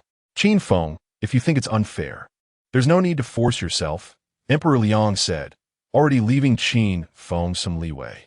After all, the emperor did not want to see this cash cow, Qin Feng, truly defeated by Ning Hu. Just when everyone thought Qin Feng would never agree, the result surprised everyone. Qin Feng looked unimpressed and wore a face that said, "Is that all? Lifting a cauldron? I've lifted my family's cauldron before. It's easy and fun." Hearing this, Chung Fa couldn't help but chuckle. Looking at Qin Feng as if he were an idiot, you can't possibly be unable to tell the difference between a cauldron and a furnace, right? Who has the time to cast a cauldron? With your skinny arms and legs, it's lucky if you don't get crushed into meat paste on the spot. See Yune pouted. Feeling a bit confused, this guy is really a madman. Emperor Liang frowned slightly upon seeing Qin Feng's quick agreement, but soon relaxed. Although Qin Feng was eccentric, he was not foolish. Since he agreed, he must have a strategy in mind. How would a scholar lift a cauldron? Emperor Liang couldn't help but be very interested in Qin Feng's countermeasures. The emperor waved his hand immediately. Li Zhan uniquely hurriedly leaned forward, bowing respectfully. "What does your majesty command?" Emperor Liang spoke directly. This competition between Qin Feng and Ning, who will be considered a birthday celebration for Prince Ji. Convey my decree. Everyone is to go to Prince Ji's mansion to watch. Originally, this competition was just a conflict among them, but Emperor Liang, who loved a good spectacle, turned it into a grand event, instantly causing a stir throughout the Prince Ji mansion. The servants in the mansion were busy and flustered, quickly moving tables and chairs to the training ground, while a crowd of birthday guests began to discuss among themselves. In no time, the entire Prince Ji mansion was in chaos. The Minister of Revenue, along with a group of guests, walked towards the training ground, gloating. As expected of the young master of the Qin family, truly has guts to compete with the young marquis in lifting the cauldron. How many young masters skilled in martial arts are there in the entire capital? Yet few dare to confront the young marquis head-on. Truly a tiger father does not raise a dog son. The Minister of Revenue's words were clearly aimed at Qin Tianhu, standing nearby. At this moment, Qin Tianhu's face was extremely dark. He had repeatedly reminded Qin Feng to keep a low profile and not act recklessly. Yet all of it was ignored by that brat. Qin Tianhu had already made up his mind. Although Qin Feng won Prince Ji's favor with sugar, with his mischievous nature, a beating with a whip was unavoidable. The nearby adults snickered. They had only heard that young Master Qin was good at poetry, but they never thought his martial prowess was so impressive, deserving of a reputation as a well-rounded talent. That's true. After all, daring to challenge the young marquis shows young Master Qin's skills. What's so strange about that? Lord Qin once led troops to fight against the Northern D, naturally unparalleled in bravery. As the saying goes, dragons give birth to dragons and phoenixes to phoenixes. A mouse's offspring knows how to dig a hole, so young Master Qin is certainly not far behind. Laughter and sarcastic remarks from all sides converged on Qin Tianhu, whose face was extremely unpleasant but helpless, compared to these adults who were used to insinuating remarks. The young masters attending the birthday banquet were much more straightforward in their evaluations of the competition. Fool! Just wait to see Qin Feng get crushed into meat paste. I disagree. The prerequisite for getting crushed into meat paste is that Qin Feng has to lift the cauldron first. How could that little chick lift the cauldron of the Prince Ji mansion? Don't make me laugh. I used to think Qin Feng was just pretending to be mad. But now I believe it. He really is crazy. The cauldron of Prince Ji's mansion is a royal ceremonial vessel, and the smallest one weighs at least 1,000 to 1,800 pounds. A person who has practiced martial arts for several years can't even lift it, let alone move it. The training ground of Prince Ji's mansion wasn't very large, accommodating only a few hundred people. On one side, there were weapon racks, and on the other, various training equipment. In the southwest corner of the training ground stood several cauldrons, the largest of which was a three-legged blue and white cauldron used for sacrifices, estimated to weigh at least 1,000 pounds.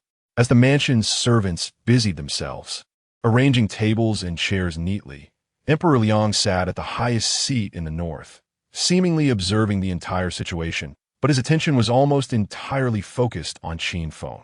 Rather than being curious about how Qin Feng would lift the cauldron, He was more concerned about how Qin Feng would handle this conflict. After all, Qin Feng's actions were eccentric. Although he had many strange ideas in the capital, if he did not have some political acumen, he would eventually be eliminated. If Qin Feng did not possess the ability for long-term stability, then Emperor Liang would not need to waste too much energy on him. Meanwhile, under the leadership of Prince Ji, a crowd of guests gradually entered the training ground, paying their respects to Emperor Liang before taking their seats. More than half of the high-ranking officials above the third rank were present. The rest were either nobility or prominent merchants in the capital. In this small training ground, almost all the top figures in the capital's pyramid were gathered. The only woman present was Xie Yuner, who watched Qin Feng walking around the three-legged cauldron with his hands behind his back, resembling an old cadre, feeling both angry and wronged. There had already been rumors in the capital that Xie Yuner had an unusual relationship with Qin Feng. Otherwise, how could he easily enter the Xie family's inner courtyard and describe Xie Yuner's characteristics so clearly? Now, with the commotion between Qin Feng and Ning Hu, it wouldn't be long before the entire capital knew that Qin Feng and Ning Hu were competing for Xie Yuner, and Xie Yuner couldn't clear her name even if she jumped into the Yellow River. Qin Tianhu's expression was extremely ugly, and he couldn't help but feel puzzled, wondering what sins he had committed in his past life to have given birth to such a troublesome child as Qin Feng. Chapter 57. Inevitable defeat. If Qin Feng insists on competing with Ning Hu out of pride, it's understandable given his youth and impulsiveness. However, the competition should highlight strengths and avoid weaknesses. A scholar like Qin Feng, who can't lift a shoulder or carry a load, insisting on a strength competition with Ning Hu is simply foolish. It's like getting kicked by a donkey. Now that even the Emperor Liang is alarmed, this is no longer just stupidity. It's courting death. Qin Tianhu became increasingly furious, fearing that Qin Feng would drag the entire Qin family into this mess. He directly stood up and kicked at the tripod, aiming for Qin Feng's backside. The suddenness of the incident caught Qin Feng off guard, nearly sending him tumbling into the pot. Thinking it was Ning Hu's trick from behind, he cursed, "Damn it, you dare to strike in front of the sage? I'll fight you." However, when he turned around and saw the dark expression on Qin Tianhu's face, his bravado instantly deflated, replaced with a forced smile. "Father, why did you kick me? Have some consideration for my dignity in front of so many people." The guests present were already there to see the Qin family's embarrassment, and Qin Feng's words immediately drew a wave of laughter.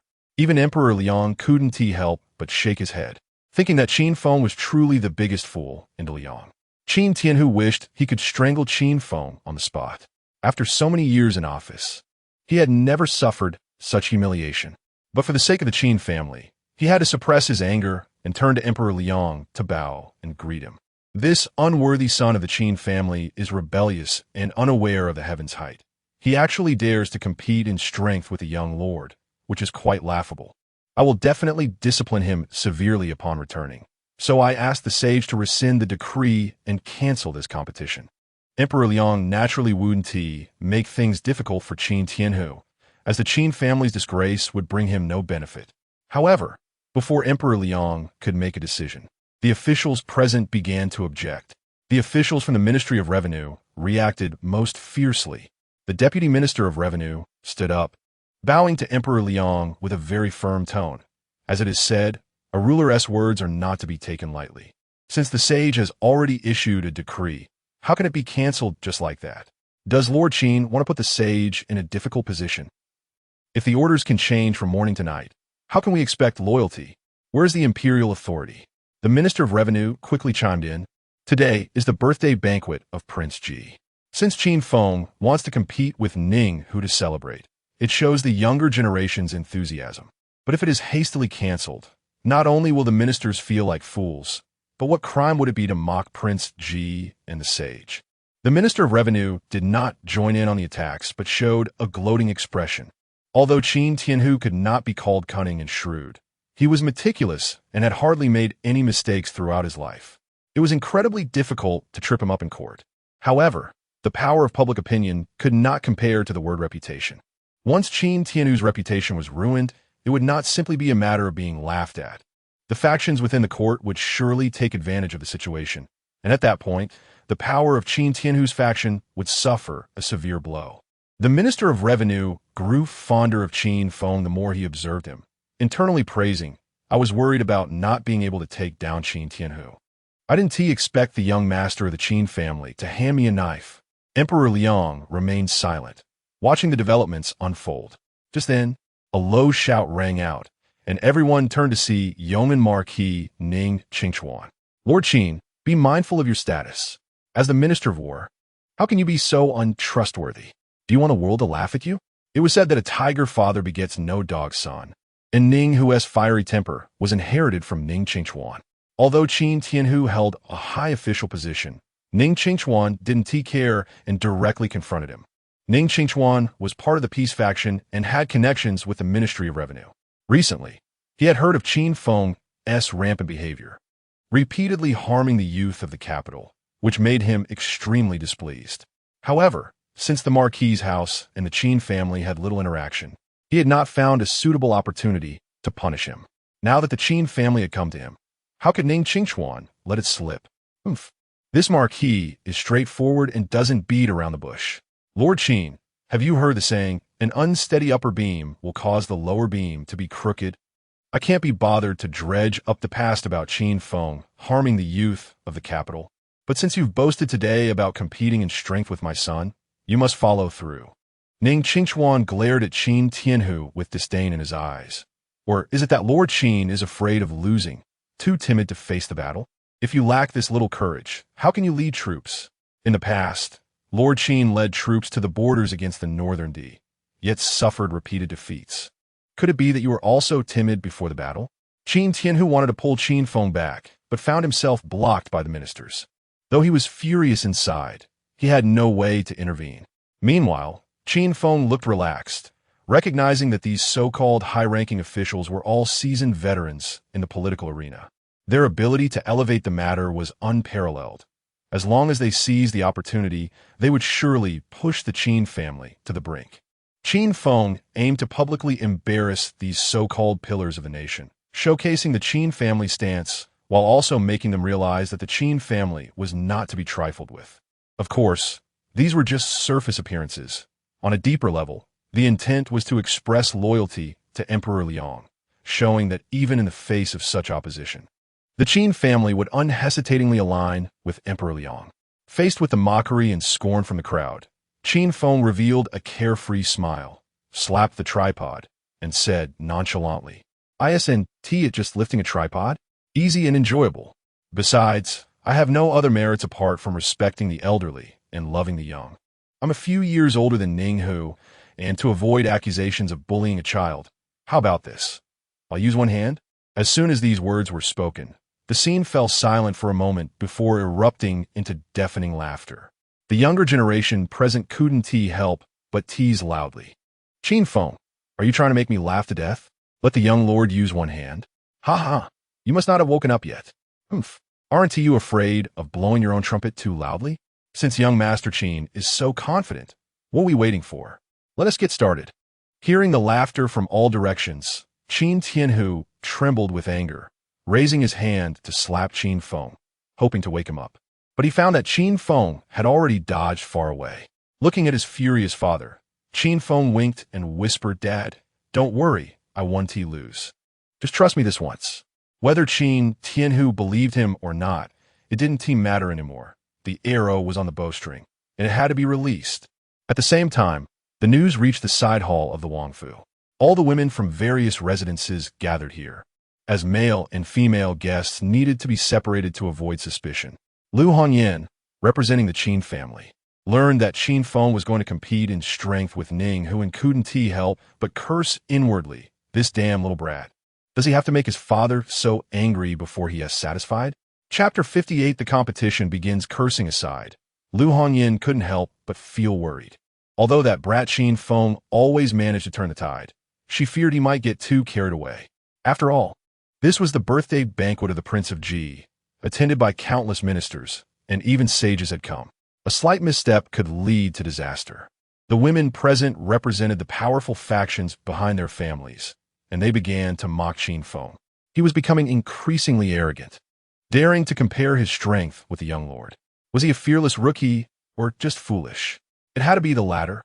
After all, Qin Feng had previously fallen into the water and had been acting crazy ever since. Such foolish behavior was indeed his style. While it was said that Qin Feng had some talent in poetry and literature, it was surprising to see his martial skills were equally impressive. Martial skills? That was natural. Anyone with a strong background would naturally possess high martial arts skills. Li Ninghui, sitting at the same table as Lu Hongyan, pouted in disdain. Previously, at Qingyao Pavilion, she had been humiliated by Qin Feng, and her heart was filled with resentment, having never found an opportunity for revenge. Now that the chance had come, how could she let it slip away? She crossed her arms and sarcastically said, "The young lord has been practicing martial arts since childhood and is one of the few martial talents among the youth in the capital. He could wield a sword at 3, understand military texts at 7, and at 16, he had already hunted tigers and wolves, gaining a formidable reputation in the capital. How could anyone challenge him? Some people are just overestimating themselves." As soon as she spoke, the crowd erupted in laughter. These ladies didn't care for niceties and mocked without restraint, far beyond what the ministers could compare to. Hearing the sharp and sarcastic remarks, Lu Hongyan felt aggrieved, but realized she was alone and couldn't withstand the tide of public opinion. She could only swallow her anger. At this moment, all attention in the Prince of Ji's residence was focused on Qin Feng and Ning Hu. Ning Hu stood by the three-legged cauldron, cracking his knuckles, and glanced at the laid-back Qin Feng with disdain. He thought to himself, "This bastard is bound to lose, as long as the Qin family's reputation is ruined. It's this idiot's end." If previously Ning Hu had merely disliked Qin Feng, it had now turned into deep-seated hatred. He secretly vowed to make Qin Feng pay a bloody price. The Emperor Liang had long since ordered that they could start whenever they were ready. Ning Hu was eager to see Qin Feng begging for mercy, and without hesitation, he gripped the edge of the cauldron. The weight of the three-legged cauldron was such that even Ning Hu didn't dare be careless. After all, a slight misstep could lead to being crushed by it. Ning Hu took a deep breath, grounding his energy in his dantian, and slowly began to exert force. As the cauldron started to tremble, Ning Hu suddenly unleashed all his strength, yanking the cauldron upward, and the cauldron, weighing 1,000 jin, soared into the air. At the moment the cauldron flew over his head, Ning Hu released his hands, grabbing one of the legs of the cauldron. With a low shout, the cauldron hovered above Ning Hu's head. The minister's eyes lit up, and a wave of admiration erupted in the crowd, as expected of the young lord. Such strength is not inferior to seasoned warriors. Incredible. The young lord is naturally strong. Qin Feng was also a bit stunned.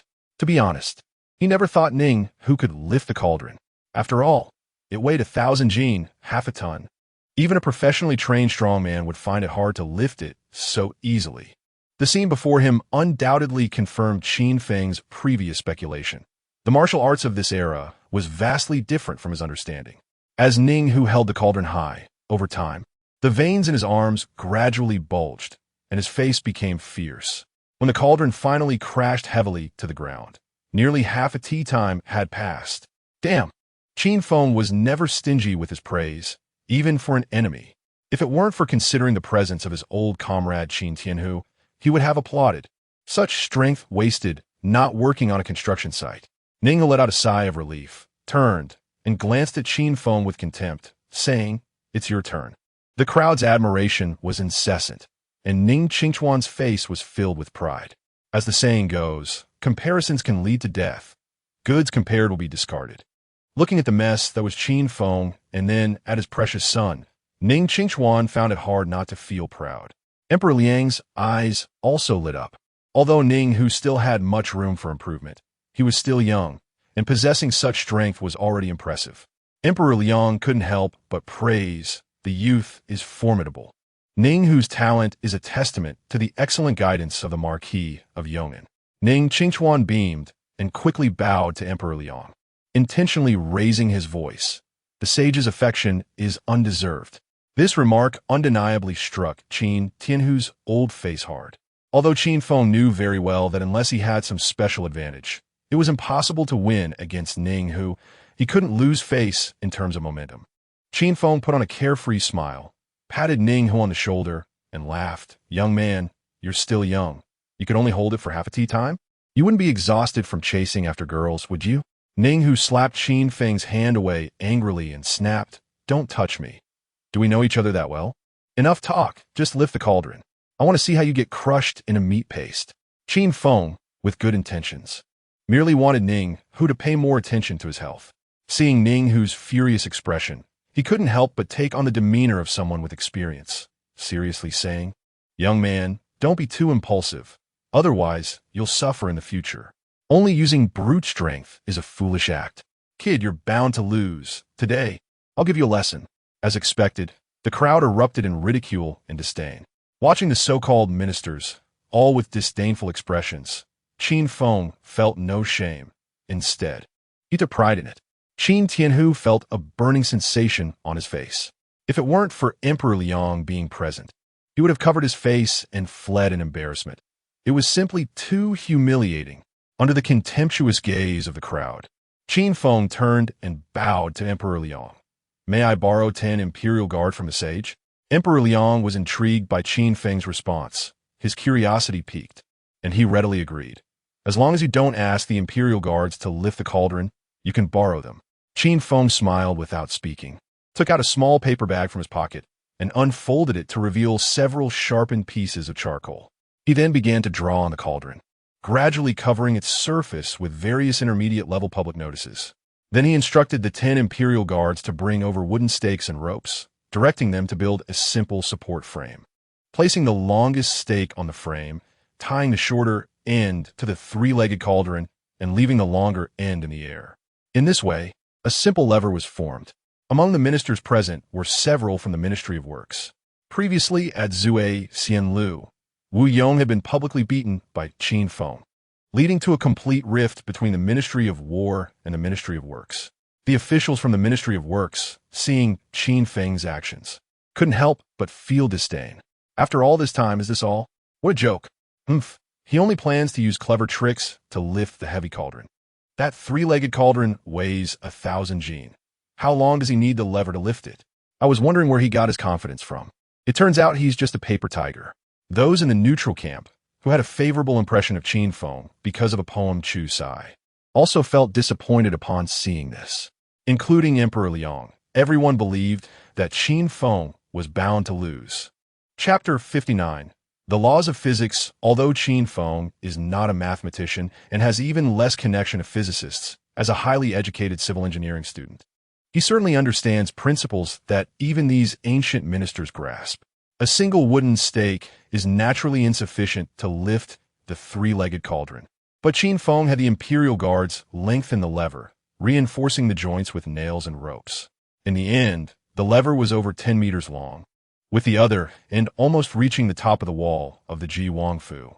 Qin Feng climbed a ladder to sit on one end of the lever. He relaxed his legs, exerting no effort at all. Relying solely on his weight, he pressed down on the lever, causing the three-legged cauldron on the other side to lift into the air. The scene fell into silence. The officials from the Ministry of Works understood the principle of leverage, but they never expected Qin Feng to extend the lever so dramatically. Qin Tianhu's previously sullen face relaxed, and he let out a sigh of relief. Emperor Liang couldn't help but chuckle lightly, thinking, this brat really knows how to show off. The officials from the Ministry of Revenue had expressions that fluctuated between dark and light. Qin Feng sat on the lever, arms crossed, wearing a mischievous smile as he looked at Ning Hu. "Young lord, I could win against you without even trying."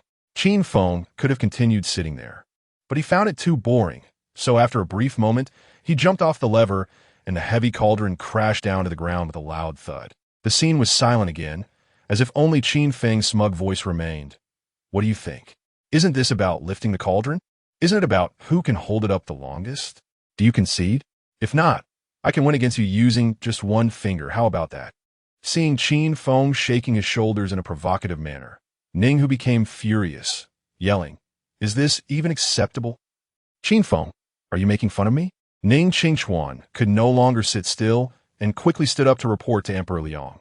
"Your Majesty, this Qin Feng is not just using clever tricks. He is clearly deceiving the crown.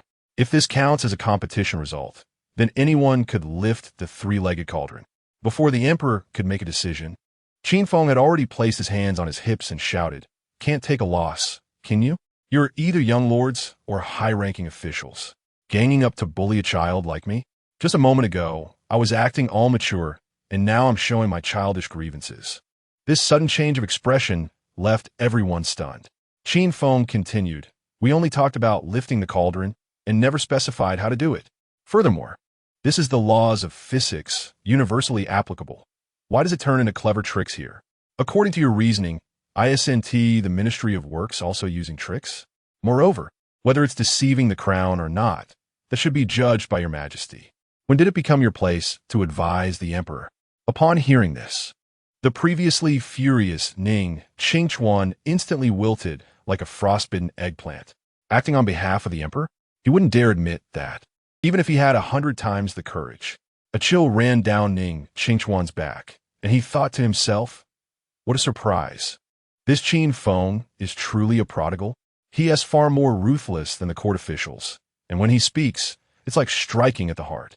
He is almost like a seasoned player in the court." Seeing the yeoman marquis and his son rendered speechless, Qin Tianhu's eyes lit up. Could this brat really be his troublesome son? This quick thinking and meticulous reasoning clearly show he has been trained in the court for years. Emperor Liang, observing the overall situation, understood that Qin Feng had taken a shortcut, but that was evidently not important. He didn't rush to make a decision. Instead, he turned to Ning Hu and casually remarked, "The young marquis of the Ning family is a promising martial talent, destined to achieve great things for the great Liang." Upon hearing this, the expressions of the Ning father and son instantly brightened. However, Qin Tianhu felt a sudden jolt of anxiety. Could it be that the emperor is going to declare the Ning family the winner? At that moment, Emperor Liang unexpectedly shifted his focus to Qin Feng, his gaze revealing undisguised favoritism. As the saying goes, it is easy to conquer a world but hard to maintain it. Governing a nation requires wisdom. Although Qin Feng may lack martial prowess, he excels in quick wit and can indeed achieve much with little. Heroes are not judged by their origins. Victory is measured solely by results. I declare that this competition is won by Qin Feng. The atmosphere in the room became instantly tense. The Ning father and son naturally had dark expressions, but had no choice but to swallow their anger. The officials from the Ministry of Revenue, seeing the situation had turned in favor of Qin Feng, decided to step back and not intervene. As today the Ning family was the main focus, not the Ministry of Revenue. Seeing the Deputy Minister of Revenue restless, the Minister of Revenue immediately gestured for calm, indicating they should not act hastily. This Qin Feng navigates the streets and has a mind full of tricks. He does not play by the rules. The tactics used in the court may not work on him. If he speaks too much in front of the emperor, it may backfire. With the Minister of Revenue saying this, the Deputy Minister of Revenue could only retreat in frustration. The officials who had been observing, upon hearing the emperor's praise for Qin Feng, began to shift their attitudes and stood up to congratulate Qin Tianhu. "Lord Qin, a tiger does not father a dog." Although the young master of the Qin family comes from a scholarly background, he can rely on his wisdom to surpass the young marquis. He truly is a hero among youth. This child from the Qin family has an unlimited future. Qin Tianhu, who just moments ago wished he could find a hole to hide in, felt a wave of complex emotions wash over him as compliments poured in from all sides. In contrast, Qin Feng stood with his hands on his hips, shaking uncontrollably. Back when he was in school, he often cursed while staring at the textbooks, and now, hearing names like Archimedes and Newton, his liver quivered. But in front of the Ning father and son, Qin Feng had the courage to shout, "Just give me a fulcrum, and I can lift the entire planet." Chapter 60. Taking advantage of the situation physical laws? Prizing up the earth? If anyone else were to utter such nonsense, they would be immediately punished for treason. However, when it came from Qin Feng's mouth, everyone found it perfectly normal. Even the political enemies of the Qin family were no longer surprised. Seeing Qin Feng standing there as if nothing had happened, Qin Tianhu kicked him in frustration, saying, "What are you dawdling for? Hurry up and thank the sage for his grace." Qin Feng jumped back far away. Kneeling was out of the question, and he would never kneel in his lifetime. He scoffed coldly in his heart. That old man knew full well that the Ministry of War and the Ministry of Revenue were at odds, and that the family of the Marquis of Yong'an were pro-peace, yet he praised him so openly in front of so many people. It was clearly an attempt to divert attention and make him draw fire away from himself. This old man was not only crafty, but also malicious, extremely so. The news of the competition results reached the courtyard where the womenfolk were staying, when they learned that Qin Feng had won against Ning Hu using clever tactics. The women were initially surprised, but soon their expressions turned to mockery and ridicule. Li Ninghui picked up her teacup, blowing away the steam, and said sarcastically, "I was worried that the young Marquis wouldn't be able to win against Qin Feng, and it turns out I was right. Haha, not to mention the young Marquis. Even in the capital and the entire Liang, I doubt anyone can defeat Qin Feng." A nearby maid quickly chimed in, feigning surprise, and asked, "Miss, how do you figure that? As the saying goes, there are always people stronger than you, and even if Qin Feng is powerful, he can't possibly be invincible, right?" Li Ninghui sighed and pretended to be helpless. A virtuous gentleman naturally cannot compete with a petty person. The women present already looked down on Qin Feng. Upon hearing Li Ninghui's words, they scorned him even more, accusing him of being a schemer who won without honor. Although Lu Hongyan felt angry, she didn't defend Qin Feng. After all, even the sage acknowledged Qin Feng's victory, so why bother with the words of these women? She only hoped Qin Feng would hold back and not do anything shocking again. The atmosphere in the training grounds appeared harmonious on the surface, yet beneath it, tensions were rising. The Emperor of Liang's lavish praise for Qin Feng not only slapped the faces of the Ning family father and son, but also left the faction of the Ministry of Revenue feeling uneasy. It was well known that the Ministry of War and the Ministry of Revenue were at odds regarding the campaign against the Northern D. However, both the power dynamics in the court and the current public sentiment favored the Ministry of Revenue. If it weren't for the Emperor leaning towards the pro-war faction, a mere Qin Tianhu would not be a concern at all. Now, Qin Feng had not only made a name for himself at the Prince Ji's birthday banquet, but was also publicly praised by the Emperor, causing many neutral officials to start leaning towards Qin Tianhu. If Qin Tianhu gained power and had the Emperor's strong support, the campaign against the Northern D would naturally follow. Thinking of this, the Minister of Revenue quickly signaled to the Deputy Minister, who understood and called over Cheng Fei to whisper a few words. Cheng Fei then rushed to incite Ning Hu. Ning Hu, already feeling disgruntled, was further provoked by the Ministry of Revenue and immediately declared, "I do not accept. I want to compete against Qin Feng again." Ning Hu glanced at Qin Feng, his words dripping with disdain and provocation. "You, Qin, may have won in strength, but if you want me to accept it wholeheartedly, we must compete again. Otherwise, the younger generation in the capital will see you as a schemer." Taking advantage of the situation, was that meant as a compliment? For Qin Feng, if he could solve a problem with his brain, he would never waste effort on it. If he could argue, he definitely wouldn't resort to violence. As for whether Ning Hu accepted it or not, did it have anything to do with Qin Feng? If he had the time to worry about that, he might as well manage the sugar industry. Becoming a sugar tycoon in the capital was just around the corner. Ignoring Ning Hu entirely, Qin Feng commanded the Imperial Guards to dismantle the lever and return the tripod to its original position. Then, under the gaze of everyone, he ran gleefully to Prince Ji's side, pointing at the damaged ground, and said with a flattering smile, "Old Prince, I'll cover the cost of repairing the ground. Do you think 10,000 taels of silver is enough?" 10,000 taels. Hearing Qin Feng's offer, all the officials present gasped in shock, thinking that Qin Feng had the audacity to brazenly bribe the old prince in front of the sage. Prince Ji secretly glanced at the emperor, who appeared interested and showed no anger, allowing him to breathe a sigh of relief. He quickly waved at Qin Feng.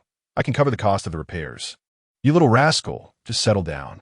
Qin Feng didn't press further, turning to the emperor to bow. "Sage, if there's nothing else, I'll take my leave." Before the emperor could speak, Ning Hu shouted loudly, "Qin, you stop right there. Today, we will compete, whether you like it or not. Otherwise, the Ning family and the Qin family will be irreconcilable in the capital from now on." Seeing Ning Hu glaring at him with a fierce expression, Qin Feng couldn't help but chuckle coldly. It no longer mattered whether they competed today or not, as the animosity between the Qin and Ning families had already been established. Moreover, in today's matter, Ning, who was merely a pawn, not worth mentioning. The real protagonist was the emperor above. After all, in this competition, regardless of who won, it would be acceptable, entirely dependent on the emperor's decision. In other words, whoever won would signify which side the emperor favored, enough to change the direction of the court. Qin Feng subtly glanced at the emperor and saw that he remained smiling and silent, realizing it was not yet time to leave. He immediately halted, shaking his legs and adopting a carefree demeanor. Don't say I didn't give you a chance. Speak up. What do you want to wager? Seeing Qin Feng finally relent, Ning, who felt a surge of joy and quickly pointed to the tower in the southeast corner of the training ground. Whoever reaches the top first and takes the flag down wins. That tower was 10 zhang high, originally built by Prince Ji to replicate a frontier lookout tower, used to commemorate the glorious days of past battles. Now, aside from its symbolic significance, it also served as a signaling tower for the capital. Qin Feng looked up at the tower, already formulating a strategy in his mind, but pretended to hesitate. Isn't it a bit too high?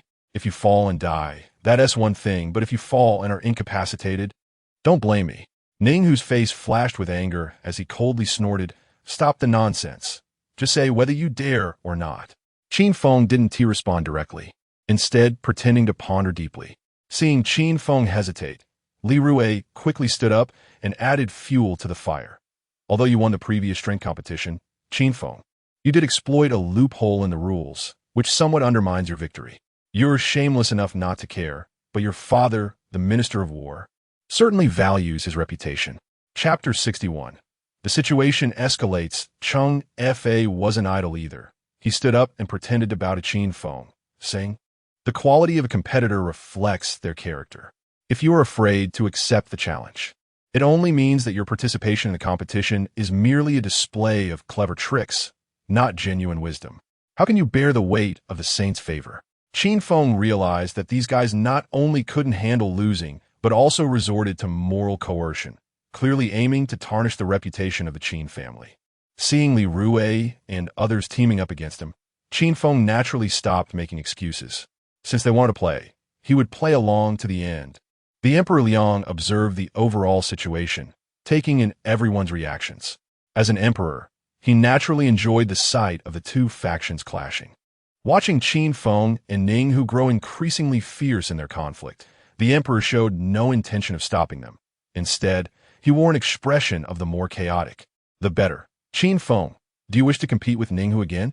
Even Qin Feng, no matter how foolish, wouldn't be naive enough to think that the emperor was consulting him.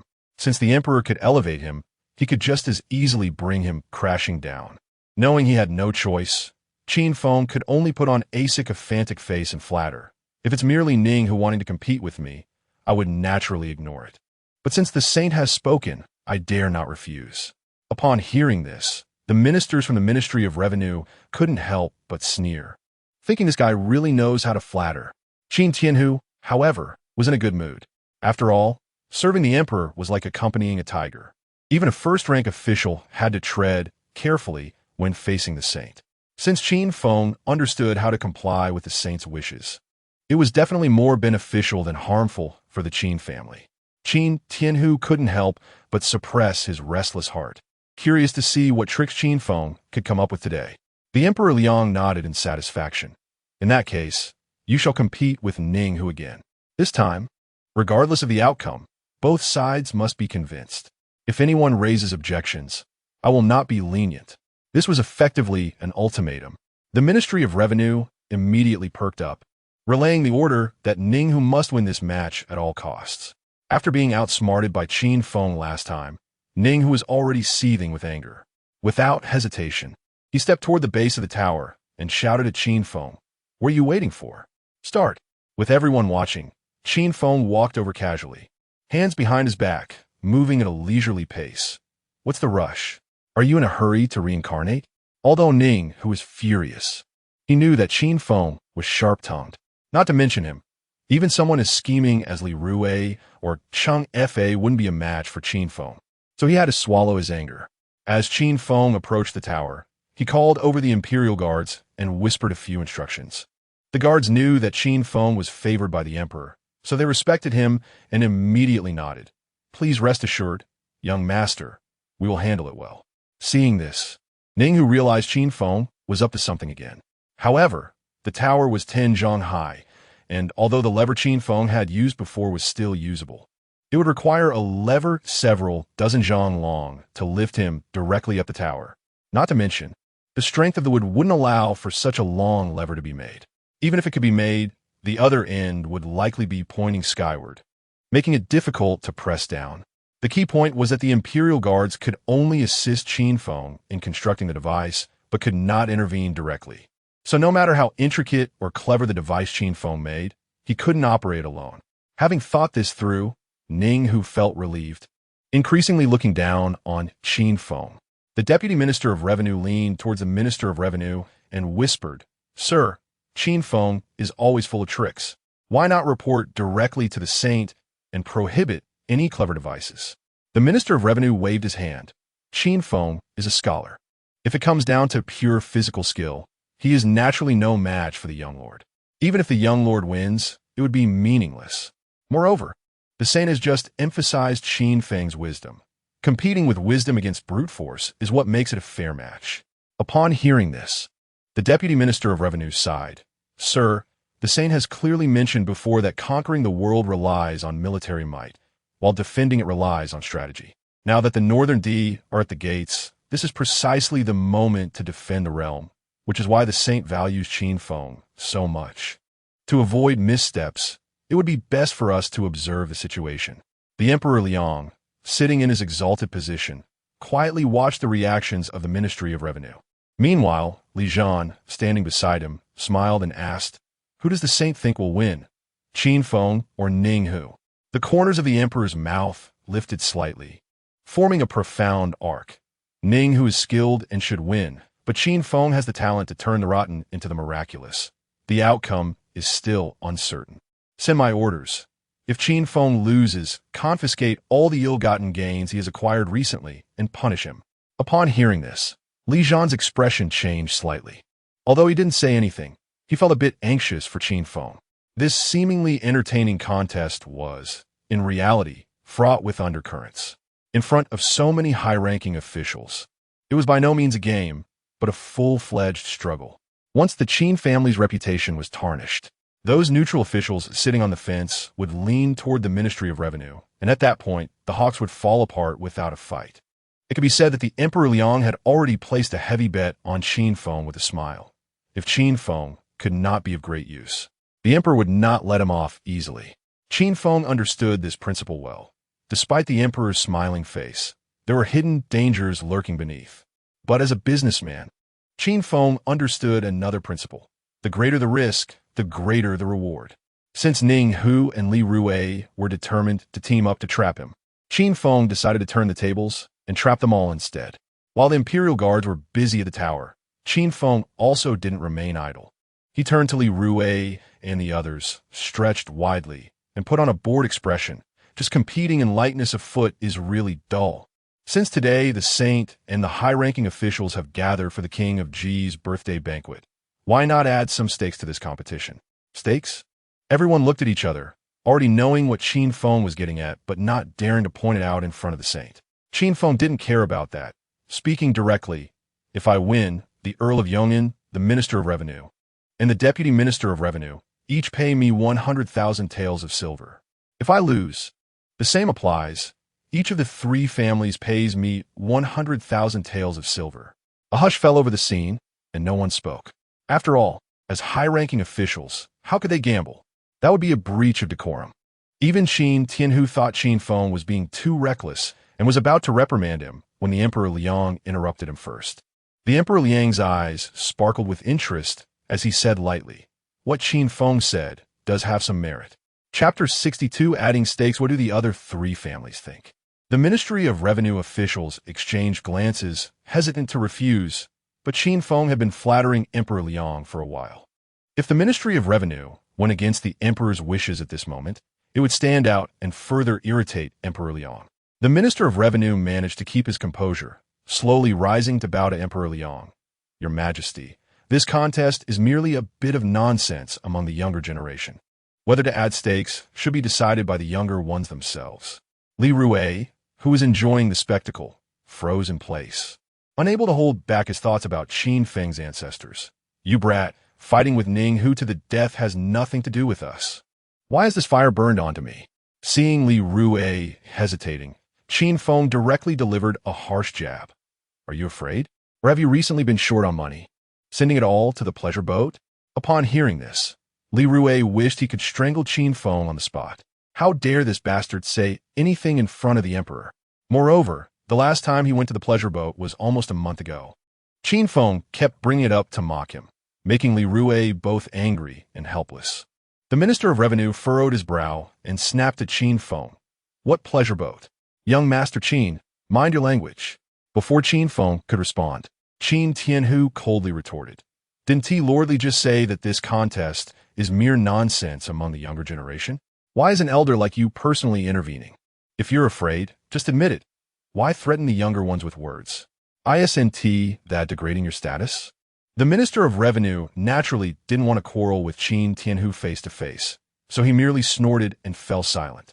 Just as the two sides were in a stalemate, Ning Hu, who had captured Qin Feng's favor, shouted, "Let's gamble. Qin Feng, remember my words, others may fear you, but I do not." Qin Feng was quite fond of this headstrong young man. With him around, how could their plans be thwarted? If it weren't for the worry that this little tiger might bite, he would have wanted to pat him on the head as a reward. Qin Feng stood with his hands behind his back, a joyful expression on his face. The Marquis of Yong'an is still alive, and you, young lord, are already calling yourself this lord. Ha! Isn't that a bit too impatient? Ning Hu nearly choked on Qin Feng's words, feeling both angry and scared. He timidly glanced at Ning Qingchuan and indeed found that his father's expression was somewhat displeased. After all, that phrase "this lord" could imply that he wished for Ning Qingchuan to die soon so he could inherit the title. Similarly caught in this dispute, Cheng Fa hurried over to Ning Hu's side and quietly reminded him, "Young lord, don't compete in words with this guy. Otherwise, too much talk will lead to mistakes." Ning Hu had already experienced Qin Feng's prowess and, although reluctant, could only accept Cheng Fa's advice. The bet was set, but Qin Feng was still not satisfied. He turned to Emperor Liang and boldly asked, "Your Majesty, are you just going to watch? Don't you plan to join in?" Emperor Liang was taken aback. He hadn't expected Qin Feng to drag him into this. However, since he had already placed a bet on Qin Feng, he didn't mind adding another. Winning would please everyone, and losing would leave Qin Feng to take the blame, so he had nothing to lose. Since today was the joyous occasion of Prince Ji's birthday banquet, he made an exception, allowing anything for today. I bet 1,000 taels on Qin Feng. Just 1,000 taels? Qin Feng felt a wave of contempt in his heart, thinking this old guy was a real miser, unwilling to part with a dime. The surrounding officials had mixed feelings, not expecting Emperor Liang to indulge Qin Feng so much, even personally joining in. However, since the emperor had stated that today was free of restrictions, the officials no longer hesitated and began placing their bets to please the emperor. The Ministry of Revenue officials wasted no time, placing heavy bets on Ning Hu, with at least 10,000 taels each. Ning Qingchuan was quite bold, directly betting 50,000 taels on Ning Hu. Although Qin Feng was favored by the emperor, the officials present were very rational, mostly betting on Ning Hu, having little hope for Qin Feng. Qin Tianhu initially wanted to cheer for Qin Feng, betting 3,000 taels, but Qin Feng rejected him with a glance and shook his finger. Not understanding, Qin Tianhu quietly asked, "More? 1,000 taels?" Qin Feng shook his head again, signaling Qin Tianhu not to get involved. Qin Tianhu was momentarily stunned. After looking at Emperor Liang on the throne and recalling how Qin Feng had argued with the scholars at the banquet before, he suddenly understood something and hurriedly tucked the money back into his sleeve, pretending nothing had happened. From the looks of it, the total amount bet by the officials on Ning, who was over 500,000 taels, while the total on Qin Feng barely reached 10,000 taels. Seeing that the timing was right, Qin Feng immediately turned to Qin Tianhu and shouted, rolling on the ground, "Dad, Li Rue, Cheng Fa, and even Ning, whose father have all placed heavy bets on their sons. Don't you want to support me? Am I not your biological son?" Qin Tianhu felt a surge of anger, cursing inwardly. This brat Didn't you tell me not to participate? How come you changed your tune in the blink of an eye? Are you really going to pit your own father against the world? Just as Qin Tianhu was about to scold loudly, he swallowed his words. This rebellious son was truly rolling on the ground, kicking his legs and wailing. Resembling a mischievous child, Qin Tianhu immediately understood Qin Feng's intention, his expression changing dramatically as he pretended to be serious. Qin Tianhu, may not be completely without wealth, but I've always been frugal. Every year, aside from daily expenses, the rest goes to helping the poor. Where would I find spare money to gamble? If you feel that the Qin family is poor and want to recognize someone else as your father, just go ahead. I won't stop you. Qin Feng acted as if he had suffered a great injustice, rolling on the ground. If not 1,000 taels, surely you can spare 100, right? The stakes may be small, but the friendship is what matters. Qin Tianhu glared furiously, rushing over and kicking Qin Feng, loudly scolding. I'm a high-ranking official in the court. How can I participate in gambling? It's against decorum. You rebellious son. Do you want to ruin your father's reputation? As he spoke, Qin Tianhu pretended to beat Qin Feng, throwing punches and kicks. Qin Feng dodged left and right, running while shouting, Dad, enough. Stop. Are you serious? Watching this father-son duo perform, the scene fell into a deathly silence. The officials who had been eager to bet moments ago looked as wilted as frostbitten eggplants. Some even quietly cursed. These damned father and son are teaming up to scam us.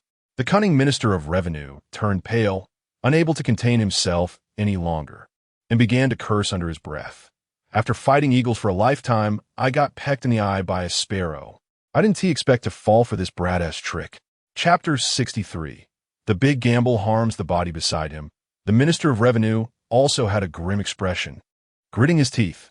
What a pair of shameless Qin father and son. The son, taking advantage of his lack of official status and being a junior, comes out to stir trouble, waiting for everyone to fall for it, and then let Qin Tianhu step in to scold us. I've been maneuvering in the court for over a decade, and I never expected to fall for such shameless tricks today. The officials had already begun to awaken to the situation, wishing they could swallow Qin Feng alive on the spot. Although the Emperor Liang had spoken, declaring that today there were no restrictions, as officials, they should reflect on themselves. Now that the high-ranking officials were all participating in gambling, it was not only a disgrace to their official status, but also lacked propriety. The Emperor must have noted today's events in his little book. And when it comes time for reckoning, none of today's officials could expect to escape. Everyone looked towards Emperor Liang, feeling a chill run down their spines. Just a moment ago, Emperor Liang had a spring breeze on his face, full of smiles, but now his expression was extremely dark. Others might not have noticed Qin Feng's small actions, but how could Emperor Liang overlook them?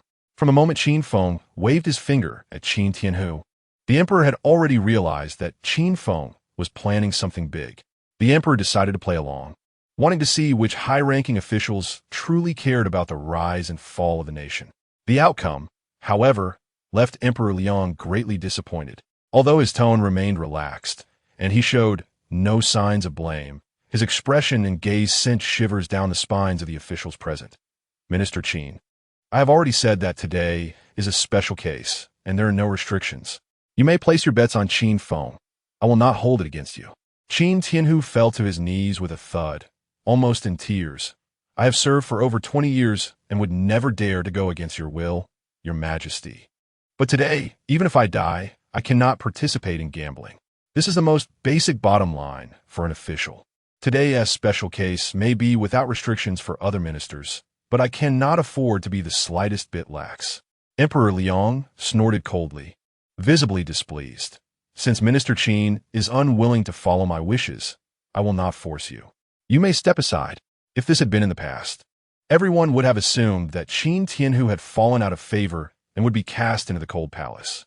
But today was different. Emperor Liang's words were clearly a subtle demotion, yet also a hidden praise. Emperor Liang's gaze swept across the other officials, lingering longest on those from the Ministry of Revenue. Gentlemen, there is no need to let certain individuals disturb the atmosphere. Today's gambling, with me as witness, still counts. Some individuals, as first-rank officials, earn tens of thousands of taels in salary each year, yet they don't know where their money has gone, unable to even put forth a mere 1,000 or 800 taels. On the contrary, you gentlemen know how to save and manage resources. On this joyous day, to take out several tens of thousands of taels without batting an eye, you must be extremely frugal on usual days. Tomorrow morning court session, you should tell me how you save, so that certain officials can learn from you. Not to mention those second and third rank officials. Even the Minister of Revenue and Ning Qingchuan were sweating profusely, feeling extremely uncomfortable. Every official who participated in the gambling, one by one, wished they could rush forward and skin Qin Feng alive. At this critical moment, Qin Feng jumped out again, adding fuel to the fire, making the officials gnash their teeth in anger. Qin Feng, appearing carefree, pretended to be magnanimous and said, "The Northern D are blocking the pass, and the national treasury is empty. It is precisely the time to use money. If I win today, I will take half of the betting funds to fill the treasury. Surely that would be enough to equip half a cavalry unit.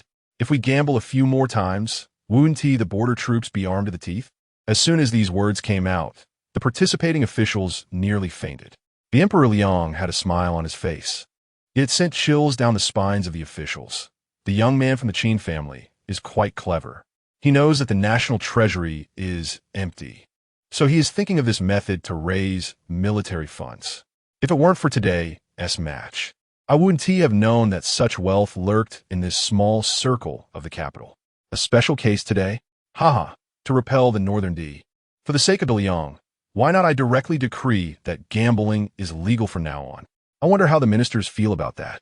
The Minister of Revenue was as if struck by lightning, hurriedly stepping out from his seat, kneeling with a thud, and desperately shouting, "Your Majesty, no. If the Liang becomes addicted to gambling, it will only exhaust the national strength." Although Ning Qingchuan was reckless, he also understood the stakes of the day and knelt down. Feigning sorrow, "For the Liang, for the common people, please withdraw your decree, Your Majesty." With the Minister of Revenue and the Duke of Yong'an leading, a large number of officials kneeled down, banging their heads on the ground like garlic. "Please, Your Majesty, retract your decree." Emperor Liang's gaze was calm. Although he had seen through the thoughts of the court officials today, it is said that the law does not punish the many, so he glanced at Qin Feng. Noticing him standing aside, his cheeks flushed red, seemingly struggling to hold back laughter. Feeling the emperor's gaze, Qin Feng immediately took advantage of the situation, not fearing to offend anyone, and loudly exclaimed, "How is it that sending troops to strike the Northern D has no money, yet gambling has money? Truly a strange matter. I think the Emperor's plan is quite good. After all, it is also a helpless measure to defend the borders of the Liang." Qin Feng ignored the murderous looks from the surrounding officials and spread his hands. Who made our Liang poor? Originally, the pro-peace faction relied on the excuse of the national treasury being empty to vigorously prevent war, but they never expected that today's farce concealed such a dangerous plot. Even the shrewd Minister of Revenue hadn't anticipated that Qin Feng would take an unexpected approach, using this opportunity to strike hard at the pro-peace faction. Now it was too late for hatred. The Minister of Revenue could only grit his teeth, feigning deep sorrow and saying, "Why not do this? All officials contribute together to raise military funds in preparation to strike the Northern D. Everyone should lend a hand." As soon as these words were spoken, the officials all echoed in agreement, and the entire Jiwang mansion was filled with passionate declarations. For the Liang, for the Emperor, we should open our wallets to help. It was true. Everyone was under the Emperor's grace, which led to today's fortune. Now that the Northern D barbarians were blocking the pass, we naturally should work together. The only one who remained seated was Jiwang, looking at the officials who had all knelt down, and then at Qin Feng, who was grinning not far away. He couldn't help but shake his head and smile bitterly. This brat really is full of surprises. The war that has troubled the Emperor for so long has actually been resolved by this fellow's tantrum. With such a son in the Qin family, why worry about not thriving? Emperor Liang's gaze was full of disdain, but when it shifted to Qin Feng, it turned 180 degrees. Filled with immense favor, Li Zhan, skilled at reading the room, understood the Emperor's thoughts and quickly chimed in. The Qin father and son are both branches connected to the Emperor. Although Qin Tianhu is loyal, he is too rigid. Now, with the smooth Qin Feng to complement him, he can certainly relieve the Emperor's worries. Congratulations to the Emperor. Emperor Liang shot a glance at Li Zhan. Snorting, "You old fool, you talk too much." Li Zhan was startled, quickly lowering his head, not daring to say more. Some things can only be understood and cannot be expressed in words. Chapter 64. The shock continues. Although Li Zhan was highly respected in the palace, he was still a eunuch. Speaking recklessly about state affairs in front of the sage could have led to a charge of usurpation based solely on his earlier remarks. Had it not been for his status as an elder in the palace, Emperor Liang surveyed the so-called court officials kneeling in a group without saying a word.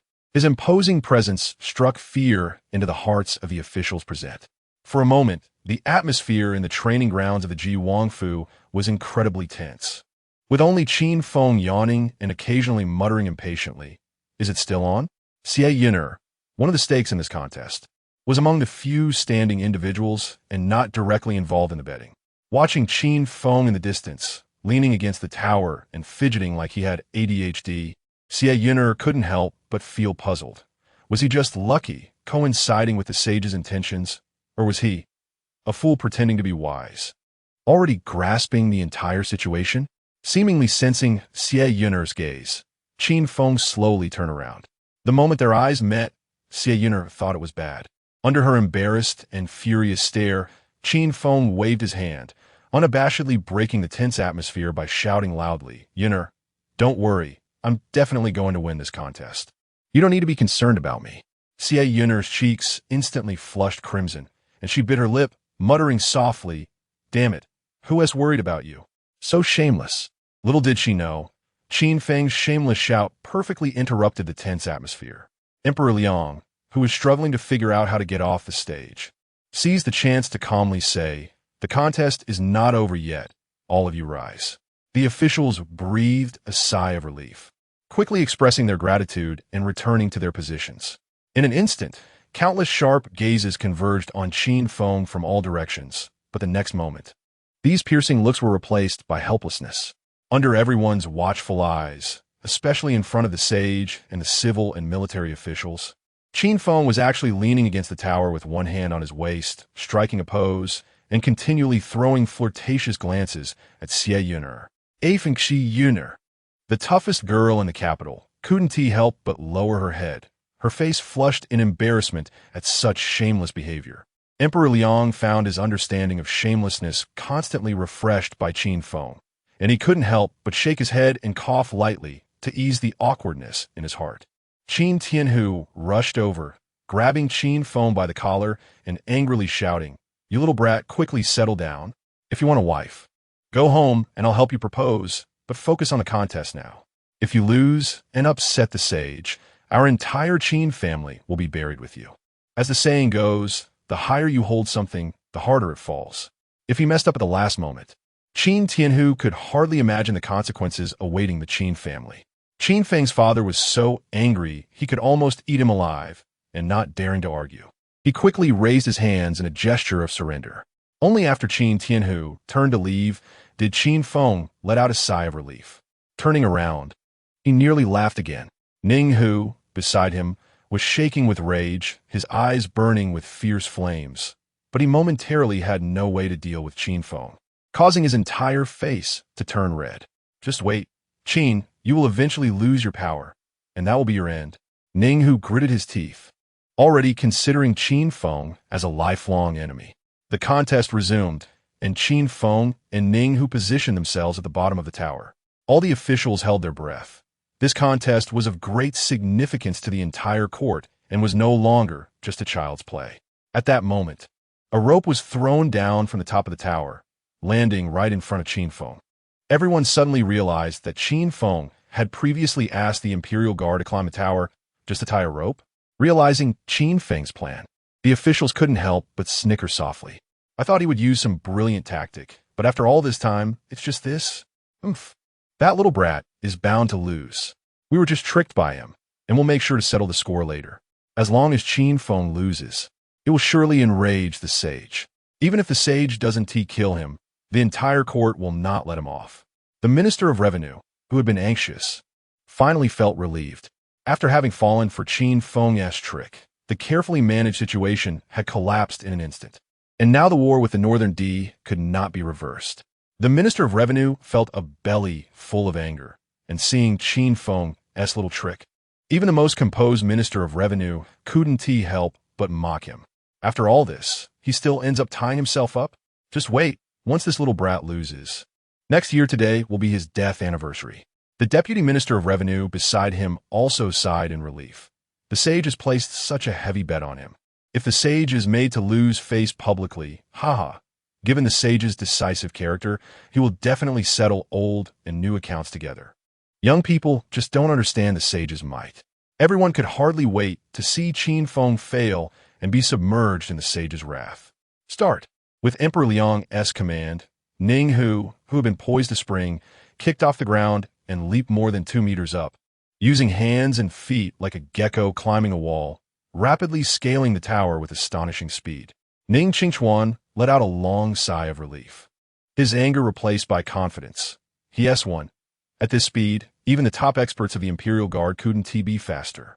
Just as the officials thought Qin Feng was destined to lose, Qin Tianhu's roar once again drew everyone's attention. "You little brat, what are you daydreaming about? Do you want to drive me to death?" Qin Tianhu's eyes were blazing, wishing he could go up and strangle Qin Feng.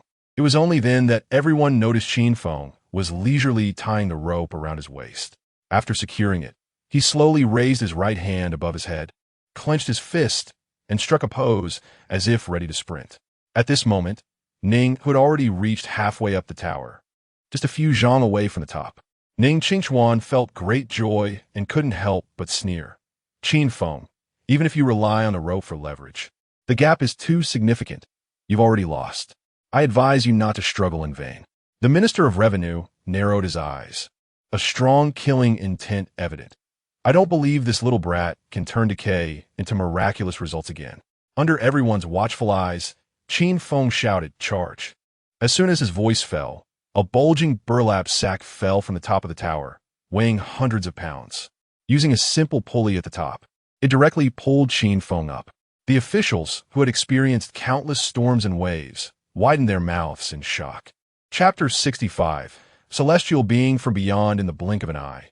Qin Feng surpassed Ning Hu, and the entire Ji Wangfu echoed with Qin Feng's reckless voice. Celestial Being from Beyond. All officials associated with the peace faction turned pale. Ning Hu watched as Qin Feng flew past him, his eyes filled with shock and anger. When he struggled to climb to the top of the tower, he found Qin Feng standing at the top with one foot planted and the other hanging in the air, deliberately stalling for time. As Ning Hu's half-body peeked over the top, Qin Feng leisurely retracted his left foot and snatched the flag, giving Ning Hu a glimmer of unrealistic hope, only to crush it immediately. Xie Yin'er had seen bad people, but had never encountered someone as wicked as Qin Feng. Her emotions were incredibly complicated. She didn't know whether to be angry and disgusted or to be frightened. Ning Hu looked at the flag tightly grasped in Qin Feng's hand, his eyes momentarily dazed. This was originally Ning Hu's best chance to trip up Qin Feng, a victory within reach, but Qin Feng easily turned the tables. All of Ning Hu's unwillingness transformed into rage as he glanced at the base of the tower, a fierce glint flashing in his eyes. "Qin Feng, I will kill you. A freak like you doesn't deserve to stand in the capital's circle. I will rid the capital of your kind." Looking at Ning Hu's almost crazed and twisted expression, Qin Feng felt a genuine fear. What if this guy really lost it, tore off the ropes binding him, and pushed him down? He would have no place to argue. Facing the enraged and nearly irrational Ning Hu, Qin Feng feigned calmness and forced a smile. To strike in front of the sage and the civil and military officials? How many heads does the Ning family have that can afford to fall? Young Marquis, let me give you a piece of golden advice. Impulsiveness is the devil. Young people shouldn't take too big steps, or you'll easily trip. Ning Hu clenched his fists tightly, ready to rush up and deal with Qin Feng at any moment. But ultimately reason prevailed. As Qin Feng said, acting now would definitely lead the entire Ning family to accompany Qin Feng in death. It's not worth it. The seriousness in Qin Feng's eyes flashed away, replaced by a sense of arrogance and confidence. He enjoyed seeing Ning Hu's frustrated expression, unable to do anything about him. The competition officially ended, but the atmosphere in Ji Wangfu grew increasingly tense. The peace faction missed the perfect opportunity to take down Qin Feng and appeared somewhat dejected. The deputy minister of the Ministry of Revenue, still not ready to give up, lowered his voice. "Lordly, we still have a chance.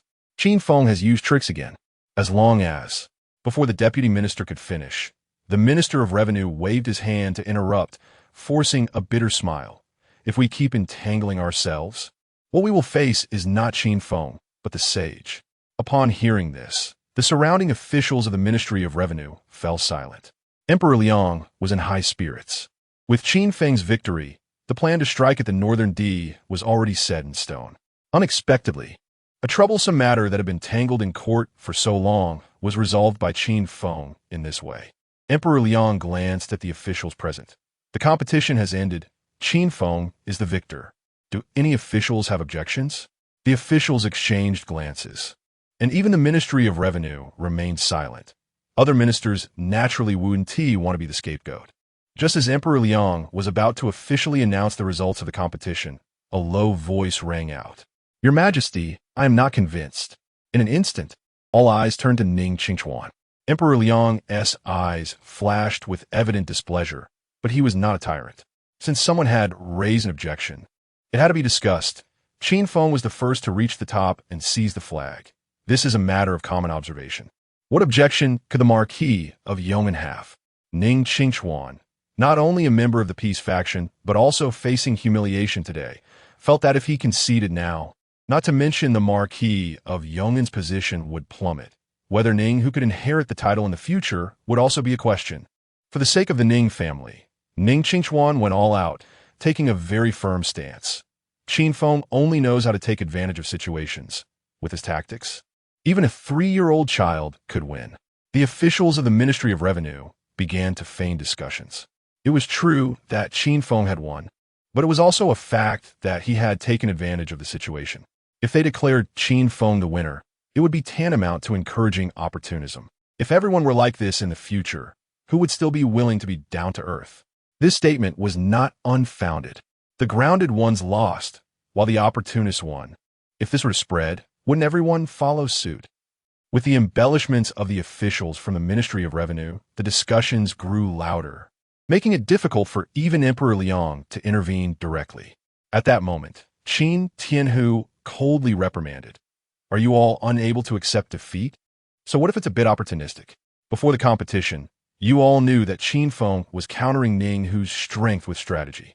Not raising objections before the competition, but nitpicking after it is clearly either unwilling to part with silver or has ulterior motives. As Qin Tianhu stepped in, the atmosphere became increasingly charged. Officials supporting Qin Tianhu began to rise and shout loudly. "Are you unwilling to accept the bet?" What a group of ministers, the pillars of the country. If this spreads, will it not make the world laugh at us? Both sides fell into a heated argument, unwilling to yield, akin to the factional disputes in the court. Watching the prominent ministers argue passionately, some even resorting to cursing, Qin Feng's eyes lit up. Such a scene was not something one could see every day. He quickly grabbed a small stool, took a handful of sunflower seeds, and began to munch while enjoying the spectacle as if he were a bystander. Just as everyone was at a standstill, Ning Qingchuan's loud voice echoed throughout the field. "Continuing to argue is meaningless. It would be better to let Ji Wang decide." The officials from the Ministry of Revenue strongly supported Ning Qingchuan's proposal.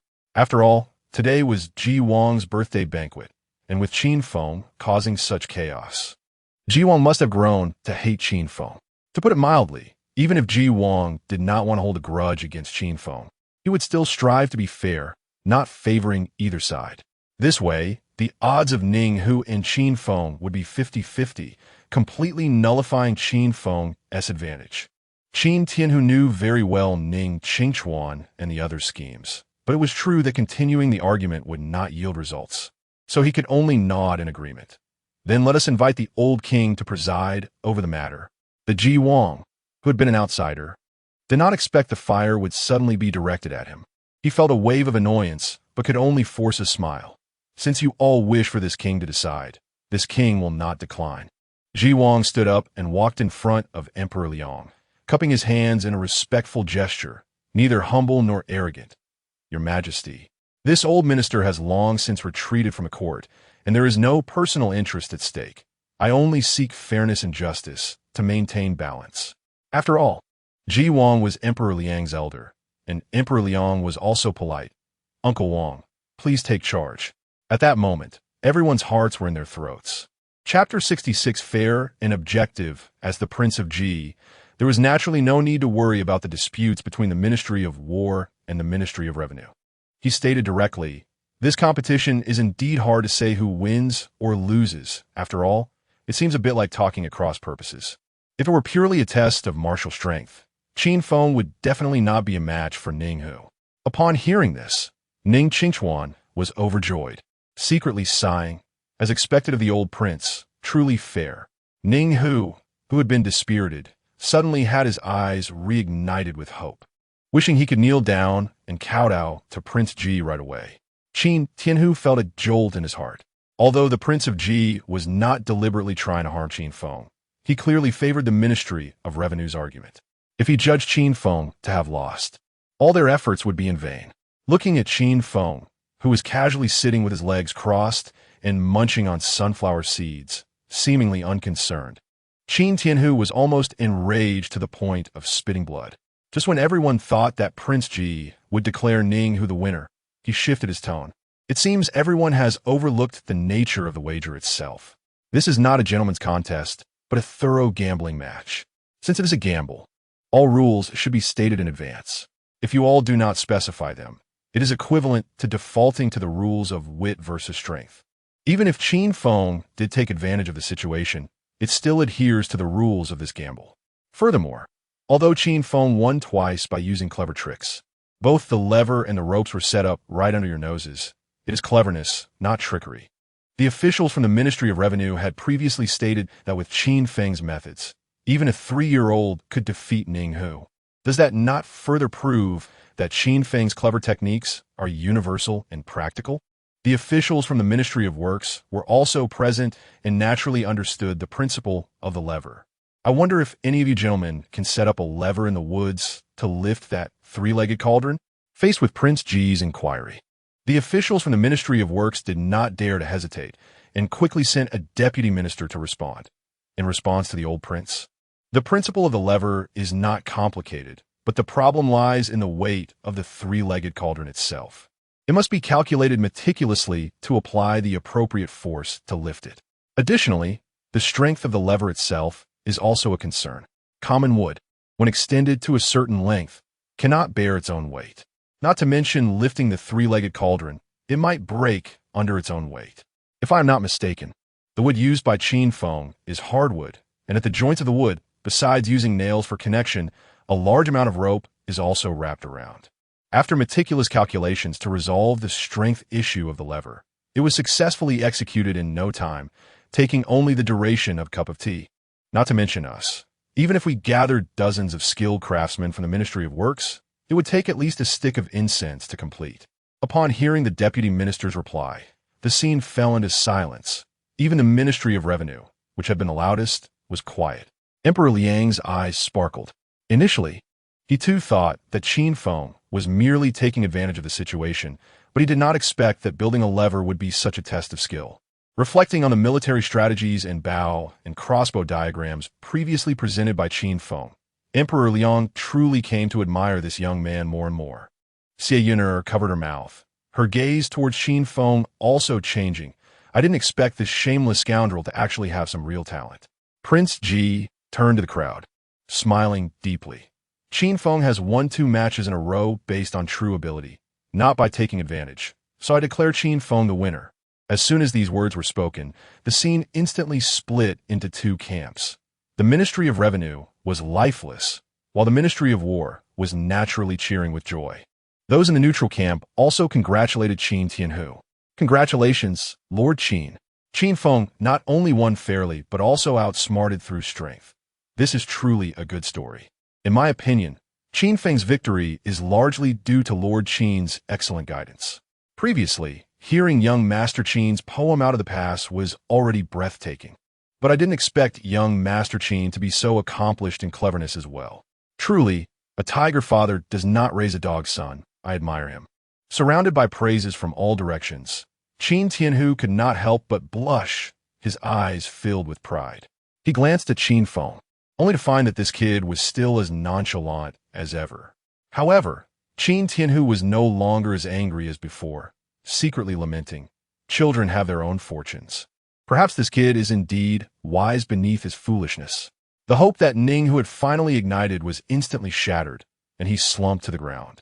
Ning Qingchuan's face also turned red and white, sometimes gritting his teeth, sometimes sighing. This loss was a complete blow to the future of the Yong'an Marquis house. In the future, Emperor Liang could easily find an excuse to revoke Ning Hu's title of inheritance.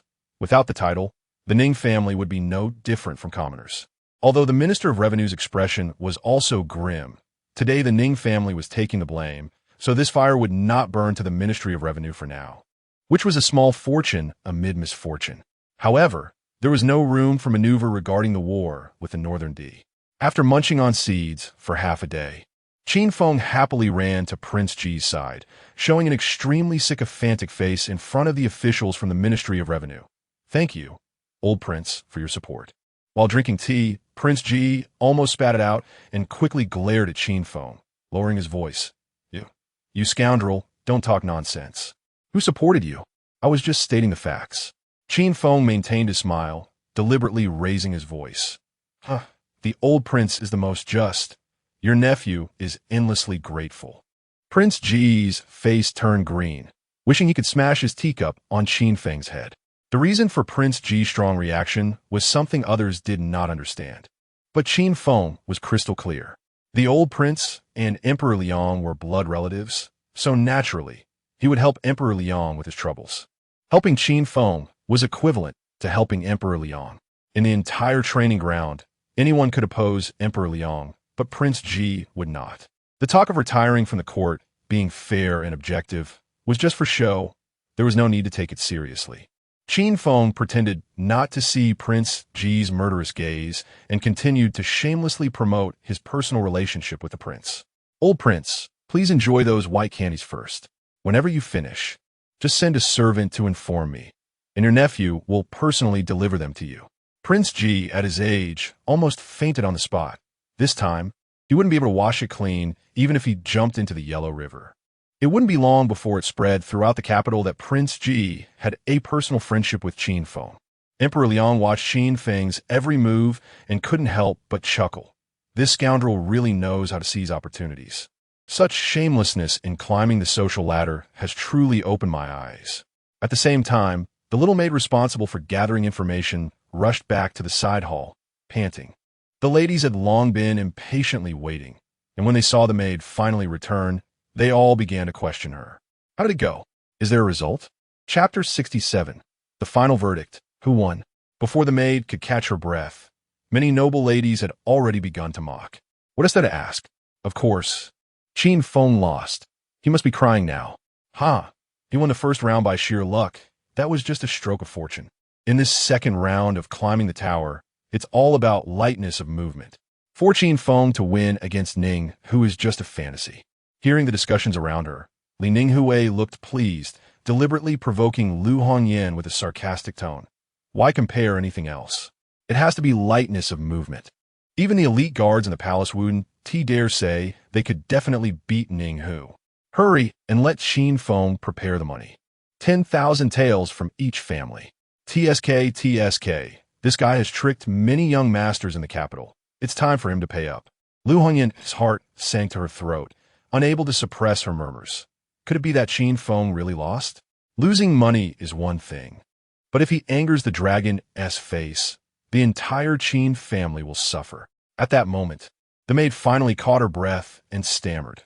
Although there was a small incident in between, in the end, the old prince presided over the matter and declared Qin Feng the winner. The previously chattering side hall fell into instant silence. Li Ninghui's smile froze on her face, thinking she must have misheard, and she stood up, shouting at the maid. You little girl, are you sure? Did Qin Feng really win? The maid didn't dare show any hesitation and quickly replied, Even if I had 100 lives, I wouldn't dare deceive you ladies. I saw it clearly. Qin Feng indeed won.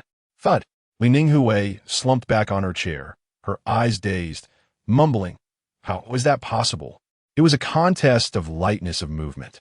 Qin Feng actually beat Ninghu. The ladies present exchanged incredulous glances. Only Lu Hongyan stood up excitedly, taking a silver ingot from her sleeve and tossing it to the maid. "Here, as a reward for you. Go on."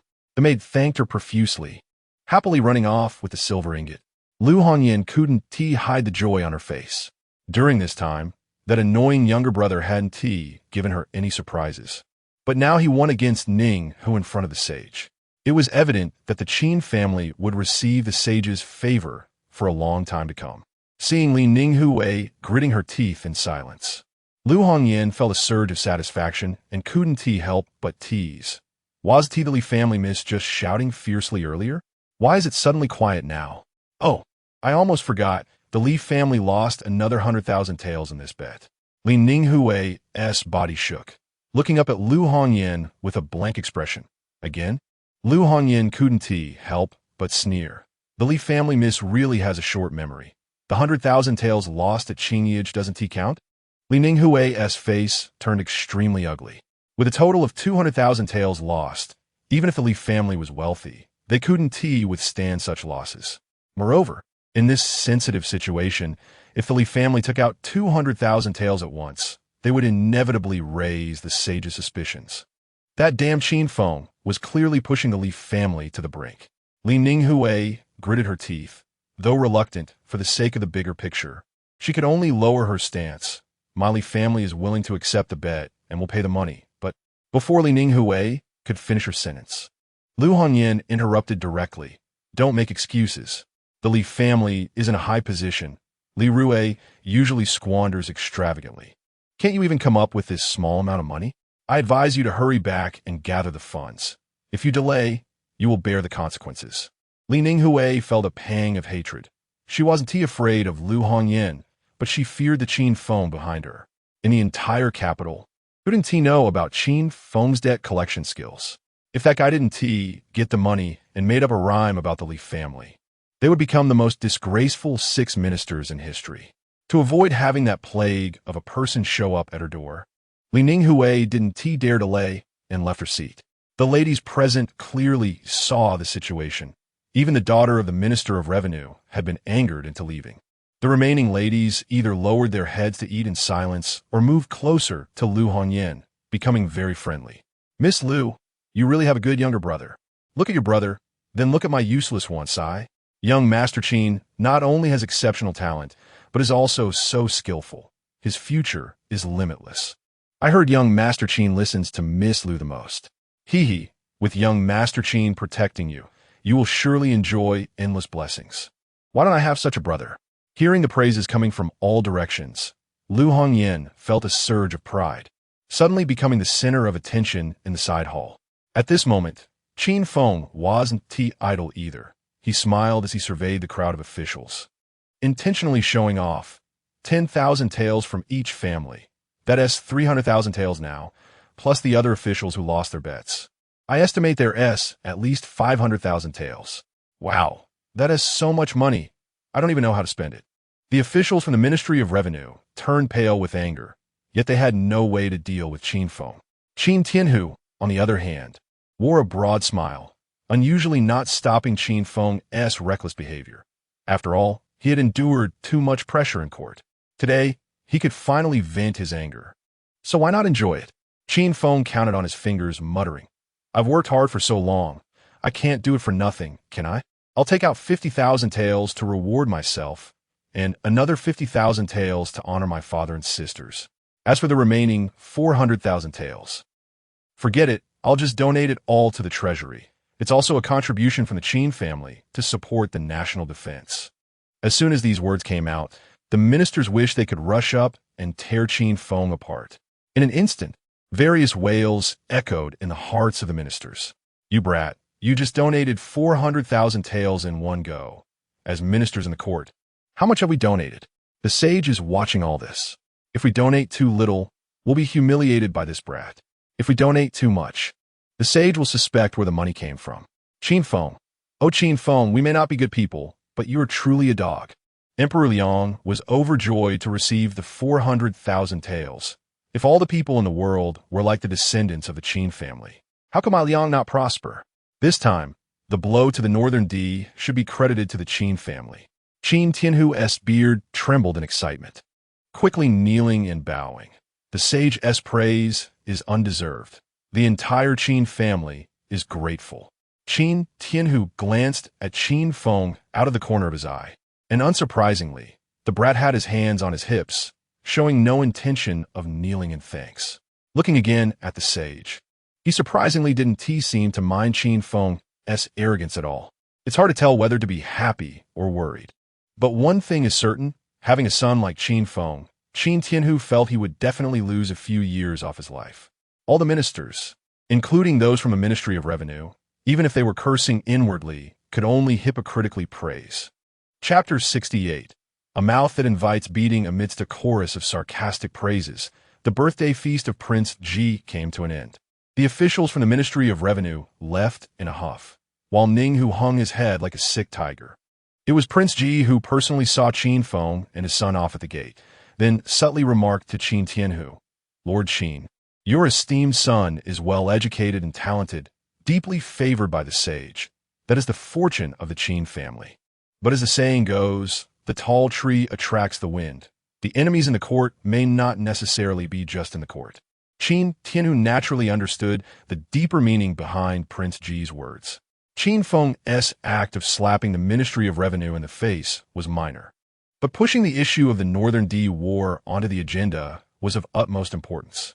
This move would surely provoke the anger of some people, and those people were far beyond the comparison of mere officials. Qin Tianhu clasped his hands in respect and said, "Thank you for the reminder, Your Highness. I will remember it." Prince Ji glanced over at Qin Feng, who was helping a young maid read palm lines not far away.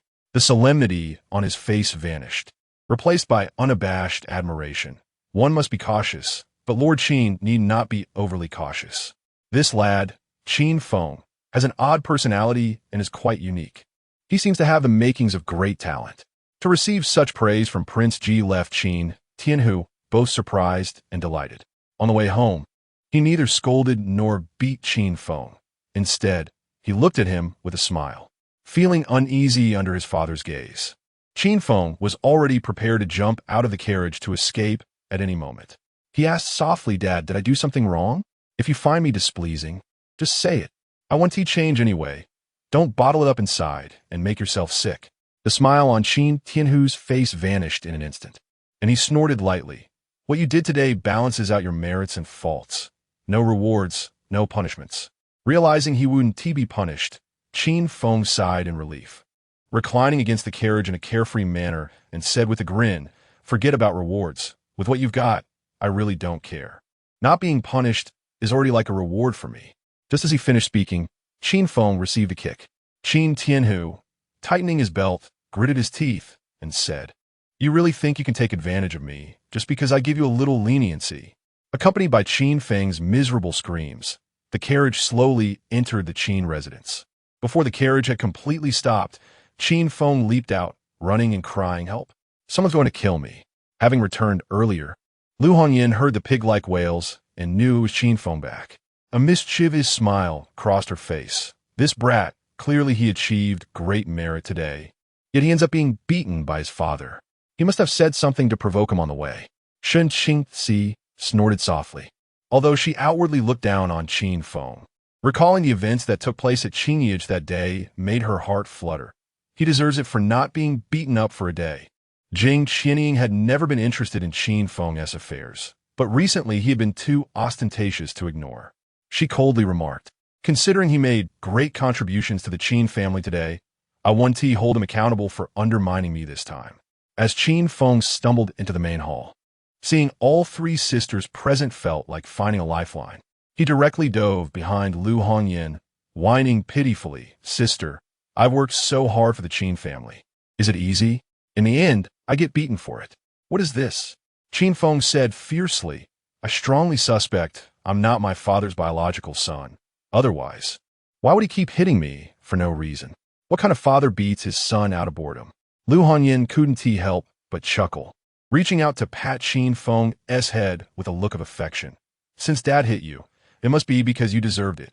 Just be good from now on. Although Dad beat you today, he must be very happy inside because of the great contribution you made at the birthday feast. Of course, if it's on me, how could he not be happy? Though Qin Feng felt wronged, seeing all three sisters gather together was a rare occurrence. He quickly changed his expression and patted his chest, declaring, "Today this young master, took advantage of Prince Ji's birthday feast to thwart the Ministry of Revenue's conspiracy and successfully push the Northern D war onto the agenda. My first move stunned everyone, and I bet even the sage is in awe of me now. Such a monumental achievement, and my three sisters have nothing to say?" Shen Qingxi felt it was incredible that Qin Feng had easily solved the dilemma troubling their father and the sage. Reflecting on the already famous poems from the frontier and Drunk in the Flower Shadow, she couldn't help but bite her lip, her cheeks slightly flushing with pride for having such a brother. Just as she was about to compliment him, seeing Qin Feng's arrogant expression made her feelings of goodwill vanish in an instant. "You're getting cocky just because you've done a little good? You've taken so much silver from the Li family and others, but never contributed to the family. You only know how to squander." Hearing this, Qin Feng was unhappy. "What do you mean by squander? That's called investing." Jing Qianying snorted. "Investing in undermining others? I only lent you Shu Feng. Why didn't he allow you to take her for yourself?" In the matter of Shu Feng, Qin Feng indeed acted inappropriately, feeling a pang of guilt. He tried to flatter. "Fourth sister, I originally planned to bring you over too. After all, compared to that little girl Shu Feng, I prefer you more." Qin Feng intended to flatter Jing Qianying, hoping to put the Shu Feng issue behind them. However, one wrong word offended all three sisters. Jing Qianying, who held herself in high regard and had a very cold personality, was instantly furious at Qin Feng's flirtatious remark. Shen Qingxi was even more enraged. The brat had previously claimed to like her, yet now he was showing interest in someone else. This guy was not only shameless, but also fickle. Lu Hongyan felt a surge of resentment. Among the sisters, she was the one who doted on Qin Feng the most. In the end, this brat was running to flatter the fourth sister instead. What a thankless dog. Seeing the expressions of the three sisters change, Qin Feng realized the situation was dire and quickly explained. "A true man has ambitions everywhere. He should be broad-minded. Only children make choices. I want all three of my sisters." As soon as he spoke, Lu Hongyan grabbed Qin Feng by the ear and scolded sweetly. "What do you want? Don't you have any shame?" Shen Qingxi picked up a ruler from the table, while Jing Qianying directly raised her foot to kick him. Faced with the three sisters' assault, Qin Feng had no strength to resist at all. His desperate screams once again echoed through the Qin residence. Just as he had escaped from the dragon's den, he had now entered the tiger's lair. Qin Feng felt extremely aggrieved. Outside, he was so glorious. Yet as soon as he returned home, he became everyone's punching bag. How is this fair? Chapter 69. Furious Thunder having achieved great merits without any rewards, and even receiving a beating, Qin Feng felt that his young heart had suffered serious trauma. After using all his strength to escape from the clutches of his three older sisters, he ran back to his small courtyard, locked the door, and threw himself into Xiao Xiangxiang's arms seeking comfort. Xiao Xiangxiang's cheeks flushed. Holding Qin Feng's heavy head, she felt a surge of maternal affection, gently stroking his head and softly comforting him. "I do not understand the court struggles, nor do I know how to manage a household. But I understand that in the capital under the emperor's feet, there are infinite opportunities, but also dangers everywhere. Although the master holds a high position, wanting to maintain peace is like walking on thin ice.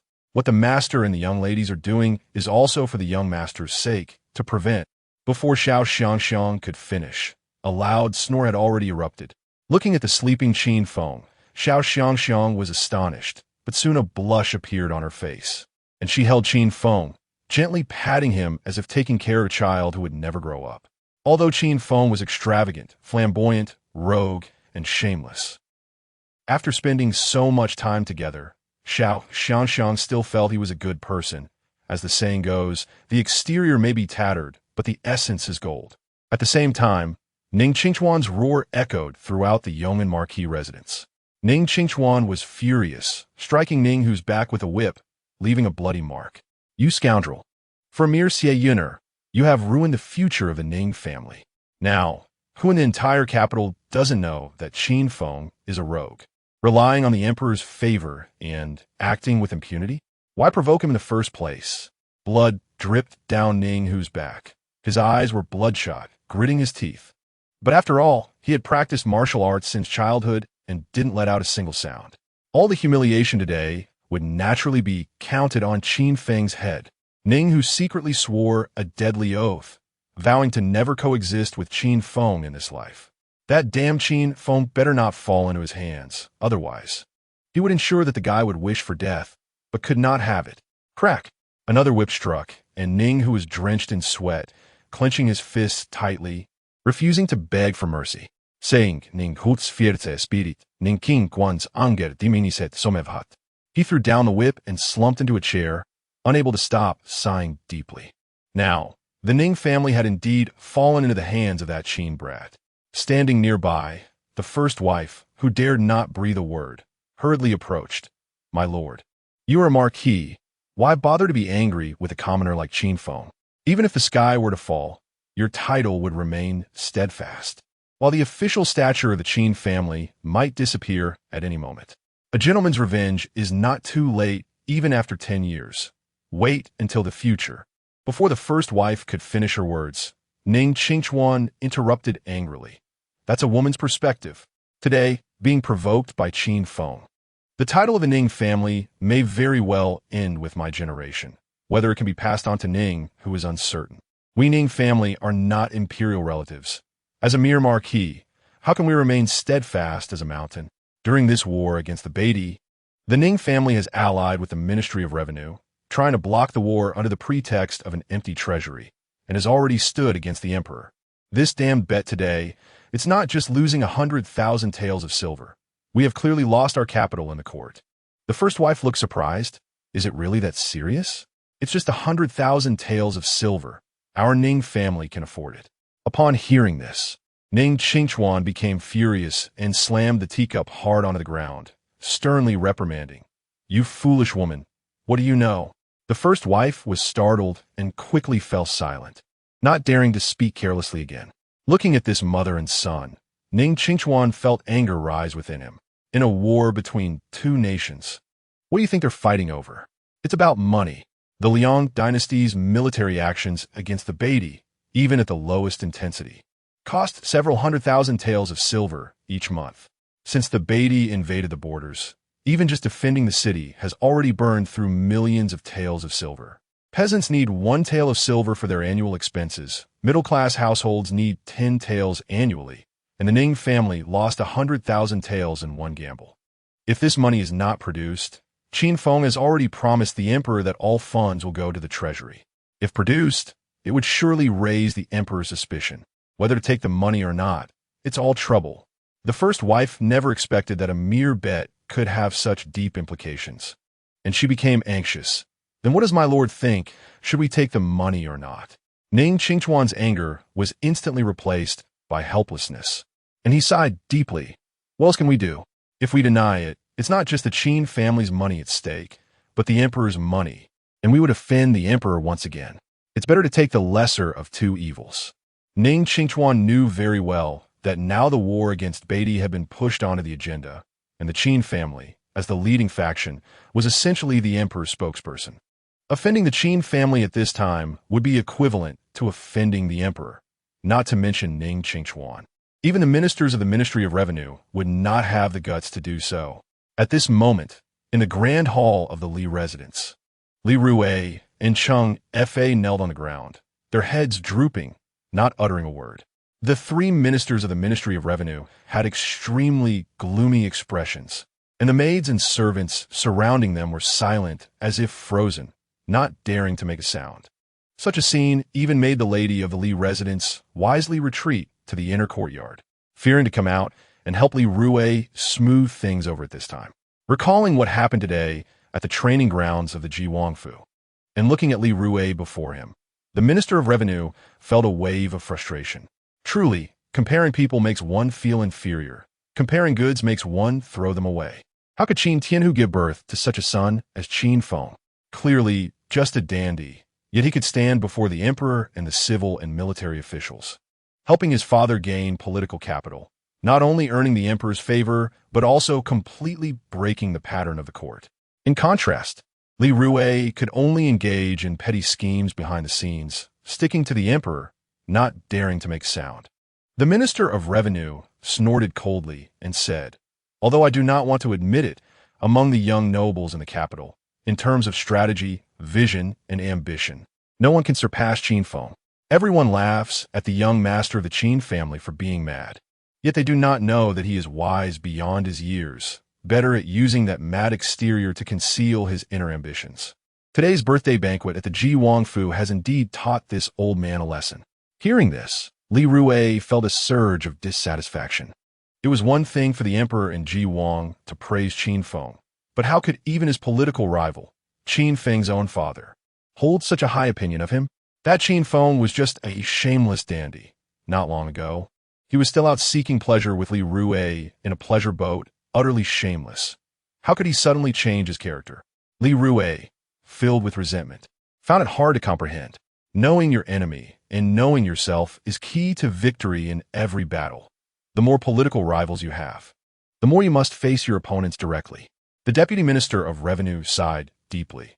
I've heard from the Ministry of Works that they have started to produce some bows and crossbows. The designs for these bows and crossbows were presented to the emperor by Qin Feng. Within 5 years, the Liang dynasty's archers will be invincible in the world. Chapter 70. The tavern is smashed. The Deputy Minister of the Ministry of Revenue frowned tightly, extremely resistant to the word invincible. The officials of the Ministry of Works have always been fond of grandstanding. As for the so-called bragging, let's just listen to it and not take it seriously.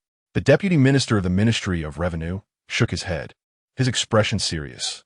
I have seen the prototype of that crossbow, conservatively estimating its range is at least 800 steps. Although it is extremely difficult to draw, requiring a foot pedal, if used in formation, its power would be terrifying. Moreover, it is said that Qin Feng has even illustrated the usage method, which is a 3-stage shooting method.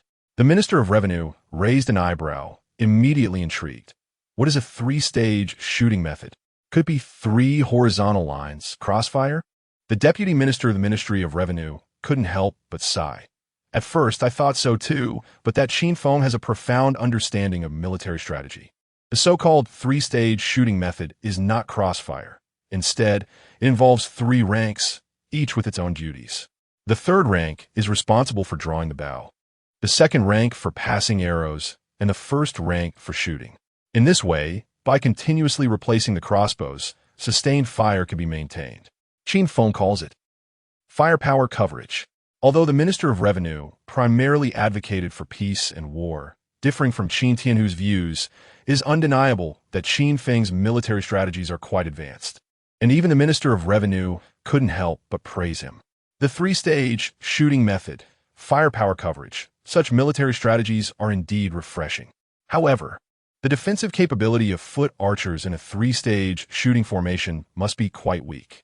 If they encounter a surprise attack, I'm afraid. Before the Minister of Revenue could finish speaking, the Deputy Minister of the Ministry of Revenue had already replied. Qin Feng once claimed he would personally train the border army. And the foot archers are not ordinary.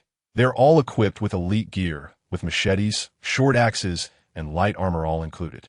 After firepower coverage, if the enemy charges, it would directly turn into close combat, transforming foot archers into infantry.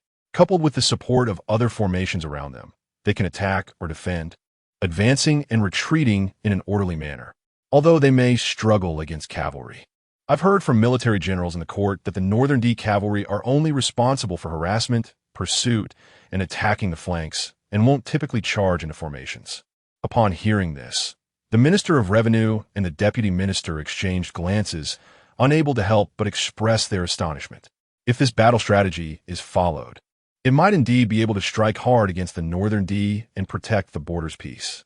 The Minister of Revenue pondered for a moment, then spoke directly. Someone, prepare 200,000 taels of silver and send it to the Qin family. The deputy minister of the Ministry of Revenue was taken aback. "My lord, you must be mistaken. The bet was only 100,000 taels." The Minister of Revenue sighed deeply. "It's hard to explain. Whether it's 100,000 or 200,000 makes no difference. Both would infuriate the sage. Since the war with the Northern D is already imminent, we should avoid any conflict with the Ministry of War for now, keeping a low profile. As for that Qin Feng, there's no need for us to deal with him. Others will take care of him naturally." At this point, the Minister of Revenue glanced at Li Rue, his expression darkening again. "Useless thing. In terms of literary talent, cunning, and political maneuvering, how can you compare to Qin Feng?" Today, at the Ji King's residence, Qin Feng took advantage of his status as a junior, knowing that the sage and the Ji King wouldn't argue with him. While he was ingratiating himself with the Ji King and showing off in front of the sage, playing both sides. "Where were you? Did you die? From today on, study poetry diligently and learn some skills to stand on your own. It won't tire you out." Li Rue lowered his head, already grinding his teeth in hatred for Qin Feng, but dared not utter a word. Instead, Chung Fa murmured, "That Qin Feng fellow is a well-known playboy in the capital, idling away his days, uneducated, and has often bullied men and women. How could he have changed so much?" Upon hearing this, the deputy minister of the Ministry of Revenue kicked Chung Fa down, angrily shouting, "If I say you're stupid, you're not clever. With your character, how can you compete with Qin Feng? You only see him indulging in pleasure outside, but don't know that he is reading extensively at home. His playboy persona is just an act for fools like you." Qin Feng, of course, was unaware of the ministry's evaluation of him, nor did he know he had become the public enemy of the young men in the capital. As for his reading habits, Qin Feng had never let go of them. The next morning, Qin Feng sat in the small courtyard pavilion, comfortably lying in Xiao Xiang's arms, eating various fruits handed to him while focusing intently on reading. The cover of the book read 10 Strategies of Warfare, but the pages inside had long been swapped with prohibited books banned by the Great Liang. What spring palace diagrams, 18 touches, and tales of pleasure houses were all included, and Qin Feng was reading with great seriousness. Xiao Xiang, sitting behind him, avoided the sordid content of the book and shyly said, "Young master, such filthy books will only teach bad things. The weather is nice today. Why don't you go out for a stroll?" Qin Feng licked his fingers and flipped a page, absent-mindedly replying, "I'm not going to court disaster. Half the people in the capital want me dead right now, especially those old foxes in the Ministry of Revenue, who might even offer a bounty for my hands and feet. Besides, what's so fun on the streets? In broad daylight, I can't bully men or women, nor can I oppress the common people. It's too boring." Xiao Xiang giggled.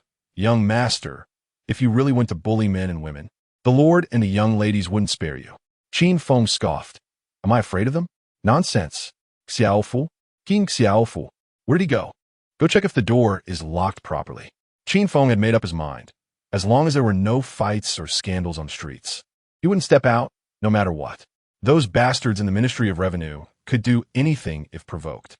Weren't they the ones who had pushed him off a pleasure boat before, nearly drowning him? Stay low-key. This is Qin Feng's way of survival. For several days in a row, Qin Feng stayed indoors, reading 7 or 8 lewd books, admiring the imagination of ancient people.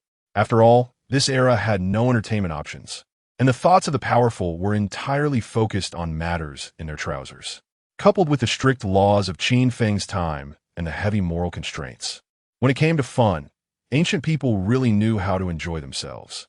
Just as Qin Feng was discussing the details of the book with Xiao Xiang, who was so shy she wished she could find a hole to hide in, Qin Xiaofu's duck-like voice interrupted Qin Feng's enjoyment. "Young master, something big has happened." Qin Xiaofu rushed into the backyard, his face flushed and almost incoherent. Qin Feng silently closed the book, handed it to Xiao Xiang, and told the blushing Xiao Xiang to take good care of it. He then calmly said, "What could happen? The war with the Northern D is already imminent, and the political winds in the court are completely in favor of my Qin family.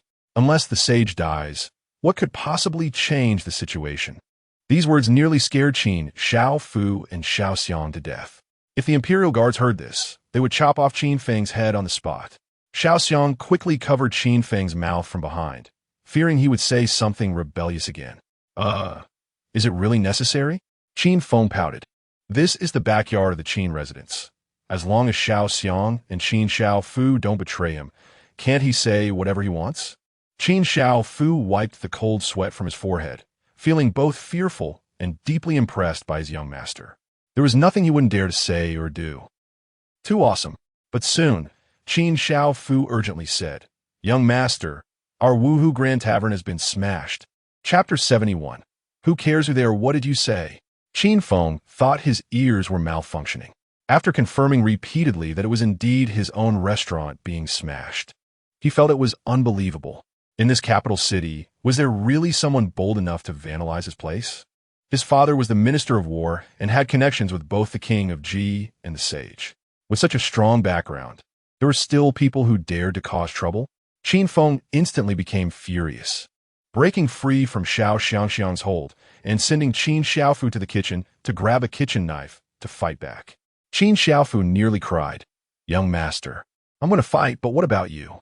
Qin Feng, with an angry expression, shouted, "You just go chop, I'll go to the Jingzhou Inn to report them. If they don't pay, they'll be ruined. Qin Feng, will make them pay with blood and money." Qin Xiaofu fell to his knees with a thud, looking miserable. "Young master, how about we switch? I wouldn't dare to compete with you in such a flashy matter." Qin Feng kicked him lightly, but Qin Xiaofu rolled far away. If Qin Feng hadn't called him back, he would have rolled straight out of the courtyard. Qin Feng was furious. He had boasted that he would bring down the Zue Xianlu in half a month. Now that his own restaurant was almost finished with renovations, trouble had to arise at this critical moment. It was obvious that the trouble was caused by the Zue Xianlu. This matter was far from over. Qin Feng stepped out and said impatiently, "Gather all the servants and guards we can use, and that girl Xu Feng too. I want to see who is so bold as to vandalize my Qin Feng's restaurant." Before long, Qin Xiaofu had gathered over 40 servants, and they followed Qin Feng in a grand procession towards the Wuhu Grand Restaurant. Upon arrival, Qin Feng's liver started to tremble. The restaurant was in shambles. Aside from the walls still standing, there was hardly anything intact. Even the floorboards had been pried up. Lu Ming and the dozen craftsmen he hired were huddled in a corner, bloodied and battered, with the most severely injured craftsman already unconscious. When Lu Ming saw Qin Feng arrive, he rushed over as if he had seen a savior, rolling and crawling in his urgency. "Young master, you must stand up for us." Having witnessed Qin Feng's ferocity, Lu Ming knew that even the official from the Ministry of Works wouldn't dare confront him directly. He just needed to provoke Qin Feng's anger to ensure that they would get their revenge. Lu Ming exaggerated the situation, pointing at the unconscious craftsman, and angrily said, "Young master, look, this man is about to die. I told those people that these are your hired workers, but they said they were hitting the people from the Qin residence. Enough with that." Qin Feng looked at Lu Ming with disdain, thinking that he was trying to provoke him, and immediately asked, "Who are the ones that attacked?" Feeling Qin Feng's sharp gaze, Lu Ming felt guilty and hurriedly replied, "They're from the Longhu gang." Longhu gang. Qin Feng was surprised to learn that there were actually gangs in the capital. He looked Lu Ming up and down, then glanced at the other craftsmen and couldn't help but snort. "You are my chief craftsman. If they came looking for trouble, they would definitely target you first. Why are the others all beaten down, yet you are the least injured? What is your relationship with the Longhu gang?" This question was like a heavy punch to Lu Ming's heart, making his breathing quicken. He realized that in terms of cunning, he was no match for Qin Feng. Not daring to hide anything anymore, he confessed, "Young master, I owe money to the Longhu gang. I didn't dare to say anything before. As this matter started because of me, I was afraid you would kick me out and delay the work." Qin Feng nodded, patting Lu Ming's shoulder seriously. "You don't need to take all the responsibility on yourself. What do you mean it started because of you? Your debt to the Longhu gang is your own business. The Longhu gang smashing the Wuhu Grand Restaurant is my business. You take the craftsmen to heal, and leave the rest to me." Lu Ming thought he was finished. Even if Qin Feng didn't take it out on him, he would surely make him pay for the restaurant's losses. However, upon learning the whole story, Qin Feng not only didn't blame him, but instead told him to go heal first. Lu Ming felt warmth in his heart, his gaze towards Qin Feng turning fervent, and he gratefully said, "Young master, Rest assured, I will put in my utmost effort to make the restaurant the best in the capital. Qin Feng smiled slightly. Go ahead. Yes. Lu Ming nodded heavily, supporting the craftsmen as they left. The crowd, gathered around, pointed at Qin Feng, mostly gloating, since Qin Feng had a bad reputation in the capital. Haha, now we have a good show to watch. It's a dog-eat-dog situation. Dog-eat-dog? What a joke. The ones who attacked were from the Longhu gang. Qin Feng was just a playboy, who seemed domineering on the surface, but was actually just a hollow shell. That's right, the Longhu gang were all ruthless characters. If Qin Feng dared to confront them, he would surely get beaten badly. Don't be fooled by the fact that his father was the Minister of War. The Longhu gang's background was not to be underestimated. Hearing the discussions around him, and knowing that the Longhu gang dared to act against the Qin family's interests, Qin Feng understood very well that the Longhu gang had significant backing. Moreover, with the Zhuai Xian Lu stirring trouble, it was likely related to the second prince. Given that the war with the Beatty had just intensified, it would be wise to avoid any direct or indirect conflicts with the second prince. However, Qin Feng was unwilling to swallow this anger. The enemy had come to his doorstep. If he didn't dare to fight back, how could he establish himself in the capital? Would it mean that anyone with a bit of royal background could ride him like a horse? Qin Feng wanted the entire capital to know that no matter what background one had, anyone who dared to reach out to the Qin family had to be prepared to lose a hand. In front of all eyes, Qin Feng rolled up his sleeves, picked up an axe from the ground, and shouted, "Damn it, they dare to touch my people. I don't care if you're the Longhu gang or any other gang. I'm going to deal with you." As soon as he said this, the Qin family servants were instantly invigorated, shouting that they would make the Longhu gang pay the price. The onlookers were amazed that Qin Feng actually dared to confront the Longhu gang head-on, secretly admiring him. After all, the Longhu gang was one of the four scourges of the capital, and their notorious reputation was deeply ingrained in people's minds. Chapter 72. The leader of the four pests. It is clear that Qin Feng, the leader of the four pests in the capital, has completely disregarded the Longhu gang. As a notorious playboy and a suspected mental patient, Qin Feng naturally intends to play the act to the end. Not only does he want to clash with the Longhu gang, but he also wants to make a show of it. Since he wants to cause a commotion, he might as well make it a grand one. Moreover, the Longhu gang has the backing of the Zhuai Xian Lu, which is no small-time gang. Rushing in with dozens of servants could very likely lead to a loss. While wildly waving an axe, Qin Feng shouted loudly, in broad daylight, under the clear sky, "How dare the Longhu gang commit robbery and arson? Is there no law? Today I, Qin Feng, will act on behalf of heaven to contribute my humble efforts to safeguard the peace of the capital. Listen up, everyone. Anyone willing to join me will be rewarded with 1 tael of silver. If you are willing to fight alongside me, I will reward you with 10 taels. For every Longhu gang member you take down, I will give you 50 taels. With such generous rewards, there will surely be brave men stepping forward. Although 1 tael of silver may not be much for the commoners in the capital, the temptation of free is simply too great. Among the onlookers, there were certainly those who disliked the Longhu gang or were eager to curry favor with the Qin family. Originally a group of dozens quickly grew to hundreds, and more people were rushing over upon hearing the news. Meanwhile, in a private room of the inn across from the Longhu gang, Zhao Chongfu was toasting with a young man dressed in luxurious clothing, accompanied by a famous courtesan from the capital. To deal with Qin Feng, Zhao Chongfu had indeed invested a lot this time. He handed a pre-prepared redwood box to the young man with a beaming smile. "Thank you, young Master Gao, for your assistance. Please accept this small gift." Gao Song opened a crack in the redwood box, saw the neatly arranged little golden fish inside, and couldn't help but smile. Directly pushing the box back, "I appreciate your kindness, Manager Zhao, but this money should be returned to the Zhuai Xian Lu's account. In the future, just speak a few good words for me in front of the second prince, and I will be very grateful."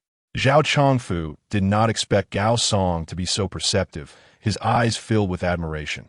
"Young Master Gao is indeed a talented young man. I admire you. I also trouble you to bring my regards to Grand Tutor Gao." Since Qin Feng, that plague, arrived at the Zhuai Xian Lu, Zhao Chongfu felt as if he had swallowed a fly. Disgusted, angry, but mostly helpless. Initially, He did not take Qin Feng's wild claims seriously. The idea that he could ruin the Zhui Xianlu in half a month was simply absurd. However, after the birthday banquet for King Ji, Zhao Chongfu's mood underwent a complete turnaround. Qin Feng actually had the audacity to challenge the Ministry of Revenue and the Earl of Yong'an in front of the sage and the officials, nearly making them lose face. And he even successfully instigated a war with the Northern D. It seemed that Qin Feng's intention to bring down the Zhui Xianlu was not just empty talk. The Zhui Xianlu was the second prince's cash cow, and if something went wrong, even if Zhao Chongfu had 100 heads, it wouldn't be enough.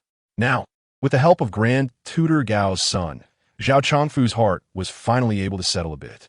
Qin Feng's threats to ruin the Zhui Xianlu equated to a declaration of war against the second prince, which was truly reckless. Since we are all serving the second prince, we naturally have to unite against the common enemy. However, Qin Feng's actions have always been erratic, often not following common sense. If he really dares to seek out the Longhu gang for revenge, I wonder if young Master Gao has a backup plan? Upon hearing this, Gao Song snorted disdainfully while holding his wine cup.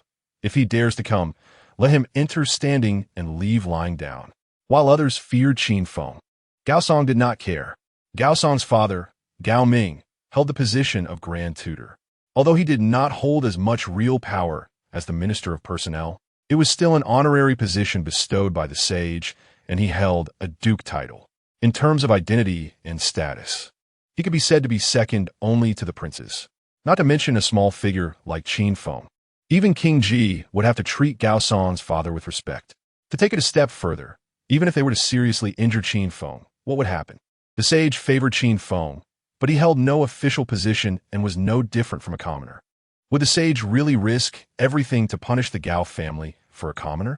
Moreover, besides his family background, Gao Song had another trump card, the second prince. The Gao family had always maintained a close relationship with the second prince, and now that Qin Feng had instigated the war with the Northern D, he had effectively offended half the court. When the time comes, with the second prince mediating, the Qin family could only swallow their anger. Since Gao Song could establish the Longhu gang to specifically do the dirty work for the second prince under the emperor's nose, he certainly would not fear a mere Qin Feng. Manager Zhao, there's no need to worry. I've already made arrangements with the Jingzhou Yin. Today, all the officials and constables are on duty, with no time to deal with the Longhu gang's matters.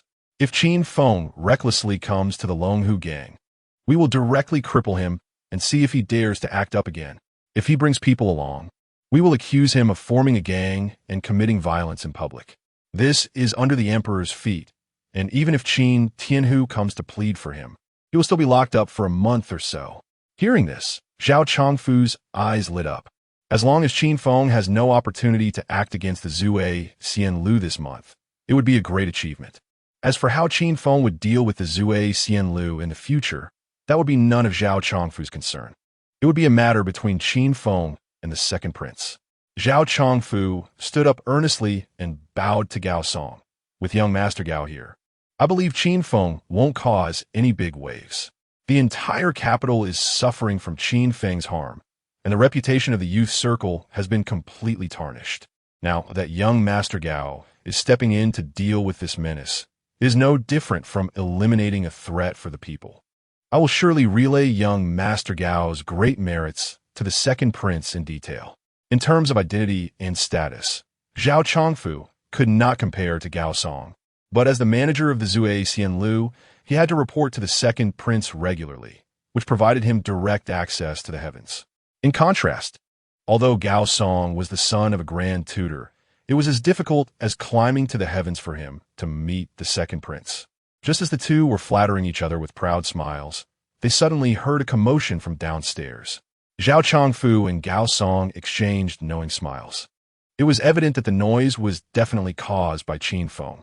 They had reserved this private room specifically to watch Qin Feng get dealt with. So they immediately got up and went to the window to look out. The proud smiles on their faces instantly froze. They had anticipated that Qin Feng would bring people, but they never expected him to bring so many, an overwhelming mass, making it impossible to see the end. A quick glance revealed there were at least hundreds of people. Zhao Chongfu's scalp tingled with shock, and he struggled to speak. Qin Feng. Where on earth did that kid find so many people? Chapter 73. Cracking down on organized crime beside him. Gao Song was also stunned by the scene before him. The reason the Longhu gang could establish itself under the emperor's feet was not only due to Gao Song's background, but also because the Longhu gang itself posed no threat. With only about 40 to 50 members, both the Jingzhou Yin and the City Patrol Office turned a blind eye, too lazy to pay attention. With Qin Feng bringing so many people, even if each person spat, they could drown the Longhu gang. Moreover, Gao Song's plan was to trip Qin Feng up with charges of fighting and brawling. But the sheer number of people Qin Feng brought made it clear this was no mere brawl, it was outright rebellion.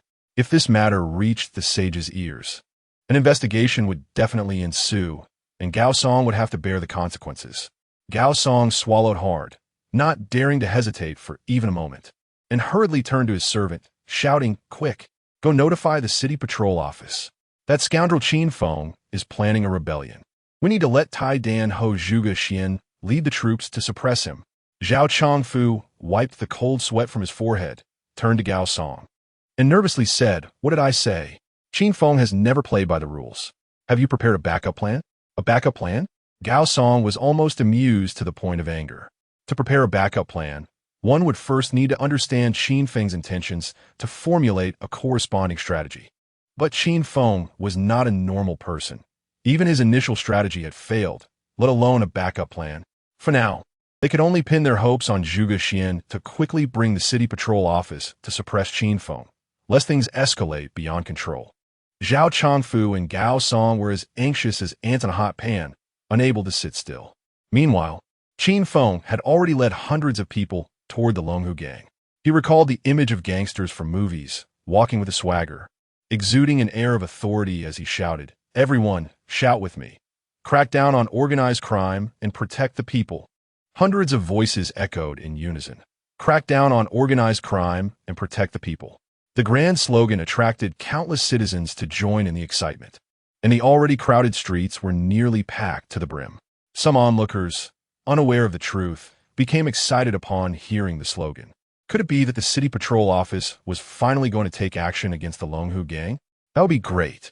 The Longhu gang had been acting tyrannically, relying on the connections of the high-ranking official Gao Tai Wei, and they finally deserved retribution. Damn, the Longhu gang. Hadn't they done enough to oppress the common people? Today, they were finally going to be eradicated, which was truly a relief for everyone. Strange, though, with so many people present, why was there not a single official in uniform? Were they not from the City Patrol Office? Wait, look, the person leading them is Qin Feng, the young master of the Qin family. What? Qin Feng? It really is. How did this guy get into a confrontation with the Longhu gang? Hey, why bother with that? Both the Longhu gang and Qin Feng are recognized as the four pests of the capital, just dogs biting dogs. We just need to watch the show. The surrounding crowd of onlookers began to chatter, some supporting Qin Feng while others belittled him. After all, for many citizens of the capital, Qin Feng, the spoiled rich kid, was not much better than the Longhu gang. Fortunately, Qin Feng didn't care about his reputation at all, regardless of the attitudes of the onlookers. As long as they came to join the excitement, they were equivalent to his advance guard. In the end, the Longhu gang would be thrown into confusion, and those guys would be scared to death. At this moment, the Longhu gang was already on high alert. 40 to 50 members stood in a line outside the gang's entrance, some holding wooden sticks, others wielding iron bars, all looking fierce and intimidating, creating quite an imposing presence. In the middle of it all, Long Batian, a burly man in his 30s with a tiger's back and a leopard's head, sat at the entrance of the gang, wielding a 9-ring knife, exuding an aura of menace. The passing citizens didn't even have the courage to steal a glance and hurriedly fled. Occasionally, officials passing by would also take a detour, unwilling to provoke Long Batian's powerful connections. In this capital, if you threw a brick, you'd likely hit a nobleman. Coming from a humble background, Long Batian had achieved a remarkable status today, and he was incredibly proud of it. The steward beside him cleverly flattered. Even the officials avoid the boss. In this capital, the boss is definitely a significant figure. The destruction of the Wahudai restaurant happened so long ago, and Qin Feng hasn't shown his face yet. He must be afraid of the boss's reputation and doesn't dare to cause trouble. Those from humble beginnings are most susceptible to sweet words, and Long Batian was no exception. He was already feeling elated, stroking his beard. If Qin Feng is smart, he'll stay away. But if he dares to come, I'll break one of his arms on the spot. If he still doesn't obey, I'll break a leg too. What if he is the son of the Minister of War? Who doesn't have a background in this capital? As soon as this was said, the surrounding lackeys' eyes sparkled with excitement, feeling their blood boil. In the past, the Longhu gang had clashed with the sons of officials in the capital, but most of them had been from minor backgrounds. However, this Qin Feng was different. He was the son of the Minister of War, with a family in a powerful position. Moreover, even the Marquis of Yong'an and the Ministry of Revenue had suffered losses to him. Facing such a level of opponent, the boss actually didn't take him seriously, which boosted the morale of the surrounding disciples, who continued to shower him with praise. With the boss around, they felt confident. That's right. What if he is the son of the Minister of War? The boss has the support of the second prince. This was a mistake. It was widely rumored in the capital that Qin Feng was favored by the sage, and since our boss disregarded Qin Feng, it was evident that he had the backing of the sage as well. The thoughts of these lackeys were incredibly simple.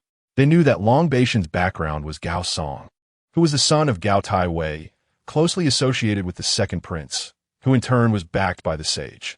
Indirectly, this meant that Long Batian's background was the current sage.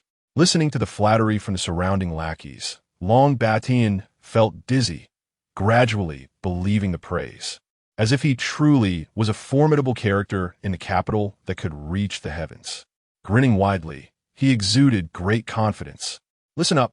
When Qin Feng arrives, all of you follow my orders. If I don't let you move, stand still. The moment I give the command, you can beat that scoundrel Qin Feng to a pulp. If he is injured, we'll take care of him. If he is dead, we'll bury him. If the sky falls, I'll take the blame. The lackeys felt their blood boil, looking at Long Batian with fiery admiration, eagerly rubbing their fists, ready to spring into action. Just then a lookout stumbled over, breathlessly announcing, "Boss, Qin Feng is coming." Chapter 74. Legal weapons. That scoundrel Qin Feng actually dared to come. Long Batian couldn't help but brighten his eyes. Who in the entire capital doesn't know that Qin Feng is currently at the peak of his power? If he can step on Qin Feng today, he will surely make a name for himself in the capital. Thinking of this, Long Batian felt a hint of excitement and immediately asked, "Good timing. Today, let Qin Feng know how dangerous the adult world can be." How many people did he bring? The lackey glanced nervously at the brothers who were on high alert, trembling and hesitating to speak. Seeing the lackey stammering and seemingly having concerns, the manager couldn't help but sneer. "With the boss here, what are you afraid of? Just say it." Long Batian grew impatient. The job of smashing the Wuhu Grand Hotel was instructed by Manager Zhao of the Drunken Immortal Building and young Master Gao. Do I need to explain what kind of power these two represent? Don't say a mere Qin Feng. Even if his father Qin Tianhu came, I wouldn't be afraid. Instead, I'd teach Qin Tianhu how to discipline his son. Hearing Long Batian's words, the lackey finally gained some confidence and whispered, reporting to the boss, "Qin Feng brought 300 to 400 people." As soon as this was said, Long Batian, who had just been arrogant and dismissive, suddenly wilted, feigning calmness. 300 to 400 people? A mere young scion. Even if he gathered all his household servants, it would only amount to dozens of people. Where do you get 300 to 400? Are you trying to play tricks on me? The lackey trembled and fell to his knees, dragging out a sobbing tone. Even if I had 100 lives, I wouldn't dare to play tricks on the boss. Qin Feng really did bring several hundred people, and the entire street is filled with them. Moreover, they were shouting slogans about fighting against crime and protecting the people. How ridiculous! Before Long Batian could respond, the manager, who was already furious, shouted loudly, "Fighting against crime? Just him, Qin Feng? This is really laughable. If he could bring a few hundred capable men, I'd respect him. But it's obvious those hundreds are nothing but useless drunks. How can they compare to my brothers from the Longhu gang, who have fought countless battles?" The originally dispirited lackeys lifted their heads upon hearing this. Long Batian's anxious heart settled, and a proud smile returned to his face as he said lightly, "What the manager said is right. A mere child is not to be feared. So what if there are many people? Aren't they just a pile of loose sand? As long as we knock Qin Feng down, the rest will naturally scatter like birds and beasts. Just wait for my signal to attack Qin Feng. At that moment, amidst the clamor, Qin Feng slowly appeared at the street corner, walking towards the Longhu gang. Seeing that Qin Feng only had a few people with him, Long Batian couldn't help but sneer. Waiting for so long? Is this all he has? I wasted time gathering people. Had I known, I could have just left a few little brothers here to guard. The manager nodded and flattered. Those so-called hundreds of people are probably just here to make noise. They wouldn't dare truly oppose my Longhu gang. They might even flee halfway. Long Batian tightened his grip on the 9-ring knife. Although he didn't dare to commit an act of violence in the street, having the knife in hand gave him a sense of security. And he looked at Qin Feng with even more disdain. As Qin Feng approached, the sound of footsteps echoed from afar. A dozen young men dressed as bodyguards, wielding clubs, emerged from the street corner. Bodyguards are fundamentally different from household servants. They must have some martial skills to qualify as bodyguards. Those who serve as bodyguards in the residence of the Minister of War are not necessarily martial artists from childhood, but they are definitely good fighters. Seeing those dozen bodyguards, although Long Batian still wore a smile, it was not as arrogant as before. After all, if a fight broke out, these bodyguards would never abandon their young master to save themselves. They would fight to the death, making it difficult to subdue Qin Feng. Just then, dozens more young and strong household servants appeared from the street corner, all carrying clubs. Long Batian's smile completely vanished. He no longer had the numerical advantage, and the outcome was uncertain. The manager hurriedly flattered, though it was unclear if he was encouraging or pouring oil on the fire. It's just a few dozen household servants. They can't compare to my Longhu gang brothers at all.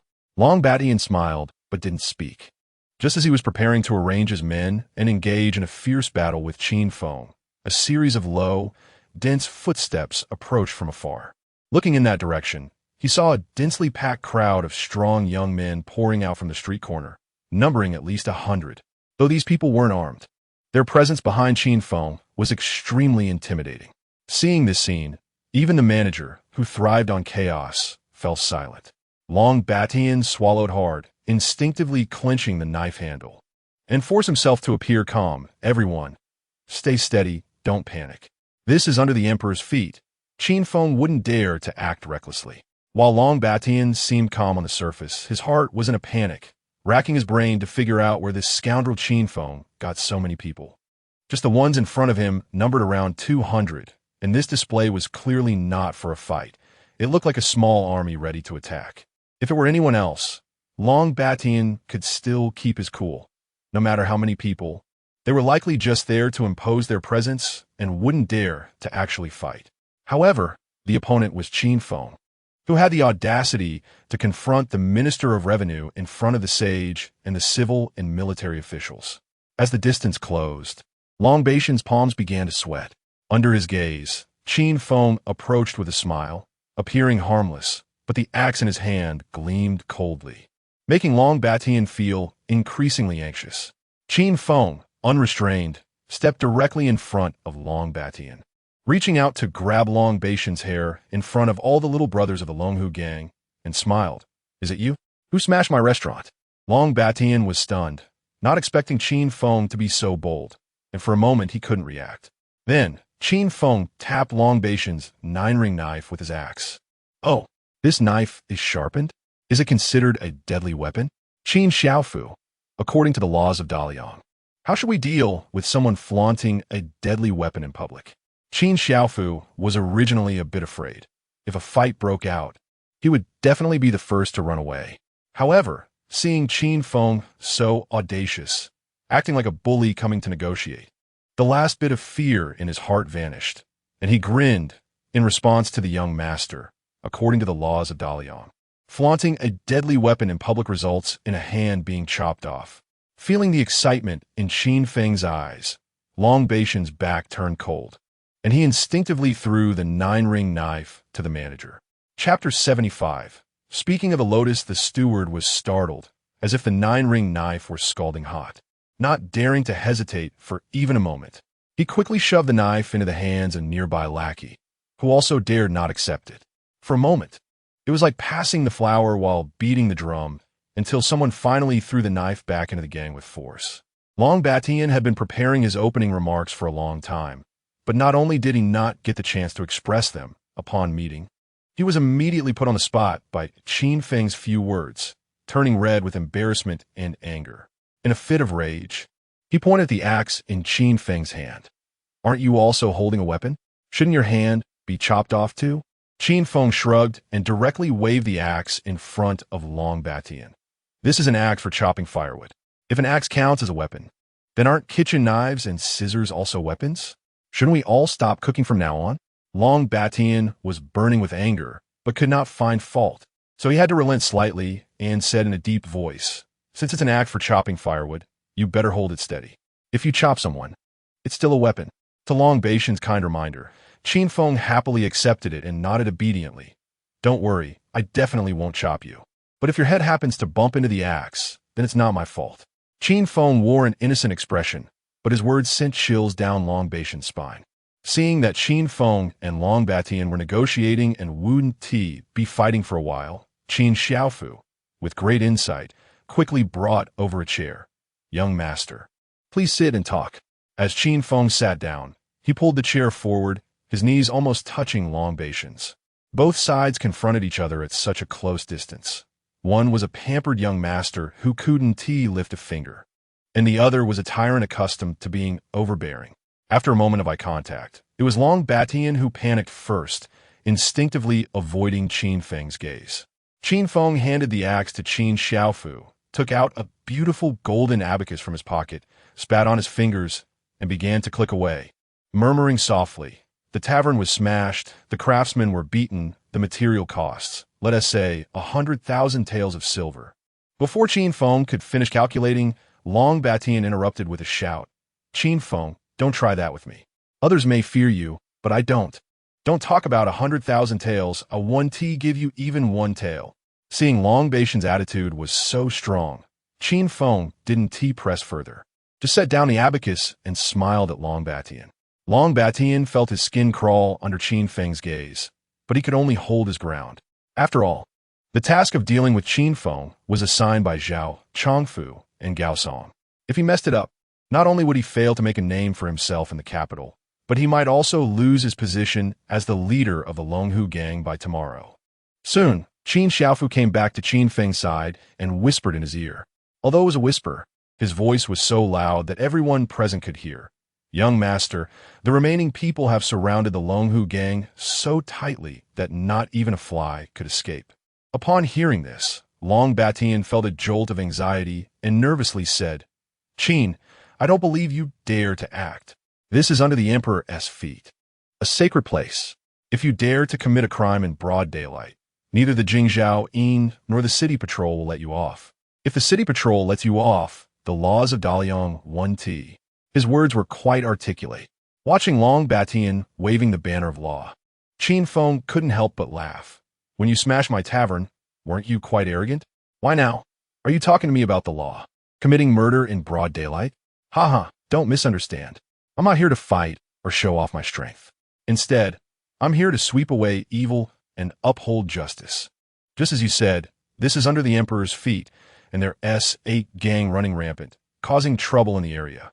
As a law-abiding citizen of the capital, how can I allow such things to happen under the watchful eyes of the sage? If the Jingzhou Yin and the city patrol won't manage the Longhu gang, then Qin Feng will." "You like to talk about the law?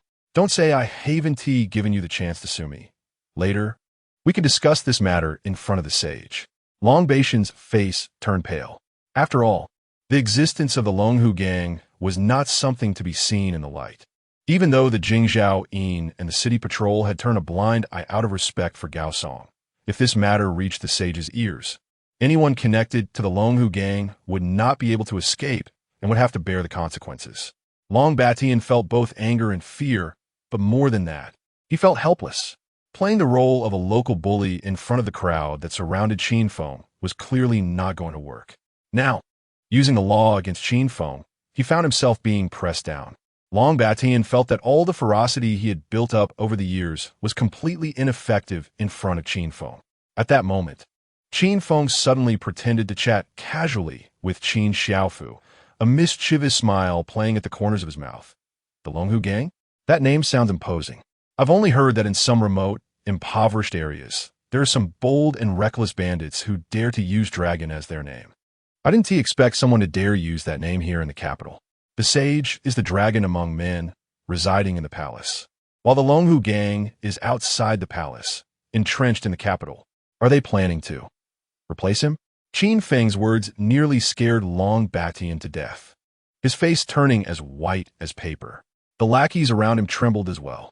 Gang names could be serious or trivial. No one would normally take issue with the Longhu Gang, but if it were to be escalated, it could turn into a grave matter. Long Batian pointed at Qin Feng, stammering, You are clearly creating a literary inquisition. Qin Feng spread his hands with an innocent look. I'm just chatting with my servant.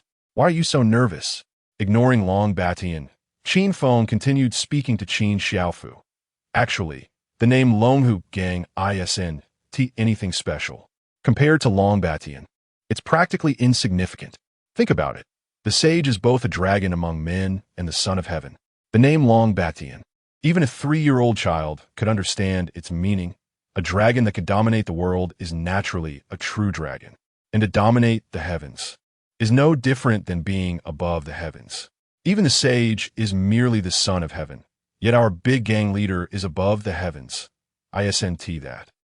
Before Qin Feng could finish, Long Batian was nearly in tears, pleading to interrupt. Stop talking. I'll pay for the damage to the tavern. Not only the lackeys of the Longhu Gang, but even the many servants and guard around Qin Feng were stunned by the scene before them. It turned out that there really existed a silver tongue, capable of reducing a local bully in the capital to tears through sheer talk, which was simply unbelievable. Qin Xiaofu was in awe, his eyes shining. Young master, your mouth is too powerful to deal with this Longhu Gang. Do we even need to bring anyone else? Just bring this mouth of yours. Chapter 76. Losing his pants, the crowd, initially eager for a fierce battle, was caught off guard, wondering why Qin Feng had brought them there if he could make Long Batian cry with just his words. Was it just to stand around? Qin Feng didn't care what others thought. He had come to do business with Long Batian today.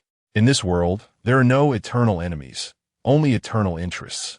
Even this conflict was ultimately driven by interests, as the core issue was the business war between Qin Feng and the Xian Lu. Qin Feng held a small abacus, not rushing to settle accounts with Long Batian, but instead spoke earnestly.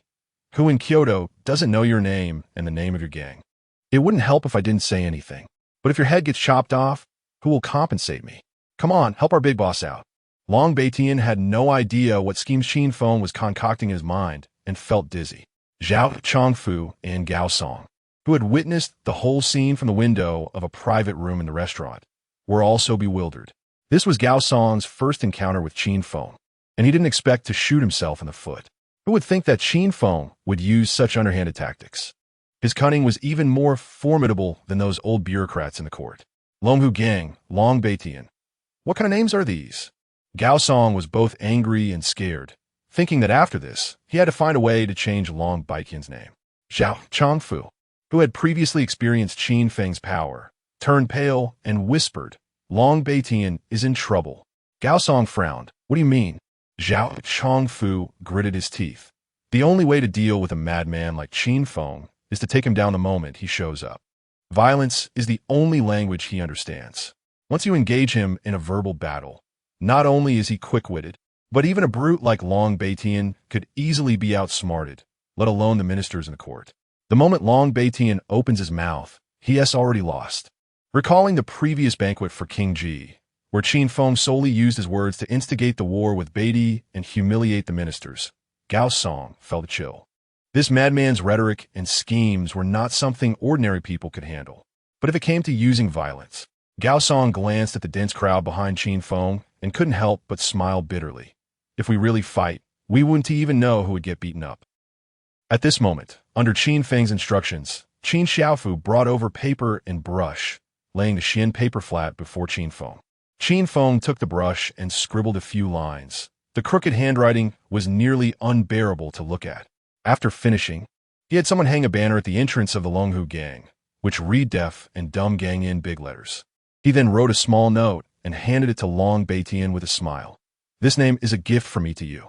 Long Beitian opened the note and nearly passed out from anger. It read deaf but in crooked letters. Qin Feng wrote a total of 6 characters, 5 of which were derogatory and filled with bad connotations.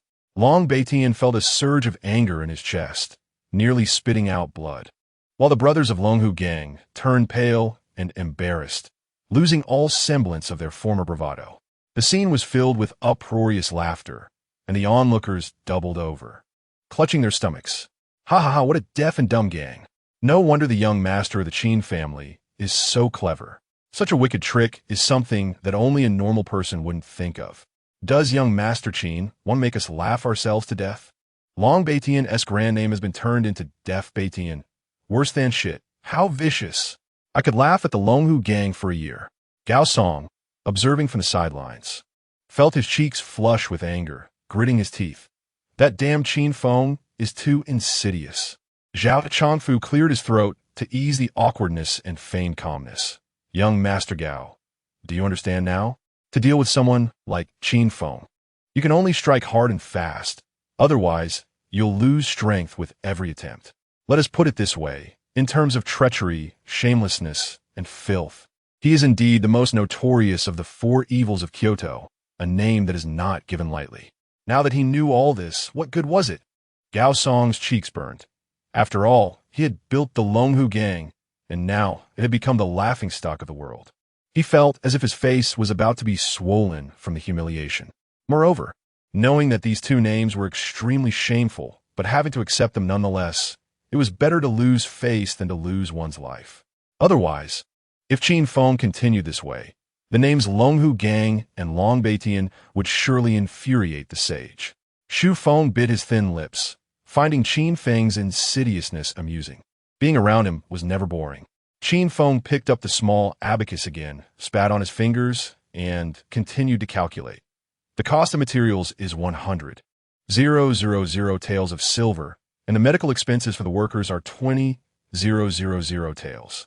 My Qin family's restaurant is about to start operations, and with an incident at this crucial moment, we certainly have to account for lost work fees.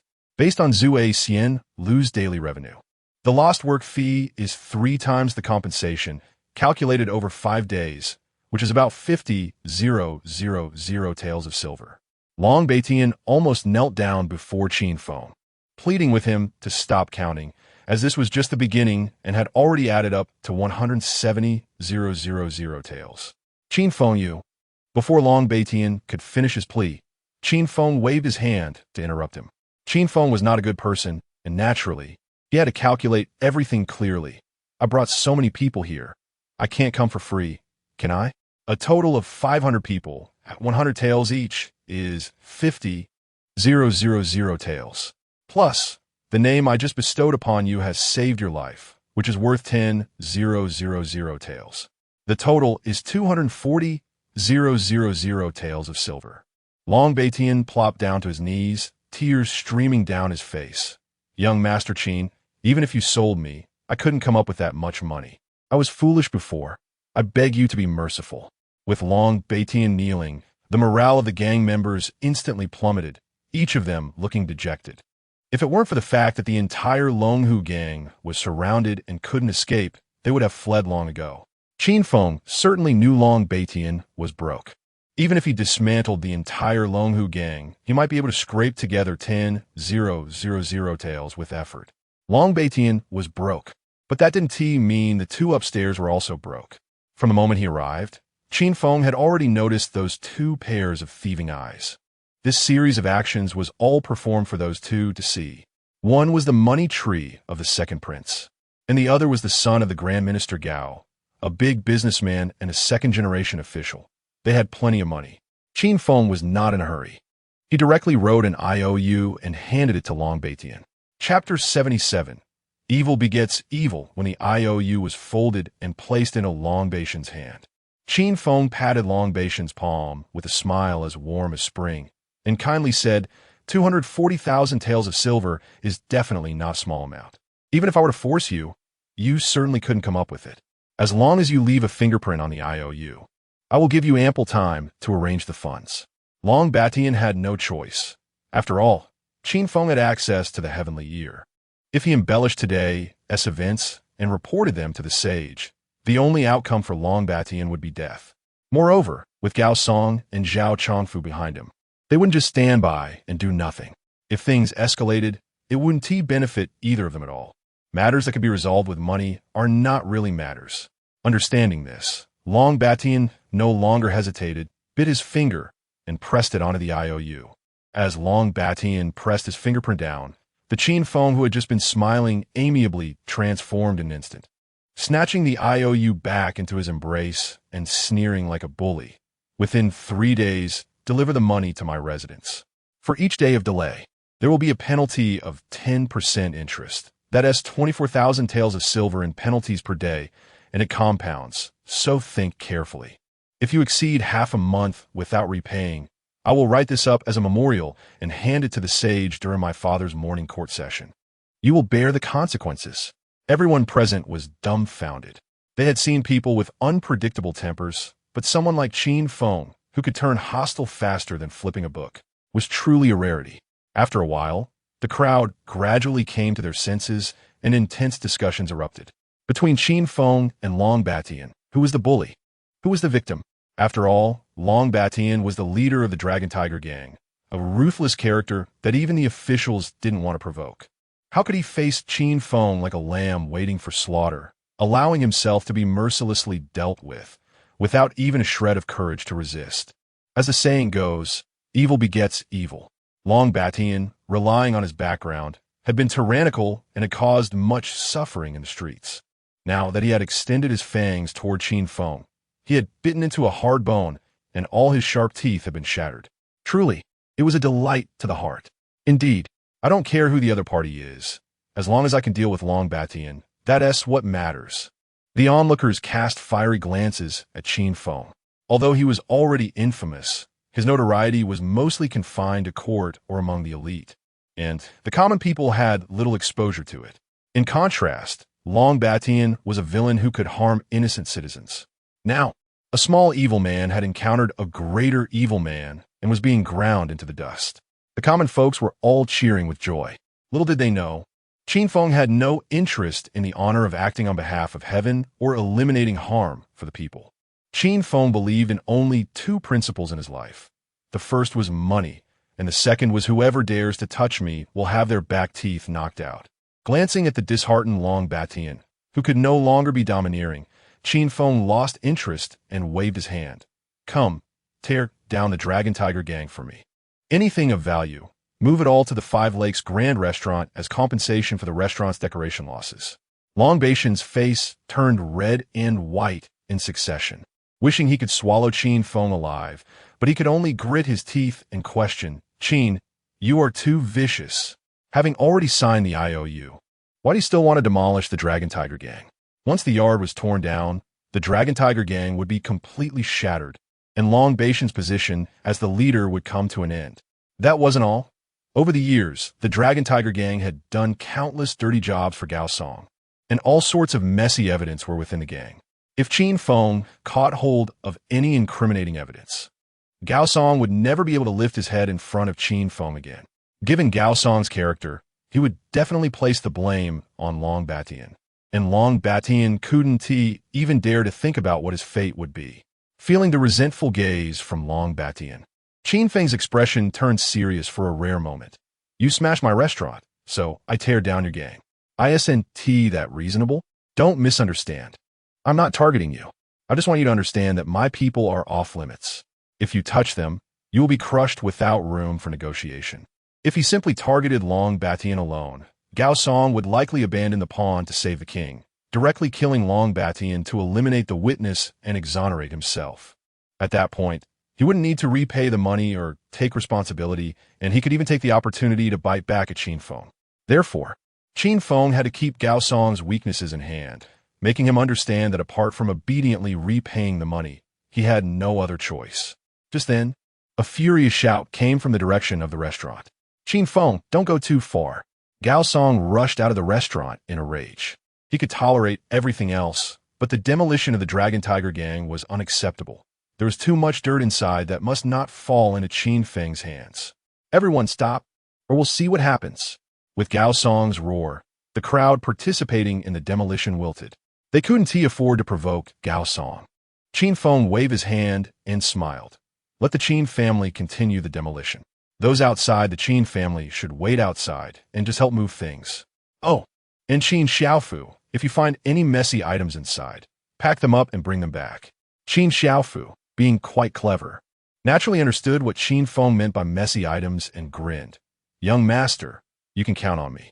Seeing that he couldn't stop it, Gao Song gritted his teeth and said in a low voice, Long Batian, I'll give you one last chance. Just kill that Qin Feng. If the sky falls, I'll bear it. With so many eyes witnessing this, the fire won't reach you. Long Batian, already full of resentment, felt rejuvenated upon hearing this. Suddenly standing up and screaming hysterically, Bring me a knife. Listen up, if anything happens to the Dragon Tiger gang, none of you will escape. As long as we eliminate Qin Feng, with young master Gao helping us, we can all live in peace. The group of thugs gradually showed a fierce expression upon hearing this. After all, they wouldn't end well anyway, so they might as well gamble. Beat him. Accompanied by Long Batian's roar, a group of minions charged toward Qin Feng. Qin Feng comfortably sat in his chair, crossing his legs. Not only did he show no fear, but he also smiled and mocked, right? If you don't even have this bit of courage, how can you stand in the martial world?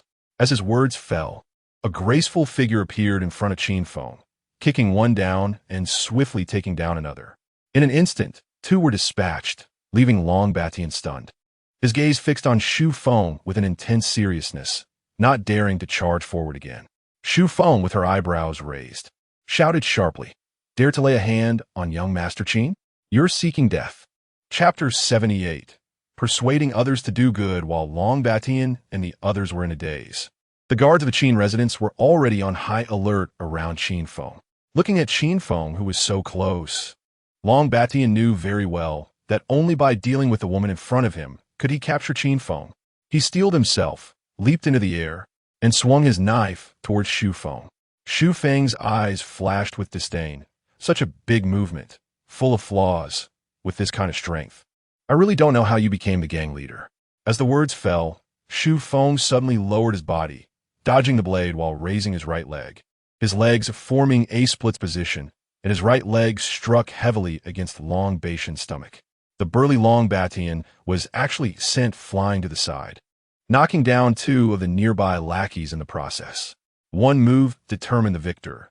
This was the difference between a trained fighter and a local bully. With Long Batian being so easily defeated, the remaining lackeys instantly lost their fighting spirit. Qin Feng looked at Long Batian, who was staggering and slowly getting up, squinting his eyes and chuckling. Non-officials wielding weapons to commit murder on the streets can be executed first and reported later, according to the laws of Dalian. Long Batian clutched his churning stomach, looking at the almost invincible Xu Feng, knowing he had lost even the last chance to fight for his life. He felt all his strength dissipate, and his 9-ring knife clattered to the ground. At this moment, the only thing waiting for Long Batian was a dead end. Driven by the instinct for survival, he could no longer care about the nearby Gao Song, and his anger was completely replaced by fear, pleading repeatedly, Young Master Qin, please treat me like a fart and let me go. Qin Feng's face was still filled with a smile, seemingly unaware of what anger was. Even after being attacked by Long Batian with a knife, when begging for mercy, shouldn't there be a semblance of remorse? As soon as these words came out, Long Batian felt as if he had been electrocuted and knelt down with a thud, crazily bowing his head. I beg young Master Qin to be merciful and spare my life. Qin Feng glanced at the other members of the Longhu gang present, surprised. What? Are you planning to confront me head-on? The lackeys of the Longhu gang suddenly woke up from their dreams, one after another throwing down their clubs and kneeling down in a clamor. We didn't recognize the Mountain Lord. We beg young Master Qin's magnanimity and spare our lives. Qin Feng was not a heartless executioner, and besides, there was no profit to be gained from dealing fatal blows to these thugs. However, it was not in Qin Feng's character to simply let them go. After thinking for a while, Qin Feng came up with an idea, asking the guards to bring some paper and pens, distributing them, and also fetching the laws of Dalian. Each of you will copy the laws of Dalian, Criminal Volume 10 times. Once you finish, you can leave. As he spoke, Qin Feng called over a guard who could read. You stay here and supervise them. Check thoroughly. If one character is written incorrectly, they must copy it again. They can only leave once they finish. A wail arose instantly. Long Batian and the others, who were used to being tyrannical, had no inclination to read or write. For them, being punished to copy the laws of Daliang was worse than receiving dozens of lashes. But seeing Qin Feng's earnest intention to teach them good, Long Batian and the others dared not complain and could only lay on the ground, diligently copying the laws of Daliang. Gao Song's face turned green, his fists crackling, his whole body trembling violently. He rushed up a few steps and kicked Long Batian hard, roaring, "Useless things, what good is it for me to raise you? Pick up the knife and fight Qin Feng, or I one tea spare you." Long Batian was caught in a dilemma, only able to cast a pleading look at Qin Feng. Qin Feng sighed, speaking earnestly, "Young Master Gao, as the saying goes, a wayward son is worth more than gold. Long Batian and the others have already learned their lesson. Why must you force them? Once they finish copying the laws of Daliang, just expel them from the capital." Gao Song's back teeth ground together, hysterically. "Nonsense. My men don't need your guidance." Qin Feng shrugged, not insisting, but simply asked Long Batian, "Can you turn to the laws of Daliang, criminal volume, and see how those who instigate others to commit murder are punished?" Long Batian dared not hesitate, flipping through the laws of Daliang quickly, stammering, replying to, "Young Master Qin, those who instigate others to commit murder are punished more severely. The lightest punishment is exile, and the heaviest is execution." Hearing this, Gao Song felt both angry and afraid, fearing that Qin Feng would really report him to the capital's magistrate. At this critical moment, Qin Xiaofu rushed back, holding a wooden box in his hands, whispering to Qin Feng, "Young master, all the evidence that can be found is in this box. I glanced at it casually. As long as you want, you can put Gao Song to death at any time." Qin Feng took the wooden box, looking at Gao Song with deep meaning, deliberately saying, "Oh." Gao Song's originally flushed face instantly turned pale, and at this moment, his fear had surpassed his anger. Before this, Gao Song had no contact with Qin Feng, let alone any grudges. However, in their first encounter, Qin Feng showed no mercy, directly putting Gao Song in a dire situation. This was not a sudden conflict. It was clearly a deep-seated feud. This was no longer just stepping on one's own toes. It was playing with fire and getting burned. Gao Song's emotions were extremely complicated as he stared at the wooden box, unable to speak. Qin Feng patted the wooden box, lightly sighing, his eyes full of disappointment. "Young Master Gao, you are too careless. Such an important item. How can you casually leave it in the Longhu gang? Do you really think that in this capital, there is no one who can deal with the Longhu gang? Now that the item has fallen into my hands, isn't this putting me in a difficult position? If I return the item to you, those who don't know would think I am afraid of you. How would I establish myself in the capital in the future? If it weren't for the fact that we are both from noble families in the capital and see each other often." Gao Song took a deep breath, forcibly suppressing his anger.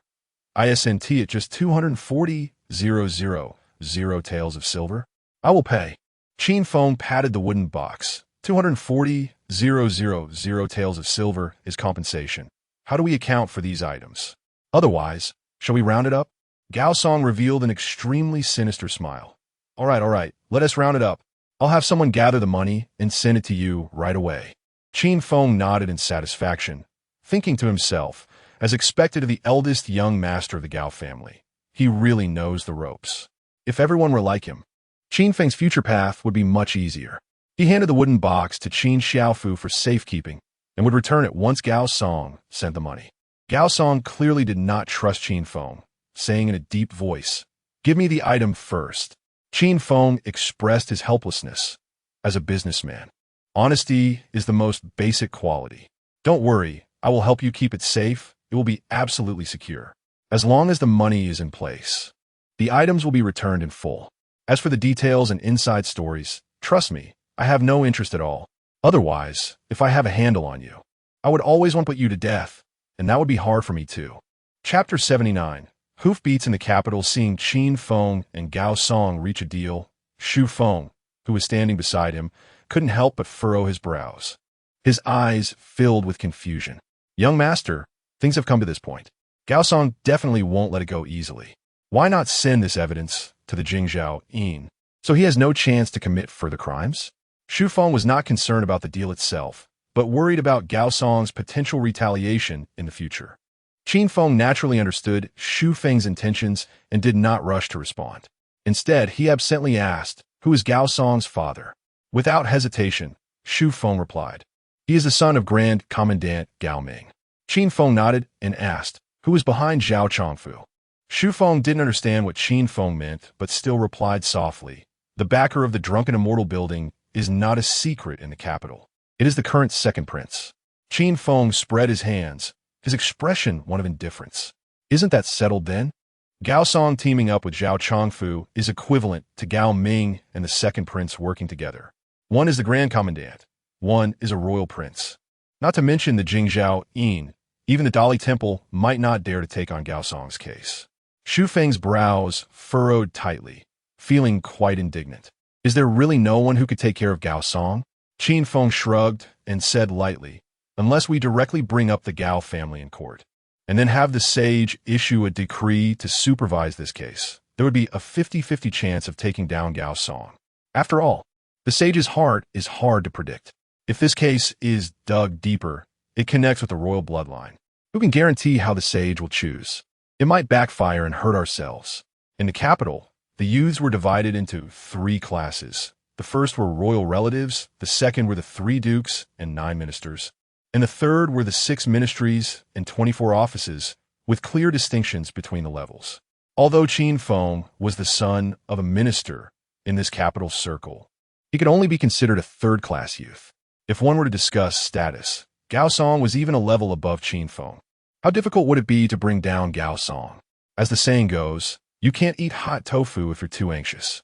Even if one wanted to take action against Gao Song, it would have to wait until the war with the Northern Di had ignited, and Qin Feng's position was unshakable. The main task now was to endure and not make any rash moves. Moreover, Gao Song was also uncertain about how this matter would end up in the sage's ears. Even if there was only a 1 in 10 chance that the sage would take action, Gao Song couldn't take that risk.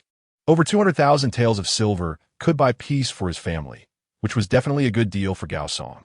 Even though this amount of money was equivalent to the annual expenses of 200,000 tenants, it was a large sum, but for someone like Gao Song, he could recoup it in less than half a year. Zhao Chongfu appeared behind Gao Song at some point, glaring at Qin Feng fiercely and whispering, "Young Master Gao, there is no need to be discouraged after your first encounter with Qin Feng. After all, this guy's methods are extremely tricky and eccentric. Normal people can't understand his temperament. The money lost to him will be shared between the drunken immortal building and young Master Gao." Compared to Gao Song, who had lost face and been humiliated, Zhao Chongfu was secretly delighted. After all, Zhao Chongfu had achieved his goal. The Qin family's tavern had been smashed and would not be reopening anytime soon. And Qin Feng's grand ambitions had naturally been dashed. Since the golden box hadn't been sent out earlier, it was now perfectly useful, and Zhao Chongfu would not be a loss. Gao Song's expression eased slightly as he glanced at Qin Feng, who was rolling up his sleeves and directing the servants to dismantle the Longhu gang. He couldn't swallow this anger and gritted his teeth, saying, "If I don't take revenge for this, I, Gao Song, swear I won't be a man. I want to see how long this guy can keep bouncing around."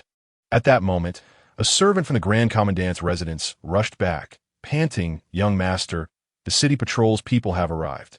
Upon hearing this, Gao Song and Zhao Chongfu exchanged glances, both revealing sinister smiles. Just when they were troubled about how to eliminate Qin Feng, heaven had sent them a knife. It seemed Qin Feng had gone too far and had reached the point of incurring the wrath of heaven and people. Accompanied by a heavy and dense sound of footsteps, a patrol team consisting of 30 men, clad in dark red armor with black cloaks, armed with sabers and spears, directly blocked everyone's escape route. At the same time, 2 other patrol teams surrounded the area where the Longhu gang was located. Suddenly, the sound of clear hooves echoed through the streets. Looking up, a young man wearing a tiger helmet and holding a horse spear came galloping toward them. Just moments ago, Qin Feng, who had been carefree, felt a jolt in his heart upon hearing the hoofbeats. He quickly rolled down his sleeves and turned to shout at his servants, "Stop!" As a young master who had long been skirting the edges of the law, Qin Feng's understanding of the Daliang law was second only to that of Jinping Mei. According to Qin Feng, no one was allowed to gallop on horseback through the streets of the capital. Not only ordinary citizens, but even generals were not exempt. Those who violated the law could face 80 strokes of a rod, or even the punishment of dismemberment, commonly known as digging the knee. In other words, whenever someone heard the sound of urgent hooves in the capital, a major event was bound to occur. The young man held a spear in one hand and pulled on the reins with the other, his steed letting out a loud neigh, exuding an impressive aura. The young man's fierce eyes scanned the chaotic scene, and he shouted angrily, "This is under the feet of the Son of Heaven, a vital area of the capital. How dare you all act recklessly?" According to the Daliang law, gathering more than 100 people raises suspicions of rebellion, and you can be executed on the spot. If you know what's good for you, surrender. Otherwise, blood will spill 5 steps, and none shall be spared. As soon as he finished speaking, the soldiers in the back began to unstring their bows, drawing arrows and pointing their sharp arrows directly at Qin Feng and the others.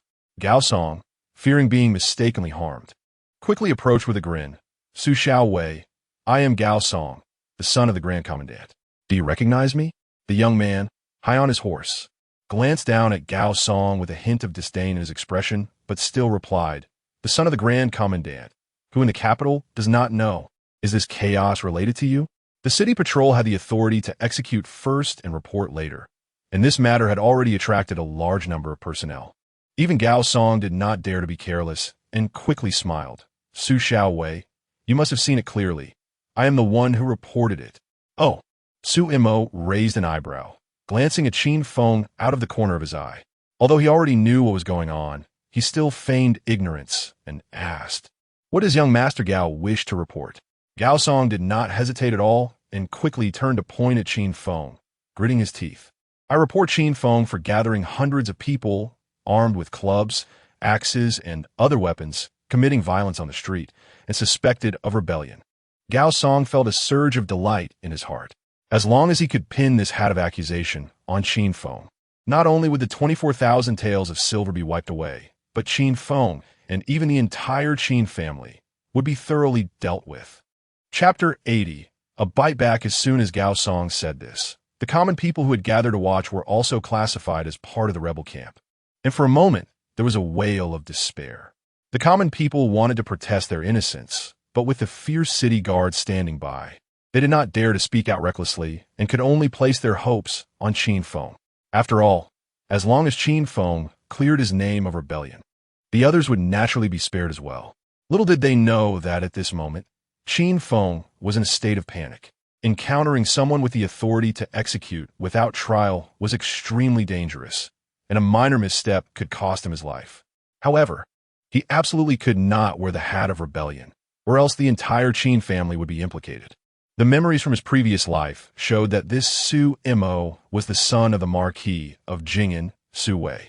Su Wei had spent most of his life stationed on the border, having fought in numerous battles, and was one of Emperor Liang's favored generals.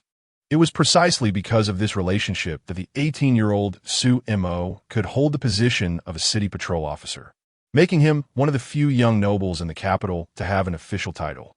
The most crucial point was that the Marquis of Jing'an, Su Wei, was also a pro-war faction and was very close to Qin Feng's father. If it weren't for this relationship between their fathers, Su Mo would have simply taken Qin Feng away and tortured him without saying a word. In front of everyone's eyes, Qin Feng appeared calm and composed, swaggering over to Su Mo. Upon reaching the horse's head, he put on a face of great admiration and joked, "Brother Su, it's been a long time. How's your father doing? Is he still in good health?"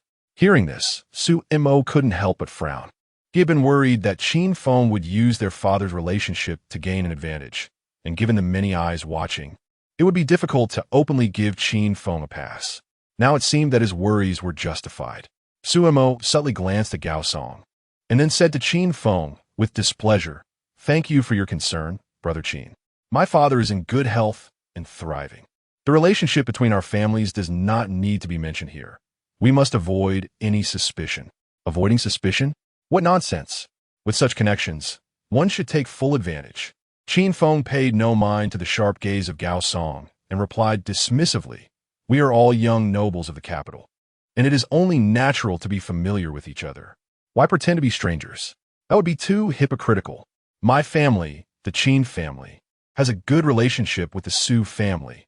It is nothing to be ashamed of. If anyone wants to gossip, let them." Hearing this, Su Mo's expression brightened slightly. After all, as the descendant of a military family, he had an inherent fondness for straightforward people. However, Su Mo did not let down his guard. He glanced at the crowd behind Qin Feng and said solemnly, "Brother Qin, what is going on here?" Before Qin Feng could answer, Gao Song had already interrupted, loudly scolding. "Qin Feng intends to rebel, so please deal with him severely.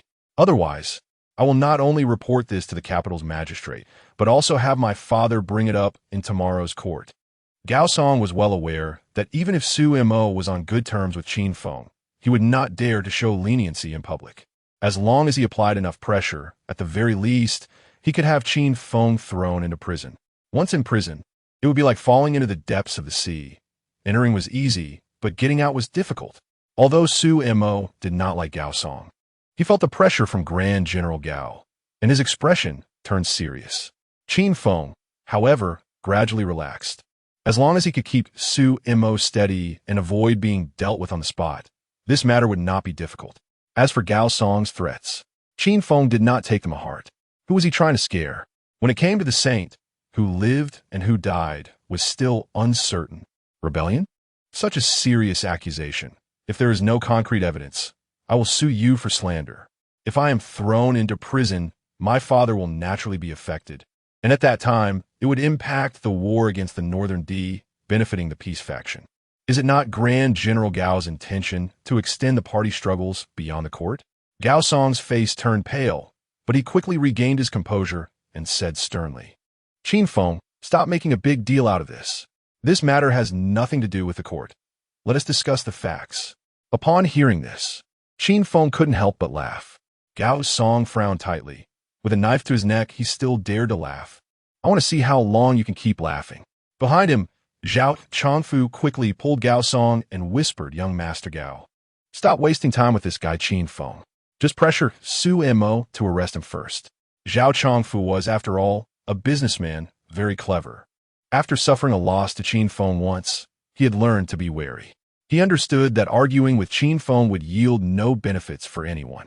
Gao Song calmed his hand and signaled Zhao Chongfu to be patient. He turned to Su Mo and said solemnly, "Officer Su, why are you still hesitating? Hurry and arrest him. Or do you want to be seen as abusing your authority in front of everyone?" Before Su Mo could speak, Qin Feng had already jumped in and said, "Is it really Officer Su abusing his authority, or is it young Master Gao framing and slandering? If you want to arrest someone, you must have evidence, right?" Originally, Su Mo was somewhat caught in the middle, but upon hearing General Su, his eyes lit up, and he directly asked, "Right? Where's the evidence?" As a descendant of a military family and in his youthful vigor, Su Mo was very ambitious. Although he would naturally inherit the title of Marquis of Jing'an, as long as the Su family did not make any major mistakes. He did not want to hide forever in his father's shadow. He wanted to rely on his own strength to earn a title. Qin Feng's calling him General Su struck a chord with Su Mo. Gao Song did not expect Su Mo to be so partial to Qin Feng, and he felt a wave of frustration. Since he could not forcibly arrest Qin Feng, Gao Song had to find another way. He pointed at the crowd and shouted, "Want evidence? Fine, I'll give you evidence.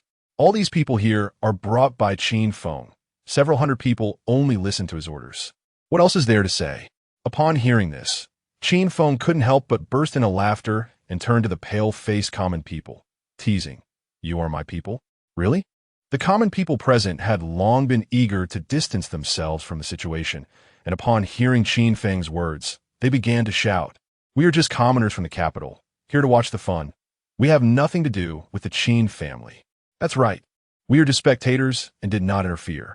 If Officer Su does not believe us, just investigate. We all have household registrations in the capital." Qin Feng spread his hands innocently and said, "Young Master Gao, you heard that. These people are just common folks here to enjoy the spectacle. What does that have to do with my Qin family? The people I brought are no more than 50. At most, it's just a gathering causing a disturbance, which is nowhere near rebellion. To take it a step further, the axe I have is just a decoration tool. If you don't believe me, you can take the axe and the knives from the Longhu gang to the Ministry of War for inspection and see which one is actually a weapon.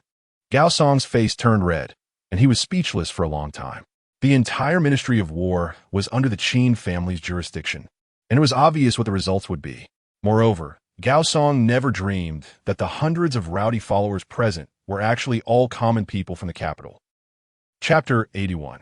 The crime of rebellion. As Qin Feng said, the worst that could happen was to be charged with creating a disturbance. Qin Feng turned around and waved his hand to the crowd of onlookers, saying irritably, "You guys just love to make a fuss. Hurry up and disperse." In an instant, a large portion of the crowd left, and those involved in the disturbance fled completely, leaving only the servants of the Qin residence. Under Gao Song's anxious yet helpless gaze, Qin Feng's expression suddenly changed completely. He became serious and shouted at Su Mo, "General Su, I want to report Gao Song for hoarding troops and weapons, plotting treason." Gao Song was taken aback by Qin Feng's unexpected accusation and quickly shouted back, "Qin, you are shameless. You are the one who incited the crowd." Qin Feng, seemingly threatened, hurriedly hid behind Su Mo and pointed at Gao Song, nervously saying, "The people I brought are all guards of the Qin residence. If you don't believe me, you can check with the Ministry of Personnel. The number of servants in the Qin family is well known." However, the more than 50 members of the Longhu gang do not belong to the Gao residence, and they are well-trained and armed. If they have ulterior motives, they will undoubtedly threaten the safety of the entire capital. Su Mo was already aware of the Longhu gang's existence, but since there had been no orders from the city patrol as superiors, he had not made a decision. Now that the Longhu gang had walked into the spotlight, Su Mo naturally would not hesitate. He raised a spear and shouted at Gao Song, "Young Master Gao, how do you explain the Longhu gang?" Gao Song's face turned pale. Originally, he intended to accuse Qin Feng of treason, but now Qin Feng had completely cleared himself and shifted the blame on Gao Song. He absolutely could not admit to this crime. First, he was worried that a small matter could escalate into a big one, affecting his father's reputation. Second, he understood Qin Feng's temperament. As soon as he loosened his tongue, Qin Feng would surely seize the opportunity to extort him again. Despite Zhao Changfu's repeated reminders not to engage in verbal sparring with Qin Feng, Gao Song had never been so humiliated in his life and refused to back down. He was determined not to believe that as the son of a prominent general, he could not handle a mere Qin Feng. However, at that moment, Su Mo dismounted without hesitation and patted Qin Feng on the shoulder, saying, "Don't worry, I am always fair and just. I will never wrong a good person, nor will I let a bad person go. Without solid evidence, no one can touch you." Gao Song trembled with anger. Su Mo was not simply favoring Qin Feng. He was clearly assisting him in wrongdoing. Seeing Gao Song's displeasure but inability to act against him, Qin Feng found it amusing and deliberately put his arm around Su Mo's shoulder in front of Gao Song. General Su was known for his boldness. Who in the capital didn't he know? Moreover, among the younger generation, very few had official positions, highlighting General Su's abilities. The city patrol was also one of the institutions under the military, primarily responsible for the capital's security. With a brother like Su Mo in the military, Qin Feng naturally wanted to build a good relationship, as it would surely be useful in the future. Qin Feng called Su Mo General Su repeatedly, making Su Mo feel quite comfortable. After all, people in the capital usually referred to Su Mo as the son of the Duke of Jing'an, which displeased the proud Su Mo. Now that Qin Feng never mentioned the Duke of Jing'an and praised Su Mo's abilities, Su Mo felt immensely satisfied. Su Mo looked at Qin Feng with increasingly bright eyes, laughing, "Haha, Qin brother, you flatter me. A few days ago, at the Jiwang mansion, you made those literary officials, who only know how to nitpick words, lose face in front of the sage. That truly was a delight to see. I admire you. Now that the war against the Beatty has been brought to the agenda, you could be considered a significant contributor."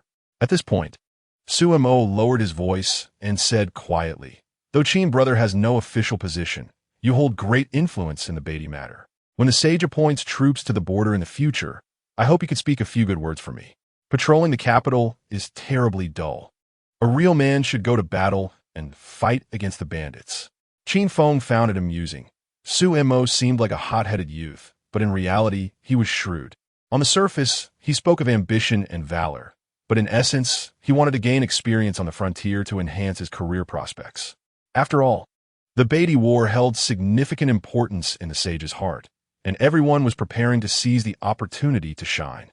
Anyone who excelled in this war would have unlimited potential. Qin Feng naturally had no objections and said seriously, "General Su, let me put it this way. In this northern expedition, anyone else might not have a chance. But you're guaranteed to succeed. Spending a few tens of thousands of taels of silver to help Su Mo secure a position is merely a small effort for me." Really? Su Mo was instantly moved to tears, grabbing Qin Feng's hand excitedly. "Qin brother, just your words are enough. In the future, if anyone dares to go against you in the capital, they're making an enemy of me, Su Mo." This was exactly what Qin Feng had been waiting for. Not having an official position was always a troublesome matter. Not to mention the city patrol. Even the Jingzhou Yin had the authority to deal with Qin Feng directly. With Su Mo backing him, things would certainly be much easier. Seeing the way Su Mo and Qin Feng were exchanging glances, Gao Song trembled with anger and was about to leave in a huff when he heard footsteps approaching from distance. Looking over, he saw over 100 officials in uniforms rapidly approaching. Leading them was Tai Feiying, the head of the Jingzhou Yin's catchers. Tai Feiying held an official knife in one hand and pointed at the scene with the other, sternly shouting, "Surround the scene. Anyone involved? Cough, cough." Tai Feiying's voice grew weaker, and his expression changed from authoritative to dumbfounded. He had received orders from above to strictly investigate and deal with anyone attempting rebellion. So he hurriedly brought people over, thinking it was some reckless young noble causing a disturbance. However, upon seeing the prominent figures at the scene, his jaw nearly dropped. The lowest-ranking person present was a future marquis.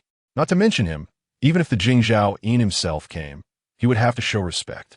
Unsurprisingly, none of the three people present paid any attention to Tai Feiying. The 100 or so catchers couldn't even approach, as they were directly blocked by the city patrol's guards, and the catchers dared not make a sound. After all, if a fight broke out, the catchers in cloth uniforms would be slaughtered by the armored guards. Tai Feiying quickly sheathed his knife and, steeling himself, approached Su Mo, cupping his fists in salute. "Lieutenant Su, I am here on the orders of the Jingzhou Yin to apprehend the traitors. If Lieutenant Su is willing to take action, I will lead my men away." Su Mo simply responded, not even looking at Tai Feiying, "All right, you can go back." Chapter 82. Escorting to the prison, however, Tai Feiying gritted his teeth and made a gesture of invitation, signaling Su Mo to take action. Seeing that Tai Feiying not only did not leave, but urged to quickly capture someone, Su Mo's face instantly turned displeased as he coldly said, "This is none of your business. Hurry up and leave." Tai Feiying felt a wave of unease in his heart. Urging the city patrol officer to capture the son of the Minister of War was something he would not have dared to even think about before. But the Jingzhou Yin had already issued a strict order to capture the person, regardless of who they were.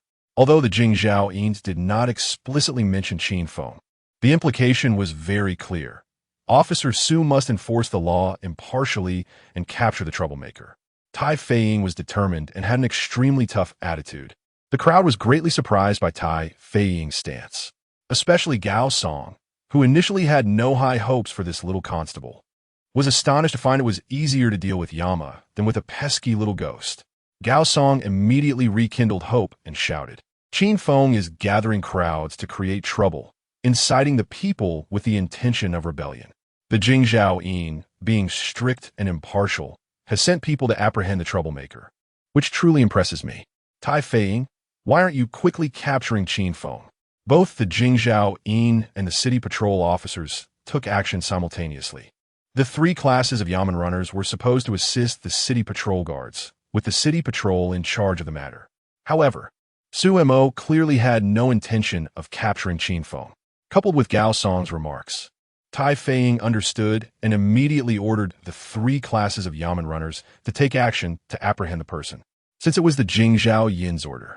The three classes of Yamen runners naturally did not dare to hesitate and pushed forward, intending to squeeze through directly. Seeing this situation, Qin Xiaofu immediately protected Qin Feng and shouted at Tai Feiying, "You dare to capture my young master, Tai Feiying? Are you ready to quit your job as a constable?" Xu Feng also stood by Qin Feng's side. The servants who were originally dismantling the Longhu gang all ran back, holding sticks and surrounding Qin Feng in layers, ready to fight to the death. Tai Feiying felt extremely heavy-hearted. On one side was the noble son of the Minister of War, and on the other was the Jingzhao Yin's strict order, leaving him in an undeniable dilemma. But choosing the lesser of two evils, Tai Feiying could only steel himself and enforce the law impartially. All unrelated persons, step back. Otherwise, you will be charged with disturbing the official proceedings. The three classes of Yamen runners received the order and prepared to apprehend Qin Feng, declaring that anyone who dared to obstruct would be treated as an accomplice and detained together. With this command, the three classes of Yamen runners gained confidence and drew their weapons, seeing that the other side actually dared to brandish weapons. The city patrol guards naturally did not hold back either, some drawing knives while others raised their clubs. Suemo saw this and could not help but coldly shout, "Tai Feiying, you really have grown bold, actually daring to show weapons against me? You truly have guts." As he spoke, Suemo scanned the Yamen runners present, angrily shouting, "You dare to capture my brother? You should weigh your own capabilities." Not to mention the Yamen runners. Even Tai Feiying felt panicked in his heart. Just as both sides were at an impasse, Qin Feng's voice lightly spread across the scene. "Isn't it just going to the Jingzhao Yin? Let's go. Why resort to blades and guns?" Upon hearing this, Qin Xiaofu and Xu Feng both urgently advised, "Young master, don't be foolish." Qin Xiaofu's face turned pale as he pleaded, "Once you enter the prison, even if you are a young master from the capital, you will still suffer." Xu Feng directly grabbed Qin Feng's arm. "Young master, it is easy to enter the capital's prison, regardless of which yamen it is, but it is hard to come out. That Gao Song clearly has connections with the Jingzhao Yin. Once you go in, he will have plenty of opportunities to act against you, and even your father won't easily be able to get you out." Seeing his servants so protective, Qin Feng felt a wave of gratitude in his heart. Being alone in the world and having someone care for him was indeed a great fortune. However, Qin Feng had his own plans, so he shook his head, signaling Xu Feng and the others to step aside, and then walked towards Tai Feiying. As he passed by Suemo, Suemo reached out to stop him, his expression serious. "Brother Qin, a mere little constable naturally does not have the courage to confront the city patrol. It must be the Jingzhao Yin behind him issuing a strict order. As far as I know, the Jingzhao Yin has connections with Gao Taiwei." Before Suemo could finish, Qin Feng had already smiled and interrupted. "Thank you for your reminder, Brother Su, but I have my own considerations, so there's no need to worry too much." Feeling the confidence in Qin Feng's eyes and recalling what had happened at the Ji Wang mansion previously, even the entire court could do nothing to Qin Feng. Suemo thought for a moment and decided not to stop him, waving his hand for the guards to step back. At this moment, Tai Feiying was completely unprepared for Qin Feng to voluntarily surrender, feeling both surprised and grateful. Although he was to detain him, he was extremely respectful and made a gesture of invitation. "Thank you, young Master Qin, for your understanding. This time, the Jingzhao Yin has issued an order, and I can only enforce the law impartially. I hope young Master Qin will forgive this little constable in the future." Qin Feng understood that Tai Feiying was also forced into this position, as he had to follow orders. However, his voluntary surrender was not because of Tai Feiying, but rather to avoid escalating the situation.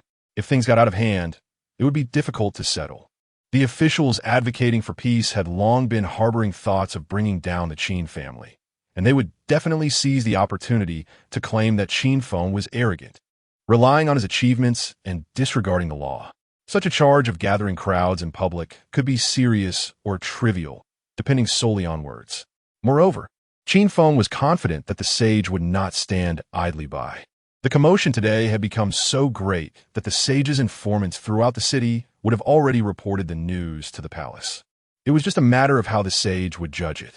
Under the respectful escort of the Yamen runners, Qin Feng walked towards the Jingzhao Yin while turning around to wave at Gao Song. "Young Master Gao, Hurry up and gather money to send to me, or the interest will be too high, and I'm afraid you won't be able to pay it back. Gao Song's face turned red with anger, but he did not respond to Qin Feng. Instead, he gritted his teeth secretly. Gather money? Just afraid you won't live to spend it. Once in the Jingzhao Yin's prison, as long as this young master said a word, he could decide life or death. Zhao Changfu had not originally held out hope, but seeing Qin Feng voluntarily surrender, he was overjoyed. Great. As long as this guy enters the prison, we can deal with him however we want. Torture and coercion would naturally be unavoidable. And even if his father managed to get him out, he would first have to suffer. Young Master Gao, please, let us go join the fun. Ha! This fun must be joined. Gao Song seemed to have vented his anger and stepped towards the Jingzhao Yin.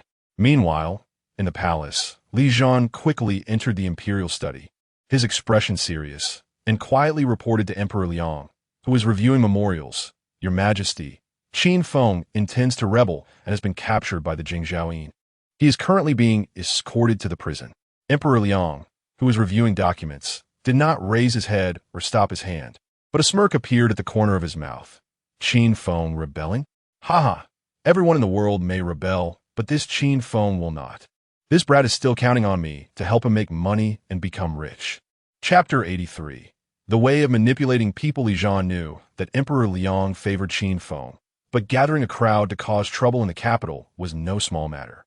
To be safe, he gently reminded him, there's a saying in the capital. Once you enter the prison, it's deeper than the sea, and when you return to the world, your hair will be white. Any prison under the jurisdiction of the capital, even the lowest level of the Jingzhao prison, is not something to be taken lightly. Not to mention commoners. Even the sons of high-ranking officials in the capital would suffer greatly. Emperor Liang lowered his pen and pondered for a moment before asking, do you think Qin Feng can endure it? There were no outsiders in the imperial study, and Li Zhan, in the guise of an old servant, replied earnestly, although Qin Feng speaks beautifully and can turn black into white, once he enters the Jingzhao Yin, whether justified or not, he will first receive dozens of punishment sticks, especially with such a charge of inciting rebellion. Before the trial, he will probably be half dead. Qin Feng is of a scholarly background, and his body is frail. How can he withstand such merciless beatings? Emperor Liang sighed lightly and did not rush to respond. Instead, he put down his brush and looked at Li Zhan with a smile. Li Gonggong, do you know why I indulged Qin Feng so much? Li Zhan understood well that for the things Qin Feng had done, if it were anyone else, hundreds of heads wouldn't be enough. The fact that Qin Feng had managed to survive for so long seemed miraculous on the surface, but it was the result of Emperor Liang's careful consideration. Li Zhan did not hesitate and quickly replied, Qin Feng has a rebellious nature. To him, anyone below a sage is nothing but clouds. In front of a sage, he is respectful, for a sage's thought can determine his life and death. But in front of others, even the son of the Grand Minister, he does not take seriously. Someone like him, bold and arrogant yet aware of his own position, is indeed rare. You are right, Emperor Liang said. Qin Feng is like a thorn standing on a stool. No matter who sits down, they will be pricked and cry out in pain. It won't cost them their lives. Emperor Liang looked out of the imperial study door and suddenly sighed, speaking earnestly, those who are eager for war will perish, and those who forget war will be in danger. The great Liang has enjoyed peace for too long, and the ambition of the officials has been worn down. They only think about how to seize power and fill their own pockets. Now the national treasury is empty and cannot support any foreign wars. It is said that some remote border troops are even using chaff to stave off hunger. Meanwhile, the young nobles in the capital spend tens of thousands of taels without batting an eye.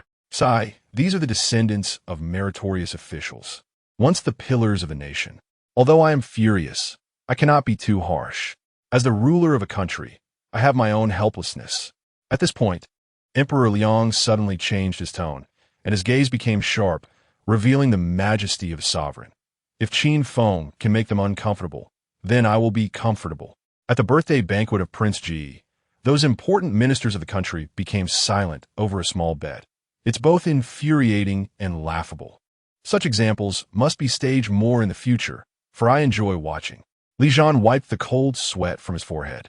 Even though he served Emperor Liang daily, he couldn't help but feel fearful, fully aware of the saying that accompanying a ruler is like accompanying a tiger. After a long while, the malice in Emperor Liang's eyes dissipated, returning to his usual deep and inscrutable demeanor. Some do not like this thorn I have placed, and they try to find ways to break it. Haha, not only must I not let this thorn break, but I must also make it sharper and more pointed. Li Zhan, please run an errand to the Jingzhou Inn. Upon hearing this, Li Zhan knelt down with a thud. This old servant is terrified. I cannot bear the word trouble. It is my duty to relieve the sage's worries, even if it means facing a mountain of knives or a sea of fire. I will not hesitate. Emperor Liang looked at Li Zhan with great interest. What are you so nervous about? I am not blaming you for accepting Qin Feng's money before. After all, you're a veteran of 3 reigns. Just take this little benefit. Don't let your mouth become spoiled, or your appetite grow too large. Li Zhan, already advanced in age, nearly fainted upon hearing this. Emperor Liang's spies were truly everywhere. Even a highly respected elder like Li Zhan could not escape scrutiny. Li Zhan knelt on the ground, trembling, and bowed his head. Rest assured, I will go and fetch Qin Feng right away. Hee. Emperor Liang's laughter was light and clear. But in the entire imperial study, including the kneeling Li Zhan, no one could perceive the disdain in Emperor Liang's eyes or the cold frost on his face. Compared to those sycophants who profess loyalty while secretly accepting benefits, Emperor Liang increasingly favored that young man, Qin Feng. Although greedy, crazy, and reckless, he was the only one in the entire capital and even the great Liang who treated Emperor Liang with sincere loyalty.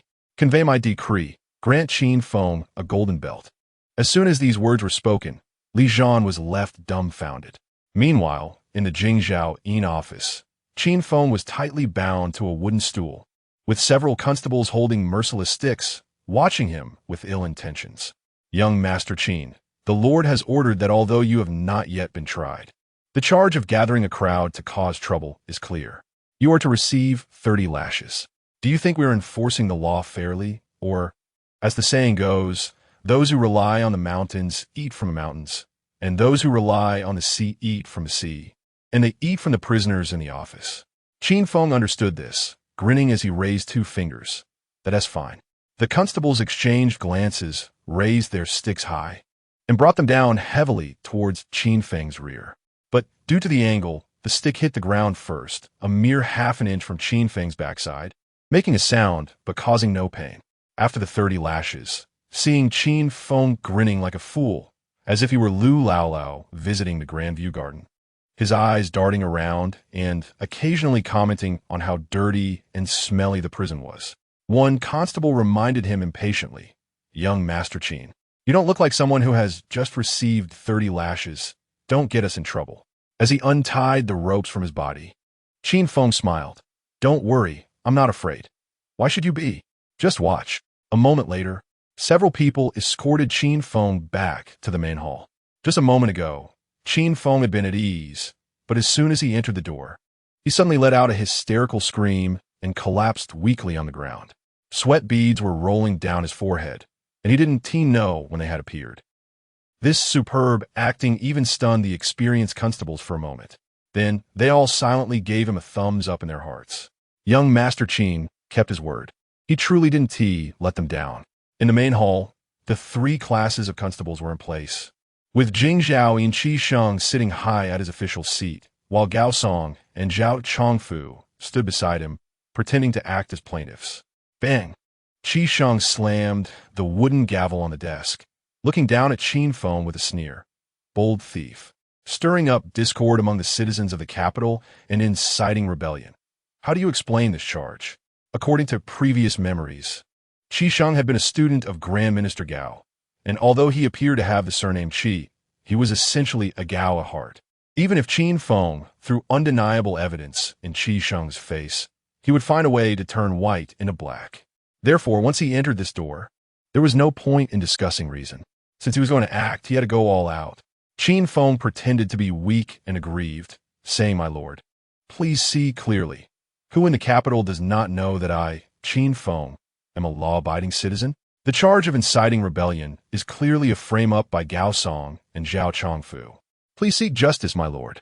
Chapter 84. Law-abiding citizens, law-abiding citizens. Everyone knows. Qi Sheng's mouth twitched wildly. Since he took on the role of the Jingzhuoyan, he had interrogated all kinds of criminals, but when it came to shamelessness, Qin Feng was definitely the worst.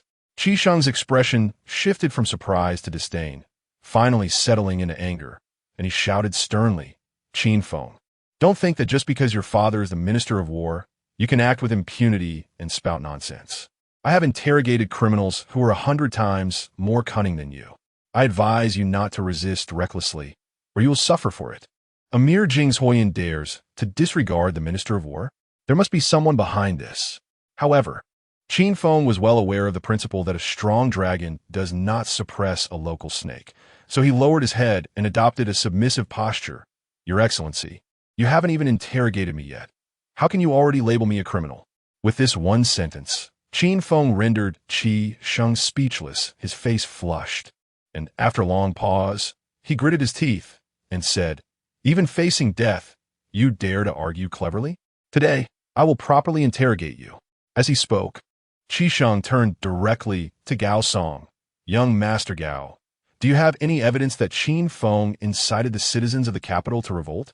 Gao Song only wanted to quickly throw Qin Feng in a prison and give him a good beating, but considering future responsibilities, some necessary procedures couldn't be skipped. Gao Song had to endure and blurted out, "The citizens outside the government office are all the evidence." Outside the Jingzhuoyan office, a crowd had already gathered, as watching court trials was one of the main pastimes for the nearby residents. Besides the pure onlookers, there were also many extras mixed in the crowd. Although they dressed like the common people, their faces bore a subtle air of arrogance. Clearly, these extras were all disguised servants of the Gao family. Immediately, a shout arose from the crowd. "Your Excellency, the attack on the Longhu gang was instigated by Qin Feng.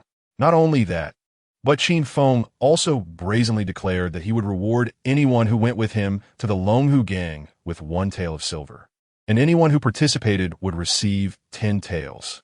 We were blinded by greed, which is why we were deceived by Qin Feng." This was enough. Qi Sheng slammed the gavel and said in a low voice, "The evidence is all here. Someone, take Qin Feng into custody and rigorously investigate whether there are any other accomplices." "Wait." Qin Feng suddenly sprang up from the ground, ignoring the frantic signals from the constables beside him. Wiping the grievance off his face, he grinned.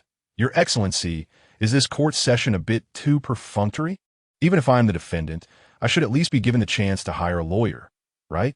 As the Jingzhuoyan, responsible for the safety and well-being of the citizens of the capital, handling a case so carelessly. If word gets out, how will you face the public?" Before Qi Sheng could respond, Zhao Chongfu, already impatient, shouted loudly, "Qin Feng, I advise you to stop struggling and confess quickly. It will save us all some trouble." Gao Song snorted coldly, his eyes full of disdain. "Once you enter the Jingzhuoyan's office, no matter how eloquent you are, you won't be able to speak your way out. Honestly confess your crimes. Once you are in jail, you might suffer less." In the face of their threats, Qin Feng not only remained unfazed, but wore a smile as he turned to the gathered citizens at the door, spreading his hands. "You all heard it. This is how the Jingzhuoyan handles cases.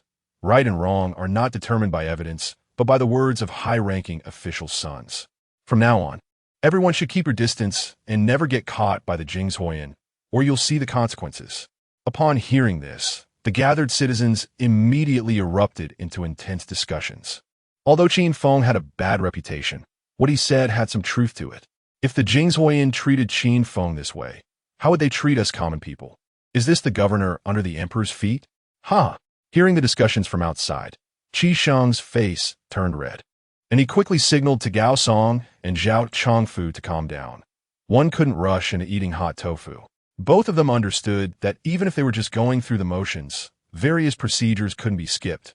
Otherwise, they wouldn't be able to absolve themselves later. And if Qin Tianhu seized on procedural loopholes to file a complaint at the Dali Temple, it would be difficult to settle. If they were to deal with Qin Feng, they had to be thorough and not give the Qin family any chance to overturn the case. Qi Sheng cleared his throat, feigning calmness, and slammed the gavel. "Silence. Qin Feng, you want to hire a lawyer? That's not impossible, but it might take some time to find one. I will appoint one for you." Qin Feng took a step back, looking alarmed. "No need for you to trouble yourself, Your Excellency. I can defend myself just fine. You just said that the witnesses and physical evidence are all here. Where's the physical evidence? As soon as he finished speaking, two extras disguised as common citizens were brought in by the constables, each clutching 10 taels of silver. They pretended to kneel on the ground and loudly protested their injustice. This 10 taels of silver is the bribe given by Qin Feng. Please, Your Excellency, judge fairly.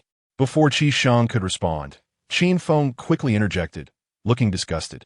This could be considered evidence? These 2 ingots of silver don't have my name on them. I can call them all day, and they wouldn't respond. How can you prove they're my silver? Gao Song couldn't hold back any longer, flinging his sleeve and angrily saying, Your Excellency, this Qin Feng is clearly talking nonsense. Qin Feng shrugged, changing the subject. All right then, even if the silver is mine, the problem is these 2 people are holding 10 taels of silver, which means they also have a share in the attack on the Longu gang. Should we ask Your Excellency to arrest them first? Following that, Qin Feng glanced at the extras outside, expressing embarrassment at their acting, and said earnestly, How strange. All the witnesses who can prove my guilt are criminals involved in the uprising. Yet I alone am standing in the hall while everyone else is outside. As soon as he said this, the extras all turned their heads in guilt, not daring to meet Qin Feng's gaze. Qi Sheng had long known that Qin Feng was good at debating, but he didn't expect him to understand court proceedings so well, leaving him momentarily at a loss. Qin Feng sneered inwardly. As a businessman, understanding local laws was the bare minimum. Not to mention he could recite the Doliang law backwards. At least passing the exam for a minor official in the Ministry of Justice was well within his capabilities.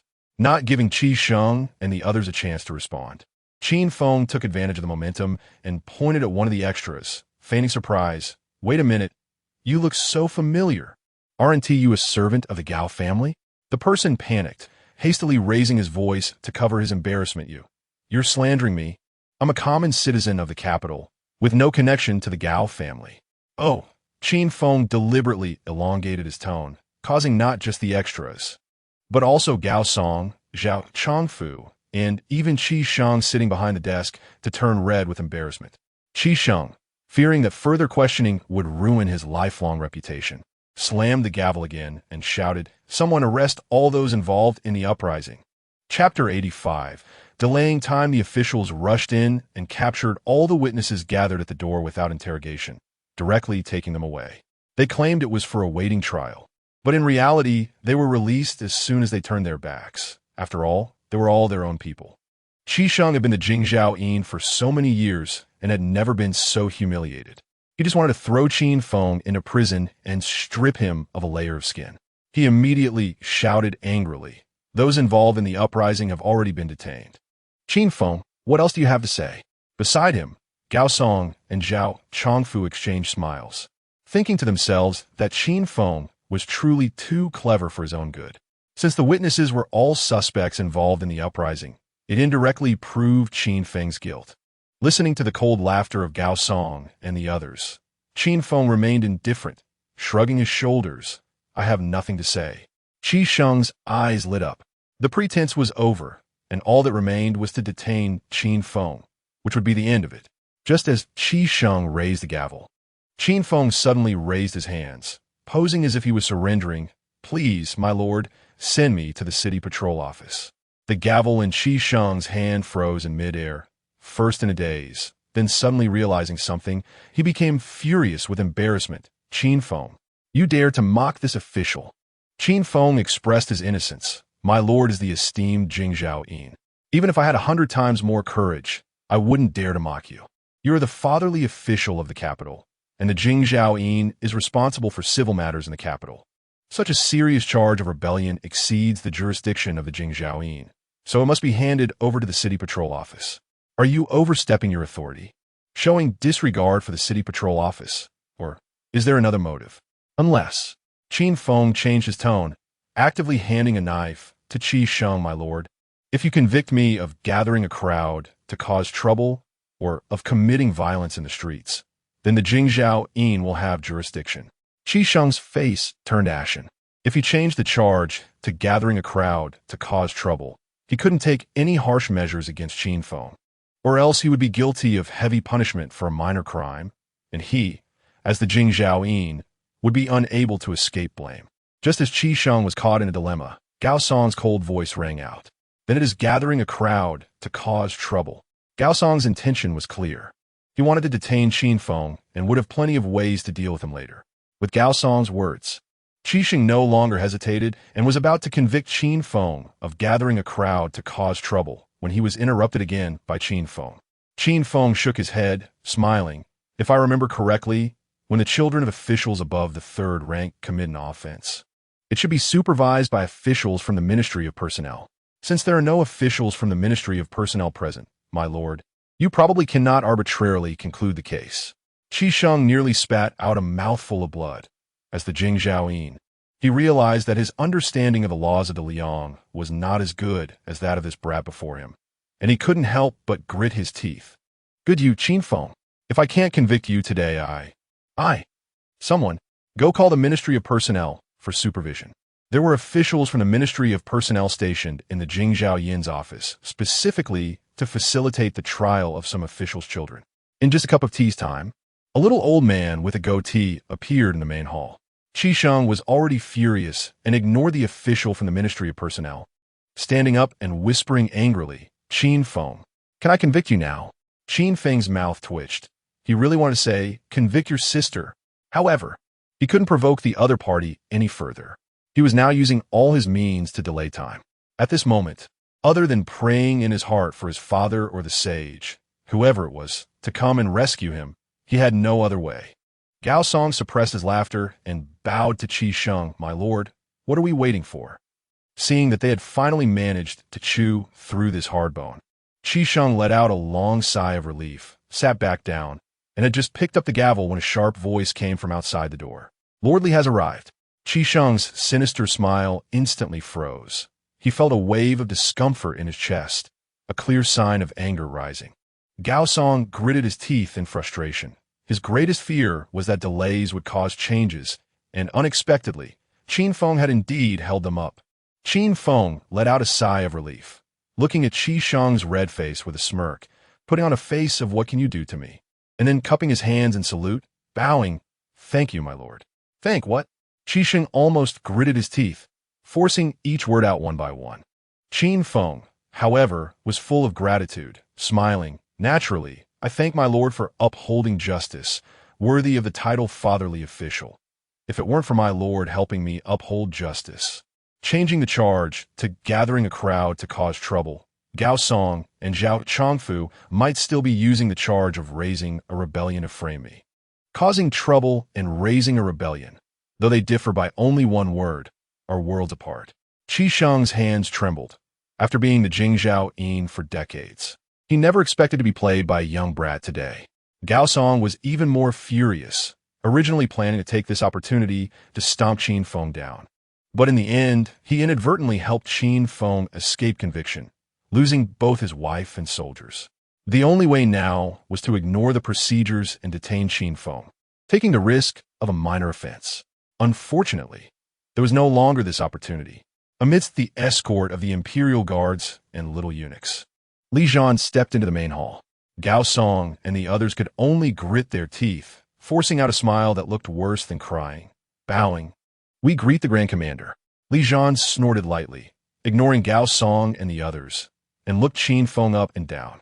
Seeing that Qin Feng was unharmed, he let out a long sigh of relief. Qin Feng, you. Before Li Zhan could finish his sentence, Qin Feng interrupted him impatiently. Li Gonggong, why did you come so late? If you had come a moment later, I would have been doomed. These words were like a needle, directly pricking into Gao Song and the others' hearts.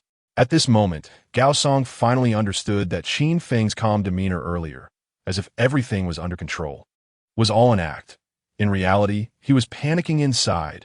Clearly, there were countless opportunities to eliminate Qin Feng, but they had all been perfectly missed.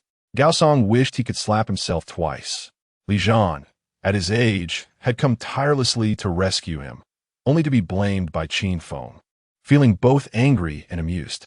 However, recalling what the sage had said in the imperial study, Li Zhan felt no resentment at all. Instead, he was unexpectedly patient. Speaking in a comforting tone like an elder, you see, you are fine now. Don't worry, with me here, No one can touch a hair on your head. As soon as these words were spoken, Qi Sheng and Gao Song felt their hearts sink. Qin Feng pulled a long face, still having lingering fears. That won't do. You have to compensate me for my mental distress. Li Jian knew Qin Feng too well and was afraid this guy would ask for too much, so he nervously asked, "How much do you want?" Qin Feng spread his hands, looking serious. "How about you treat me to a meal to calm my nerves?" Li Jian was taken aback for a moment, then burst out laughing. All right, I'll treat you to a meal. But before we eat, there's something important. I came this time with an imperial decree." Chapter 86, Pitfall and Heaven's Mandate.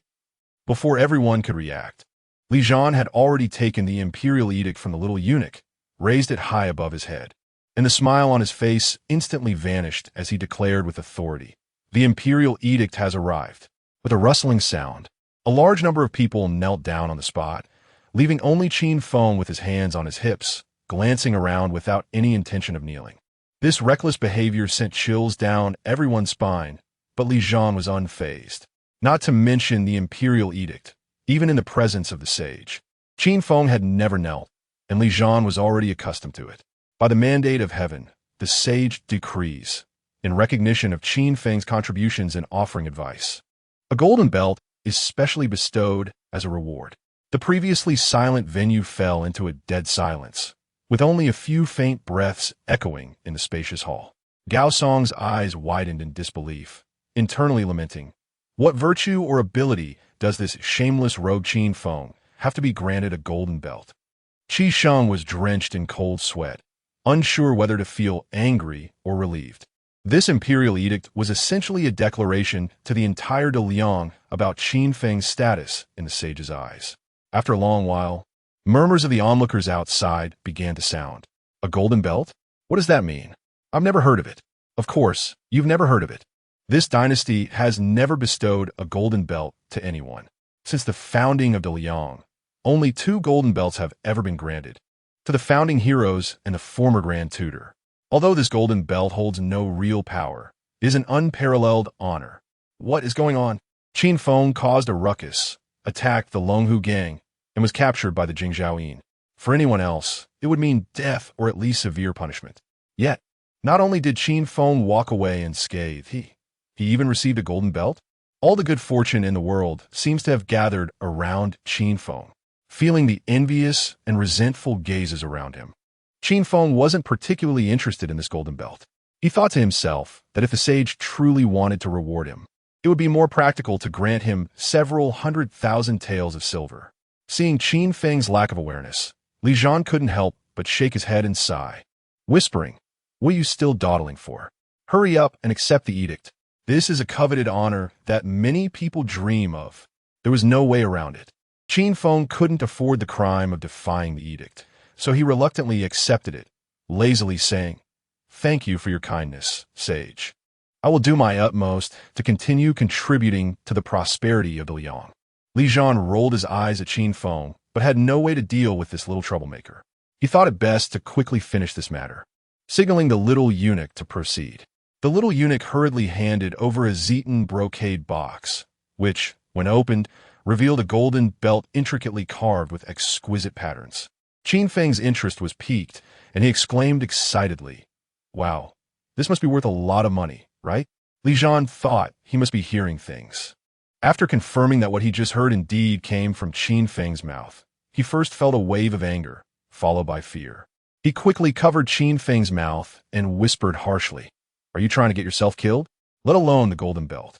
Anything the sage bestows must be treated with utmost reverence. If you dare to sell it, the entire Qin family will be implicated. Can't sell it? Then what's the point?" Qin Feng immediately lost interest and patiently asked, "So what exactly is the use of this golden belt?" Li Jian glared at Qin Feng fiercely and lowered his voice. "To put it simply, with this golden belt, no one but the sage can bypass you. Even if you commit a crime in the future, you must first consult the sage, and then the Dali Temple or the Zongrenfu will supervise your case. Do you understand?" Qin Feng suddenly realized, excitedly shouting, "So this is like a half immunity from death. In this world, only the sage can decide Qin Feng's life or death. As long as he flatters the sage and keeps that old man happy, it's basically the same as having a death immunity." Qin Feng snatched the golden belt and, in front of everyone, directly put it around his waist, standing tall with his hands on his hips, practically begging the whole world to admire his shiny new belt.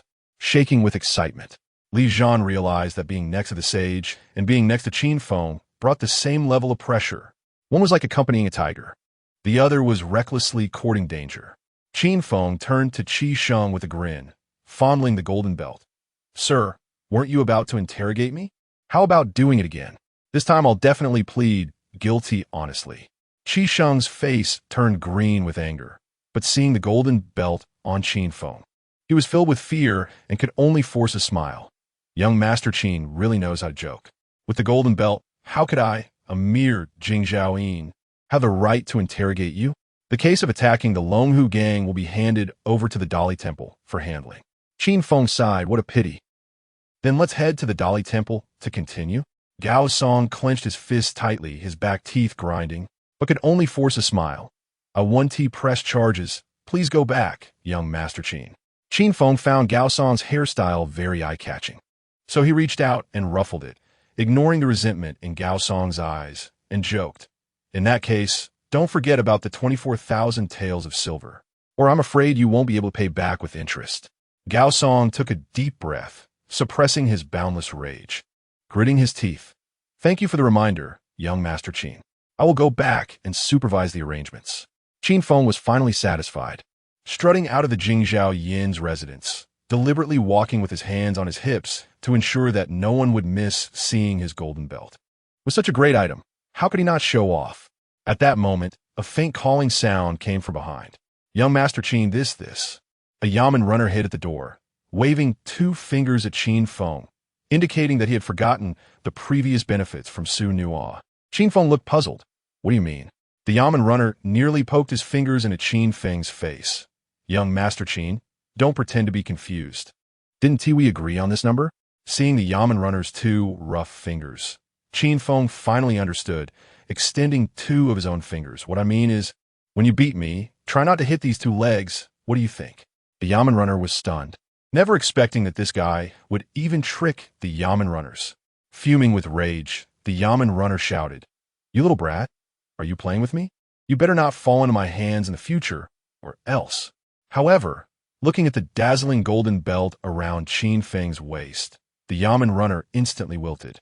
From now on, even if Qin Feng committed a crime, it wouldn't fall under the jurisdiction of the Jingzhaoyin.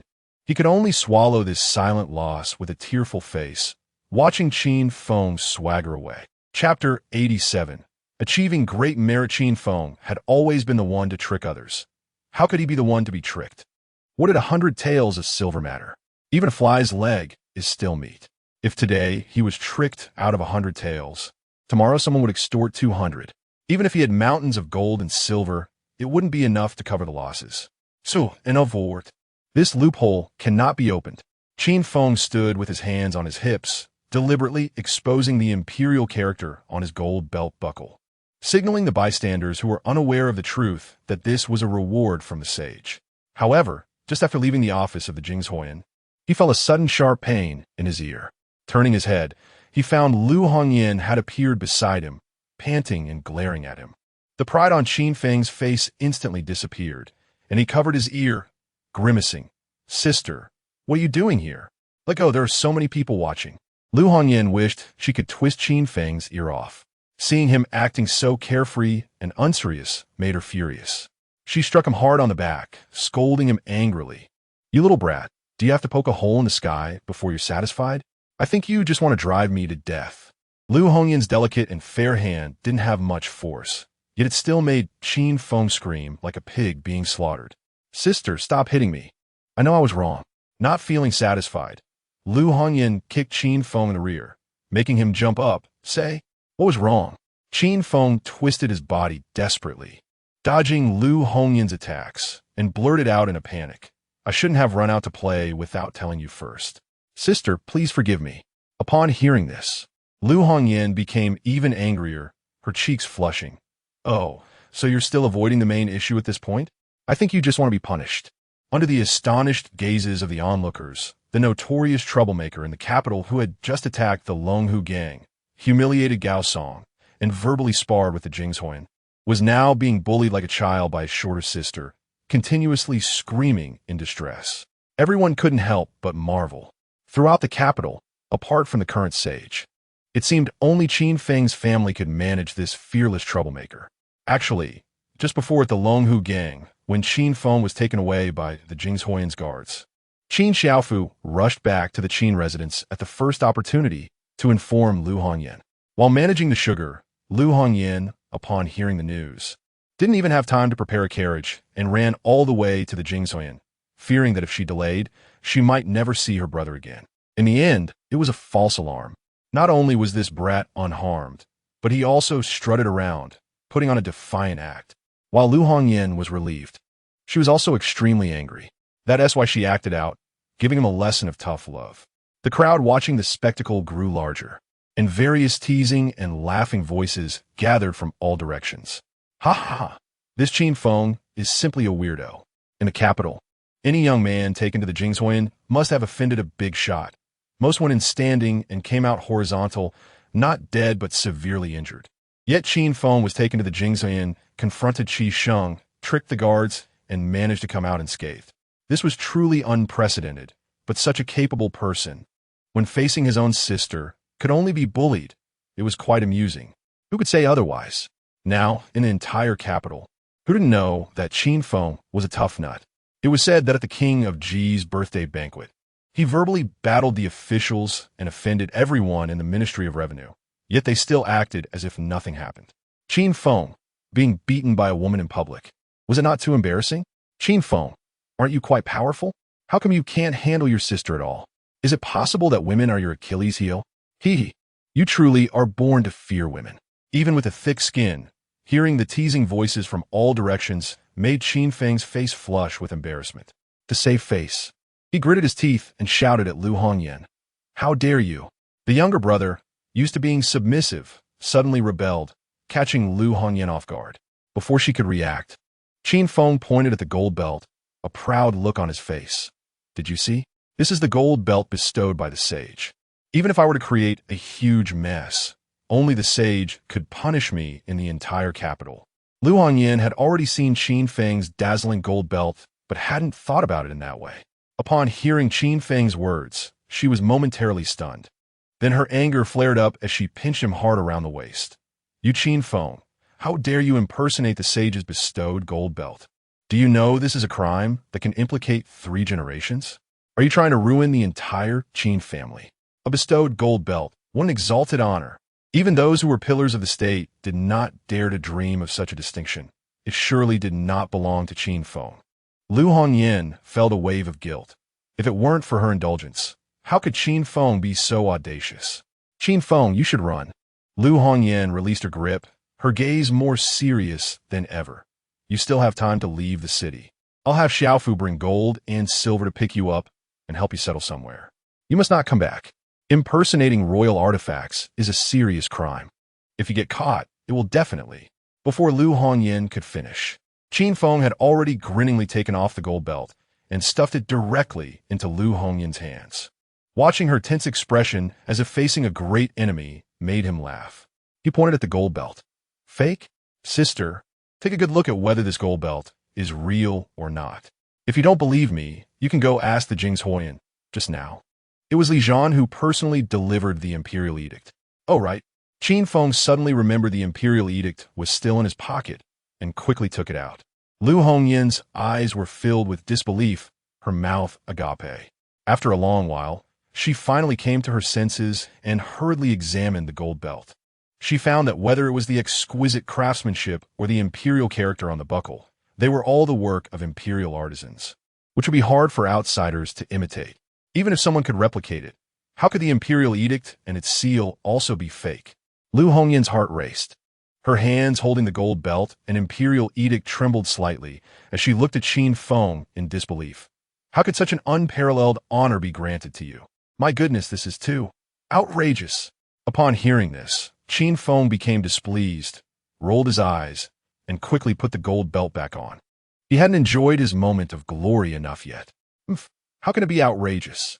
The sage bestowed this gold belt upon me because I have the qualifications. The military strategy diagrams are not something just anyone can create. To put it simply, I have made outstanding contributions to our great Liang's defense efforts. Lu Hongyan still found it hard to believe, but then she thought, even if Qin Feng were crazy, he wouldn't push the whole family into the fire pit. Since this gold belt was real, it truly was a great honor for the Qin family. Qin Feng, you have achieved great merit for our Qin family. Chapter 88. The Peril of the Imperial Path with the Golden Waist Belt, as long as the Dalian Kingdom exists. The Qin family will be a prestigious family protected by the imperial favor for generations. Even if no one in the family holds an official position in the future, this honor alone can bless their descendants and provide endless benefits. Lu Hongyan's joy was evident, her previous anxiety instantly replaced by delight. However, being a young lady and in public, she naturally had to keep her demeanor in check. Thus, she merely patted Qin Feng's shoulder and praised him. You silly boy. You really are a fool with good fortune. Throughout the history of Dalian, only 2 people have been awarded the Golden Waist Belt. So you could say you're already recorded in history. Qin Feng intentionally tied the Golden Waist Belt in the most conspicuous position on his chest, showing off to the surrounding citizens while pretending to be calm. Is it really that exaggerated? It's just an honor, not an official title. Sigh, it's uncomfortable to wear. Lu Hongyan gave Qin Feng a light slap on the shoulder and said irritably, enough. Don't act all coy after getting a good deal. Think about it. A 9th-grade county magistrate is a small official, which counts as an official position, while the highest rank among officials also counts as an official position. Positions are like iron, and officials are like flowing water. No one can sit in one position for long. But this honor is different. It can bless future generations. Sigh, I've said so much, and you don't take it seriously. Forget it. No matter what, our Qin family is indeed fortunate. When father finds out, he will definitely be very happy. Quickly go home and enshrine the Golden Waist Belt. Don't flaunt it around to avoid being seen by the Ministry of Revenue. They might use it as an excuse to report you for misconduct, showing disrespect to the royal insignia, and then you'll be in big trouble. As she spoke, Lu Hongyan pushed Qin Feng back. Although she was worried inside, her face couldn't help but swell with pride, feeling honored to be beside Qin Feng. Little did she know, Qin Feng wasn't as happy as he appeared on the surface. His previous show-off with the Golden Waist Belt was merely a blatant warning to those who were secretly plotting against him, making them weigh the consequences of their actions. In reality, this so-called Golden Waist Belt, which others coveted, was of no value to Qin Feng. It had just fallen upon him, and he had no choice but to accept it. Rather than being an unparalleled honor, it was more like a chain that tightly bound him. The deeper meaning behind the emperor's actions was not hard to guess. Bestowing Qin Feng with an honor he didn't deserve was meant to make all the officials resent him.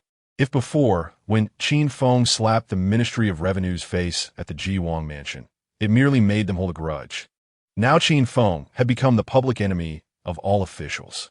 Just think, among all the officials in the court, regardless of their merits, no one else had received a Golden Waist Belt, but playboy like him did. How do you think the others would feel about that? Thus, this Golden Waist Belt, while shining brightly on the front, had a dark and sinister underside. Now, if Qin Feng wanted to establish himself in the capital or in Dalian City, he could only rely on the emperor and had to be utterly loyal to him. Otherwise, the emperor wouldn't even need to act against Qin Feng. Simply retracting the Golden Waist Belt would make all the officials find a way to kill him. This Golden Waist Belt was a talisman when worn by Qin Feng, but once taken off, it would become a death warrant. One couldn't blame the emperor. After all, as the ruler of a nation, he had to keep everyone firmly under his control. The more Qin Feng stirred up trouble, the more the emperor would focus on him and become wary. It could be said that the delicate relationship between Qin Feng and the emperor would be determined by how far Qin Feng could maintain it. And the power to decide was not in the emperor's hands, but in Qin Feng's. Looking through history, examples of those who were discarded after their usefulness had passed are common for the royal family. Even the founding figures of the nation were not spared, and it would be even less likely for a playboy to escape.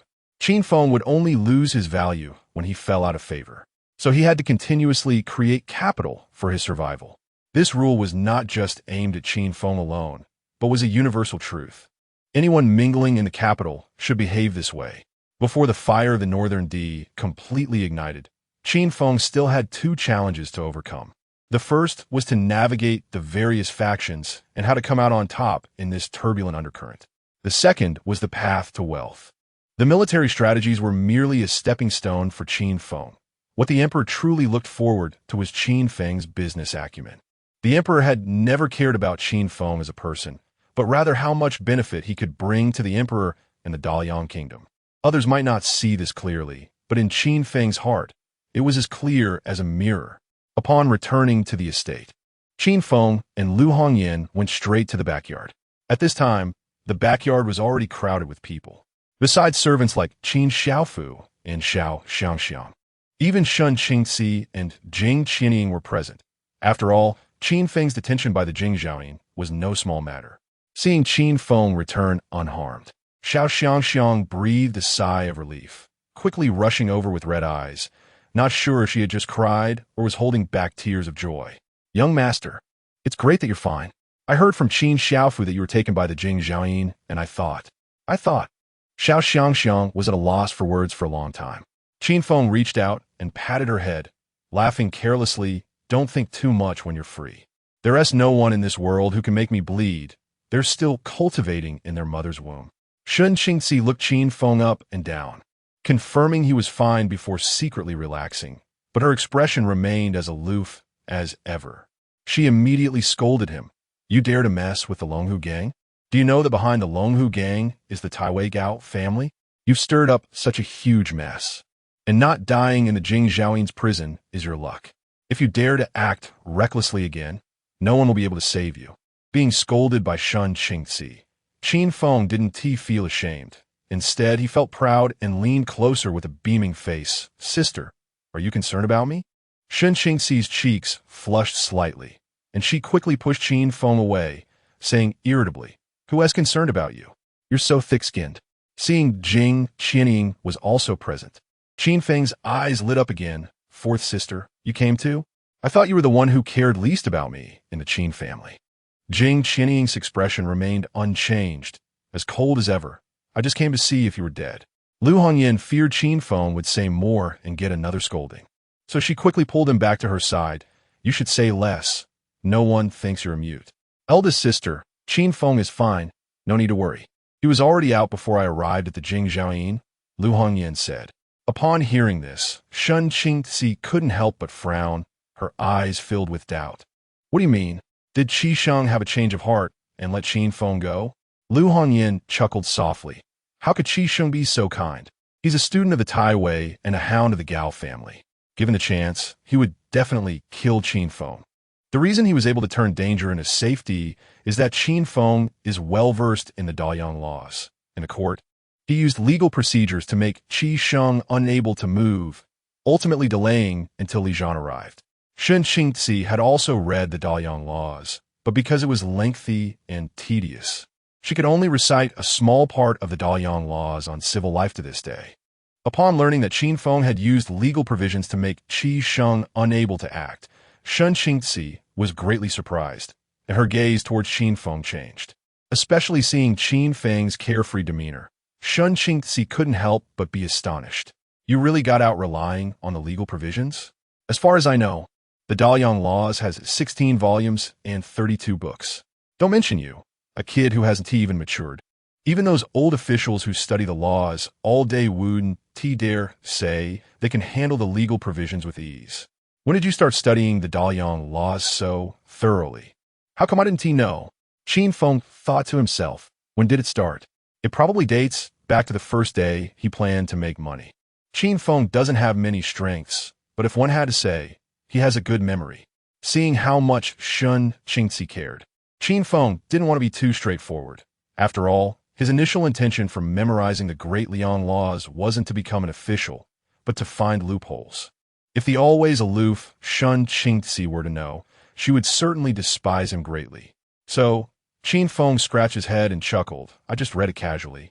I didn't memorize it specifically, and I only looked at the criminal law volume, which just happened to come in handy. Shun Qingxi scoffed, clearly not believing Qin Feng's nonsense. No matter how one looked at it, the Jing Zhaoyin was the top scholar from the imperial examination back then, extremely talented and knowledgeable. How could a half-hearted newcomer like Qin Feng possibly outsmart him? However, since Qin Feng managed to extricate himself, Sun Qingzi didn't delve further. At that moment, Jing Qinying suddenly asked Lu Hongyan, second sister, "Didn't you say that Lord Li also went to the Jingshuoyan?" Lu Hongyan then remembered the important matter, hurriedly lifted Qin Feng's clothing to reveal the golden waistband underneath, and with a slight tremble in her voice said, "Eldest sister, fourth sister, look, what is this?" Chapter 89. The shocked sisters. Jing Qinying knew very little about the events in the capital. Not only did she not recognize the golden belt, but she also thought Qin Feng was too ostentatious, feeling a wave of disdain. On the other hand, Sun Qingzi, upon seeing the imperial character on the clasp, couldn't help but gasp, her small face turning pale. A golden belt? Could this damn thing be impersonating a royal artifact? This is a crime that could implicate the entire Qin family, and Qin Feng would get them all killed. Upon hearing this, even Jing Qinying, who usually had a cold demeanor, couldn't help but furrow her brows. A golden belt? I have heard of it. It represents supreme glory, and even the current prime minister and the grand marshal have not received such an honor. Qin Feng is just a commoner.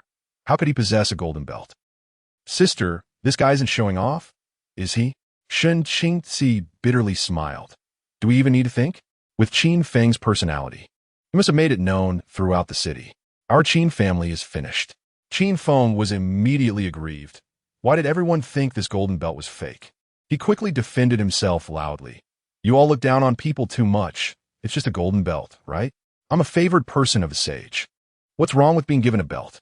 Lu Hongyan pressed Qin Feng's head down, which was held up high, and quickly explained to Sun Qingzi and Jing Qinying. At first, I also didn't believe the sage would grant Qin Feng a golden belt, but this was personally delivered by eunuch Li, and it was in front of the Jingzhou Yin and Gaosong, so we have no choice but to believe it. As she spoke, Lu Hongyan took out the imperial edict as well. Sun Qingzi and Jing Qinying exchanged glances, gasping in shock, their eyes as if they had seen a ghost in broad daylight. How is this possible? How could a sage grant a golden belt to Qin Feng? After a long while, the two finally recovered from their shock. A blush gradually appeared on Sun Qingzi's face, and she stubbornly said, "Humph. I didn't expect this brat to receive such favor from a sage. It truly is the blessing of a foolish person. Not just a foolish person's blessing." Lu Hongyan looked at Qin Feng with an indescribable affection, patting his sturdy shoulder, her face filled with pride. The current court has yet to bestow a golden belt. If we really think about it, saying Qin Feng is the #1 favored person in front of the sage is not an exaggeration. Our Qin family can be said to have been blessed by Qin Feng and shine brightly. The three sisters gathered together, chattering endlessly, scrutinizing Qin Feng for half a day. In the end, regardless of Qin Feng's protests and wails, they removed the golden belt and the edict, sending them to the ancestral hall for worship. Qin Feng was immediately left wanting to cry without tears. After Sun Qingzi and Jing Qinying left, Qin Feng quickly locked the courtyard door and took Lu Hongyan's little hand to the pavilion. Seeing Qin Feng's mysterious demeanor, Lu Hongyan couldn't help but be surprised. What's wrong? You little brat aren't brewing any bad ideas again, are you? Qin Feng didn't rush to explain. Reflecting on the scene where Lu Hongyan had rushed to the Jingzhou Yin to rescue him, he felt a wave of emotion. Diving into Lu Hongyan's embrace and acting spoiled. What kind of virtue did I accumulate in my past life to have such a good sister like you in this life? Originally, Lu Hongyan intended to push Qin Feng away, but upon hearing this, she felt quite pleased, blushing and allowing Qin Feng to act mischievously, playfully scolding. Smooth talker. I wonder who you learned this from. Speak up. What do you want to do again? While Qin Feng held onto Lu Hongyan's soft body to take advantage, he looked up at her with an innocent expression. I'm just simply thanking my sister for her concern. How could I have any bad intentions? Lu Hongyan rolled her eyes. Don't give me that. If others don't understand you, do you think I don't? We siblings don't need to beat around the bush. Just say what you want directly. No one understands Qin Feng better than Lu Hongyan. Since her older sister had already said it so explicitly, Qin Feng didn't beat around the bush anymore.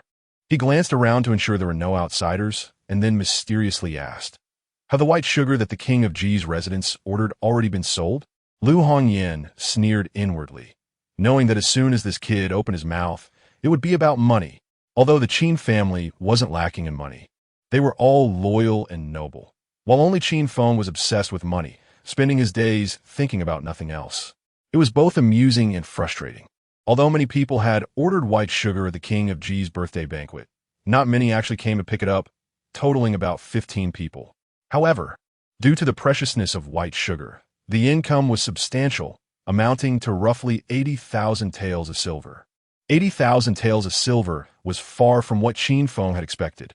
But it wasn't hard to guess that it must have been due to pressure from the pro-peace faction that some who originally intended to buy white sugar gave up under the pressure. Given all the obstacles, selling 80,000 taels of silver was already quite impressive. Qin Feng's eyes shone brightly, feeling that the time was right to make a bold move. He immediately instructed Lu Hongyan, "Sister, our stock in the back courtyard is low. We need to find a way to get a batch of raw materials.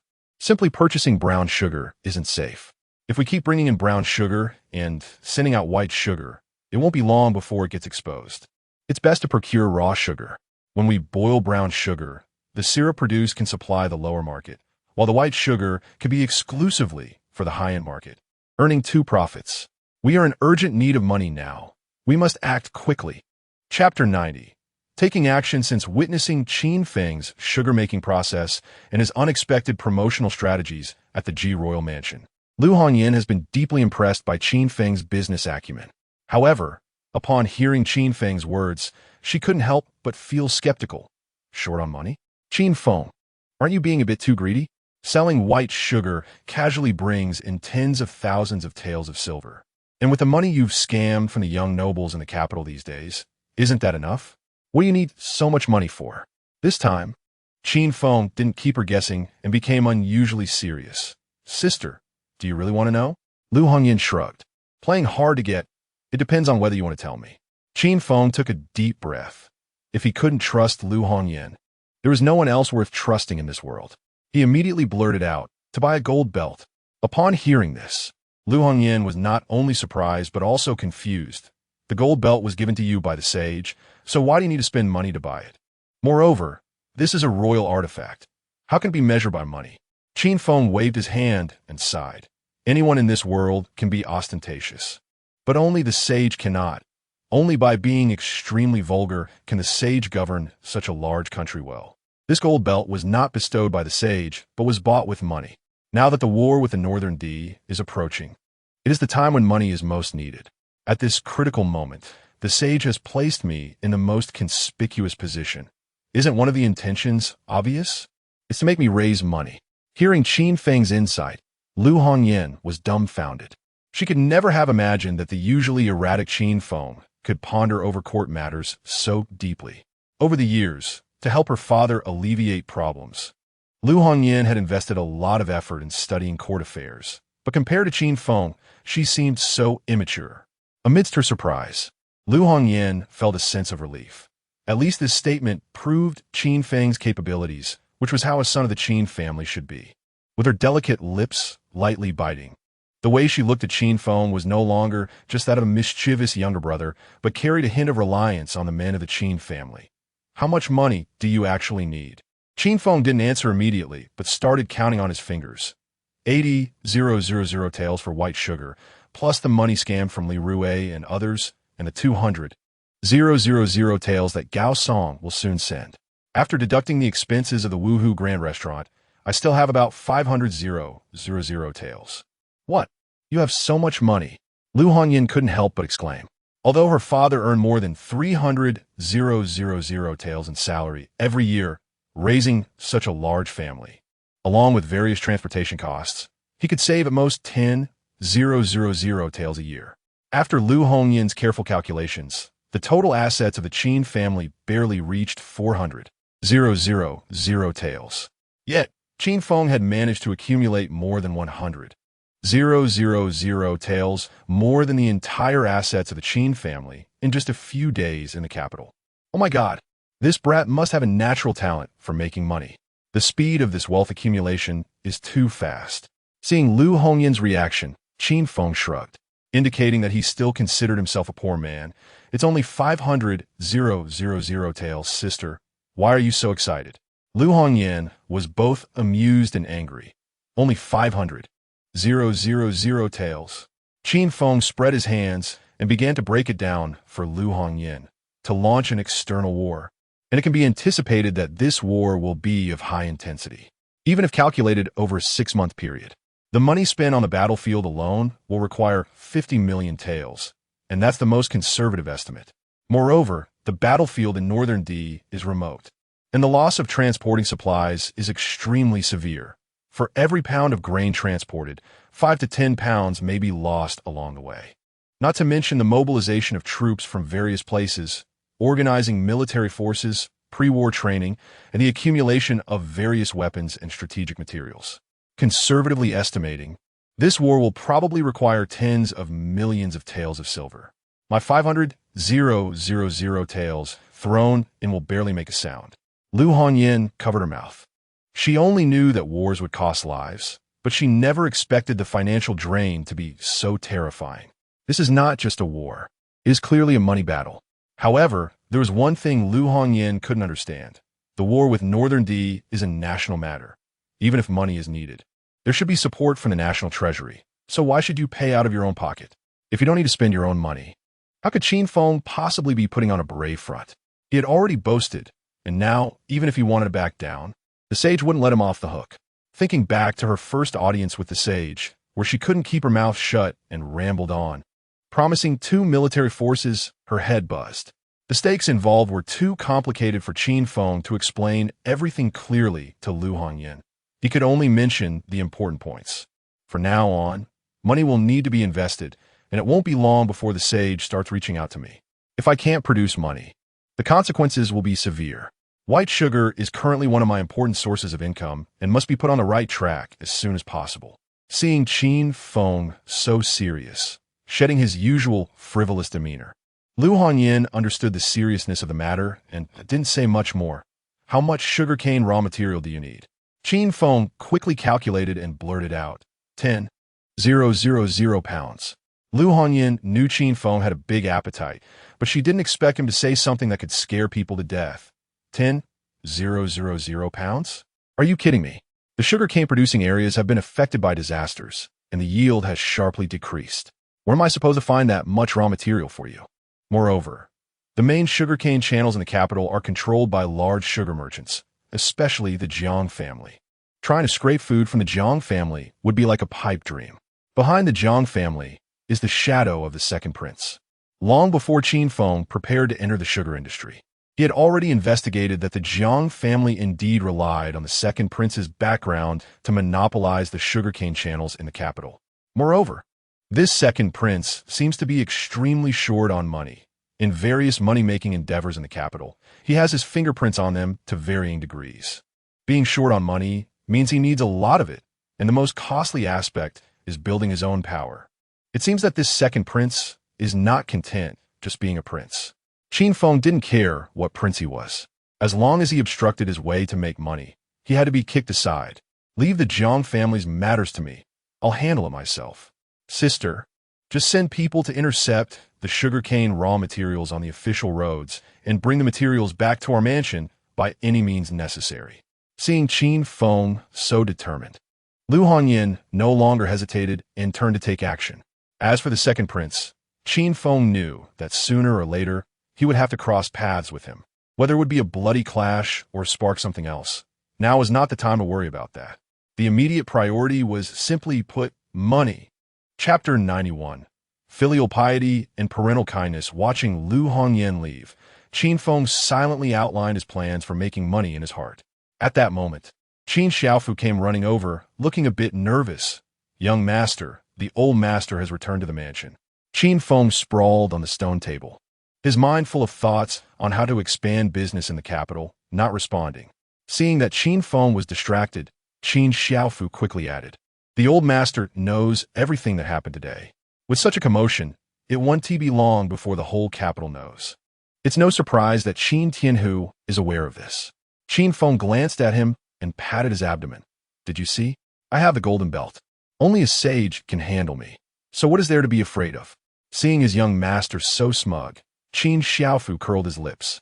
Since the young master wasn't too worried, he didn't need to fret either, and stood by, diligently offering compliments, making Qin Feng feel quite comfortable. Bang! At that moment, a loud noise came from outside. Qin Feng was startled and shouted, "Qin Xiaofu, are you crazy? I've told you countless times to come in and out quietly. I'm not sick, but you're going to scare me sick." Qin Xiaofu, standing nearby, looked confused. "Young master, I've been standing right here." Qin Feng turned to look at the closed Qin Xiaofu, feeling a strange unease. In the entire backyard, only Qin Xiaofu was so clumsy. Who else could it be? Qin Feng slowly turned to look at the courtyard door, and then felt a chill run down his spine. After a moment's hesitation, he quickly greased his heels and dashed towards his bedroom. Just as Qin Feng locked the door behind him, a loud banging came from outside, accompanied by Qin Tianhu's furious roar. "You little rascal, open the door. Today I will break your legs." Qin Tianhu, a fierce general who had fought on the battlefield for years, still retained his strength even after stepping back from the front lines. The entire door was almost smashed, scaring Qin Feng to the point of crying out, "Help! Someone has got to get killed." In broad daylight, Qin Tianhu is going to commit murder. It was better not to shout, but as soon as he did, Qin Tianhu became even angrier, roaring like a furious tiger. "You wicked child! How dare you call me by my name? Even if you scream your throat raw today, no one can save you." Boom! With a loud bang, the door nearly fell from its frame, causing Qin Feng to hurriedly press his entire body against it. If his father burst in today, Qin Feng would definitely not see the sun tomorrow. In this turbulent capital, if he wasn't brought down by the political enemies of the Qin family, it would be too frustrating to fall into his own father's hands. This little body of Qin Feng's really couldn't withstand Qin Tianhu's rampage. Gritting his teeth, he shouted, "Father, the sage has granted me the golden belt. In the entire great Liang kingdom, aside from the sage, even the royal family has no right to deal with me. You're the minister of war. How can you break the law?" Bang! Qin Tianhu kicked the door, making the whole house shake. Gritting his teeth through the door, "Stop trying to play tricks with me. If you really have the golden belt, I can't do anything to you, but take a good look. Where is your golden belt?" Hearing this, Qin Feng instinctively reached for his waist. He suddenly remembered that the golden belt and the imperial edict had already been taken away by Lu Hongyan and were enshrined in the ancestral hall. Qin Feng almost cried out, his attitude shifting 180 degrees as he pleaded pitifully, "Father, the Ministry of Revenue has been trying to deal with me all day. If you hurt me now, it will only cause pain for the loved ones and joy for the enemies. For the sake of the great Liang kingdom, for the continuation of the Qin family's lineage, and for the future war against the Northern D, I beg you to show mercy." Fortunately, Qin Tianhu hadn't completely lost his reason. This plea had an effect. Although he didn't leave, he stopped banging on the door and sternly said, "Is there anything in this world you dare not do? The Longhu gang is backed by the second prince. If you dismantle the Longhu gang now, aren't you declaring war on the second prince? And that's not all. In front of the Jingzhaoyin, you made Qi Cheng lose face publicly. Qi Cheng is the official in charge of the capital. If the Qin family has any trouble in the future, he will seize the opportunity. Do you want me to be in poor health and live a few less years, hurrying to the afterlife?" Qin Feng didn't dare to take it lightly, fearing that Qin Tianhu was using a feigned attack to trick him into opening the door, and hurriedly explained, "From a moment you insisted on the war against the Northern D, the Qin family has already made an enemy of the second prince. This paper window will eventually be pierced. Some things can't be avoided, so it's better to face them bravely from the start, declaring the Qin family's firm stance to everyone. At least we can gain the sage's trust. If the Qin family is both warlike and timid, not only will we offend the peace faction, but even the sage one easily trust us. Wouldn't that leave us isolated and helpless?" Although Qin Tianhu had a bad temper, he was not unreasonable, and he had to admit that Qin Feng's words hit the nail on the head.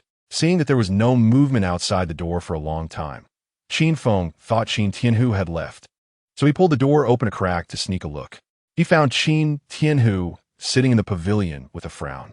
Qin Xiaofu stood by, trembling, not daring to make a sound, constantly throwing Qin Feng pleading glances.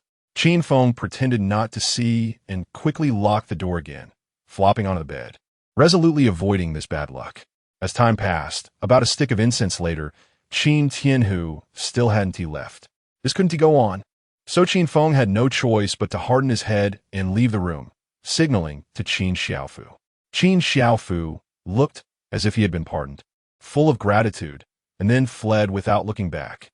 Damn it, I asked you to find out what's wrong with the old master, and you ran away? Qin Feng was furious, cursing Qin Xiaofu for being ungrateful, and could only muster the courage to sit down opposite Qin Tianhu, wearing a big smile and humbly asking, "Father, what's wrong? Is there something going on in the court?" Qin Tianhu didn't want to bother with this rebellious son, but since Qin Feng was already involved in the court struggle, he couldn't exclude him, so he coldly replied, "There has been a change in the war against the Northern D." A change? Qin Feng's eyes revealed a trace of barely concealed seriousness. At the birthday banquet of King Ji, the war against the Northern D was already decided. Could it be that the Ministry of Revenue has become so shameless that they still have the face to obstruct the progress of the war? Qin Tianhu snorted coldly. The Ministry of Revenue want to easily show their faces again. But just because they're avoiding the sharp end doesn't mean others will sit idly by. The leftist officials in the court mostly favor peace. As soon as someone takes the lead, they rally behind them. A sense of foreboding began to rise in Qin Feng's heart, and he unconsciously lowered his voice. The one leading the opposition to the war, could it be the second prince? Chapter 92. Today, the young master wants to confront the heavens, the earth, and the air. As soon as this was said, Qin Feng felt something was off and quickly shook his head, self-denying, murmuring softly, "No way." Although the second prince is firmly on the side of peace, he is still eyeing the position of heir. He would never come out from behind the scenes. If he were to be suspected by the sage because of this, it would be a loss rather than a gain. The second prince would not make such a basic mistake. While Qin Feng was talking to himself, he didn't notice that Qin Tianhu was staring at him, his eyes full of surprise. For the high-ranking officials of the 3 dukes and 9 ministers, as well as the 6 ministries and 24 departments, it was actually not difficult to guess the second prince's intentions. After all, if the second prince wanted to achieve his goals, he had to win over as many important officials in the court as possible. Previously, he had hinted at having Qin Tianhu under his command, but Qin Tianhu had evaded the topic vaguely. However, Qin Feng had never interacted with the second prince, yet he was able to analyze the second prince's true intentions based solely on the situation in the court, which even Qin Tianhu found surprising. This kid is simply born to be an official. If he could secure an official position, he would surely shine in the future. But unfortunately, this kid has no interest in being an official and only thinks about how to make money. One wonders whether having such a child in the Qin family is a blessing or a curse. Qin Tianhu did not point it out directly. To test the depth of Qin Feng's thoughts, he intentionally asked, "Who do you think the leader will be?" After asking, Qin Tianhu found it amusing. These events had just occurred, and it would take time for them to spread among the common people. No matter how smart Qin Feng was, he couldn't possibly deduce the outcome without any clues. Therefore, Qin Tianhu had no illusions and was prepared to tell Qin Feng directly. Just as Qin Tianhu was about to speak, he heard Qin Feng mumbling to himself. The officials present at the Prince Ji's birthday banquet were all major officials in the court, including the Minister of Revenue, which showed that both the war faction and the peace faction had sent their main forces. Now that even the major officials of the Ministry of Revenue were suspected by the sage, the core members of the peace faction should not dare to show their heads in the short term. Therefore, the person leading the obstruction of the war could not be a high-ranking official in the court. Qin Feng rubbed his chin, pondering, since it's a civilian, and it's a voice that even the sage cannot ignore. Then after thinking it over, there is only one possibility: a Confucian scholar with a strong ability to rally support in the literary circle.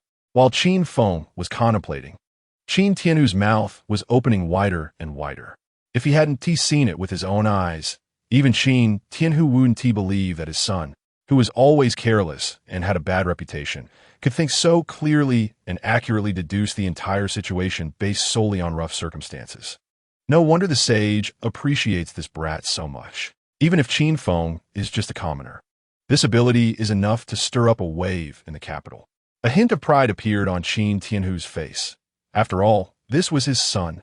However, Qin Feng was already flamboyant enough, so Qin Tianhu naturally wouldn't praise him, feigning indifference and saying, "The obstructor is indeed some prominent Confucian scholars." In addition to the Confucian scholars in the capital, many literary figures from outside the city had also rushed to the capital. Using the argument of the national treasury being empty and the war disrupting people's livelihoods to persuade the sage to abandon the expedition against the Northern D. When dealing with these literati, even the sage could not be too forceful. He had already decided to hold a debate in the court tomorrow. Those Confucian scholars were not the type to yield easily. They often used their pens as weapons to attack the officials' children in the court. At this point, Qin Tianhu's voice deepened, becoming unusually serious. "From now on, you better behave yourself and don't do anything out of line. Otherwise, if those Confucian scholars find out, it won't be long before it spreads throughout the entire Dalian. At that time, the entire Qin family will be dragged down by your bad reputation." After leaving this stern warning, Qin Tianhu turned and left without looking back. As soon as he left, Qin Xiaofu sneaked over. Seeing that the young master was not beaten to the ground by his father, Qin Xiaofu was amazed. "Young master, are you all right? Did you suffer internal injuries?" "Internal injuries, my foot." Qin Feng was annoyed and waved his hand, not in the mood to pay attention to Qin Xiaofu. For a long time, Qin Feng thought he understood the sage's thoughts well enough, but the truth proved that the sage's depth was far beyond what Qin Feng had imagined. Tomorrow's court debate would definitely involve Qin Feng. The other purpose of that golden belt was to grant Qin Feng the qualification to participate in this debate. The sugar industry was not yet mature, and the war against the Northern D was full of obstacles. Even Qin Feng couldn't help but feel somewhat overwhelmed. Go to hell. Qin Feng no longer dwelled on events that had not yet occurred, called Qin Xiaofu over, and instructed, "You immediately send someone to urge Gao Song to deliver the money, lest the night is long and dreams multiply. Also, have Lu Ming urgently recruit a batch of craftsmen. Money is not an issue, just start the repairs